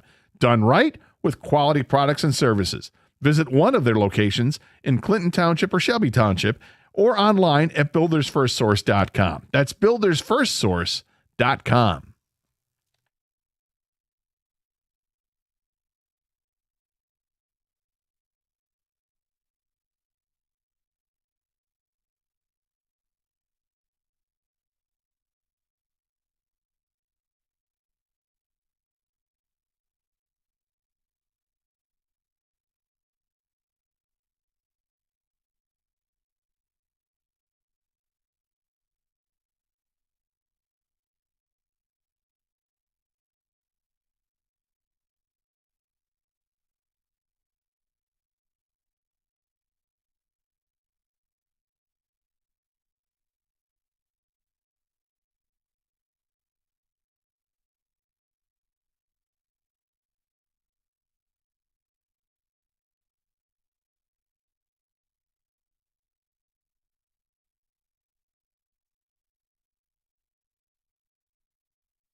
So welcome back. I had to vent about the Superman thing, and yet when it all is said and done, I'm probably going to see the movie. I don't know if I'll see it in the theater, but I'll probably see it. It's just, I feel like there's so many options now. In a lot of ways, you feel like you're getting lost in the shuffle, that you can't catch up. And yet with Superman, I guess that there's not as much of a movie library that you have to watch to understand things like you would with the Marvel movies. We jokingly talk about Doug because Doug had parachuted in, and he'd never seen a Marvel movie, and went with his kids to see Endgame. So he's on the last one of that bunch, basically. And you say, it was fine, and it was all right. But obviously, he wasn't really invested in it because he didn't watch all the other movies that led up to that. At least with this Superman movie, maybe I don't have to catch up on anything that I've missed. I can just step right in the theater or pull it up on my TV screen when it comes out on TV, and then I'll be able to watch it that way. But like I said, I'm interested. I'm just a little frustrated with all the changeover. If you go see this, though, Gator, you should see it in the theater. This is a theater summer blockbuster action type movie, right? This is what we talk about if you're going to leave the comfort of your home for a movie. It's a movie like this. What was the other one that just came out that I said I would see in the theater, and I haven't seen it in the theater yet? It was like 2 weeks ago it was released. Some other big movie. Anyway. What about, I got a question for you. What about, I think they're casting for a new Wonder Woman. Is it okay for them to cast for a new Wonder Woman now? Well, okay, I'm glad you brought this up. Oh, man, you've been wanting to talk about this. Because I, of course, this is the only time I can do because Doug has no clue. Gal Gadot, who plays Wonder Woman in the two Wonder Woman movies and then did Justice League and Batman vs. Superman. So she's played in basically 4 or 5 movies. She's been a part of it. Mm-hmm. I think she's great in the role. She's awesome in the role. And to find the prototypical Wonder Woman, you have to find somebody who is tall, statuesque, and looks like that. That's not easy to find. Do you? Yeah, I mean, they've only done, like, Wonder Woman, they had Linda Carter played the TV character in the 70s, and she was absolutely beautiful. She tall? Yeah. Okay. Yeah. And just gorgeous. And still to this day, I mean, she's hanging on, man. She still looks great. And it's a long time. She's not young. Gal Gadot looks great. And the rumor I heard who would be cast as a new Wonder Woman, who they're considering, is not, I don't think she's all that tall, but maybe I don't care because of who it is. I'm telling you, don't have to be tall. Do you know who it is? I have no idea. The rumor is Ana de Armas. Come on. Yeah. That's my girl. I love Ana de Armas. Back off, man. That's my girl. No, it's not. You've got like Vanessa Hudgens or something like that. You know I got a lot. You know, you know how this works. Yeah. But anyways, no, I'm a big fan of her. Yeah, but I'm not ready to let go of Gal Gadot in that role because she's so good at it. You know, but I think they're moving on. Man. I know. mean, you're going to have to let go. And maybe it's her decision. If that's the thing, that's the other part of this whole thing. If it's the actor's decision, say, you know what? No, I'm done playing comic book characters. I'm doing other stuff. So be it. Then that's the case, and it just moves on naturally. Some ticket text coming in. For years, all these different studios had rights to different franchises, so you couldn't mix X-Men with Avengers or Spider-Man with Fantastic Four, etc. Gotcha. Yeah, and plus you have the whole DNA of DC versus Marvel. DC as a movie entity lacked direction. They were scatterbrained. Now they want to be like Marvel and have one voice.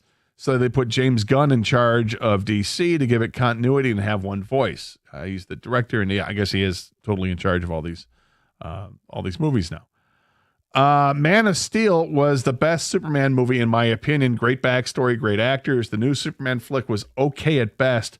Portrayed him as more human. I did like Man of Steel quite a bit. I thought the movie was very well paced. I did like the backstory. I remember when I saw the first Superman as a kid, that I wish there was more of the backstory to it. Watching him grow up, and Man of Steel did a great job of that. And yes, the actors were fantastic. I mean, Kevin Costner was in it too, and yeah, it was really, really good. They keep rebooting DC because Warner Brothers can't get it right. Snyderverse was a dud. So now they're trying with Gunn, and it seems like it's going to stick so far. I love Superman. That's from Jaden. I think it was Zack Snyder that did he was a director of Justice League, and he released his own version of it, and it was really dark, and it was moody and more violent, and that was, I thought, a far superior movie to the one that was commercially released. I think that was a Zack Snyder one. I really liked that version of it. The new Superman was awesome. It sets up a new universe well, and that's why they have new actors, because it's a new cinematic universe. That makes sense. And as I was going through the cast, I saw that, yes, there are going to be some other characters in there that would have legs. Then there's this. There have been far too many different Spider-Mans and Batmans. I don't even want to see them anymore. To me, it's confusing. Are they sequels? Are they totally new? I really don't even want to figure it out. Yeah, I hear you. It's difficult going through all that. And it's everybody wants to tell their own version of the story. And I can respect that to a point. But as a moviegoer, I'm kind of tired of having to be retold the same story. And yet, I'll probably see this one. And there's other reasons people say that I should see this one. If I love my dog, I should see this movie. So, what? If you love your dog? Yeah. The other movie, by the way, that you thought about seeing in the theaters was Jurassic World. Jurassic World, that's it. So if you had to pick between the two, Gator. Jurassic World. Oh, that was quick. I like the dinosaurs, man. It's my first love with dinosaurs. That is an actual sequel, though, right? It's continuing on the franchise. Yes, right? And that's I would have. People say you don't have to see the one prior to that. The thing is, I'm getting sick of seeing the T-Rex get recast. I'm really annoyed with that. I'm glad you brought up the Superman thing, because that's my pet peeve. I can't tell which one's which movie this is. Right.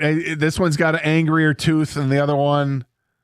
The other one looks taller. I understand what you're saying. I mean, Rigo can understand this with me, maybe, or maybe he can help me out with this. And you're a comic guy, and you watch the movies, right? The DC movies and the Marvel verse and all this, right? Yes. Have you seen the new Superman? No, I was talking to somebody. I have zero desire to see this movie. Really? Dude, first of all, his suit, his costume looks like something from Spirit Halloween. It doesn't even look real. It's like, what are we doing here? Like, how come we just couldn't have Henry Cavill like I wanted, and like everybody wanted to be Superman, and James Gunn is about to ruin another franchise like what he does. So, no, I'm good. Evan was trying to convince me. I'm.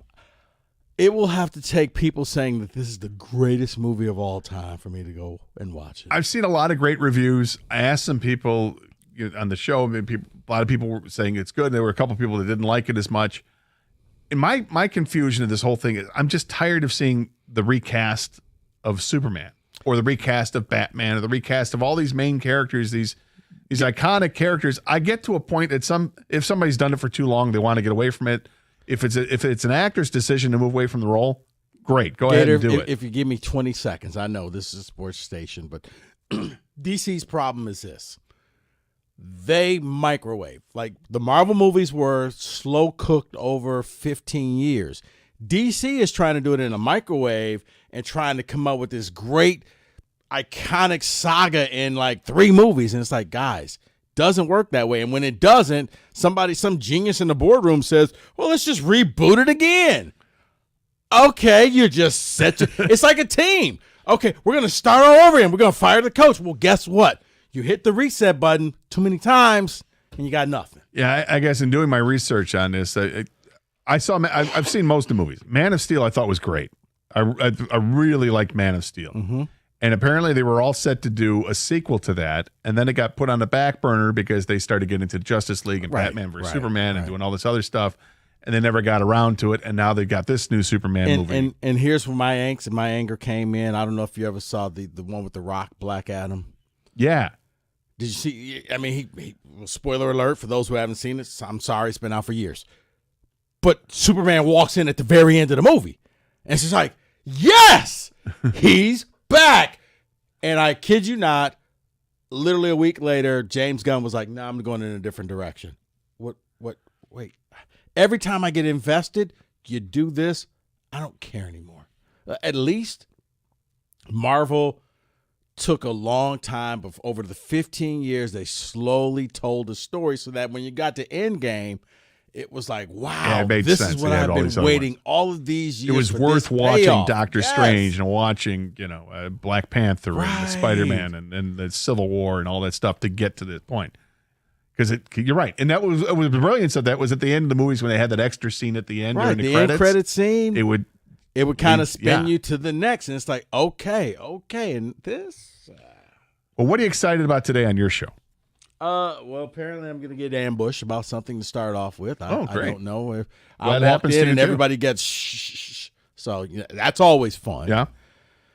And then Mike's watched a little bit of the quarterback show. He's got a review, and my thing for people out there watching this quarterback show, knowing what the Lions season was, do you watch it for Jared Goff, or is it just too painful?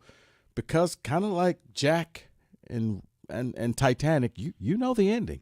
Well, and it's not going to be pretty. This is true. I watched the whole series. I find it enjoyable, regardless of what the end of it is going to be. You know what it's going to be, but because what quarterback does is great. It's behind the scenes stuff. It's not just on the field. You get to see these guys in their daily life, which is kind of fun. Right. So with that, we'll have that among some other things as well. Sounds good. Coming up next year, 97.1 The Ticket.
Brought to you by MyMichiganRoof.com. The Pistons Summer League team back on the floor this afternoon for their final game. The Heat on tap, tip-off at 4. The Tigers have one more day off before resuming their season tomorrow against the Rangers as well. After 3 years with the Michigan Panthers, offensive lineman Ryan Nelson is inked to deal with the Chargers. He was an all-UFL player this past season, helping 97-1. lead Michigan to the championship game, of course.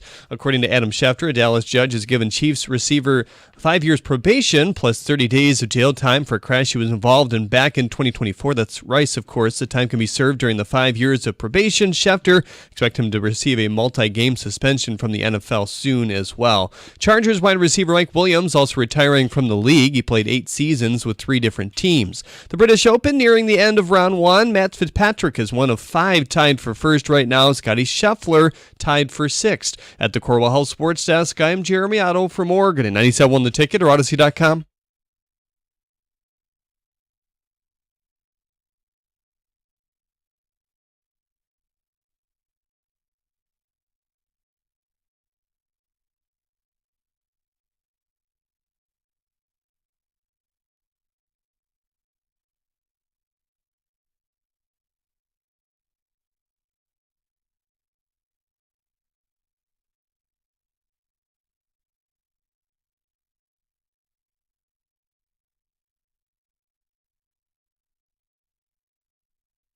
I don't even know what the hell I just listened to. I didn't even. How long have we even had that open? I don't remember. It was David? something Costa and I were talking. You were on vacation. It was me and Cookies. before we got the Amazing. morning show. All right. Well, I have that's no a few idea. years back there. I have no idea what we were talking about. I don't think it matters. I'm pretty sure you talked about a contract and you knew what was going to happen there. Look, before we go straight into content, I want to give our audience a chance to settle in here for a moment. If you missed it, Odyssey.com Rewind, Stony Wojo Invitational. Just a programming note. You guys were great yesterday. And honestly, and I mean it with total sincerity, Kenny and David were incredible. It's a lot of work. Right now, you might hear some banging in the background. No, you're not at one of Rico's founders' rooms. There's a renovation going on. David and Kenny are like all the way across the complex. The fact that we're in multiple rooms and doing multiple things, and it went off without a hitch yesterday. Awesome job by everybody. Bob and Mike were great, and people just enjoyed the hell out of it. So if you missed it, no problem. Odyssey.com Rewind, you can go get it right now. Yeah. Congrats to Stoney on the sex. No, it was. It was a fun show. It's always fun when we do these tournaments. And, it just kind of sparked something, Michael. What? Maybe for the summer. What? Because Stoney or Wojo brought it up, and then we talked about it after the show was over. But maybe we should have some fun, and we do our own version of the pyramid. No. Okay, that one wins. No, listen, I would do it if they're here. That's their bid. They gave us the permission. I don't even know how to do it. They walked me through it, and they were like, no, you guys should do this, and this is how you do it. Then they could come in and do it with us. Okay. I'm not doing that on my own. That one is a them thing. That was legendary. They've already given us permission. Okay, well, listen. It's like the artist who gives you permission to remix their song. Go ahead. You test that out while I disappear. Have a good time. I'll see you in September. Really? This you draw the line on. Other things you want to do, but this is where you draw the line. What we plan on doing tomorrow is a great idea. It is not. And the fact that you're uncomfortable with it tells me everything I need. It will be me outside in that lobby. Okay. Rico, hey, welcome to Odyssey. All right. We have to start with something. No, it's not serious. No, it's not personal. It is sports related. But you ever get lied to by your parents? Well, Rico lied to us. He promised me a couple of things were going to happen in the world of college football, and neither's coming true. So I feel lied to. I know David feels lied to. Kenny feels lied to. We need to have a conversation just to see if you would like to unwind the lie. Yeah, this doesn't feel ambushy at all. It's not ambushy at all. It's not. There's nothing ambushy about it because it's not serious. Right. Because I no longer take college football seriously. But 2 news stories broke yesterday because of the drop tournament. We couldn't get to it. But they are intertwined. And they are 2 things that you promised me. And now, well, you lied to me. One is this. A wise founder with a crest on his chest once told me, Michael, when we expand the playoffs, we are going to get matchups. We are going to get teams playing teams because they are going to take the resumes, and they're going to talk about who deserves to be in, and it's going to be amazing. And I went, all right, Rico, I'll trust you. I'll trust you. Comes out of SEC Media Day yesterday that the Big Ten, the very conference you adore, I used to care about, their plan is something that would strike at all of that. The guarantee me all the bids plan. 4 to the Big Ten, 4 to the SEC, 3 to the Big 12, 3 to the ACC. And before you guys say it and you fall for the sales pitch, what if the 4th place team in the Big Ten or 3rd place team in the ACC is an 8-4 ball club? It's very possible. Uneven scheduling, massive conferences. Instead, if you want to go to 16 teams, I can't believe I'm saying this, but here we are. Lane Kiffin is the voice of reason. Just take the best 16. Right. No auto bids. Across the board. Yeah. So, A, we have to discuss that. B, from the scheduling standpoint. Now, you know where I'm going with this. You just don't know yet. When I say the words. I think I do. Yeah. Because it was an article I read a few days ago. Kurt Go ahead. Signetti. Yes. Yeah. So Indiana, who, despite me thinking would be good last year, I didn't think they'd be great. They were a con artist. They played the worst schedule, the 108th ranked schedule in America, and faked their way into a playoff berth and assassination by Notre Dame. Thank you, caller Rob. Well, Indiana's replicating that now. They have essentially bought out any Power 4 school over the next 3 years, and they are simply playing outright garbage. Kennesaw State, Hayseed State. Yeah, they just bought out Virginia. Who's- I think they paid $500,000 to get out of that contract. So they're playing no one. Yeah. And what's the rationale? Well, the new playoff, you're going to get guaranteed bids as long as you just win games. So it flies in the face of the lie Rico told me. Michael, you're going to love it. We're going to get games. I promise you. I'm going to point of order.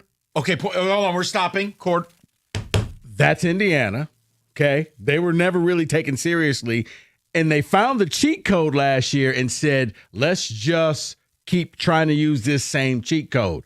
I promise you, it will not work. Last year was a cool anomaly, but if you're going to go this route, it's going to come back to bite them. Okay. Continue. So point of order taken. The problem is I think schools are following suit based on how they're going to decide the new playoff format. That's the conversation I want to have with you. All jokes aside about Daddy lied to us. Right. He wasn't at Bowling League. He was at the traffic stop. He was at a Coldplay concert. Whoa, you showed me that. People, the Kiss Cam caught a couple bodies. Rico showed me a video. It's all over any national paper. A CEO and head of HR, one problem. They're not married to each other. They're married to other people. Kiss Cam at a Coldplay show. You literally saw two souls leaving their bodies. And something else leaving a bank account. All right. So here's what I need. Because this can't just be me and Rico. If you believe you are college football elite, the phone lines are wide open. I want to have a multi-level conversation with you. And the question is this: why is every decision the wrong one? Every decision this sport is making is the wrong one. And now the playoff format, we are looking at something that is absolutely the opposite of what's been proven to be so successful. March Madness, selection committee, resumes. The auto bid goes to a conference champion, but the vast majority of teams, just like if you did a 5+11 model, would be up for debate. The debate draws interest. The debate allows for what Rico promised me: better games, better resume, better pizza.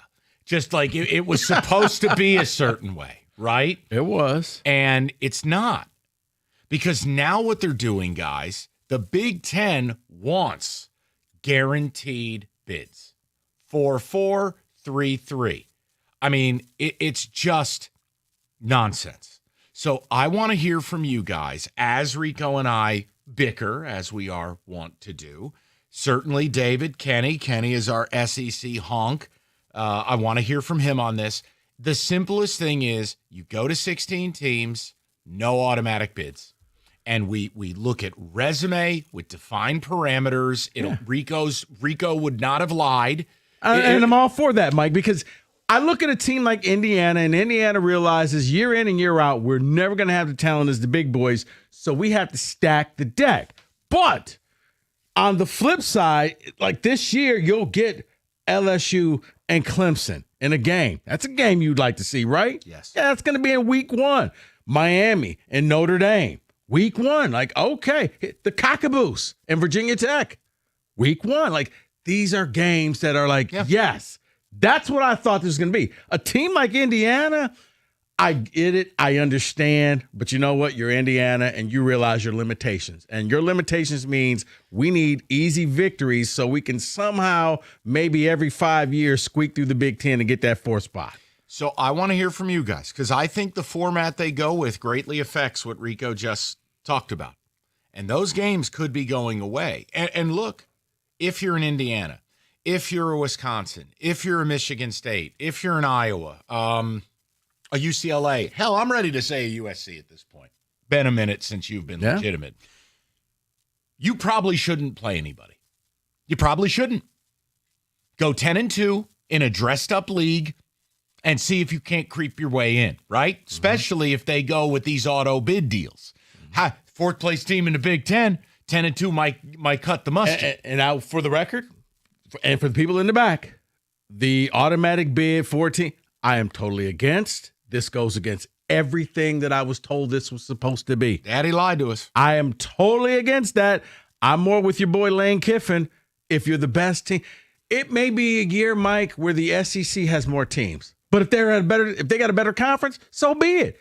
If the Big Ten's the better conference, you get 8 teams in there. I know. If the ACC all of a sudden turns it around and they're lighting it up and this Bill Belichick thing works in North Carolina, you guys get all the bids. Go for it, because you're the best team this season.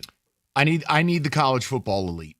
I want to get some content rolling, and we need to have this conversation, and I'll read for you some of the quotes from SEC Media Day going on, and you tell me where you want to go with it. Because I'm telling you, Michigan, Oklahoma is really exciting. Enjoy it, because I think that's going away. Because it won't make sense if you're trying to make the playoff. The Indiana thing was funny, because when I was reading it, and I'm thinking that Denzel drop, like, oh, yeah. Oh, I got you. Hold on. You found an easy way. I think the worst part, too, is Cignetti walks around like Vince McMahon entering the ring, and it's like, bro, you're dodging any real opponent. Are you serious? You're dodging Virginia. You didn't dodge Georgia. You didn't dodge LSU or Alabama. You're dodging Virginia? Yeah, Tiki Barber ain't on that team. Herman Moore is not out wide for Virginia. This may be a game that actually gives you credibility, because you can say, well, I beat a low-level ACC team. And instead, Kennesaw State gets you nothing. Now, and this is where you need a commissioner. This is where I step in. And okay, you're 10-2, but you played nobody. Guess what? No soup for you. Back of the line. Yes. I want to hear from the people. 248-539-9797. Come on now. We're going to talk some sports. Wake up. Wake up now. Let's get to it. Rico, take him to church. Guys, you heard me talk about Matrix Basements. Why? Because they are getting ready to make the ultimate basement for me, starting from scratch. I've been on the phone with my guys, and they're taking care of me. It all started with a free consultation. They came back to me with some great ideas. I tweaked it. They came back with even better ideas of how this thing is going to look. We went over the samples and the swatches and all of that.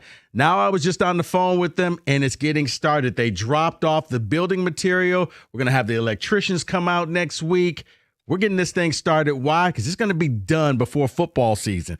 And if you're looking to get your man cave done, and you need a new bedroom, or you need just a new basement whatsoever, you want to add a bar, let Matrix Basement get your dreams started. It's very simple. Check out matrixbasements.com. That's matrixbasements.com. You get a ton of ideas. You'll see some great before and after pictures. Pretty soon you'll see before and after pictures of my basement. Matrix Basements. What makes your basement dreams turn into reality? Use Matrix Basement.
Just getting started on a Thursday, a little college football, a lot coming out of SEC Media Days. And it's the theme of why is every decision the wrong one with college football right now?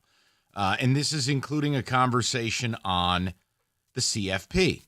So let me read something to you, Rico, and then I want to have Kenny and David share their thoughts. So Missouri coach Eli Drinkwitz Thursday unabashedly advocated for a playoff format that is contrary to the one supported by most of the SEC. Drinkwitz, speaking to ESPN, said he would 100% like to eliminate the CFP selection committee from the process and isn't opposed to getting rid of the SEC title game. Well, I mean, all right, wrong and wrong. We're now we're 0 for 2, right? You may as well cancel Christmas. Right. He said increasing the field by 2 or 4 is inconsequential, and his ideal model allocates 4 guaranteed spots to each of the Big Ten and SEC, 3 to the ACC and the Big 12, and, of course, the pity prize, 1 for a group of 5 team. Why is that bad, guys? It's simple. You're not taking the best 16 teams. You're auto-locking, and you could have a very good Big Ten conference one year where 5 teams should get in, and only 4 will. Correct. And then why does the third-place team in the ACC get in on a yearly basis? All right, so I want to explain that. Quote, why are we wasting all the time discussing it? If we're going to do something monumental, do something monumental. Think outside the box. Easy approach. We've all complained. The commissioner got up and complained. Coaches have complained. And the selection process, which is understandable, it's a human system, it has no standard of picking. It has implicit bias. See, time out right there. The selection committee, if put together appropriately, should just consist of retired athletic directors and coaches. Mm-hmm. And if that school is a part of the process, you leave. It's just like the NCAA selection committee in basketball. Now, that doesn't seem hard to me. It really doesn't. The SEC coaches have leaned towards a 5+11. So the 5 highest ranked conference champions and then 11 at large. This is much better. It is. Because at least 11 of the teams, it's open sourcing who gets in, who doesn't, and we have a system. Right. It allows for a great conference. It allows for a conference with a bad team. Like, imagine one year, let's just say the SEC only has 3 really great teams, with the rest of the teams are, okay, only 3 make it. But this ensues that we get the best teams in there. And I'm for that. Unfortunately, I don't think that's what they're after. You and I want it. They're about satisfying their media partners. When you actually sit back and sit on a beach and read books and think through it, wait, this doesn't make sense, he said of the 5+11. Oh, really? It doesn't make sense for Missouri. It makes sense for blue bloods who are consistently ranked in the top 25 every year and have implicit bias of being ranked. Oh, boy. So let me get this straight. You think guaranteeing spots is going to help Mizzou? Well, you're contradicting yourself. If you're not consistently in the top 25, Eli, you're not going to consistently be in the top 40 SEC. I would argue the 5+11 gives you a better chance because now you're not having teams that shouldn't be in taking your spot, and we can have an honest argument, right? Yeah. I mean, the problem with all of this, with college football, Mike, it's the agenda. And the simplest question that needs to be asked is, what are we trying to do? Are we trying to get the best team? Are we trying to have every conference make the most money they can? And right now, the money is winning. And I know you're going to say, yeah, I ruined the sport. That's not me. They have a chance each and every year to fix this, but instead it's their greed that will not allow them to just do what's right for college football, for the sport and the people, and just come up with a system that works instead of, I got to make sure I get my share of the pie each and every year, because what happens if my teams are bad? Well, that's on your teams. You don't get that big of share of a pie. Plain and simple. David, Kenny, come on, chime in. We can't find 10 self-respecting college football fans to dial in, so to hell with it.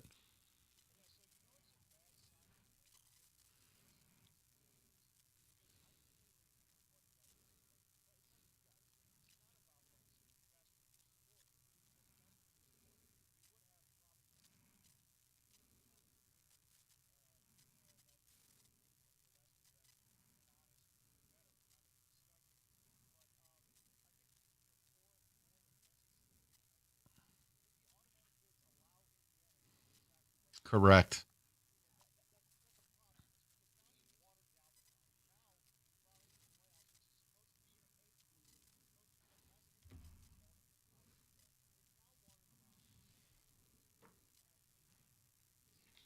And the problem is, it's network greed. That's all this is. They're the puppet masters because college football turned over the keys to scumbags. I mean, look at what Fox does, if we're just honest about it. Step away from being a U of M fan. If you're not a Michigan fan, why watch Big Noon Kickoff? Why bother? I mean, Charles Woodson. I mean, Gus Johnson, by the way, who's doing a little fanboy dinner at U of M coming up. You can go look. I mean, between Gus Johnson, Joel Klatt, Woodson, and now, look, they're putting Dave Portnoy, who's a huge Michigan guy, on there. How does that serve the rest of the conference? It doesn't. It doesn't. So if you're saying only one team matters, that's cool. That's good for your business model. God bless. Ain't none of us watching it. It doesn't make any sense. So this is the direction of the sport. And I have no issue if Michigan and Ohio State are propped up along with an Oregon and pick Penn State. I totally understand a pecking order. I totally understand who draws eyeballs. But it can't just be one. Right. Well, if you extrapolate the way those games are going to be covered and what Big Noon has turned into, which is the Michigan Roadshow, think about that effect now on shaping the playoff. And it's exactly what Kenny just said. Rico, if they do this automatic bid stuff, it's all going to be Indiana. What would the motive be to play anybody? What would it be? It wouldn't be a motive, Mike, especially if you allow Indiana to get away with it, because then the next school starts doing it, and now it becomes watered down. I thought this would eliminate the problem, because I like it when in week 1 I could sit there and I can watch Miami and Notre Dame. I'm like, this is going to be a great game. You get a level set. Yeah. You feel like you learned something, right? Yes. And that data point, you can go back to it all year until the team either proves or disproves it in a big game again. Right. But now it's just like, I don't know who's who. I won't know who's who for the first month of the year. First month of the season. It's like, okay, you beat 3 nobodies. Maybe you're good. You're ranked 17th, but are you really the 17th best team because you're undefeated? Because you beat nobodies. See, and what that creates is what we had last year. And this is why I hate what Indiana's doing, because of how college playoff is going to go. We didn't know how good Indiana was. We all had questions about them. Sure, they're undefeated. They're this. I told you they were a fraud. That. You Thank did say you. that. And then what happens is, because they're in the Big Ten, they get propped up, and you get them in the playoff, and we have a horrible product in the playoff. That's what we don't want, but that's what we're going to continue to get when you schedule cupcakes because of what Indiana's doing. Why would Michigan schedule anyone when your brand will put you over anyone else? Right. Well, and look, here's the thing. If you're top 4 in the Big Ten, well, if you're ranked higher and you have a better record, it's going to be a really hard sell for someone to hop you. The top 4 teams in the conference are the top 4. I'm with David. Look, one of the highlights of this upcoming early season is going to be Michigan playing Oklahoma. I don't want to see a game like that go away. Like, if I'm a Michigan fan, I'm going to learn what my team is. Yes. And I think it is a good test for a Bryce Underwood or It whomever is. starts. Right. Versus Fresno, ECU, Caseville Welding School. Who does that help? Nobody. No, I mean, it builds your depth because you can get everybody in to see what happens, but your first real game happens in week 4 when you have to play your first Big Ten school. It just, everything they do is wrong, and I hate being that guy. It's because, Mike, they need somebody to be in control. They need somebody to just say, hey, take the reins. This is what we're going to do for the betterment of everything, and if you trust me, it will all work out. Instead, man, everybody's just trying to get rich, and you got a bunch of people who are on their way out trying to make as much money as they can. I've never felt more detached from what was my favorite sport. I've never felt more detached than now. I'm with you. I told you like this. You were a year behind me. Yeah. We're going to find out this year if you've arrived at Mikey Island. Yeah, this is a make or break year because it's like, guys, it doesn't have to be this way. No. And that's the frustrating thing about it. 248-539-9797. We go to the phones next. 97.1.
Let's get to business. Go to the phones. A lot happening in college football. SEC Media Days today.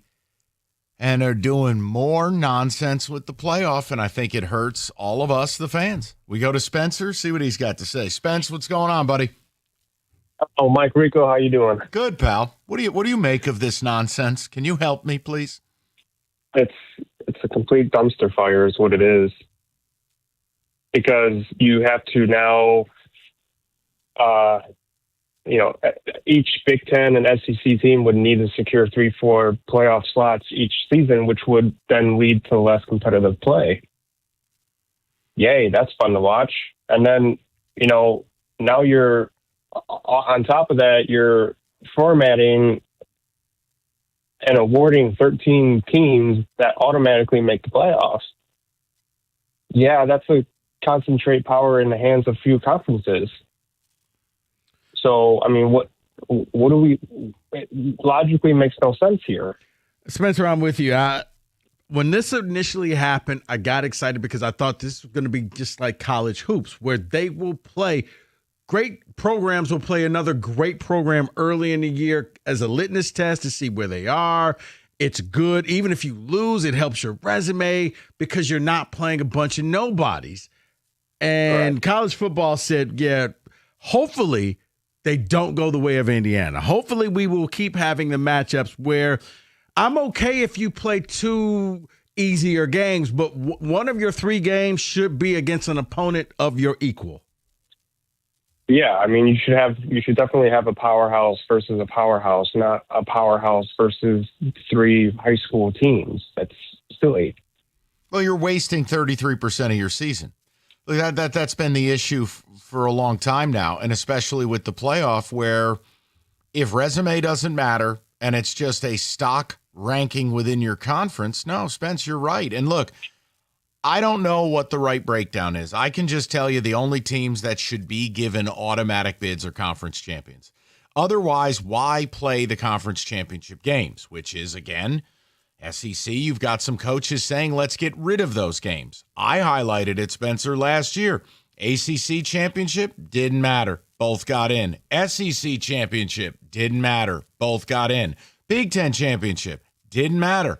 Both got in. Look, that can't be the space we find ourselves. Otherwise... No, sorry, go ahead. No, I was just saying, otherwise, what's the point?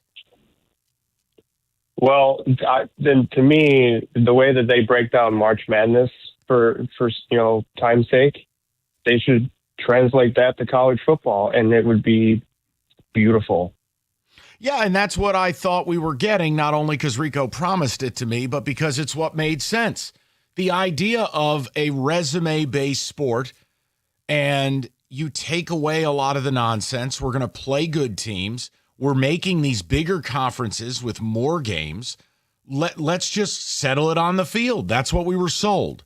And what they're going to revert to is nothing more than a media network-driven greed fest. And before you say, well, that's everything in sports, no, you're partially right on that.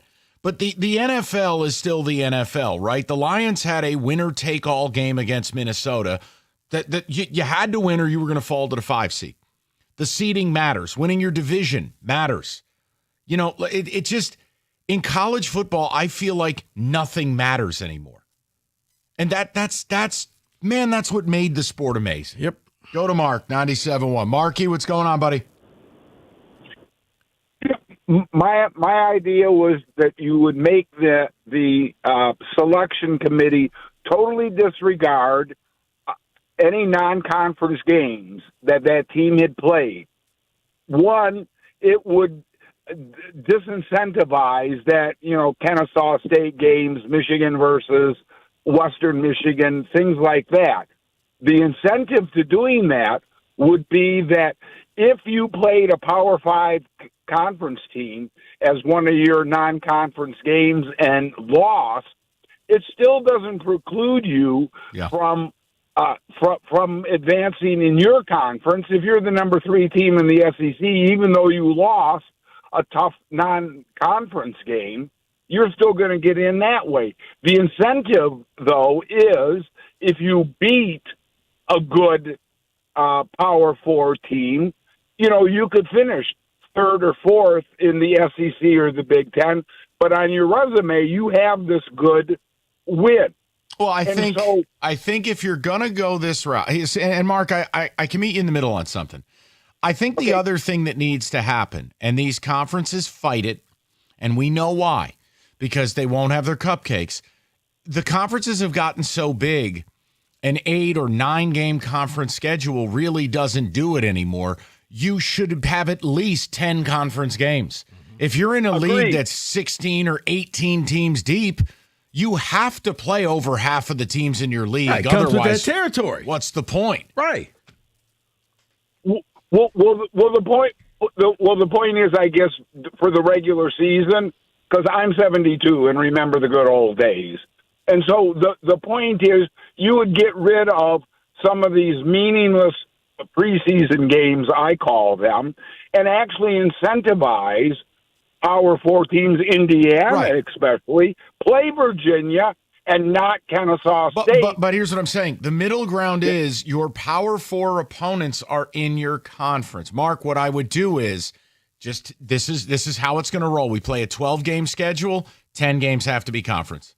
You want 2 preseason games? You want to play nobody and waste your season ticket holders' times? Fine. Rico, I'm at a point now, I wouldn't care if I didn't play any teams outside of my conference. If the Big Ten right now said we're playing 12 conference games because the top 4 teams are going to go, if they pass this. Now, if they did that, okay. Because you understand why. Now, the top 4 teams in the Big Ten, there's value to it. I played 12 conference games. The odds would suggest you're going to play some teams with it. It's going to be very hard to have an Indiana. I would even go the route, okay, if you want to go this route where each conference has guaranteed amount of teams going in, you only get 2 games that you can control, but that third game must be a game somewhere within the Power 4. You have to schedule somebody else outside of your conference, but in one of the other 3 conferences. Here's the mandatory other way. Every year. Now, I'm sure Vandy will have a long list of people lined up wanting to play them. Well, come on, they went 7-6. No, but I'm saying, Poor Vandy. Teams like that, hey, let's go play Northwestern. Let's go play. No, but you have to play somebody in there. Big Ten schools will have to play an ACC, Big 12, or an SEC team. Mandatory. Yeah, or you do what's been talked about. At the end of the season, you play essentially, playoff round game, meaning, okay, last week of the season, remember they were thinking about this during COVID? You're going to play an opponent. Why don't you just take the top 4 teams that are in the Big Ten or the top 8 teams? 1 plays 8, 2 plays 7, 3 plays 6, 4 plays 5. That's your last game of the season before the selection committee decides. Why? If you win, you've boosted the resume and you're in. If you lose, you put your ass in the jackpot. Wow. We settle all debts. You can't do that, Mike, because that would end tradition. You couldn't play Michigan, Ohio State the final week. Let me help you. I don't want it played the final game of the year. No, guys, I'm being facetious, but no, you're right, because here's the sad reality.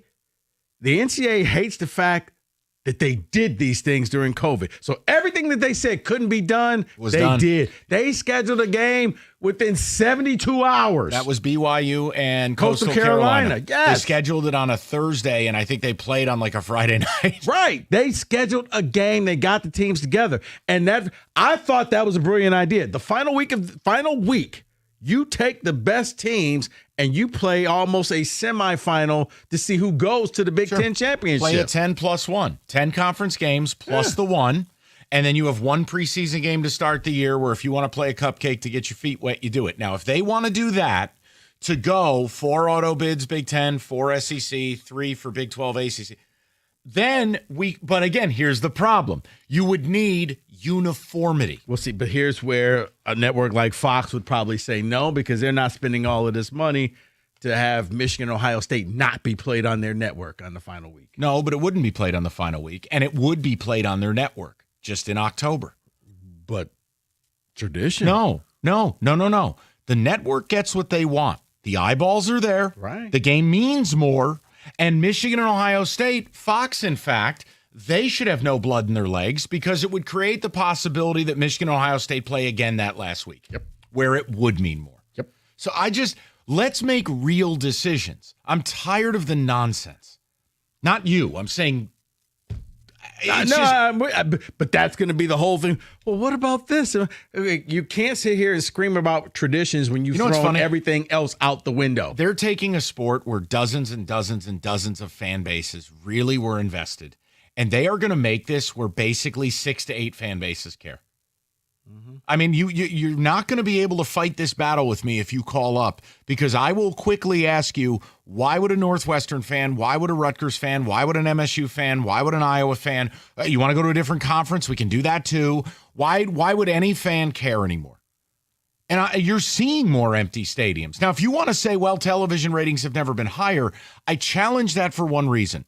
They are actually doing a new concept, playoffs, new games, new things. I think you can dress those numbers up. Long term, I'm telling you, they're wrecking this thing.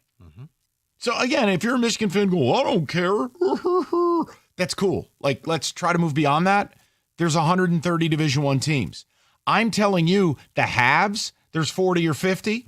They're even going to alienate 90% of them. Right, where you schedule the Alabama Auburns, and you have to schedule that earlier in the year. Right, what's the problem? Texas and Oklahoma play early in the year. Is the game any less important? No, it's not. Georgia and Florida, the cocktail party, they schedule early. And I'm just, not for you, for the listener, because I want to avoid those calls. Well, I just don't want people thinking, oh, you're picking on Michigan, Ohio State. No, Alabama and Auburn. And Auburn, okay, you won't play the final game of the year. You're going to play, first week, maybe the first weekend of SEC football. Right, what's the problem? It's not. All right, if you're paying noticeably higher energy bills in the summer to keep your home cool, it's annoying and it's absolutely expensive. Two of the top areas of your home that cause these problems: your roof's not ventilated correctly, and your windows are basically garbage. So if we want to fix that, you call Victor's Home Solutions. You schedule a free 21-point roof inspection, and they'll look at the windows too. And the best part, we can keep this short. There's no hassle, no runaround, no high-pressure sales. And usually when they find something, it's an inexpensive repair that'll take care of it. But in the event of a disaster, $500 off whatever project you choose. So choice is yours. Call Victor's. No obligation. 21-point roof and window inspection today, 734-773-1100, or online anytime at victors.com.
Get back to business in a second, but right now, touch the table on some NFL football. Music, please.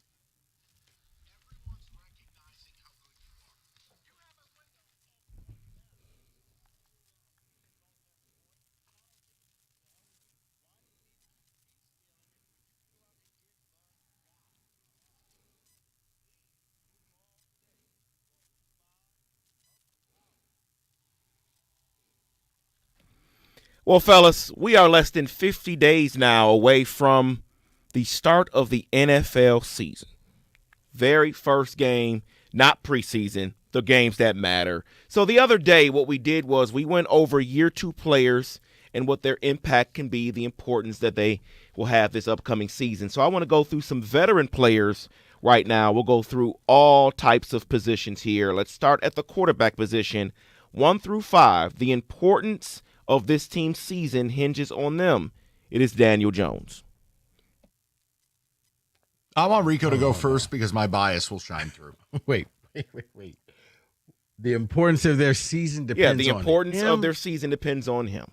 And Daniel Jones is 1? No, I'm saying it's the first one we're going through. Oh, 1 okay, through okay, 5. okay. Give me your ranking. 5 meaning No, because I think in the end they really want Anthony Richardson to be their quarterback. I think Daniel Jones is just kind of there. I think they brought in the lowest bar to push Anthony Richardson as much as they could without having somebody usurp his power. Let me take a different approach.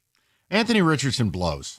So when he fails, I'm going to chart this as a 5. Any hope for the Colts will reside when, not if, they switch quarterbacks. And blank stare Danny can come in and maybe get them into a wild card. I'm going to go a different route. So Danny Dimes has the opportunity to become the Colts version of Jared Goff. They didn't pay him $14 million to not play. I think they know Richardson is screwed up, not only because he got anesthesia for a tattoo, but he tapped out of a game, and he sucks. He's just bad, dude. Yeah, Rico, yes. Okay, fine. He's Midwest. He's Indiana Goff. No, I'm just saying. I thought, okay, we're going to bring in Daniel Jones. He's going to push you. We really want you to outperform they him can and want get this what job. they want. I have yet to see Anthony Richardson do anything at an NFL level. Yes, David. Next, running back Jaylen Warren had a breakout year in 2023, over 1,100 yards rushing, yards from scrimmage rather, and didn't do anything last year. How important is he to the Steelers season? I could say a 4. You need a rotation. You lost Najee. You drafted a rookie. You're all in with your quarterback. You got some weapons. But Jaylen Warren is that third down back, pass catching back. He had a stunningly bad year last year. I think it's super important.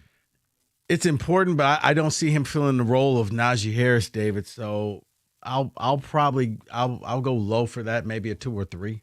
Actually wouldn't take much. Najee wasn't good. So no, and David, that's my point is you can't pin it all on a rookie. It's a complementary position because we don't pay running backs. Right, but David, I think Najee wasn't any good because you were doing the quarterback shuffle and you really didn't have that guy. So if I'm playing the Steelers, I'm just going to stop the running game and say, beat me in the air. Next player on the list, this guy.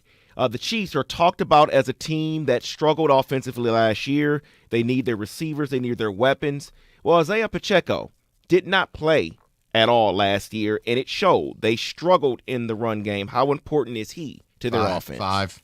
He's their physical presence. He's their battering ram. He provides the attitude. He just runs different. He runs angry.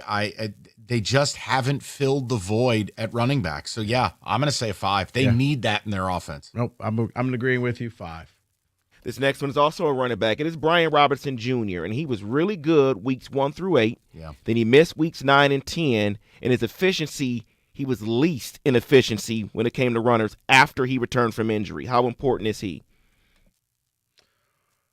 I'm going to say he's very important as well, David. I'm going to go either 4 or 5. They're going to need him to be back to where he was to start the year off. They've improved the offensive line.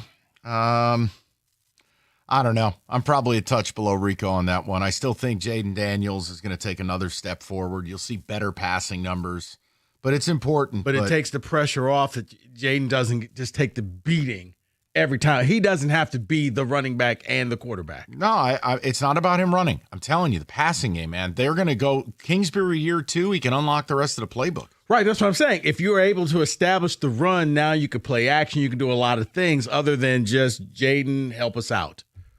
And one more running back here. This guy's going to be a rookie. It's for the Cowboys. It is Jaden Blue. They need something in the run game. Can he provide that? No. Not Texas year one, kid right? playing for the Cowboys. David, as Lomas would say, that's a big ask. Very much so. Now, this next one is a wide receiver. Don't laugh it off, Michael, because it is a wide receiver from your team. Yeah. He's always been talked about as leaving, continues to stay. What, Slayton? But here's the important part of Slayton is since he entered the league in 2019, he's one of 4 players who has caught at least 200 passes on at least 15 yards per reception. That's important because Russell Wilson throws the deep ball. Yeah, I just don't think Russell Wilson's going to be the QB all year. It's also, when the Giants' O-line was healthy, they were okay. They were good. They've got other people, and the number one is the unquestioned. I mean, Malik Neighbors is going to get 150 targets. They've got other. I'll say a 2 on this. I'm tired of looking at Steve Slayton. I'm the wrong guy to ask. I'm tired of even seeing his face. David, I was going to say low, but you did bring up the point of throwing the deep pass. I think, look, Malik Neighbors is becoming that guy, but yeah, for Russell Wilson, if he's going to be the deep threat for him, I'm going to go with 3. And I know we don't talk offensive linemen that intently, but I have 3 guys here that may be important to what these teams do. It is Olu Fashanu for the Jets, who's important of protecting for Justin Fields, and then the other 2 are Detroit Lions players, Tate Ratledge and Christian Mahogany. 5s all around. For the Jets, it's without saying. They've been desperate to find a tackle. They need him to be a day one starter. For the Lions, you're replacing 2 Pro Bowl players. And you need that offensive line to power the running game so Goff can do what he's got to do. That's at least where I'm at. No, I'm at 5 as well, because here's the thing, especially for the Lions, the 2 for the Lions, David, because if you don't have the offensive line, the run game doesn't work, the Sonic and Knuckles, the play action, the Laporta, everything that you did and that made this team special goes away, because now plays are breaking down earlier. Now Goff has to run and scramble and think on his feet, and the offense won't be as fun. And then the final 3 here are all defensive backs, and they were all hurt at some point last year. And their numbers. Can I just say 5 across the board? Defensive back is like relief pitching. You need 7 million of them. Well, specifically Daxton Hill, who allowed just 5.6 yards per attempt when he was a defender. And then Jamel Dean, I mean, when he was on the field, 6.8. When he was off the field, 7.6. It was a huge difference for Jamel Dean and the Bucs. They kept Jamel Dean over Carlton Davis. They planted their flag. He was the guy they wanted. Dean got hurt. Everybody got hurt. Hell, Antoine Winfield Jr. missed a bunch of the season last year too. Yeah, it's David, I wasn't being sarcastic with you. You pick any team, pick any lead corner, it's a 5. You lose them, the odds are you don't have an NFL caliber player behind him. Because occasionally you need that guy who can play out on an island, who can just get the stop, knock the ball down, or make the tackle. But yes, I would agree. 5. Yeah, and you saw what the Bengals defense looked like, so we know that they need that. That is in football today.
Brought to you by Precision Garage Door Services of Southeast Michigan. The Tigers take on the Rangers tomorrow after their All-Star break concludes. Texas will be without slugger first baseman Jake Berger, who was placed on the injured list yesterday. The trade deadline of July 31st quickly approaching. MLB trade rumors list the Yankees, Cubs, Mariners, and Brewers as the top potential landing spots for third baseman Eugenio Suarez. But, quote, the Tigers, Suarez's original organization, have gotten solid production from All-Stars Zach McKinstry and Javier Baez at the hot corner, but both are versatile, and Suarez would add some more thump to a win-now lineup, end quote. Detroit is set to play on Sunday Night Baseball this weekend for the second time in a few weeks against the Rangers. August 3rd against the Phillies has also been selected, which will make it their third appearance on baseball's marquee time slot. The Pistons hit the hardwood for the final time in Summer League as they play the Heat today. Tip-off at 4. 8-year NFL veteran wide receiver Mike Williams has announced his retirement at the age of 30, and day one of the British Open rolls along. Harris English is your new leader through 13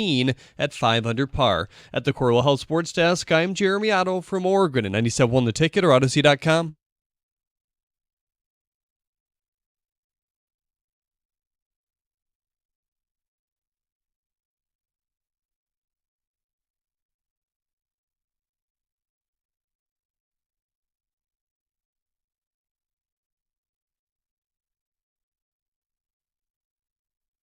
Hour number 2, good to have you with us. We are talking a little college football because SEC Media Days, it's the number one story on ESPN right now, and it's worth talking about because you have an SEC coach going and breaking ranks and going with the Big Ten. The question I want to ask you, and Rico has asked you, is simple. Is this the right move?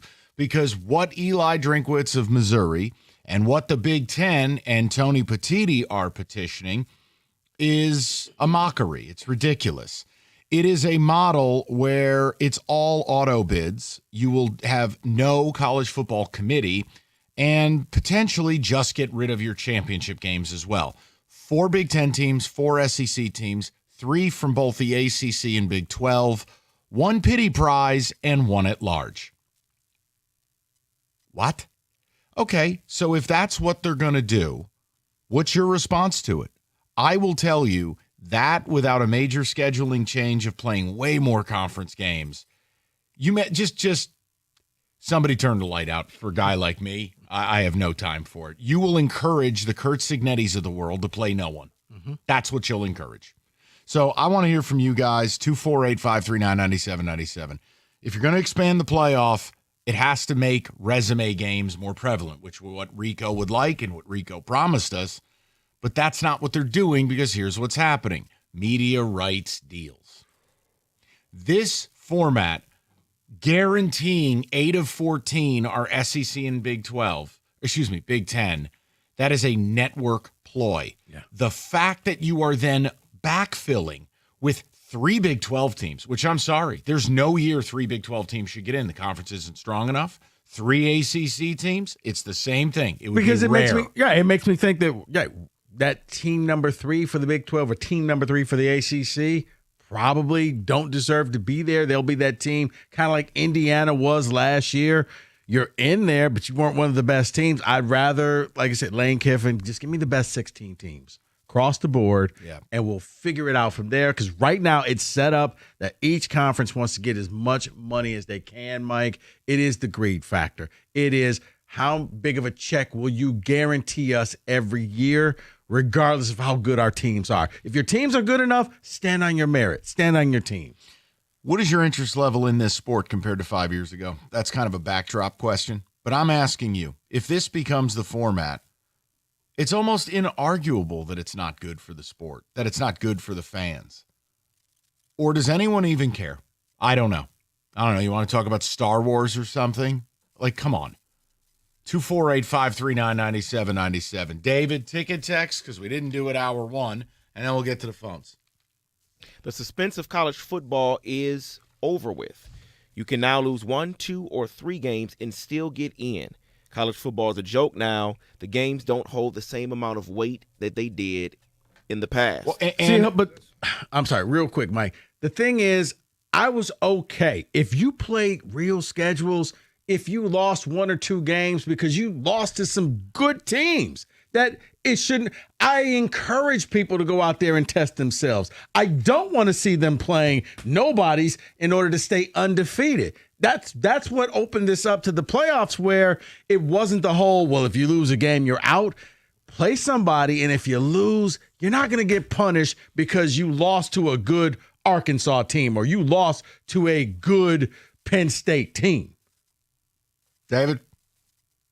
College football is dead. That is from Gary and Howell. It may as well be from Mike in the studio. Someone else says, getting sick of college football changing the postseason structure every year. It's watering down the regular season and nauseating at this point.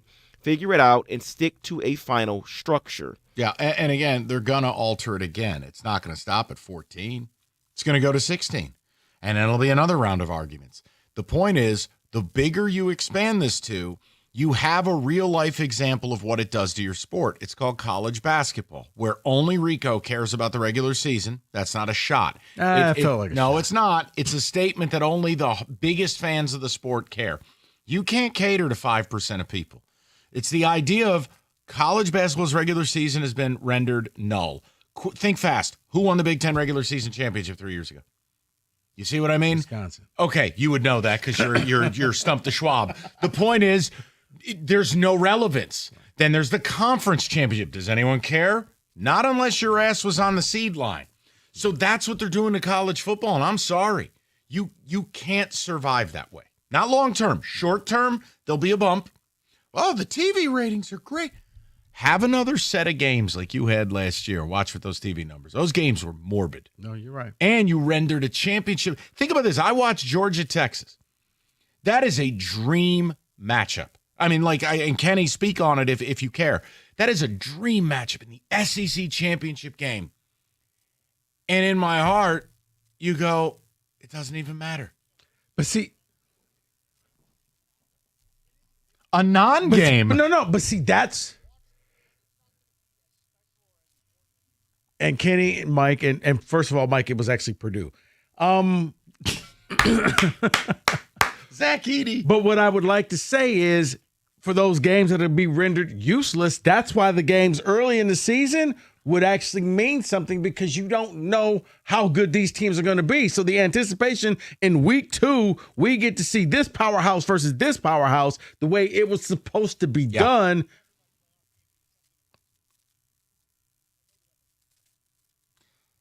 No. Kenny, you have a different perspective. I think a Michigan fan would have a different perspective based on, look, if your team is in a current cycle of success, we'll ignore Michigan last season. We'll take the aggregate. Georgia, same thing. I get it. But, okay, reverse engineer this. Oh, well, you should want 4 auto qualifiers because that way maybe State could finish 4th and get in. No, I see the big picture. It's not good for the sport.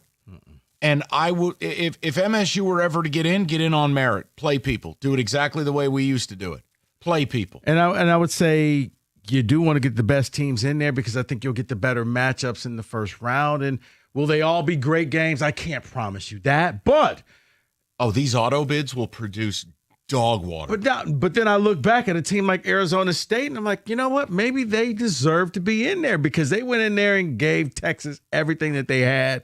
And if it wasn't for the referee screwing them over, probably win that game. See, but guys, I'm sorry. I have a question, and I get it. I hope this doesn't derail it. But does a season ticket holder matter at all anymore?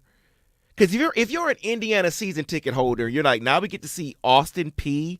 We get to what does that do? How does that excite you? I mean, David, your season ticket holders have been doing that for years, and that's not a shot. Prices are going up, and I'm getting this. Yeah, I mean, because what you guarantee is, and I'm sorry, Mike, but what you guarantee to your season ticket holders, you're going to come and you're going to see 7-8 wins. Congratulations.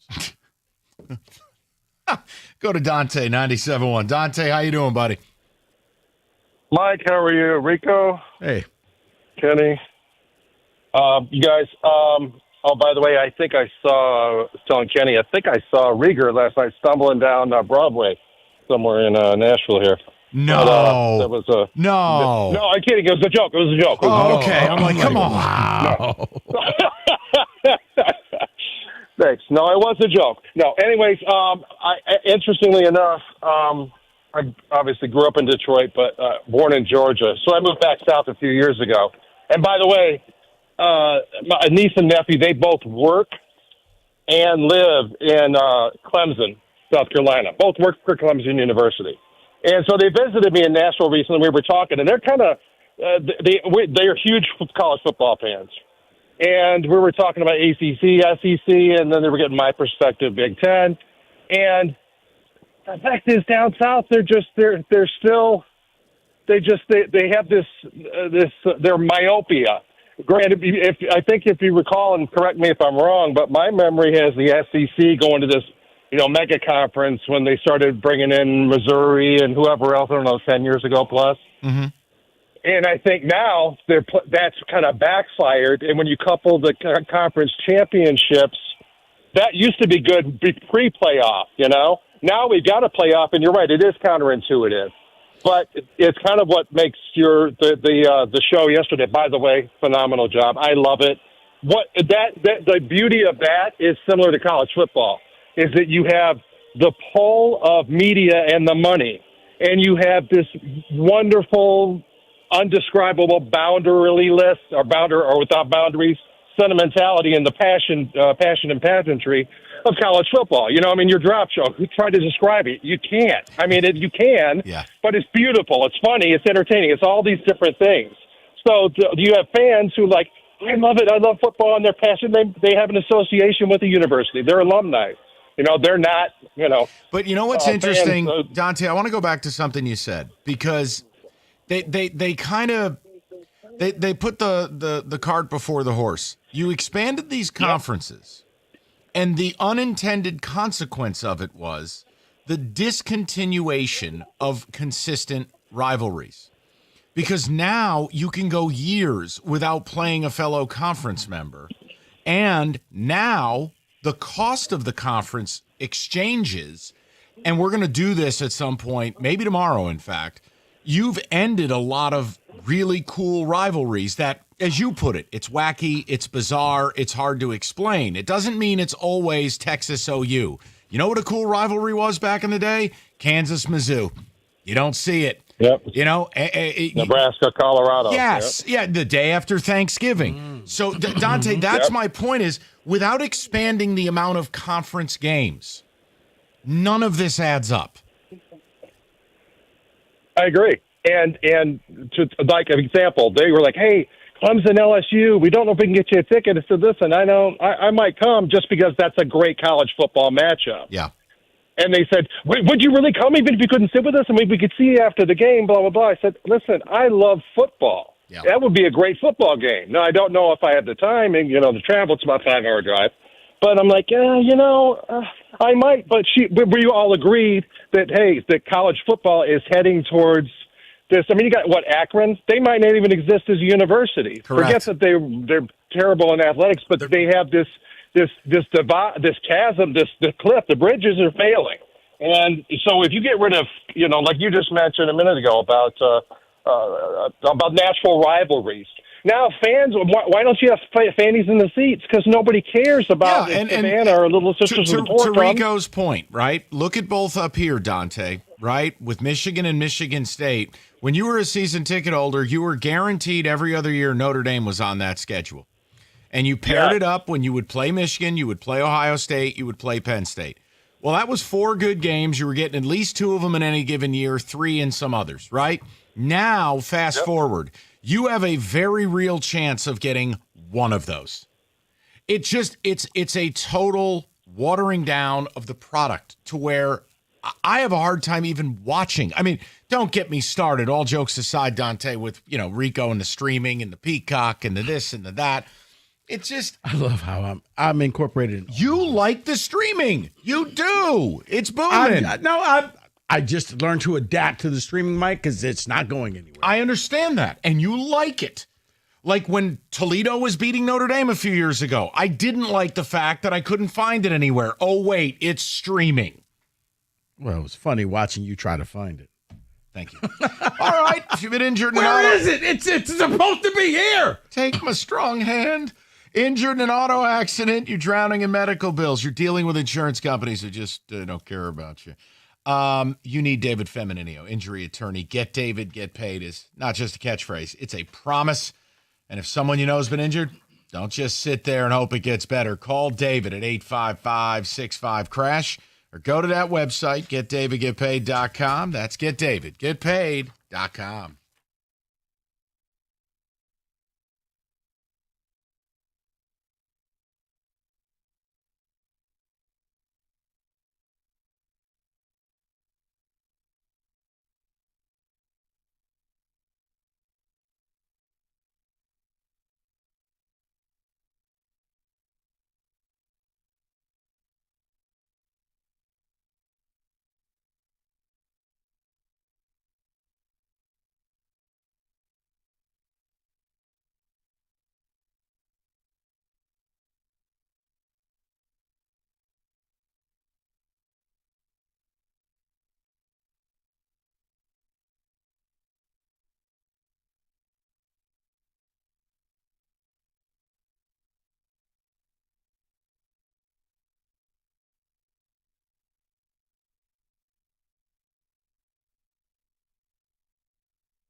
Okay, get right to the people. Chatter coming out of SEC Media Day. You got a couple of coaches in the SEC who agree with the Big Ten's proposal.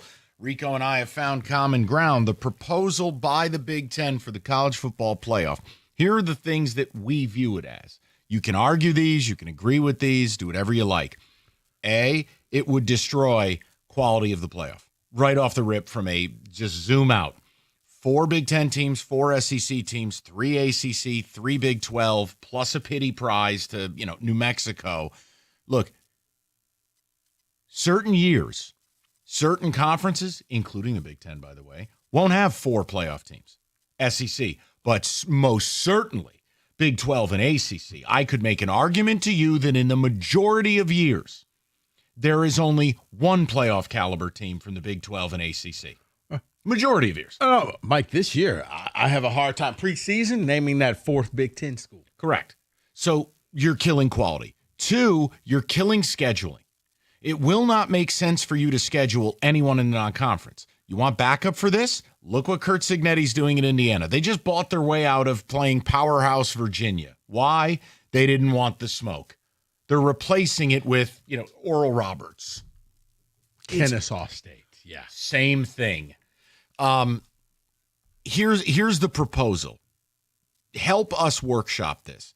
If this is where the playoff is going, isn't the only solution the Big Ten must move to 10 or 11 conference games? You have to play everyone in your conference. You have to be able to just settle it on the field. No one's going to have Schedule 108. No one's going to have a deal where they miss Ohio State, Michigan, and Oregon.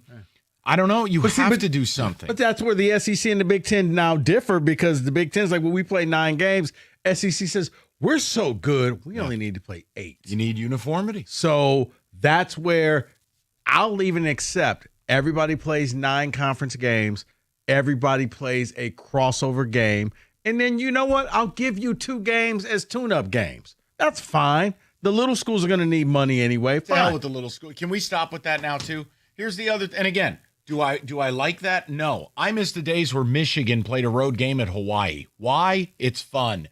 But those days are dead. So you're saying eliminate the directional schools. Just get to the good part. Okay. I mean, this is a really boring book that heats up in the last 14 pages. Just get to the 14 pages. It's a super league. Be done with it. Right, but I guess their thinking is this is their way of NFL preseason games. When you play the directional schools, this is our way of seeing what we have and learning what it plays and doing all of this other stuff. Kenny has a hand gesture for what you're saying. Okay, that's just being me.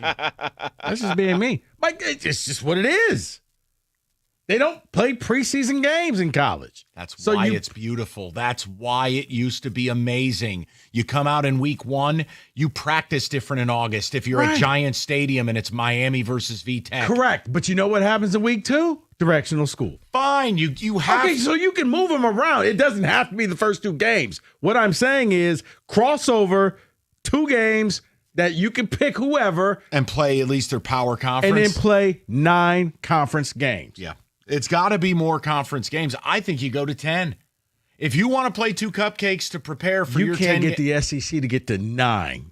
So, yes, that's what I'm saying. Guess what? This playoff thing, this is the best chance you got at uniformity, because the Big Ten and the SEC are calling the shots. We got to get them on the same page. My fear, they're looking at the Big Ten's book and going, oh, yeah, let's do all the auto bids. And by the way, I have breaking news. Okay. I just received a missive. You need the sounder? No, because it's like ticket breaking news. Oh. I just received a missive from James Anthony Costa. And him and I don't agree on much as it comes to the modern world of college football. I am proud to tell you that Jim Costa stands with us. The auto seating plan in the Big Ten is a disaster. Oh, Jim Costa agrees. I thought you two were going to have a summit at Olive Garden. Whoa, you mean his family's kitchen? Whoa. Let's go to Greg, 97.1. Greg, what's going on, buddy? Hey, how you guys doing? Good, Greg. Good. By the way, Kenny, you're my hero because they kill you at least once every show.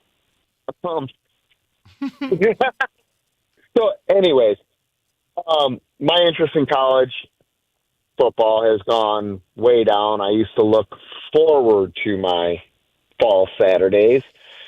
It's just a watered-down event now. I say you stay with 8 teams. Your 4 conference champions are in. The 2 losers of the conference championship, they have to play each other, so now you have 6 teams. The next 2 remaining teams, well, they get in on strength of schedule and wins. You can expand it out to even another 6 teams and go 12.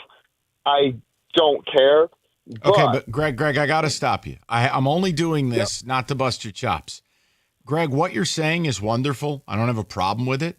It's never going backwards. They're never going to 8 teams. So we got to forget about it. It's never happening, buddy. They passed that a long time ago. I'm with you, Greg. That was the perfect number. Would have been the perfect right number. there. Agree totally. But it's dead, Greg. I agree with that. Or another solution that, I know it would be for the schools a scheduling nightmare, but take each side of your conference and make it a bracket.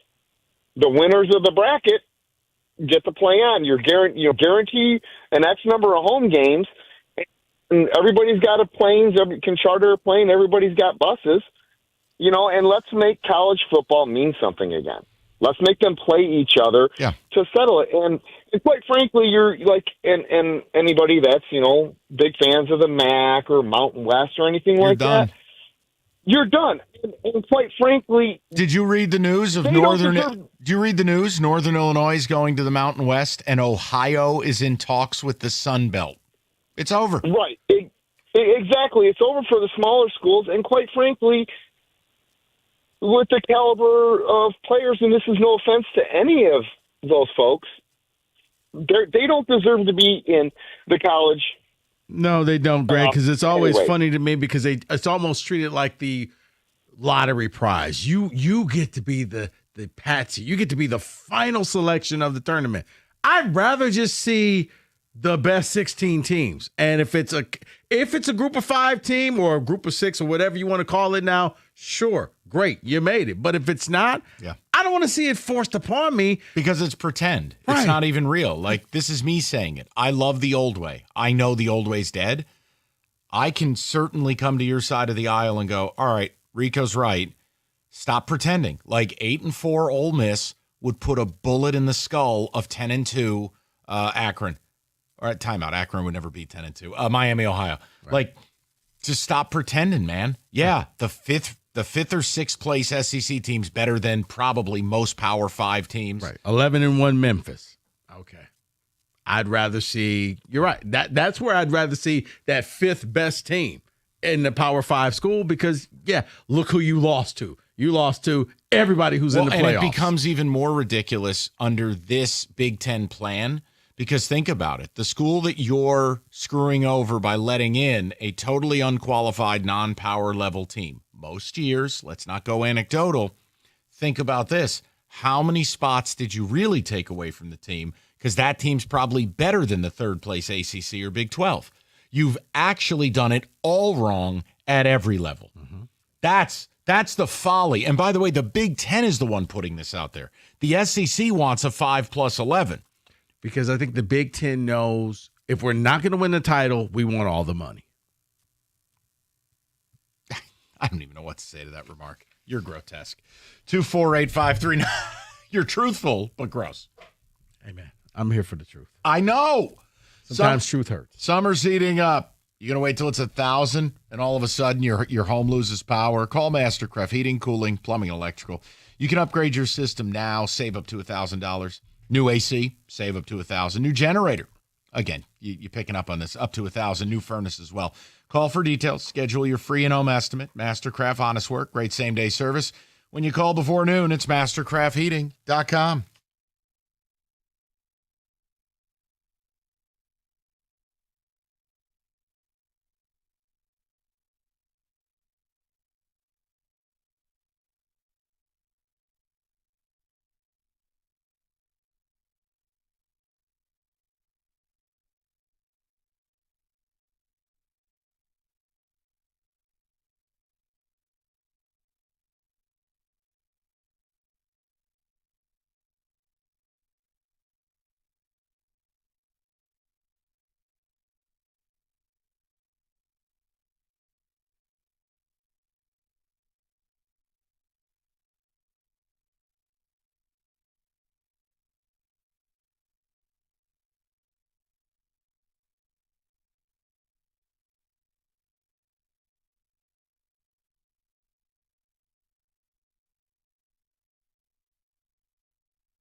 Brought to you by Twin Peaks. There's just one more day off left in the All-Star break. The Tigers are back in the field tomorrow at Texas. Meanwhile, the Pistons will wrap up their Summer League slate against the Heat in just under a half hour in Vegas.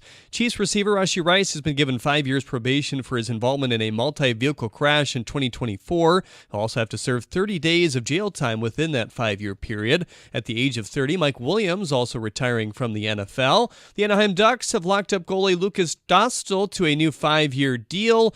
And the British Open continues in Ireland. Number 1 golfer Scottie Scheffler through 18 and tied for 6th at a -3. There's a 5-way tie for first. At the Corwell Health Sports Desk, I'm Jeremy Otto. More at 4, 97.1theticket.com.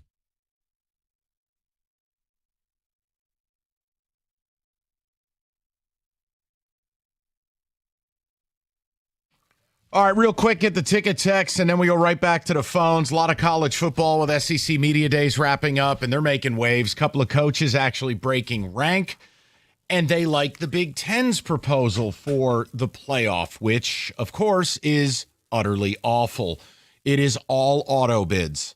4 for you, 4 for me. 3 for you, 3 for me. I mean, you know why the coaches like that, though. It's called job security. It means I got a better chance of making the playoffs, which means I'm not going to get fired. More things I don't care about, but he's right. That's the sad part. David, what do you got? You did ask the question, Mike, about why do they keep doing everything wrong? Someone asked. The easy answer, why college football does everything wrong, it's because they seek the almighty dollar instead of what's best for the game. They work towards the most profitable product and don't care about us. Yeah, no, listen, I think if you're willing to accept that the networks run the sport now, that doesn't happen in the NFL, by the way. You don't get to say that. The NFL calls the shots. The NFL, networks aren't dictating to the NFL. The NFL dictates to them. That's the difference. True. And again, college, the coverage has never been worse. These networks, they buy these leagues for a ton of money. Then they get in bed with them. Then it turns into pure Kremlin. You can't even watch the games. It's all narrative. I mean, Fox looking at you. Even before you go, oh, my God, he's going to say something about Michigan again. No. You could even make the case with what they did with Coach Prime. Go back to year 1 of Deion. Or go back to year 1 of Harbaugh when they painted a bus as a giant pair of khaki pants. Fox is an embarrassment. They did it with Deion, Gus, and Joel. They may as well have had Joel bathing a buffalo. The guy played at Colorado and was openly recruiting for Colorado on air. So was Gus. Cartoons of Deion, cowboy hats, extravagant promos. Do you know what that's for? Wrestling. That's wrestling stuff. Basically, you're at every one of their games, whether they are good or not. Correct. Be the same thing with U of M this year, and I have no idea what Michigan will be. Maybe Michigan's good, maybe they're bad. It's going to be a Michigan Roadshow. How does that serve they the actually other? called it a Michigan Roadshow a few years ago. Okay. How does it serve the other fan bases? It doesn't. And again, you're turning people away. Sporty. All right, David, one more, and I'll go to the people. I have no juice for college football. The only thing that I love is waking up on Saturday morning and seeing game day. It puts me in a good mood, and then the game starts. It isn't the same anymore. No.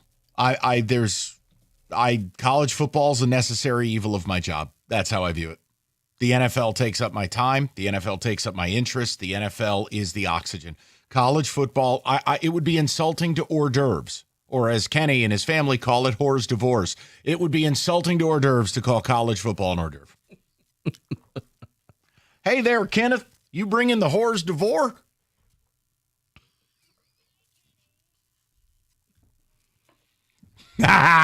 Kenny wins. Let's go to Joe, 97.1. Joe, how you doing, buddy? Hey, Mike. Thank you for having me on. I'm going to make a couple points. This auto bid crap is a joke. Why should you be rewarded just because you're in a conference? I mean, and by the way, can we do away with the conference championship games? They don't even mean anything. Like, no disrespect, I don't even remember who won the SEC title game last year until the other day. And I'm like, oh, that's right, it was Georgia. That's how little it means. And my dad is a Michigan season ticket holder. I've been going to games with my father since I've been 8 years old. I have not missed a Michigan home game since 2017. And I still love Michigan football. I still want Michigan to win.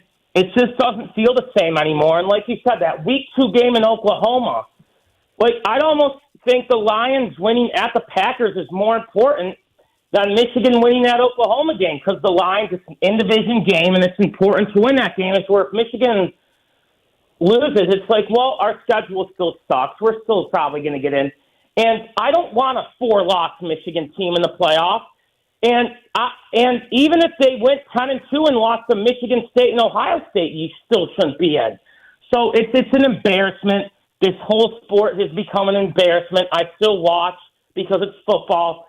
But, yeah, the NFL surpassed college for me. And part of the reason I don't think we're going to get a postseason ban, this is not to try to sound like a Michigan homer. Oh, you're fine. Like you said, the TVs run college football. Correct. The TVs sign the money for all these games. You think they're going to want one of their biggest assets to not be able to complete for a postseason? I mean, the NCAA, like you said, is powerless. No, They don't have exactly. any And Joe, listen, that's why I've never done the whole what should happen thing. I live in reality. We had a caller the other day go, well, what is it you want out of all this at the end? And I'm like, look, man, I don't attach it to NCAA penalties because the NCAA is a joke. All I want is for us to just talk about it in reality. I don't want to hear. I don't want to hear about leaders and best. I don't want to hear that you're not scum. You are, and you cheated. There's an asterisk. Live with it. You don't have to acknowledge that. You can say, "Well, I had fun. I told you. Go enjoy it." I went to 11 of the 15 games that year. That was one of the most amazing Michigan football seasons I've ever watched. The Rose Bowl's probably the greatest sporting event I've ever watched in my entire lifetime, even though I was not at the game. But I would relive that day 1,000 times over. I don't care what any Spartan or Buckeye. No, said. and Joe, I've never asked you. Joe, I've never asked you to care. You listen to the show all the time. You know my rules. I don't get to tell you what to do, and you don't get to tell me what not to do. And we move along. So yeah, Joe, I'm with you. I wouldn't be shocked in the least if the networks just stepped in and handed a cold envelope to the NCAA. The Patrick Ewing cold. Yeah, because again, nothing is God, I sound like Macho Man. Nothing is nothing. Nothing makes any sense. Oh, it makes sense. It's just sad because we see what it is and where it used to be. Yeah. I think you said it best. Trying to explain college football to somebody 10 years from now is just going to be, wait, you did what? What's a rivalry? You mean a rivalry? Let's go to Jeremy, 97.1. What up, though, gents? How y'all doing? Jeremy, what's going on, bud? Man, I know you always give Rico a lot of junk about killing college football, but Mike, you got to take your part of killing it too. Okay. The main thing that's wrong with college football is the fact when it turned to it was only about who won the championship. I understand that in pro sports, going back to when Michigan had to split that national title. Yeah. The whole thing about college used to be the tradition and, like you were saying, rivalries and all this other stuff. There used to be a pride to beating your rival. There used to be a pride to winning your conference. Now, you heard what guys are saying. Hey, man, get rid of the conference championship game. It doesn't matter. Yep. The fact that the only thing that matters is a championship basically delegated it to, yes, Michigan, you have to, you'll do anything to win a national title because that's all that matters. And there was a pride and stuff attached. I'm a Michigan State fan. There was a pride attached to, hey, we went to the Rose Bowl. Hey, we were second in the Big Ten. Hey, we're doing, there was a way to be successful without a national championship back in the day. Well, think about this, just to your point. No, you're making a wonderful point. Jeremy, look at last year. Ohio State fans won a national championship, and they don't care that they lost to Michigan. That does not that is the opposite of, because in the old days, if they had lost to Michigan, they're not playing for a national championship. That's the sport I grew up on. Right. That's when it was perfection. If you weren't perfect. Or the other thing was, hey, they lose to Michigan. They might still represent in the Rose Bowl, but then people hated it at the time. The debate about, Ohio State, they're going to end ranked 2 or 3 because they lost to Michigan, and this team might be 1 or 2. But people wanted to eliminate the debate. They wanted a straight, hey, who's the championship and who wins the championship, and that eliminated the importance of the Orange Bowl and the ACC, SEC matchup, or the Big Ten and the Pac-10. And your other problem is too, and I think part of it is Part of it's portal related, part of it's NIL related. Look at the Big Ten last year. 18 teams. How many teams ended the year with at least 5 losses? At least 5 losses. I'm going to say, 13?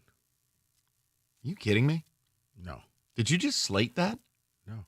Just go home. Why? You just earned it. It's 13 teams. Just get the hell up out of here. See you tomorrow. 13 teams. I'll be at home 13 watching the teams ponies. in an 18-team conference had at least 5 losses. Well, you know. Here, hold on. What is it? The Jeter kid meme. Respect. That was well done. You know what? If I'm going to ruin the sport, Mike, I need to watch it. Excellent. 97-1.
All right, we're going to get to the people.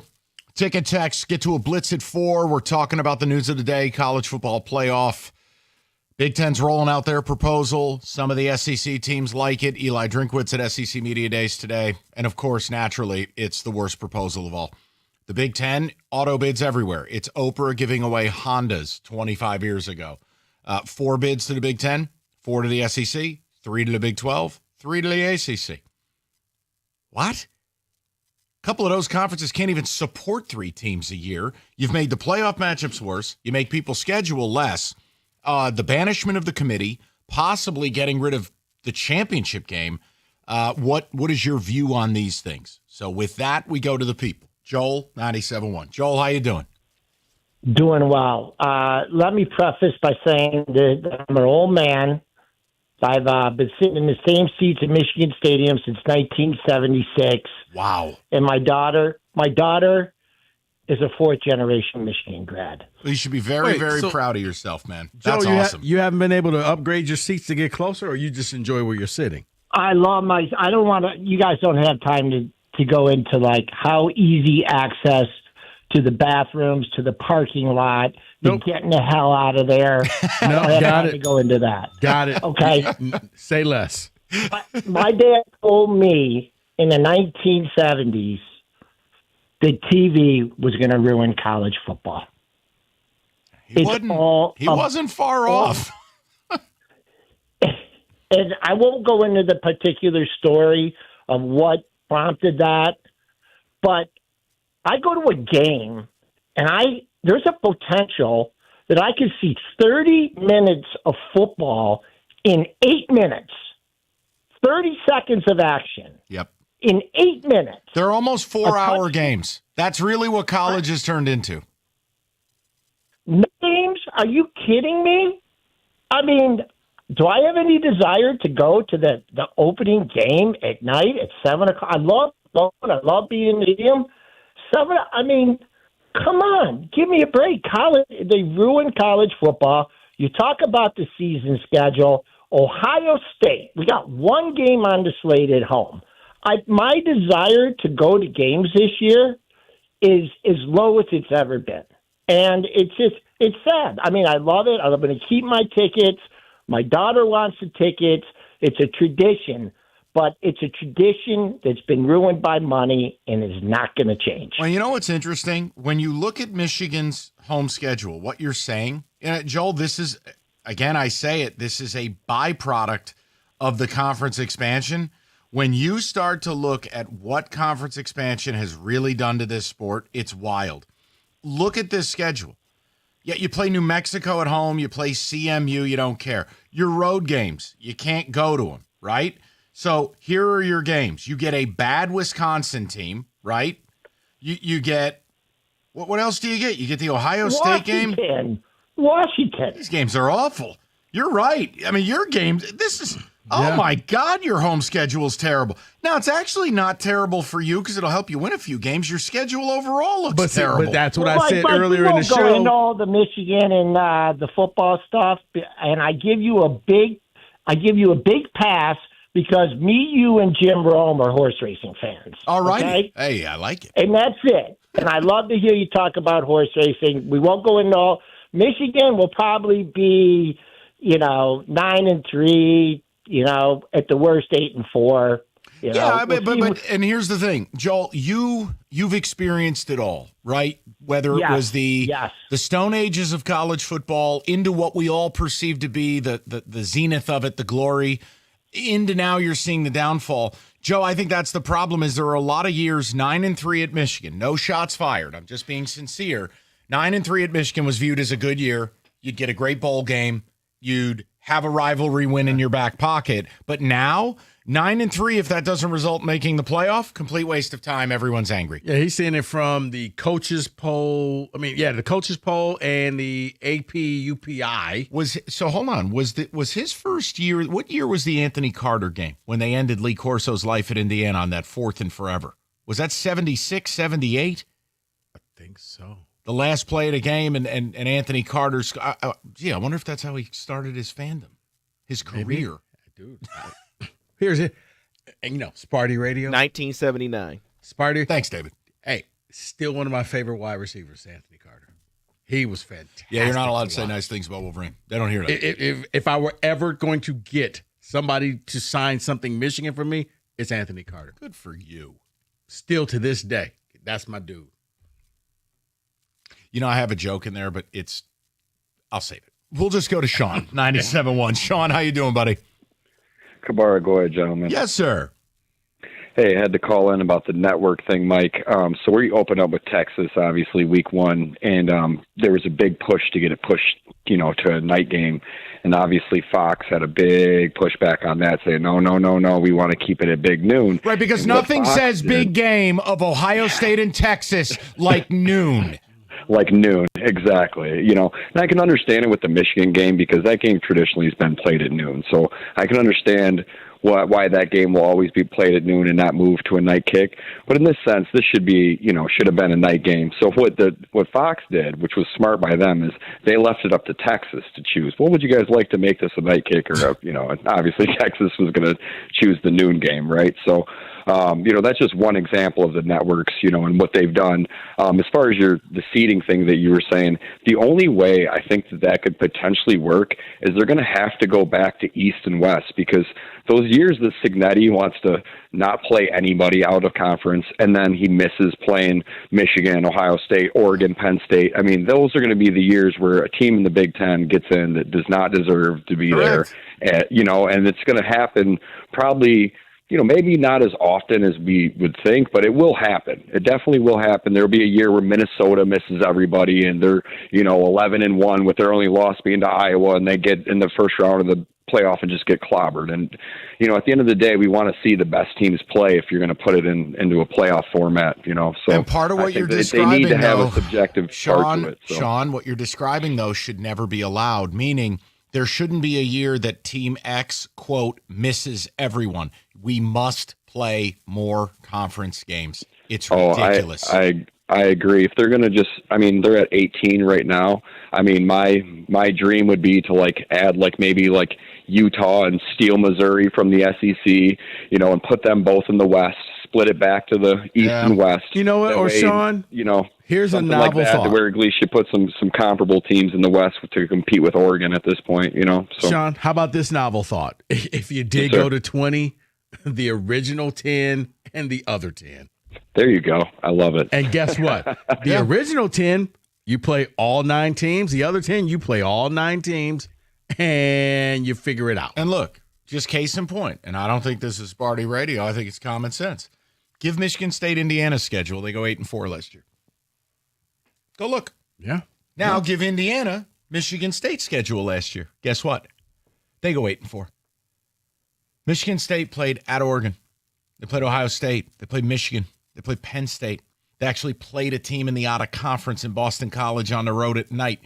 Give the same schedule. In the red bandana game. Yeah, played Iowa. So that's my whole point. When you begin that type of stuff, and it has very little to do with the non-conference, that's where the conference expansion, when I yell about it and people call me a boomer, this is why. Yes. There should never be a variance where MSU had the number 6 hardest schedule in America and Indiana had 108 in the same conference. No, and here's what college football is, because this is how we do things.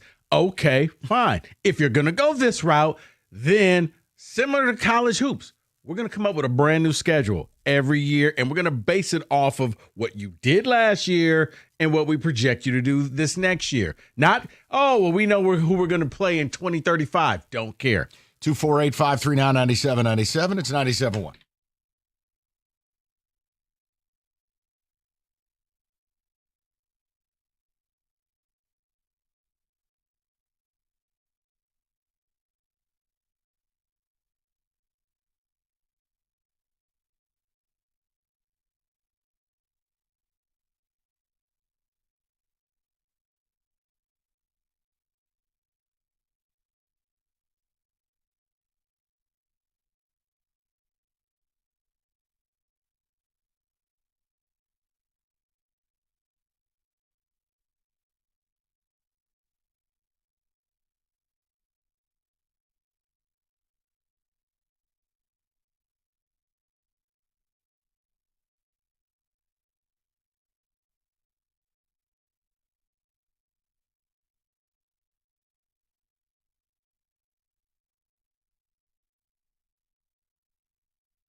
Brought to you by... Oh, yeah. Brought to you by DR Trailer Sales. The Pistons Summer League team is back on the floor this afternoon for their final game. Tip-off shortly. There's no starting lineup been released so far at this point. The Tigers return to the field tomorrow, but what do you want me to say? You want to make it up?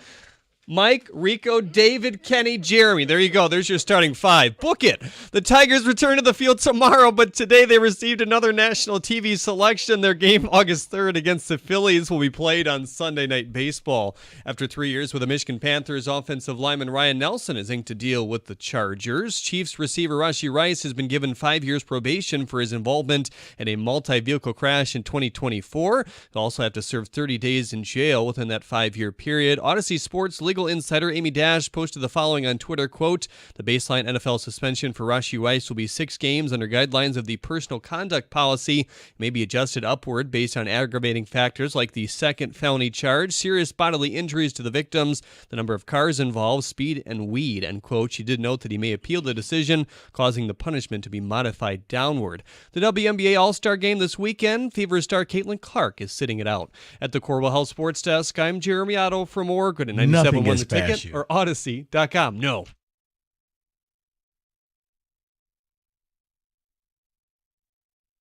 All right, let's check in on the NFL as a part of our training camp preview series. It is time for Football Today.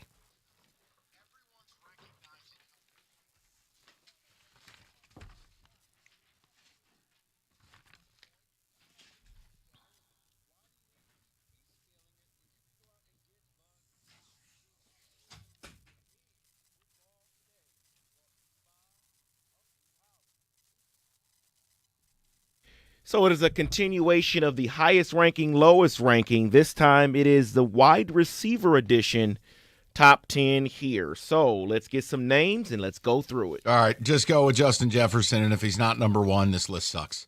Justin Jefferson is number 2. I hate it. I'm leaving. Highest rank is 1. Lowest rank is 4. If you have an unbelievable season with a ginger idiot reject quarterback, you're number 1.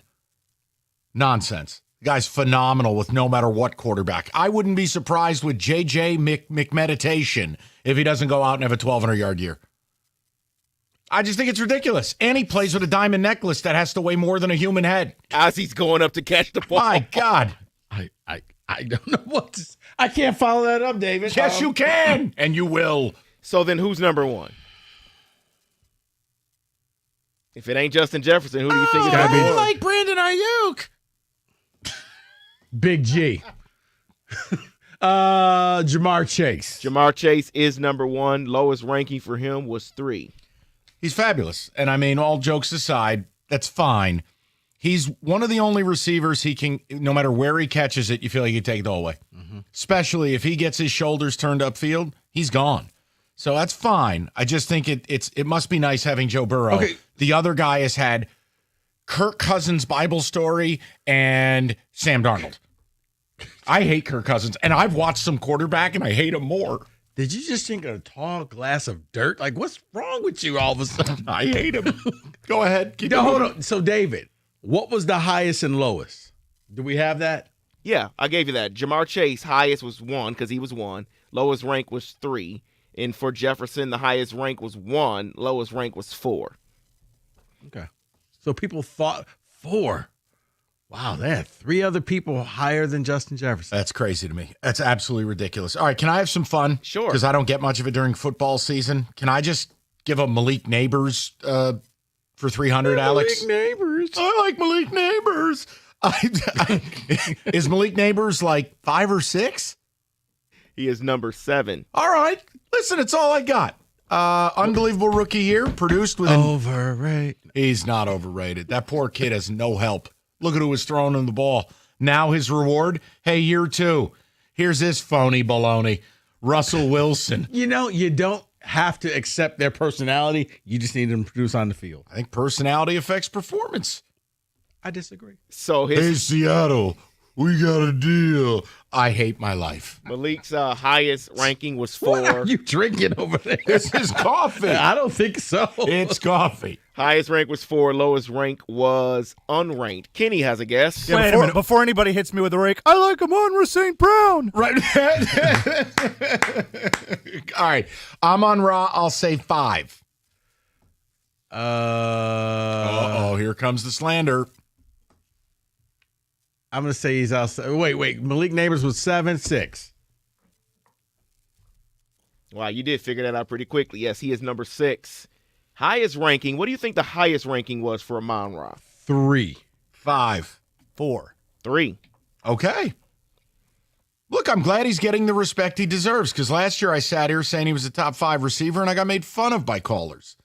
People are catching on. He's getting his respect in the league, and he should. Still not a top 5. And I would say this. I will give you this. Because apparently I hate Amon-Ra, according to some listeners. Because the lowest ranking is unranked, and it says voted on by Rico Beard. Oh. David, it was a silent ballot. Oh, I'm sorry. I wasn't supposed to reveal that. Thank you, David. Wow. All right, who else we got on here you got want to guess before I give the list away? Tyreek Hill. This isn't a fertility ranking. This is wide receivers. Tyreek Hill was number 3 on the list. Ridiculous. That's absurdity. Throw the list in the garbage. Highest ranking was 2, lowest ranking 8. Complete absurdity. And he wasn't even that fast last year. Plus, the guy is a complete cancer.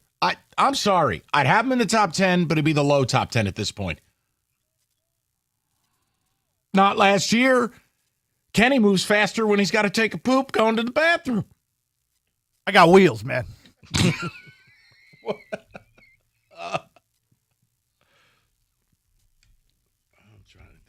How about this? Philadelphia Eagle. Either of them. Devontae Smith I was just thinking, or I was trying A.J. to think Brown. of which Eagle I wanted to pick. Only one Eagle is in the top 10, and that is A.J. Brown. He is number 5. Highest ranking 3, lowest ranking unranked. The unranked is ridiculous. Does Scary Terry make it? Scary Terry is Terry McLaurin. Not on the top. He's not in the top 10. He is in the. Oh, there's receiving votes?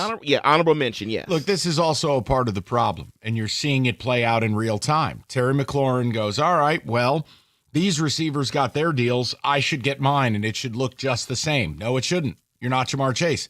Terry McLaurin's a really good wide receiver. Oh, wait. Oh, I got one. Mr. Stat Guy, CeeDee Lamb. CeeDee Lamb is number 4, highest ranking 3, lowest ranking 10. Somebody's got to get the yards in Dallas. Yeah. No, he's fantastic. There's no issue there. Go ahead. Give me the rest of the list. I want to see if there's a major grievance here. 7 of the top 10. Number 8, Nico Collins. Highest ranking was 4. When healthy, I have absolutely no issue with it. It is still astonishing to me that he somehow just wasn't used at Michigan. He's built in a lab. Brother, He's incredible. I will never forget the game. He had like 4 catches for 100 yards to start the game and finish with 4 catches for 100 yards at the end of the game. He's fantastic. He really is. He was. I have no issue with it. Number 9 on the list, the veteran, almost retired guy, Mike Evans. Okay. He's number 9, highest ranking 5, lowest ranking unranked, of course. And what about the newest Steeler? He is on the honorable mention. He needs a DK bounce back. Metcalf. He needs a bounce back here. He went long stretches where he just was not in the game plan. And I don't know if that was a Geno Smith thing. I leave that to you. You're his agent. Oh, no, he hated life. Like the game at Ford Field, he just, if you're not going to throw me the ball, I'm just going to try to take everything to the house, and that's when he fumbled. So let me give you number 10, and then I'll go through the honorable mention and ask you if any of those receivers should replace number 10. Number 10 is Garrett Wilson. Highest ranking was 6, lowest ranking unranked. So should Terry McLaurin be in over him? I'd say yes. Yeah. McLaurin had no quarterback play for a long time, and the minute he got one, he was fabulous. He bounced back. He had that year. I think we forgot about him, and then last year was his resurgence. So yes. Puka Nacua. Yes. If he gets, especially when healthy, he's as TJ would like to say, he's just always open. I'd take him over Garrett Wilson. Brian Thomas Jr. over Garrett Wilson. Need a year.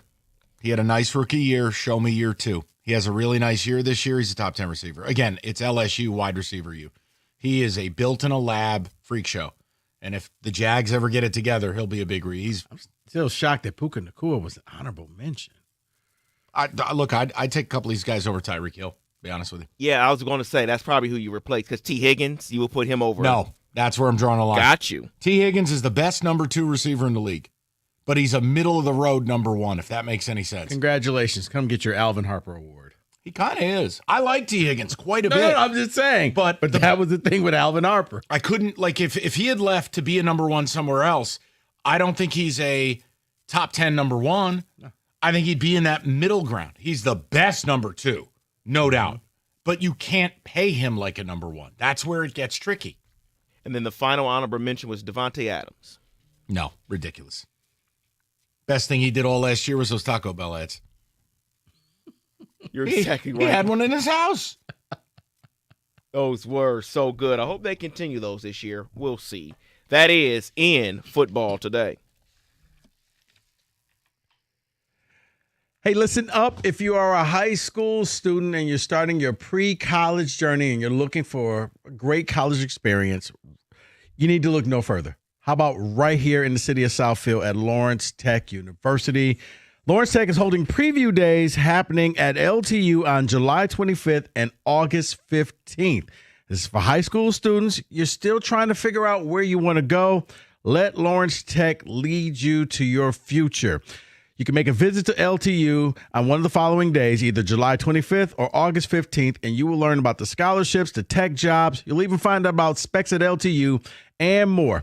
You can need to go to ltu.edu/admissions/visit. That's ltu.edu/admissions/visit to sign up. Don't wait. Your future starts today at LTU.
All righty. We'll get back into the college football discussion in a little bit. I wanted to bring up a Tiger thing here, and we've talked about this. Look, when it comes to the trade deadline with the Tigers, I don't want to take a settle for less approach. Now, I also don't want to do anything stupid, but I love reading stuff like this. And whether it happens or not,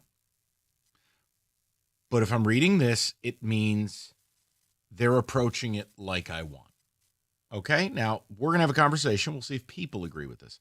But according to Bob Nightingale, the Tigers have shown strong interest in a duo of relievers. Oh, this is good. And it's, in my mind, two of the very best that are available. I would like to take Aroldis Chapman off the board. The Red Sox are on fire. Yeah, they are. Okay. It's a pair of Twins relievers. In Joan Duran and Griffin Jax. Now, they're not alone. Here are the other teams. And this is exactly what Rico and I talk about, and I know when the Motor City Kitty Brigade pops out, we don't need anything. We're just the bestest. This is what you're going to run into. Phillies, Cubs, and Dodgers are interested too. Who? Weird. The Dodgers, but Mike, they got that payroll. Now, let me give you just a profile on each guy, and then I'm going to ask a question. So Griffin Jax is really interesting. So one, he's a massive swing and miss guy. He's got almost 70 strikeouts in 40 innings, 14.4 Ks per 9. This is a strikeout guy, elite setup guy, not your closer. ERA's a little elevated, but the underlying metrics, without boring you and allowing Rico to make fun of me, suggest he's been very unlucky. Okay. His ERA should be more in line with something like a 1.85. So playing on a bad team. Yeah, not a 3 ERA, but like a 1.8. Yeah. But he is. We can make that adjustment, team adjustment. Okay. Dude's a hammer. And the best part, he's signed through 2027. You get him this year, you get him next year, you get him the year after. I'm going to put a pin on that. Okay. Joan Duran, it's a much shorter scouting report. Top 5 closer, end, period. He just kills people. He murders people. Okay. Also signed through 2027. Now. So Duran is your flat-out closer.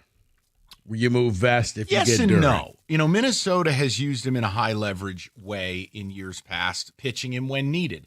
Look. So real quick, I'm going to let you finish. So is this one where AJ would have 2 extra pieces to kind of move around and manipulate if you got them both? Yeah, and look, you're not getting both. To get both. Either. Yes, if you get one of them, that's all this is. Okay. AJ, here's a nuclear warhead. Detonate when you want. Here's my question to Tiger fan, Rico. Are you willing to pay what it takes? And that was the pin that I put in there. Because this is one where, well, how about we just give up this? You're going to have to give up something in order to get this. Right. I'll give you the dead body of Delman Young, and you're like, or Dimitri Young, and you're like, have no. them both. Yeah, no. What about and we'll give you Prince Fielder's rights. Here's Chris Shelton. So no, it is a divisional rival. Right. Akil Baddoo ain't getting this done, and they're going to surcharge you. Now that doesn't mean you can't get it done. My question is, if I can add this level of reliever that has term that not only links up with the Skubal window, but further, I'm absolutely willing to pay more. These guys have proven track record. These guys are what they are. And I'm telling you, you put one of these guys in your pen, you become a different ball club. But I know your answer, and you know my answer. You're going to be in a bidding war with, some Phillies, other Cubs, teams. Dodgers. And it's going to cost you. And it's going to cost you probably some prospect that you've already fallen in love with who's yet to play in the major leagues. If I'm getting an elite reliever in today's world, the only 2 prospects that would not be a part of this conversation would be Clark and McGonigal. You're just not dealing that level of prospect. And I was about to say, for Duran, would you give up one of those?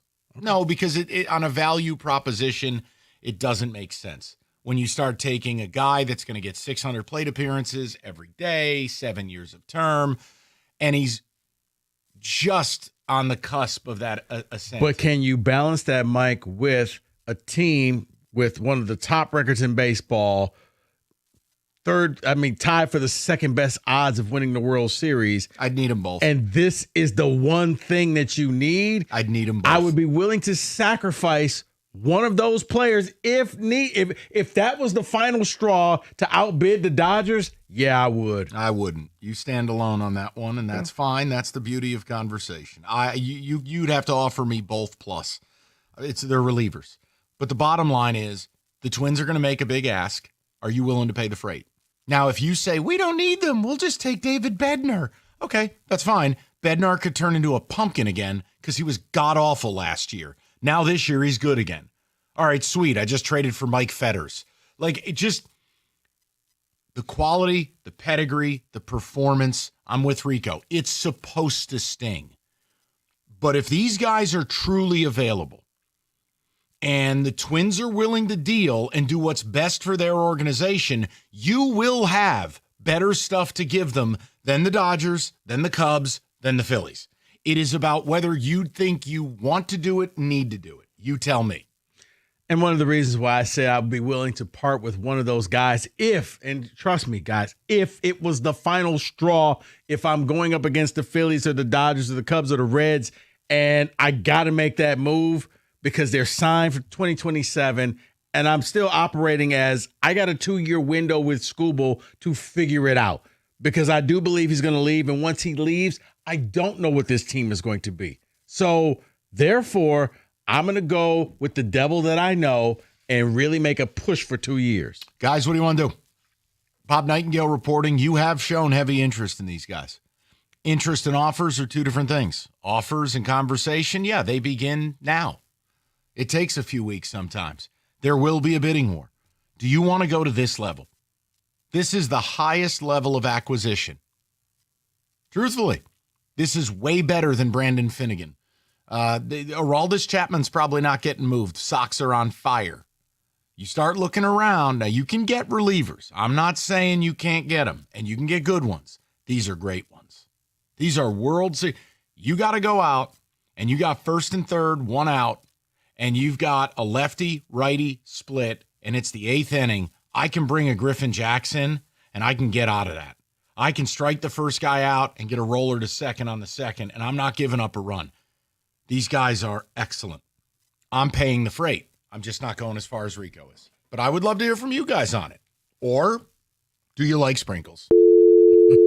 248-539-9797. Kenny, do you want to chime in on this, brother? Because, look, this is, it ain't going to be cheap. They are going to make you overpay. But I think the overpayment would be worth it if these two are actually available. Yeah, this is a World Series move, guys. This is something that a team with World Series ambitions does. This is what look at the teams that you listed in with the Tigers as teams who would have interest in these types of players. Those are teams with real playoff aspirations. And imagine these guys in the hands of AJ Hinch being deployed as basically just whenever he feels like he wants to press that button. What do we all say about AJ Hinch and Chris Fetter? We trust them implicitly with these types of decisions. So these guys on this team, yeah, they're warheads right now. They would absolutely help. And I see no reason. And like you said, Mike, it's going to hurt. I have no expectations that we're going to leave that trade going, boy, I'm glad we gave them up, because we're not. No. But again, what people, and Kenny, this is the problem. People, they get comfortable. You see it with Lion fans that every Brad Holmes pick is going to work out. It's not. Every prospect's going to work out. It's not. I mean, here, I'm living the Anthony Volpe nightmare. He was the top prospect in baseball. He was the starting shortstop of the New York Yankees at age 21. He flashed some real ability. Now he's fighting for his life. Why? He kind of stinks.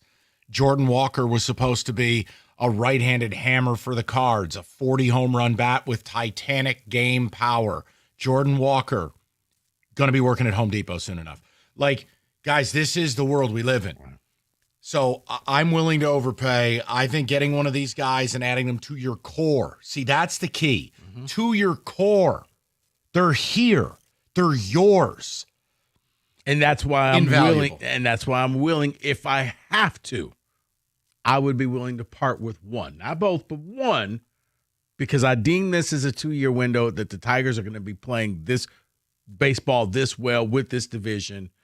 You're having the top pitcher in baseball. You gotta push your chips all in. 248-539-9797. David, a few ticket texts. We got anybody chiming in on this, or is baseball boring to people? Would you rather talk about your favorite boat? Mike, I think the people need to know what prospects you would give up. Someone says, I would give up thinking Ham Lorenzo for one of these guys. That is Brandon at work. 100%, yes. Anyone not named Clark McGonigal, I sit in a conference room and I have a conversation. I am not qualified to tell you what the Tigers believe of every prospect they have in the system. That would be the most arrogant thing in the world for me to go on the air and state that I don't know that. Right. And for the record, like I said, Clark and McGonigal is when they come back and say, well, these teams countered with this. Correct. What are you willing to do? Look, I'm just not going to go there because, first of all, McGonigal has the ability to be a middle infielder. Yeah. That positional scarcity and positional value is so high, and he might be the number one hitting prospect in baseball by the spring. I'm not dealing him. The Max Clark thing, I look, evaluations are all over the place. He might be Parker Meadows plus, meaning base running, elite defense, superstar. Major questions about his power, major questions. Now, he'll be an OBP guy. But look, I think you hold on to those two unless you are getting it would have to be a Juan Soto type trade for me to discuss that level of player, because I view it, both of those guys are going to be in my starting lineup opening day 2027. And that has value. Right. Or you could be hoisting up a banner before 2027. I understand. I do. Rico, you're not wrong. I just think they have enough other stuff. You don't want to be the drunken consumer. Like Kenny does this all the time. Not drunken consumer. He's hammered. He goes on Amazon.com. And the next thing you know, Kenny has a Statue of Liberty figurine sent to the house, and he doesn't remember ordering it. You don't want to do that at the deadline. Okay. Oh, I love it. Lady Liberty. 248. Screening calls, catching strays. I'm doing it all right now. And David, congratulations. No, stop.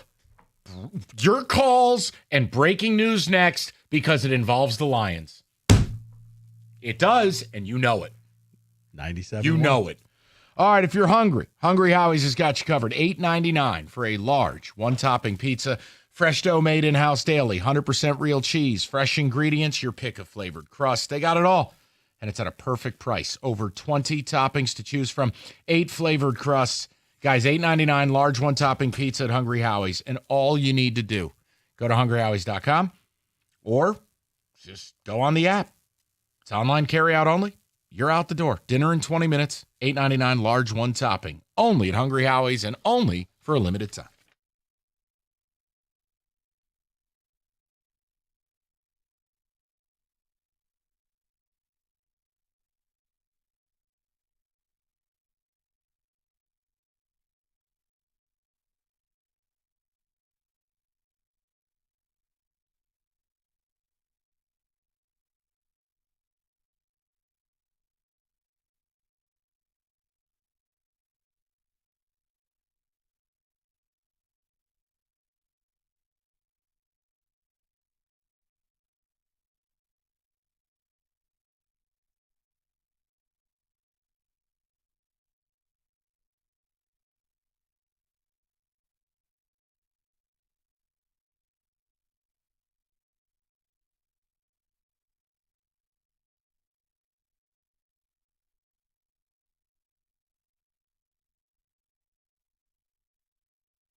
Brought to you by Mastercraft Heating and Cooling. The Lions rookies reported yesterday for training camp. The veterans will check in on Saturday. Today, the team listed their physically unable to perform list, which includes Taylor Decker, Khalil Dorsey, Miles Frazier, Aleem McNeil, Malcolm Rodriguez, and Mekhi Wingo. Defensive lineman Levi Nzeworke is also designated as reserve/physically unable to perform. Josh Paschal can be spotted on the non-football injury list. Pistons sophomore Ron Holland has been shut down for the rest of Summer League. Detroit leads Miami 32-15 after one. Why'd he get shut down? Just because? No, that's not how updates work, newsman. It's Summer League. What do you need him to play him a fourth game for? The Tigers are off today. They'll be back at it tomorrow against the Rangers as well. And Steelers star TJ Watt has agreed to a 3-year, $123 million extension, the highest non-quarterback salary in league history. We put that in his update. He wasn't ready. All local, all the time. At the Corwell Health Sports Desk, I'm Jeremy Otto. For more, go to 97.1 The Ticket or Odyssey.com.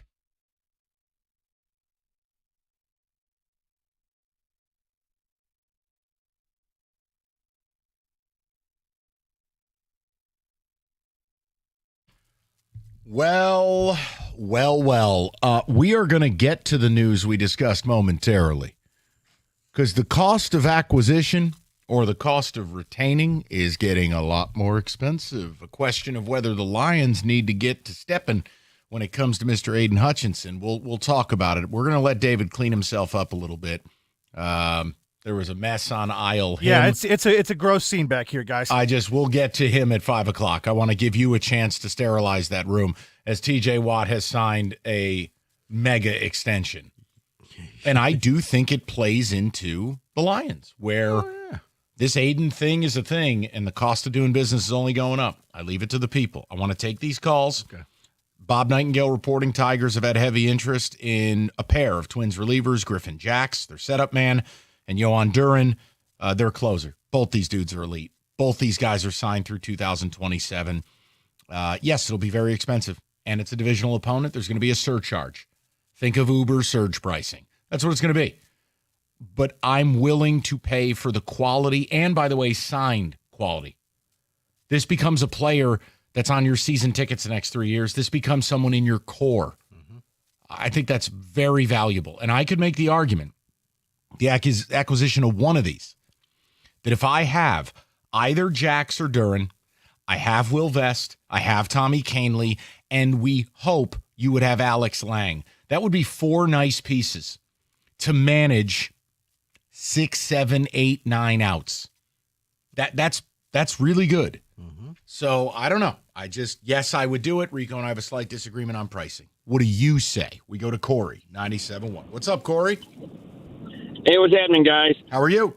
I would say Max Clark is available. I would have no problem if I could get both of those guys. I would throw Max Clark in the mix if that's something that they wanted.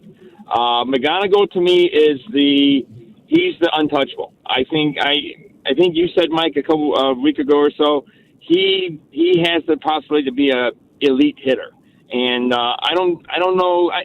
To me, I think he's more polished. He could be up next year, to be honest. Look, there's always a possibility. When I view prospects, here's what I try to do, Corey. I give them a couple hundred at bats to flounder around and figure it out. And that's why I say 2027 is where he breaks camp with the team, and you're going to give him 500-600 plate appearances. But I hear you. Maybe second half next year. Right. Maybe he becomes on that playoff roster. I don't know. Well, I always believe if you've got 5 prospects, you've got 1 major leaguer. You know, the chance that you're going to have all 5 prospects be great or be good, it's hard. Yeah. You know, but if you can say, you know, I got 1 guy who's going to be a stud, you're going to have 4 that you can spend, use for trait bait. Yeah, and look, Corey, it's one of these things, too, is when you're dealing with a divisional opponent, it takes away some of your options. Like, no, do I think you would trade major league players to the Twins? No, like if the Twins come calling and they're like, yeah, you want Yohan Duran? Great, we want Parker Meadows as a part of it. You're probably not doing that. But, yeah, I think it's interesting. I think it's encouraging that they're showing that interest, according to Bob Nightingale. Do I expect anything? No. It's very hard to get deals done in division, mainly because both sides have to cover their ass. If you're the Twins, you can't give away two of your most well-known guys or one of them to the Tigers. And the Tigers can't be Kenny on Amazon 17 cocktails deep. So it's very hard to find common ground. But I'd do it. But the McGonigal thing is just, look, I have Parker Meadows through 2029. Max Clark is an additive. I'm not ready to throw Parker in the garbage. I know he's had a bad 100 at-bats, but defensively alone, his value is elite. McGonigal could be a Chase Utley type guy, a Jose Altuve type guy. I could park that guy at second base for a long time because I don't think you keep Gleyber around. He's here on a prove it and a payday. He is. And I ain't going to be the one to pay him. No. I see what you're saying, Mike. I look at it more short term. I'm not looking toward, starting lineup of 2027. I'm looking more of a World Series window of now. Yeah, and the way, here's the other thing, too. Rico, if I take away Clark and McGonigal, Tigers still have probably, I'm spitballing. I don't want any baseball nerds yell at me. If I take those two away, they still have a top 10 farm system. Yeah. So just shop from something else. No. Yes. And I'm not coming to the table with that. But I know that I have that in my back pocket. If, you know what, I really want one of these guys, yes, here you go. Go to Ned, 97.1. Ned, what's going on, buddy? Hey, guys. Good afternoon. Afternoon, sir. Thank you. So a couple points I wanted to bring up. I'm right on board with you. Enrico, you just said it. We're in a win now phase. One of the things I want to bring up is that we don't even know if Skubal is going to be here in 2 years. Let me help you. So, he's not. I'm right with you, Mike. And I think that puts it in overdrive. We need to do something now. If it's, Duran or Jax, Briseño's on the table for me. Gleiber's on the table for me. Trey Sweeney's on the table for me. I don't know who else. Maybe a pitcher. But I would also like to bring up two other names for you: the St. Louis Cardinal Ryan Hesley and an Oakland A Mason Miller. I think those are two guys that might cost you a little bit less and still have the same type of swing and miss stuff. But I think I'm right on board. We got to do this now. Skubal's not coming back. We're not going to pay him. Illich isn't going to pay him. And we got to do it now because our window is this year and next year.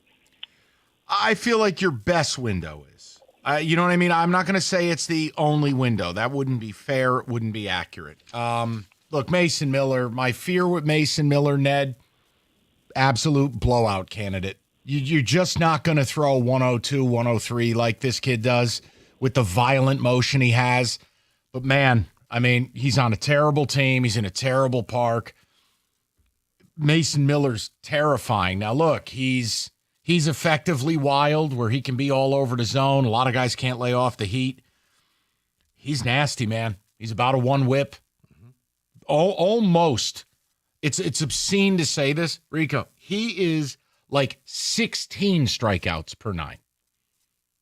Like, he's a guy who almost strikes out 2 of every 3 batters he faces. He's freaky.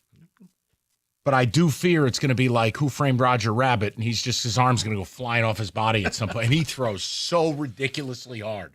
Has he had Tommy John already? I'd have to check. Because unfortunately, that's one of the things you have to look out for. If not, the kitchen's working on it. David, some ticket text, and we'll touch table with the NFL, and then we need to spend some time on TJ Watt and how it applies to Aiden. Mike, Rico, imagine it's the World Series. Skubal gives you 7, 1 run, and you have Vest and Jax to close it out. That's the path for us to a ring. Well, the path would be Skubal actually giving you 7. Well. No. It's not a shot. Everybody calm down. He's a 6-inning pitcher, especially in the playoffs. I would give up Kenny Cott for either reliever. That is Dom from Parts Unknown. But hold on. That only impacts us. That doesn't hurt you. Very true. Someone else says, Rico wants to give up Clark and McGonigal for a reliever.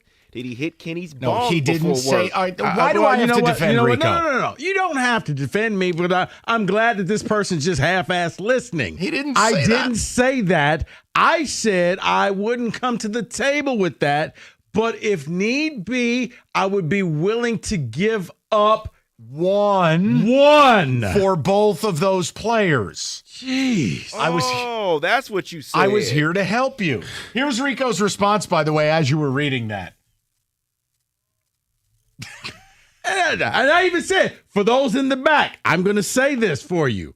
Apparently, this person was out getting some coffee. Rico, why do you want to sell the farm all of a sudden? Okay. What's going on with you, buddy? You know what? He didn't say that. While we're at it, just throw in Riley Green as well. How about that? Wes in the car says, I'm with Mike. Pay what you got to pay. Give up the money. Give up any prospect except those top two and get these guys. Yeah, and look, the Twins are in a weird spot. Is that they had the 13-game win streak, but they've been bad otherwise, right? Their payroll has gone down each of the last 2 years, and there's really no sign of it stopping. Now, will they deconstruct their own team to this level? You know, trading one of your bats is a different thing. Maybe you're done with the Buxton business as he's in his 30s and he's never healthy. Fine. You start trading back-end relievers who are signed for the next 2.5 years, you're signaling a complete rebuild. Yeah. But as long as the report is there, it's okay for us to do a segment on it. All right. Let's get football today, and then we got to have a conversation because the neighborhood just got more expensive. IRS collection or audit, you need a law firm specializes in all types of tax problems. You need Maurice and Jerry. You need Abraham and Rose. It's just that simple. They are not a random tax organization with a phone service. These are real lawyers. These are guys with a real plan. Jerry used to work for the IRS, and they will fight for you, guide you through your whole experience, save your time and money. Visit abrahamandrose.com today or call 248-539-5040, and you will never have to deal with the IRS again.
So it is a continuation of the highest ranking, lowest ranking. This time it is the wide receiver edition top 10 here. So let's get some names and let's go through it. All right, just go with Justin Jefferson, and if he's not number one, this list sucks. Justin Jefferson is number 2. I hate it. I'm leaving. Highest rank is 1. Lowest rank is 4. If you have an unbelievable season with a ginger idiot reject quarterback, you're number 1. Nonsense. The guy's phenomenal with no matter what quarterback. I wouldn't be surprised with J.J. McMeditation if he doesn't go out and have a 1,200-yard year. I just think it's ridiculous. And he plays with a diamond necklace that has to weigh more than a human head. As he's going up to catch the ball. My God. I don't know what to, I can't follow that up, David. Yes, you can. And you will. So then who's number 1? If it ain't Justin Jefferson, who do you think is number 1? I like Brandon Ayuk. Big G. Jamar Chase. Jamar Chase is number 1. Lowest ranking for him was 3. He's fabulous. And I mean, all jokes aside, that's fine. He's one of the only receivers he can, no matter where he catches it, you feel like he can take it all away. Mm-hmm. Especially if he gets his shoulders turned upfield, he's gone. So that's fine. I just think it must be nice having Joe Burrow. Okay. The other guy has had Kirk Cousins' Bible story and Sam Darnold. I hate Kirk Cousins, and I've watched some quarterback, and I hate him more. Did you just drink a tall glass of dirt? Like, what's wrong with you all of a sudden? I hate him. Go ahead. Keep No, hold going. on. So, David, what was the highest and lowest? Do we have that? Yeah, I gave you that. Jamar Chase, highest was 1 because he was 1. Lowest rank was 3. And for Jefferson, the highest rank was 1. Lowest rank was 4. Okay. So people thought 4. Wow, they had 3 other people higher than Justin Jefferson. That's crazy to me. That's absolutely ridiculous. All right, can I have some fun? Sure. Because I don't get much of it during football season. Can I just give a Malik Neighbors for 300, Alex? Malik Neighbors. I like Malik Neighbors. Is Malik Neighbors like 5 or 6? He is number 7. All right. Listen, it's all I got. Unbelievable rookie year, produced with overrated. He's not overrated. That poor kid has no help. Look at who was throwing him the ball. Now his reward, hey, year 2. Here's this phony baloney, Russell Wilson. You know, you don't have to accept their personality. You just need them to produce on the field. I think personality affects performance.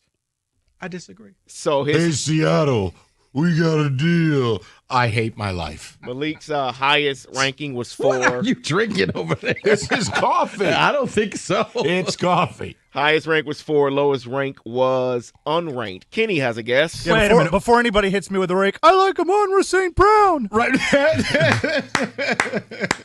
All right. Amon-Ra, I'll say 5. Uh-oh, here comes the slander. I'm going to say he's outside. Wait. Malik Neighbors was 7, 6. Wow, you did figure that out pretty quickly. Yes, he is number 6.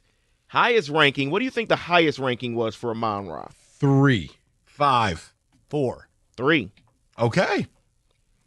Look, I'm glad he's getting the respect he deserves because last year I sat here saying he was a top 5 receiver and I got made fun of by callers.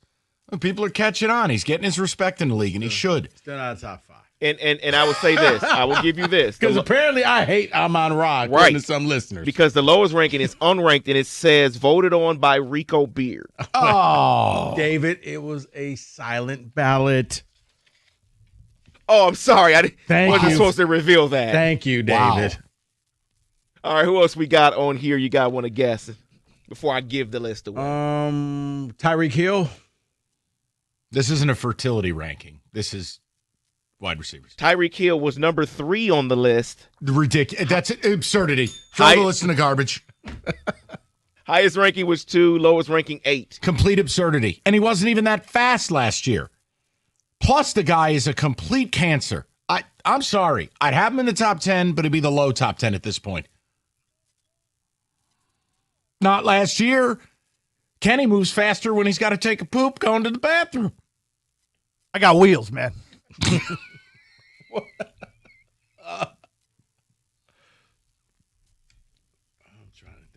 How about this? Philadelphia Eagle. Either of them. Devontae Smith I was or trying A.J. to think Brown. of which Eagle I wanted to pick. Only one Eagle is in the top 10, and that is A.J. Brown. He is number 5. Highest ranking 3, lowest ranking unranked. The unranked is ridiculous. Does Scary Terry make it?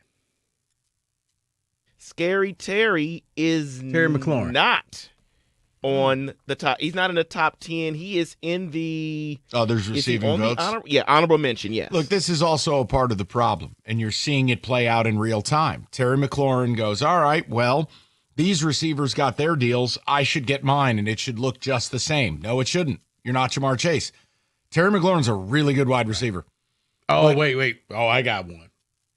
Mr. Stat Guy, CeeDee Lamb. CeeDee Lamb is number 4, highest ranking 3, lowest ranking 10. Somebody's got to get the yards in Dallas. Yeah. No, he's fantastic. There's no issue there. Go ahead. Give me the rest of the list. I want to see if there's a major grievance here. 7 of the top 10. Number 8, Nico Collins. Highest ranking was 4. When healthy, I have absolutely no issue with it. It is still astonishing to me that he somehow just wasn't used at Michigan. He's built in a lab. Brother, He's incredible. I will never forget the game. He had like 4 catches for 100 yards to start the game and finish with 4 catches for 100 yards at the end of the game. He's fantastic. He really is. He was. I have no issue with it. Number 9 on the list, the veteran, almost retired guy, Mike Evans. Okay. He's number 9, highest ranking 5, lowest ranking unranked, of course. And what about the newest Steeler? He is on the honorable mention. He needs a bounce Metcalf. back. He needs a bounce back here. He went long stretches where he just was not in the game plan. And I don't know if that was a Geno Smith thing. I leave that to you. You're his agent. Oh, no, he hated life. Like the game at Ford Field, he just, if you're not going to throw me the ball, I'm just going to try to take everything to the house, and that's when he fumbled.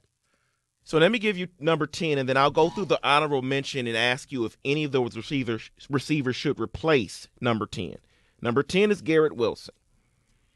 Highest ranking was 6, lowest ranking unranked. So should Terry McLaurin be in over him? I'd say yes. Yeah. McLaurin had no quarterback play for a long time, and the minute he got one, he was fabulous. He bounced back. He had that year. I think we forgot about him, and then last year was his resurgence. So yes. Puka Nacua.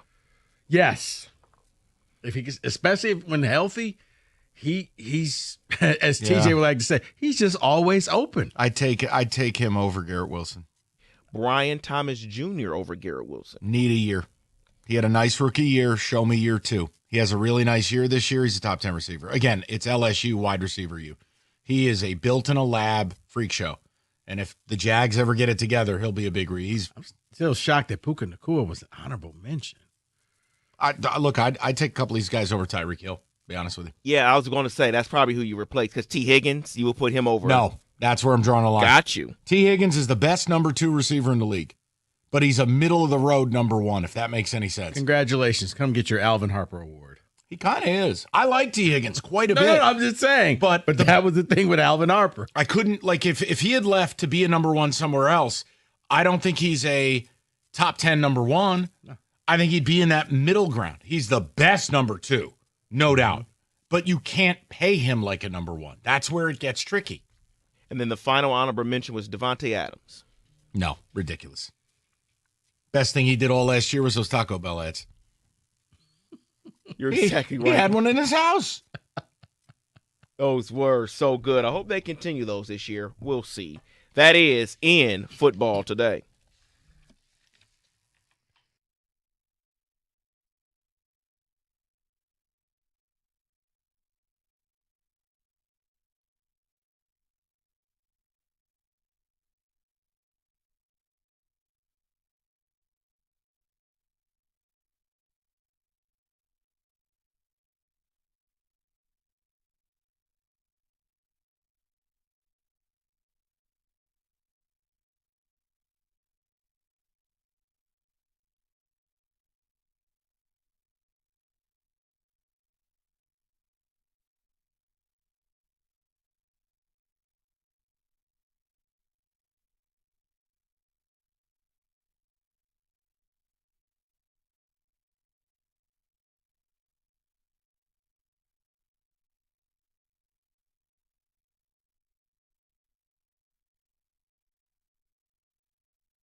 Brought to you by Michigan Hair Restoration. The Lions have listed out their physically unable to perform list. The headliners include Taylor Decker, Lee McNeil, and Malcolm Rodriguez. They're on the active pup list, which means they can return at any point in camp as well. Levi Onwuzurike was placed on the reserve pup list, however, which means he'll be out for at least the first 4 games of the year. Will not count against their 90-player camp roster limit, according to Nolan Bianchi.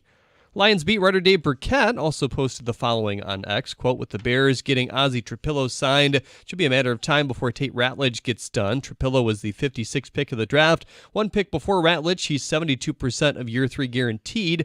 Per Pro Football Focus, Ratledge should be right below that, end quote. Steelers star TJ Watt has inked the highest paid deal in NFL history involving a non-quarterback. The term's 3 years and $123 million. $108 of that is guaranteed. The Pistons are resting Ron Holland for the final game of Summer League. In the 3 games he did play, he averaged nearly 22 points and 47% from 3. It's 52-36 in favor of the Pistons at halftime. Spread out scoring for them. Klintman leads them, though, with 11. He's 1 for 3 from 3. And 4 of 6 from the floor. Vlad Golden also playing. The Michigan star, 10 minutes of play for the Heat so far. 3 rebounds, a couple blocks, and 3 points. Summer League stats. Summer League stats. Okay, I'm sorry. Go ahead. Finish your Summer League stats. The Tiger, I won't say anything then. The Tigers' August 3rd game, it's ridiculous. Against the Phillies has been flexed to Sunday Night Baseball. Detroit back in the field tomorrow, post-All-Star break against the Phillies. At the Corwell House Sports Desk, where I'm most attack, I'm Jeremy Otto for more. Go to 97.1 The Ticket or Odyssey.com.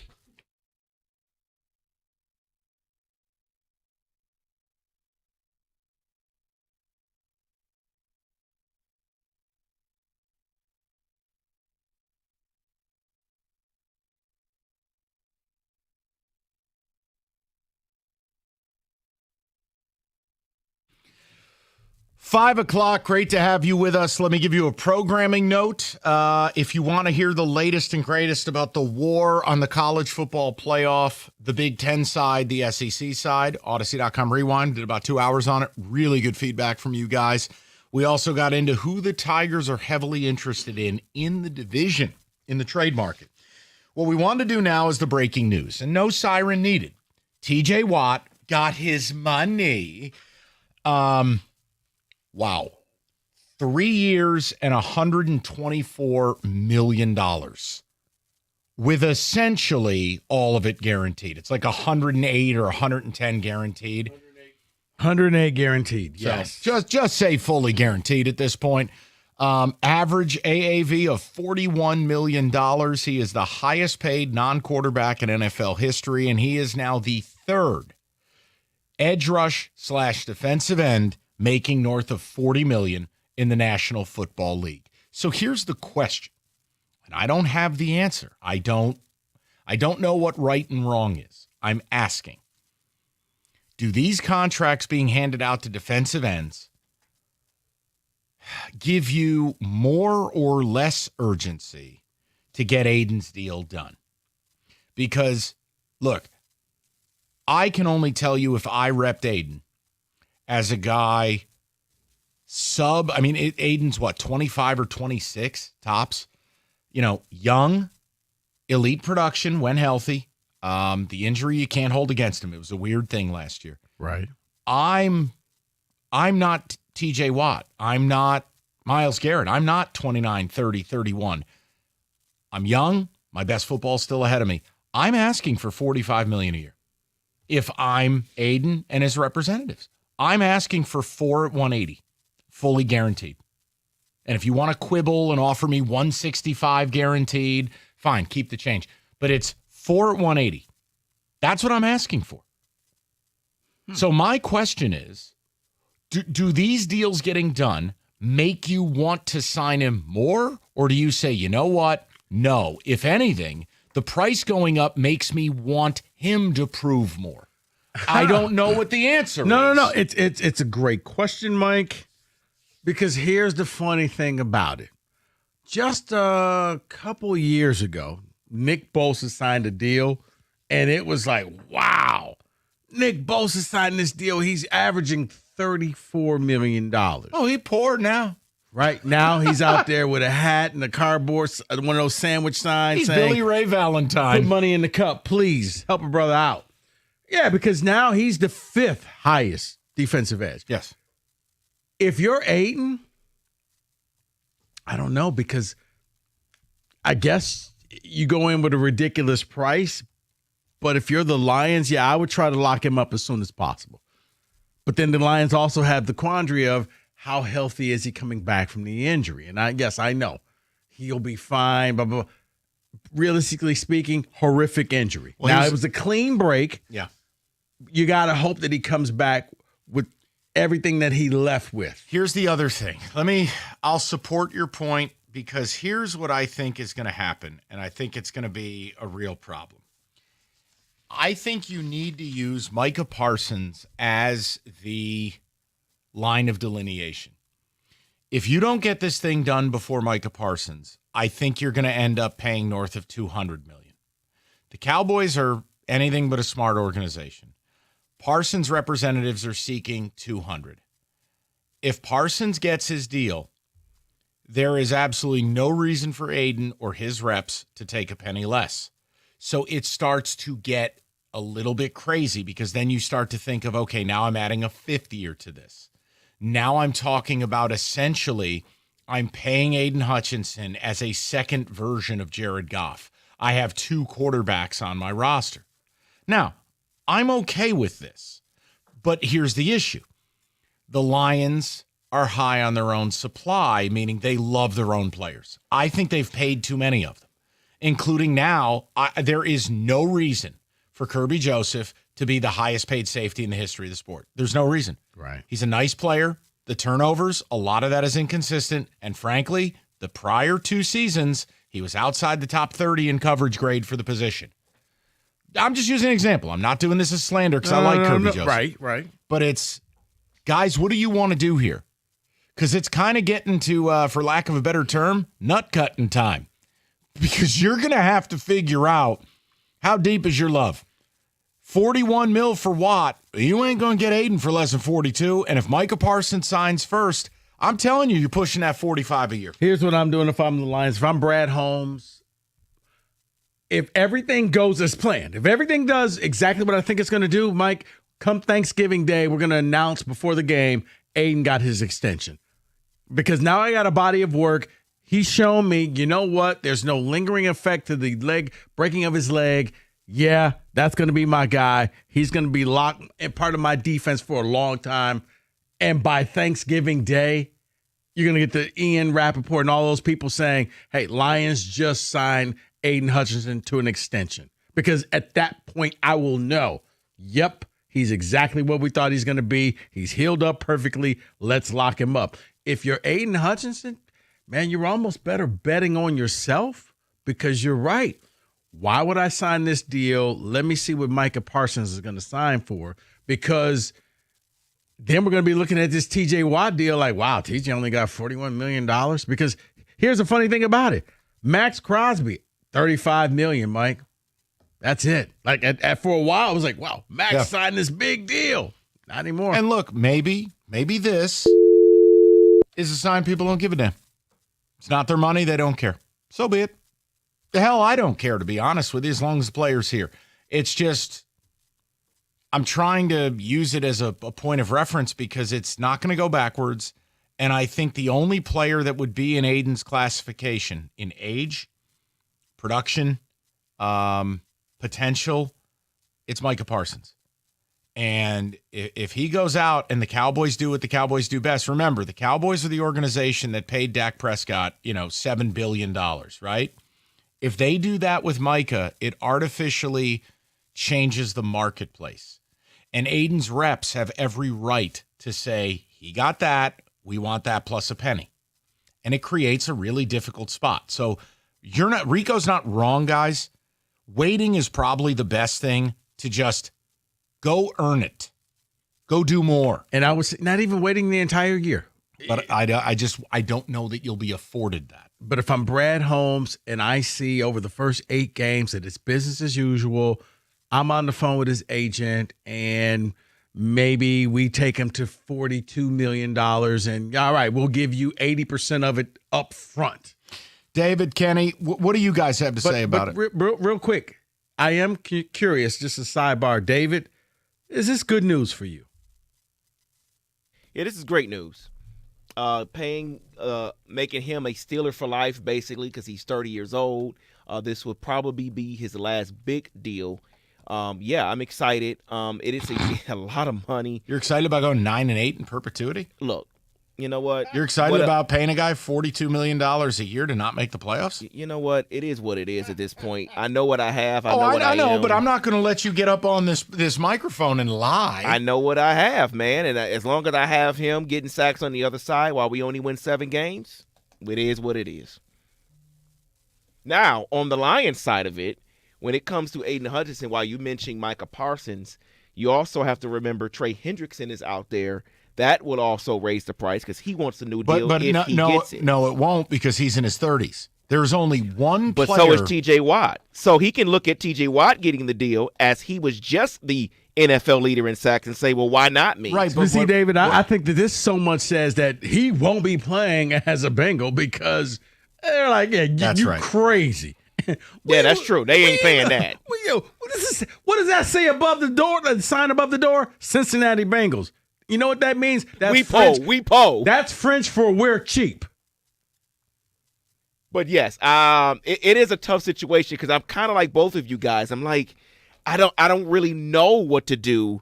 Do you wait and then the price? Because you know the Cowboys are going to do cowboy things and pay him not just $42 million per year. It may be 43, 44 because that's what they do. So I don't know if I would pay him right now. I think I would wait.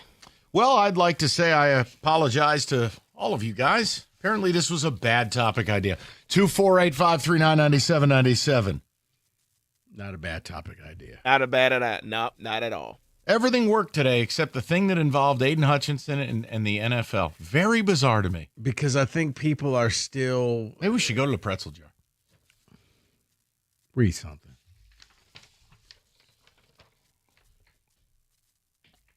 You read something now. Okay. Hey, listen, the weather's got people doing a lot of cool stuff on the weekend. Moran Buick GMC can assist with some of the road trip stuff. The 25 Sierra Crew Cab, $229 a month. Sierra, perfect for towing the boat, camper, jet skis, whatever you need. You can drive off in a 25 Buick Envista, $319 a month. 24-month lease as well. Inventory rolls in every day. And MoranExpress.com, you'll find exactly what you're looking for. Yes, the certified service, the loaner vehicle. They still offer all of it. It's Moran Buick GMC, where you always get the best price period, or on Telegraph, just north of Eureka and Taylor. MoranExpress.com, Moran Buick GMC. We are professional grade.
All right, David, a few of the ticket texts, and I'll move on. But I thought the TJ Watt thing was important. I thought it was interesting, and I think it definitely just furthers the conversation about Aiden, and he's going to get paid. It's just when and how much. David, go ahead. Lions don't need to pay Hutch until he proves he can produce against non-construction barrels, a.k.a. 3 to 4th string tackles. Yeah. Now, listen, if I had said that, I'd get killed. He's not wrong. When you look at the construction of the 4 games he played last year, see, this is where the media gets dishonest. Like when ESPN does this crap. It's like, no, you can say he didn't face a starting tackle the first month of the season because he didn't. You could say he played some third stringers. You can say factually 2 of his sacks came when a tight end was soloed on him, which is malfeasance by an offensive coordinator. These are all true things. The other thing that's true is Aiden is still a hell of a good football player. So I'll meet you in the middle. But I want to make sure we're clear on something. Like, I think the middle's the safest place to be, where you can't knock this guy and say he's not a really good football player and he wasn't trending to be a defensive player of the year. The problem is he did get hurt. Yeah. So I'm okay if people say no, come back, prove it, do the Rico plan, and it's not my money. Okay, cool. Yeah, because if I'm Holmes, if I'm going to pay him that much money, I need to know that, you know what, you're okay and there's no lingering effects of this broken leg. You're not coming back as 85% Aiden. No, you need to be 100% or even better to where you were. And if that's the case, then yeah, I'm trying to lock him up by Thanksgiving. And I'm really happy you didn't do something that annoys me, which is, he has to be 110%. There's no such thing. I know. Like when I read these articles and these idiot kids are like, I'm 110% committed. Cutscene, you decommitted. You're right. You can only be 100%. That's it. There's I don't know no why it more bothers than that. me. No, there's no more than 100%. That's it. Sorry, David. I know that was very random. That's like somebody getting double life sentence. Like, no, you only get You one only life. have one life, Right. Once yeah. you're dead, you're not going to dig him up and put him back into a here's the cell. other thing is, like, if you get 2 life sentences, why don't we just make this easy? Dead.